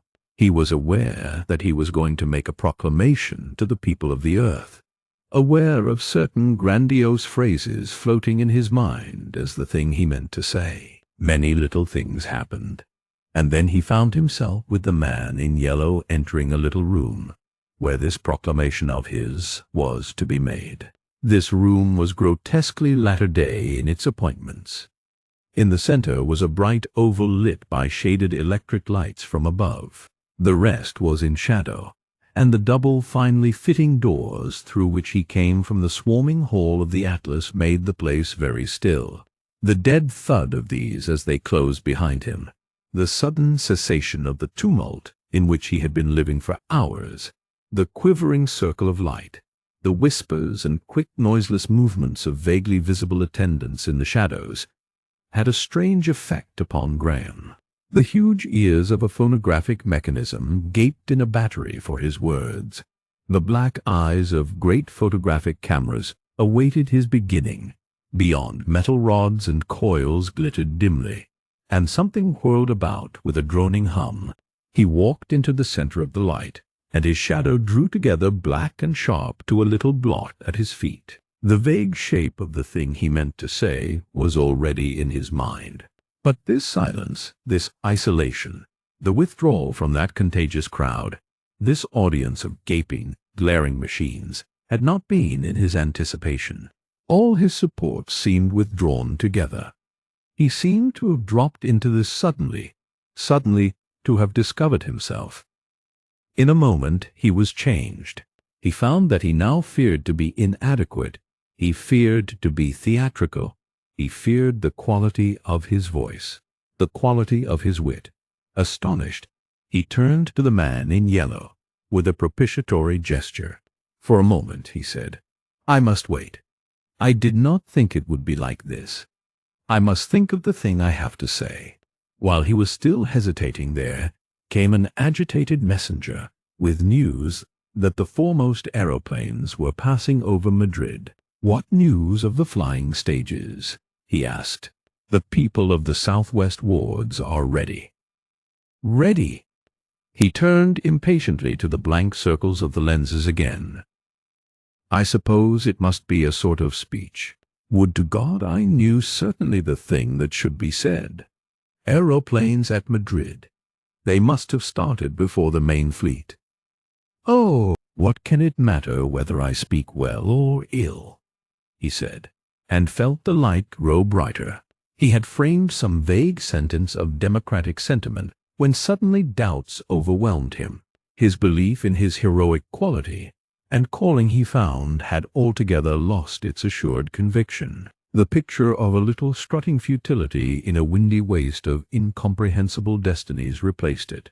Abruptly it was perfectly clear to him that this revolt against Ostrog was premature, foredoomed to failure, the impulse of passionate inadequacy against inevitable things.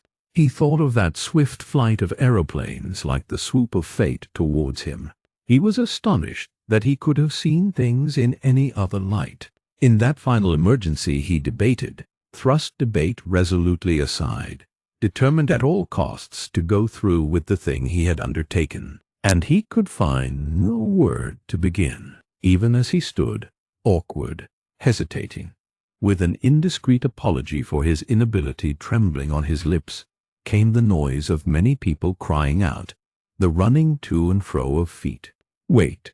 cried someone, and a door opened. Graham turned, and the watching lights waned.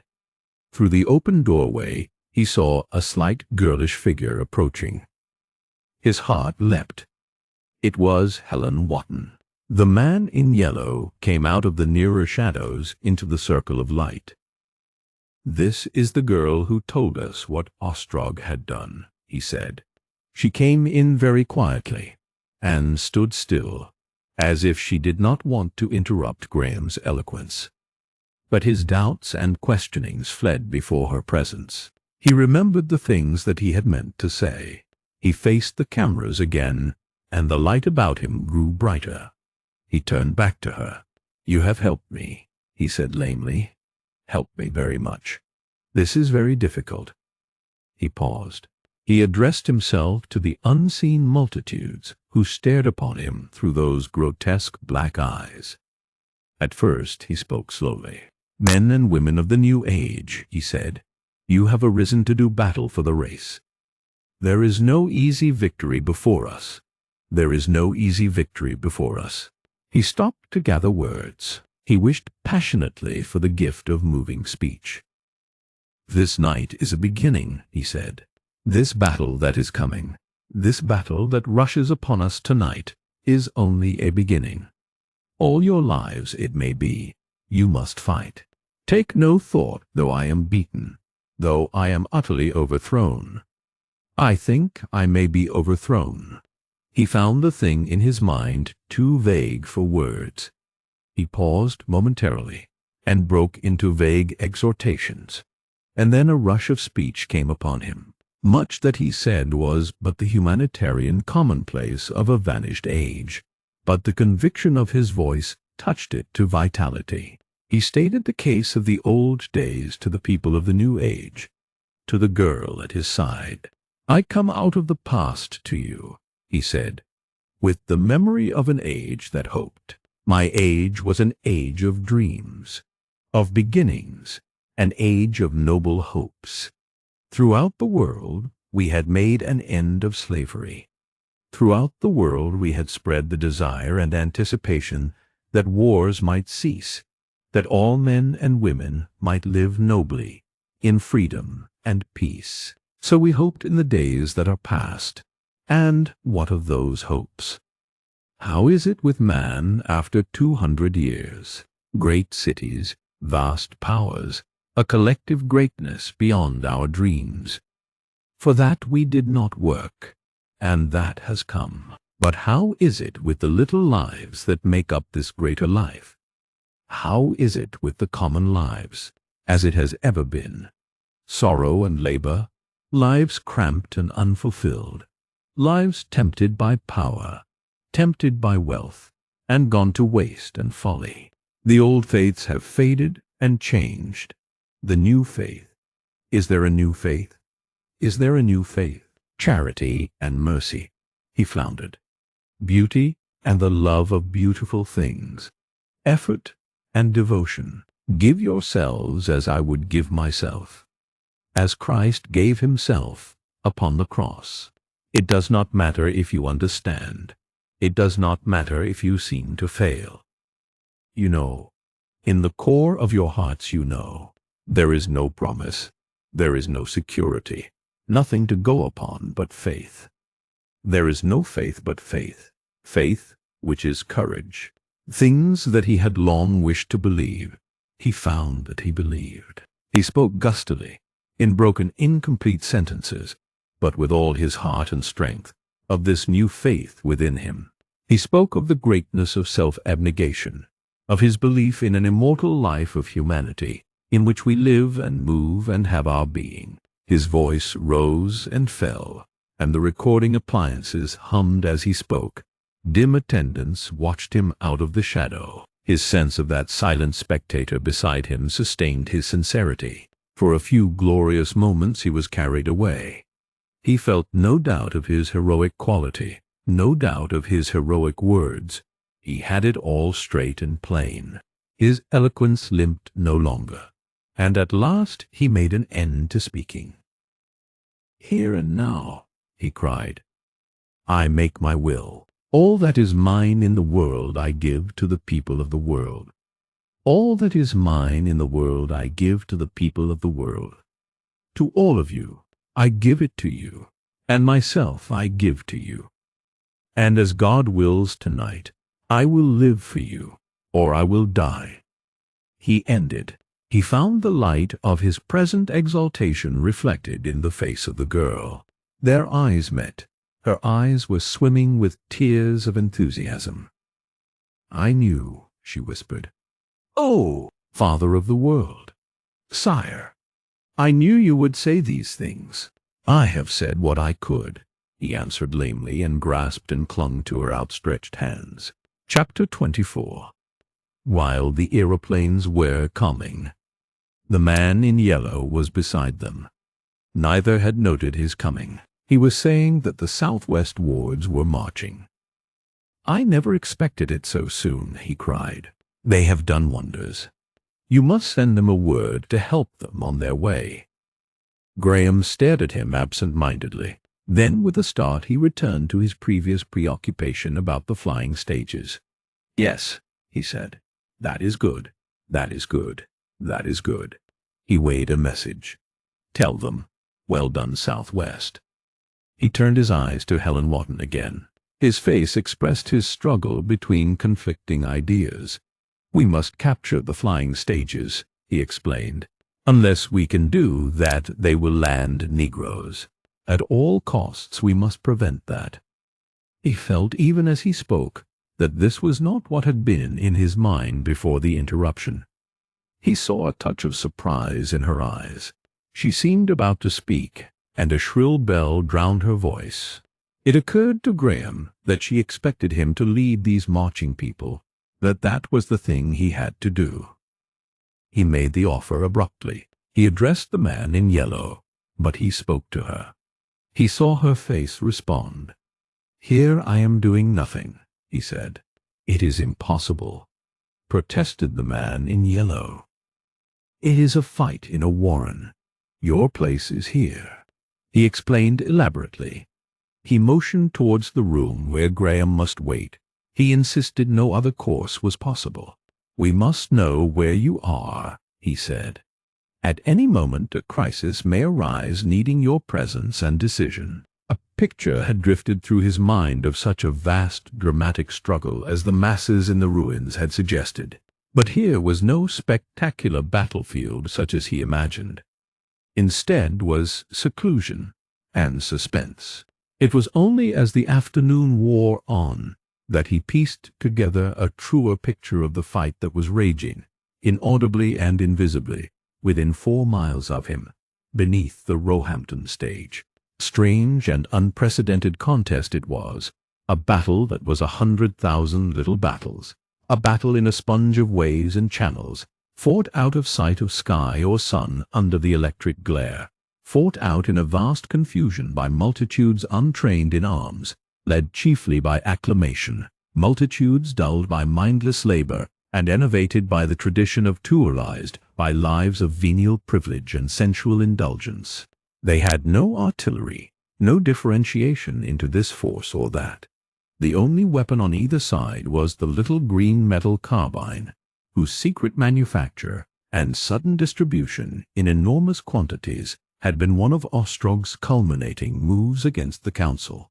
Few had had any experience with this weapon. Many had never discharged one. Many who carried it came unprovided with ammunition. Never was wilder firing in the history of warfare. It was a battle of amateurs, a hideous experimental warfare, armed rioters fighting armed rioters swept forward by the words and fury of a song, by the tramping sympathy of their numbers, pouring in countless myriads towards the smaller ways, the disabled lifts, the galleries slippery with blood, the halls and passages, to learn there, when retreat was hopeless, the ancient mysteries of warfare. And overhead, save for a few sharpshooters upon the roof spaces, and for a few bands and threads of vapor that multiplied and darkened towards the evening. The day was a clear serenity. Ostrog, it seems, had no bombs at command, and in all the earlier phases of the battle the flying machines played no part. Not the smallest cloud was there to break the empty brilliance of the sky. It seemed as though it held itself vacant until the aeroplanes should come.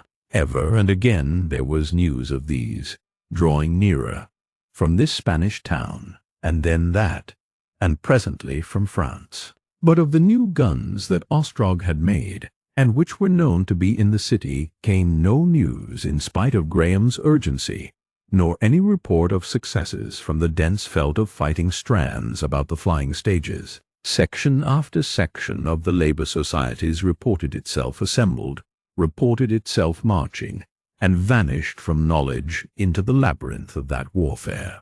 What was happening there?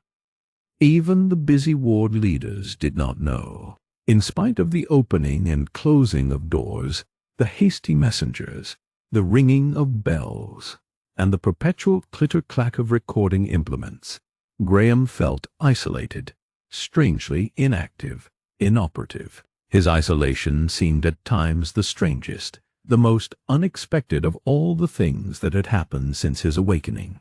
It had something of the quality of that inactivity that comes in dreams. A tumult, the stupendous realization of a world struggle between Ostrog and himself. And then this confined, quiet little room with its mouthpieces and bells and broken mirror. Now the door would be closed and Graham and Helen were alone together.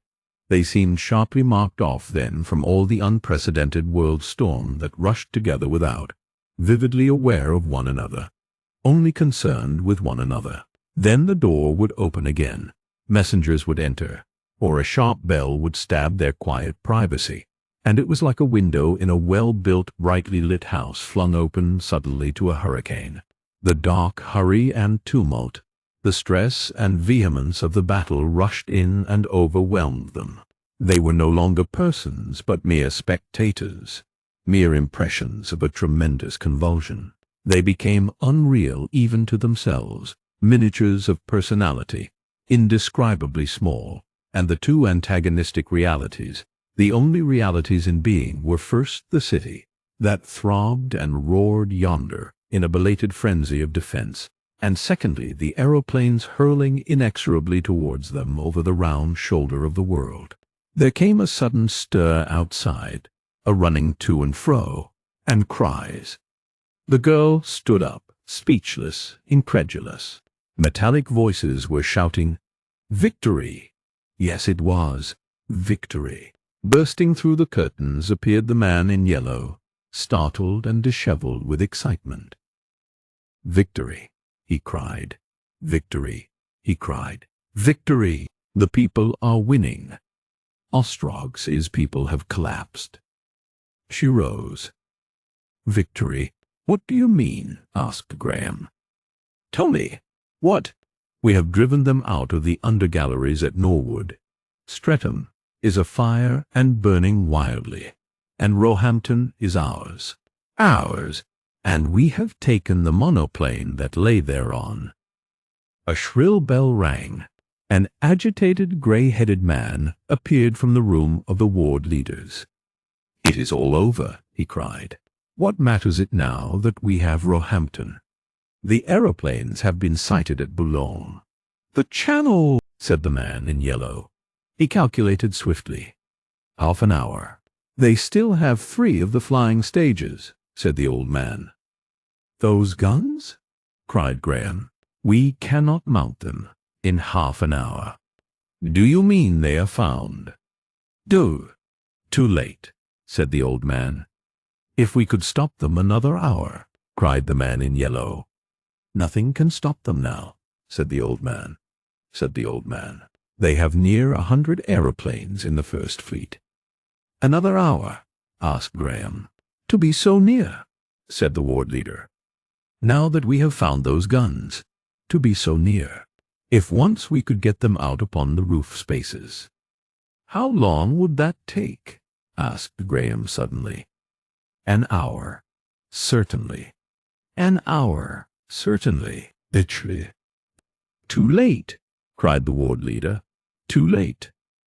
Is it too late? Is it too late? Said Graham. Even now. An hour. He had suddenly perceived a possibility. He tried to speak calmly, but his face was white. There is our chance. You said there was a monoplane. On the Roehampton stage, sire. Smashed. No. It is lying crossways to the carrier. It might be got upon the guides easily, but there is no aeronaut. Graham glanced at the two men, and then at Helen. He spoke after a long pause. We have no aeronauts. None. He turned suddenly to Helen. His decision was made. I must do it. Do what? Do what? Go to this flying stage, to this machine. What do you mean? Why, I am an aeronaut. After all, those days for which you reproached me were not altogether wasted. He turned to the old man in yellow. Tell them to put it upon the guides. The man in yellow hesitated. What do you mean to do? Cried Helen. This monoplane. It is a chance. You don't mean? To fight, yes. To fight in the air. I have thought before. A big aeroplane is a clumsy thing. A resolute man. But never since flying began, cried the man in yellow. There has been no need. But now the time has come. Tell them now. Send them my message, to put it upon the guides. I see now something to do. I see now why I am here. The old man dumbly interrogated the man in yellow, nodded, and hurried out. Helen made a step towards Graham. Her face was white. But, sire, how can one fight? You will be killed. Perhaps. Yet not to do it, or to let someone else attempt it. You will be killed, she repeated. I've said my word. Do you not see? It may save London. He stopped. He could speak no more. He swept the alternative aside by a gesture, and they stood looking at one another. They were both clear that he must go. There was no step back from these towering heroisms. Her eyes brimmed with tears. She came towards him with a curious movement of her hands, as though she felt her way, and could not see. She seized his hand and kissed it. To wake, she cried, for this. He held her clumsily for a moment, and kissed the hair of her bowed head, and then thrust her away, and turned towards the man in yellow. He could not speak. The gesture of his arm said, Onward. Chapter 25. The Coming of the Aeroplanes. Two men in pale blue were lying in the irregular line that stretched along the edge of the captured Roehampton stage from end to end, grasping their carbines and peering into the shadows of the stage called Wimbledon Park. Now and then they spoke to one another. They spoke the mutilated English of their class and period. The fire of the Ostrogites had dwindled and ceased, and few of the enemy had been seen for some time.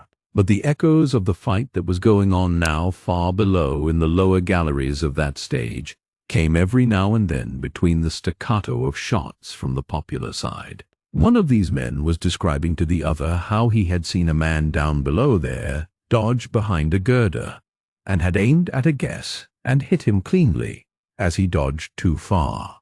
He's down there still, said the marksman. See that little patch? Yes, between those bars. A few yards behind them lay a dead stranger, face upward to the sky, with the blue canvas of his jacket smoldering in a circle about the neat bullet hole on his chest. Close beside him a wounded man, with a leg swathed about, sat with an expressionless face and watched the progress of that burning. Behind them, athwart the carrier, lay the captured monoplane. I can see him now, said the second man, in a tone of provocation. The marksman became foul-mouthed and high-voiced in his earnest endeavor to make things plain. And suddenly, interrupting him, came a noisy shouting from the substage. What's going on now? He said. and raised himself on one arm to survey the stairheads in the central groove of the stage. A number of blue figures were coming up these, and swarming across the stage. "We don't want all these fools," said his friend. "They only crowd up and spoil shots." "What are they after?" "Shh! They were shouting something." The two men listened. The newcomers had crowded densely about the machine. 3 ward leaders, conspicuous by their black mantles and badges, clambered into the body and appeared above it. The rank and file flung themselves upon the vans, gripping hold of the edges, until the entire outline of the thing was manned, in some places 3 deep. One of the marksmen knelt up. They re-putting it on the carrier. That what they re-after. He rose to his feet. His friend rose also. "What's the good?" said his friend. "We've got no aeronauts." "That's what they were doing anyhow." He looked at his rifle, looked at the struggling crowd, and suddenly turned to the wounded man. "Mind these, mate," he said, handing his carbine and cartridge belt, and in a moment he was running towards the monoplane. For a quarter of an hour he was lugging, thrusting, shouting and heeding shouts, and then the thing was done, and he stood with a multitude of others cheering their own achievement. By this time he knew, what indeed everyone in the city knew, that the master, raw learner though he was, intended to fly this machine himself, was coming even now to take control of it, would let no other man attempt it. He who takes the greatest danger, he who bears the heaviest burden, that man is king. So the master was reported to have spoken, and even as this man cheered, and while the beads of sweat still chased one another from the disorder of his hair, he heard the thunder of a greater tumult, and in fitful snatches the beat and impulse of the revolutionary song. He saw through a gap in the people that a thick stream of heads still poured up the stairway. "The master is coming," shouted voices. "The master is coming." And the crowd about him grew denser and denser. He began to thrust himself towards the central groove. "The master is coming! The sleeper! The master!" "God and the master!" roared the voices. And suddenly, quite close to him, were the black uniforms of the Revolutionary Guard. And for the first and last time in his life he saw Graham, saw him quite nearly. A tall, dark man in a flowing black robe he was, with a white, resolute face and eyes fixed steadfastly before him. A man who, for all the little things about him, had neither ears nor eyes nor thoughts. For all his days that man remembered the passing of Graham's bloodless face. In a moment it had gone, and he was fighting in the swaying crowd. A lad weeping with terror thrust against him, pressing towards the stairways, yelling, "Clear for the start, you fools!" The bell that cleared the flying stage became a loud, unmelodious clanging. With that clanging in his ears, Graham drew near the monoplane, marched into the shadow of its tilting wing. He became aware that a number of people about him were offering to accompany him, and waved their offers aside. He wanted to think how one started the engine. The bell clanged faster and faster, and the feet of the retreating people roared faster and louder. The man in yellow was assisting him to mount through the ribs of the body. He clambered into the aeronaut's place, fixing himself very carefully and deliberately. What was it? The man in yellow was pointing to 2 small flying machines driving upward in the southern sky. No doubt they were looking for the coming aeroplanes. That, presently, the thing to do now was to start. Things were being shouted at him, questions, warnings. They bothered him. He wanted to think about the machine, to recall every item of his previous experience. He waved the people from him, saw the man in yellow dropping off through the ribs, saw the crowd cleft down the line of the girders by his gesture. For a moment he was motionless, staring at the levers, the wheel by which the engine shifted, and all the delicate appliances of which he knew so little. His eye caught a spirit level with the bubble towards him, And he remembered something, spent a dozen seconds in swinging the engine forward until the bubble floated in the center of the tube. He noted that the people were not shouting, knew they watched his deliberation. A bullet smashed on the bar above his head. Who fired? Was the line clear of people? He stood up to see and sat down again. In another second, the propeller was spinning, and he was rushing down the guides. He gripped the wheel and swung the engine back to lift the stem. Then it was the people shouted. In a moment he was throbbing with the quiver of the engine, and the shouts dwindled swiftly behind, rushed down to silence. The wind whistled over the edges of the screen, and the world sank away from him very swiftly. Throb, throb, throb, throb, throb. Up he drove. He fancied himself free of all excitement, felt cool and deliberate. He lifted the stem still more, opened one valve on his left wing, and swept round and up.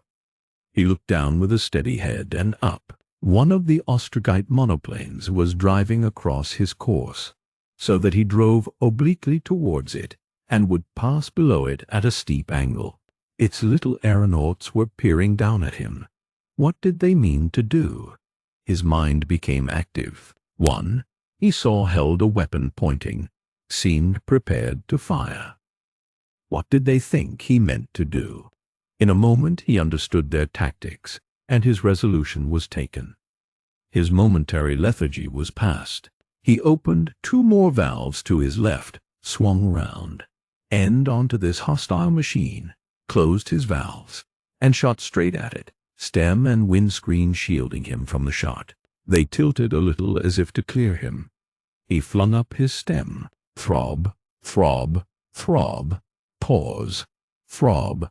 He set his teeth, his face into an involuntary grimace, and crash! He struck it. He struck upward beneath the nearer wing. Very slowly the wing of his antagonist seemed to broaden as the impetus of his blow turned it up. He saw the full breadth of it, and then it slid downward out of his sight. He felt his stem going down. His hands tightened on the levers, whirled and rammed the engine back. He felt the jerk of a clearance. The nose of the machine jerked upward steeply, and for a moment he seemed to be lying on his back. The machine was reeling and staggering. It seemed to be dancing on its screw. He made a huge effort, hung for a moment on the levers, and slowly the engine came forward again. He was driving upward, but no longer so steeply. He gasped for a moment and flung himself at the levers again. The wind whistled about him. One further effort, and he was almost level. He could breathe. He turned his head for the first time to see what had become of his antagonists, turned back to the levers for a moment, and looked again. For a moment he could have believed they were annihilated, and then he saw between the two stages to the east was a chasm, and down this something, a slender edge, fell swiftly and vanished, as a sixpence falls down a crack. At first he did not understand, and then a wild joy possessed him. He shouted at the top of his voice, an inarticulate shout, and drove higher and higher up the sky. Throb, throb, throb, throb, throb, throb, throb. Where was the other? He thought. They too. As he looked round the empty heavens, he had a momentary fear that this second machine had risen above him, and then he saw it alighting on the Norwood stage. They had meant shooting. To risk being rammed headlong 2,000 feet in the air was beyond their latter-day courage. For a little while he circled, then swooped in a steep descent towards the westward stage. Throb, throb, throb, throb, throb, throb, throb. The twilight was creeping on apace. The smoke from the Streatham stage that had been so dense and dark was now a pillar of fire, and all the laced curves of the moving ways, and the translucent roofs and domes and the chasms between the buildings were glowing softly now, lit by the tempered radiance of the electric light that the glare of the day overpowered. The three efficient stages that the Ostrogites held for Wimbledon Park was useless because of the fire from Roehampton, and Streatham was a furnace, were glowing with guide lights for the coming aeroplanes.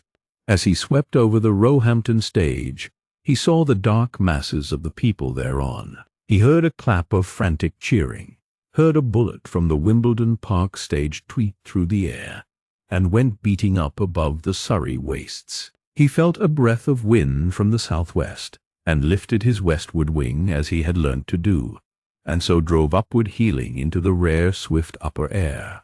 Whir, whir, whir, whir.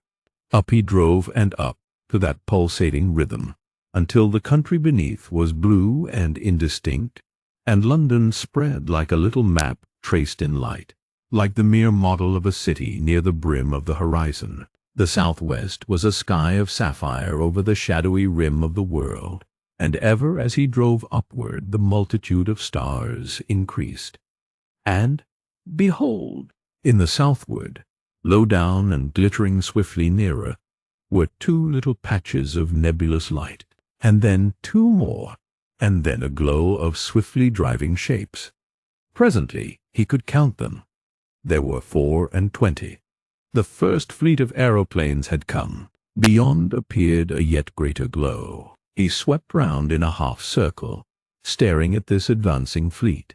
It flew in a wedge-like shape, a triangular flight of gigantic phosphorescent shapes, sweeping nearer through the lower air. He made a swift calculation of their pace, and spun the little wheel that brought the engine forward. He touched a lever, and the throbbing effort of the engine ceased. He began to fall, fell swifter and swifter. He aimed at the apex of the wedge. He dropped like a stone through the whistling air. It seemed scarce a second from that soaring moment before he struck the foremost aeroplane. No man of all that black multitude saw the coming of his fate. No man among them dreamt of the hawk that struck downward upon him out of the sky. Those who were not limp in the agonies of air sickness were craning their black necks and staring to see the filmy city that was rising out of the haze, the rich and splendid city to which Massa Boss had brought their obedient muscles. Bright teeth gleamed, and the glossy faces shone. They had heard of Paris. They knew they were to have lordly times among the poor white trash. Suddenly Graham hit them. He had aimed at the body of the aeroplane, but at the very last instant a better idea had flashed into his mind. He twisted about and struck near the edge of the starboard wing with all his accumulated weight. He was jerked back as he struck. His prow went gliding across its smooth expanse towards the rim. He felt the forward rush of the huge fabric sweeping him and his monoplane along with it. And for a moment that seemed an age, he could not tell what was happening. He heard 1,000 throats yelling, and perceived that his machine was balanced on the edge of the gigantic float, and driving down, glanced over his shoulder, and saw the backbone of the aeroplane, and the opposite float swaying up. He had a vision through the ribs of sliding chairs, staring faces, and hands clutching at the tilting guide bars. The fenestrations in the further float flashed open as the aeronaut tried to right her. Beyond, he saw a second aeroplane, leaping steeply to escape the whirl of its heeling fellow. The broad area of swaying wings seemed to jerk upward. He felt he had dropped clear, that the monstrous fabric, clean overturned, hung like a sloping wall above him. He did not clearly understand that he had struck the side float of the aeroplane and slipped off, but he perceived that he was flying free on the down glide and rapidly nearing earth. What had he done? His heart throbbed like a noisy engine in his throat, and for a perilous instant he could not move his levers because of the paralysis of his hands. He wrenched the levers to throw his engine back, fought for 2 seconds against the weight of it, felt himself righting, driving horizontally, set the engine beating again. He looked upward and saw 2 aeroplanes glide shouting far overhead, looked back, and saw the main body of the fleet opening out and rushing upward and outward. saw the one he had struck fall edgewise on and strike like a gigantic knife blade along the wind wheels below it. He put down his stern and looked again. He drove up heedless of his direction as he watched. He saw the wind vanes give, saw the huge fabric strike the earth, saw its downward vanes crumple with the weight of its descent, and then the whole mass turned over and smashed, upside down, upon the sloping wheels. Then, from the heaving wreckage, a thin tongue of white fire licked up towards the zenith. He was aware of a huge mass flying through the air towards him, and turned upwards just in time to escape the charge, if it was a charge, of a second aeroplane. It whirled by below, sucked him down a fathom, and nearly turned him over in the gust of its close passage. He became aware of 3 others rushing towards him, aware of the urgent necessity of beating above them. Aeroplanes were all about him, circling wildly to avoid him, as it seemed. They drove past him, above, below, eastward and westward. Far away to the westward was the sound of a collision and 2 falling flares. Far away to the southward a second squadron was coming. Steadily he beat upward. Presently all the aeroplanes were below him, but for a moment he doubted the height he had of them, and did not swoop again.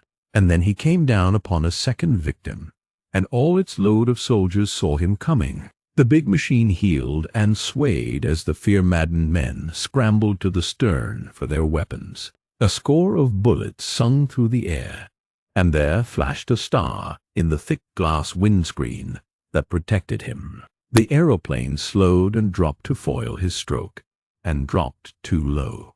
Just in time he saw the wind wheels of Bromley Hill rushing up towards him, and spun about and up as the aeroplane he had chased crashed among them.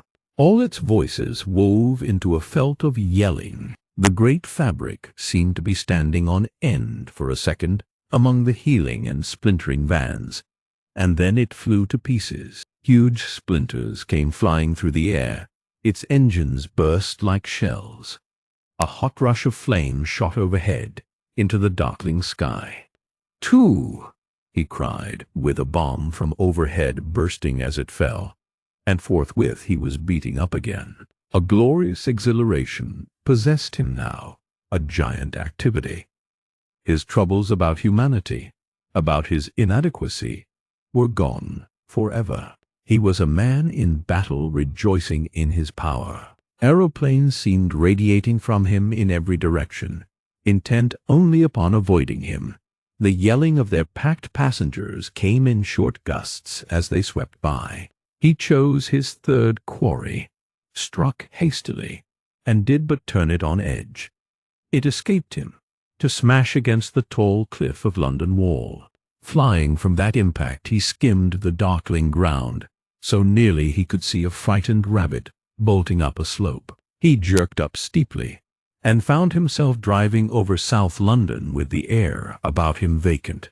To the right of him a wild riot of signal rockets from the Ostrogites banged tumultuously in the sky. To the south the wreckage of 6 airships flamed, and east and west and north they fled before him.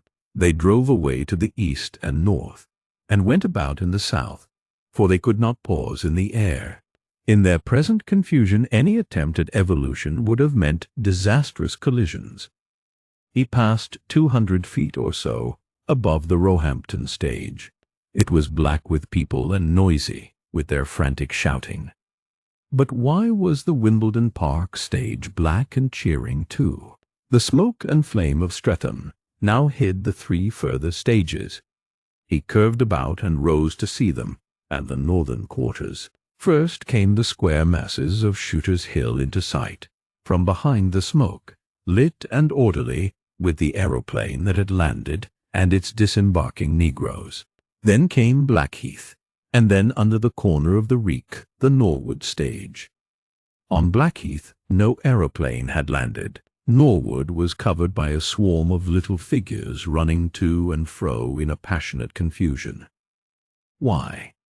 Abruptly he understood. The stubborn defense of the flying stages was over. The people were pouring into the underways of these last strongholds of Ostrog's usurpation. And then, from far away on the northern border of the city, full of glorious import to him, came a sound, a signal, a note of triumph, the leaden thud of a gun. His lips fell apart. His face was disturbed with emotion. He drew an immense breath. "They win," he shouted to the empty air. "The people win."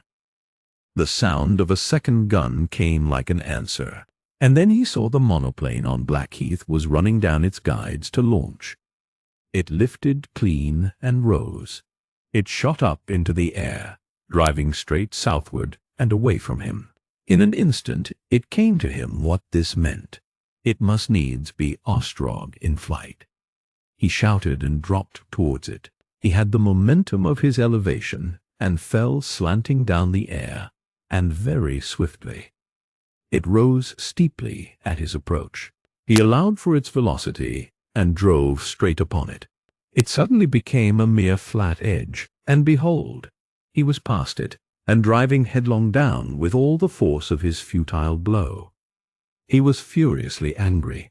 He reeled the engine back along its shaft and went circling up. He saw Ostrog's machine beating up a spiral before him. He rose straight towards it, one above it by virtue of the impetus of his swoop and by the advantage and weight of a man. He dropped headlong, dropped and missed again. As he rushed past, he saw the face of Ostrog's aeronaut confident and cool, and in Ostrog's attitude a wincing resolution. Ostrog was looking steadfastly away from him, to the south. He realized with a gleam of wrath how bungling his flight must be. Below he saw the Croydon hills. He jerked upward, and once more he gained on his enemy. He glanced over his shoulder, and his attention was arrested. The eastward stage, the one on Shooter's Hill, appeared to lift.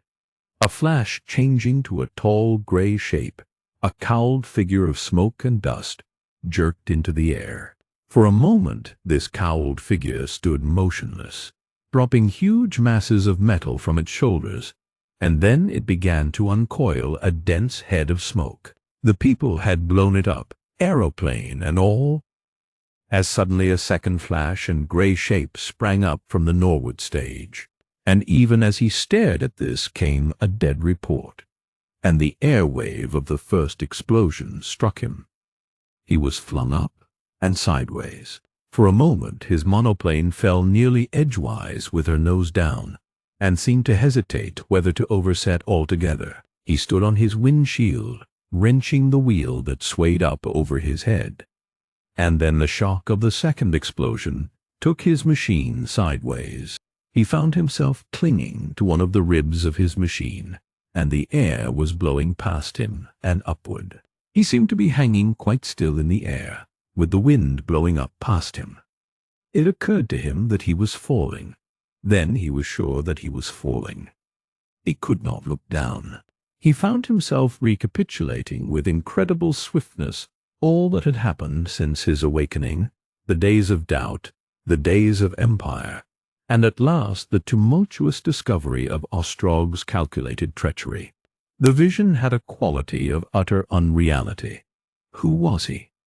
Why was he holding so tightly with his hands?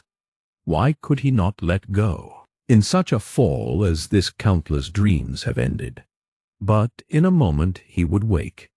His thoughts ran swifter and swifter. He wondered if he should see Helen again. It seemed so unreasonable that he should not see her again. It must be a dream. Yet surely he would meet her. She at least was real. She was real. He would wake and meet her. Although he could not look at it, he was suddenly aware that the earth was very near. And here the story comes to an end. Share your thoughts in the comments below. For more stories like this, subscribe to the channel.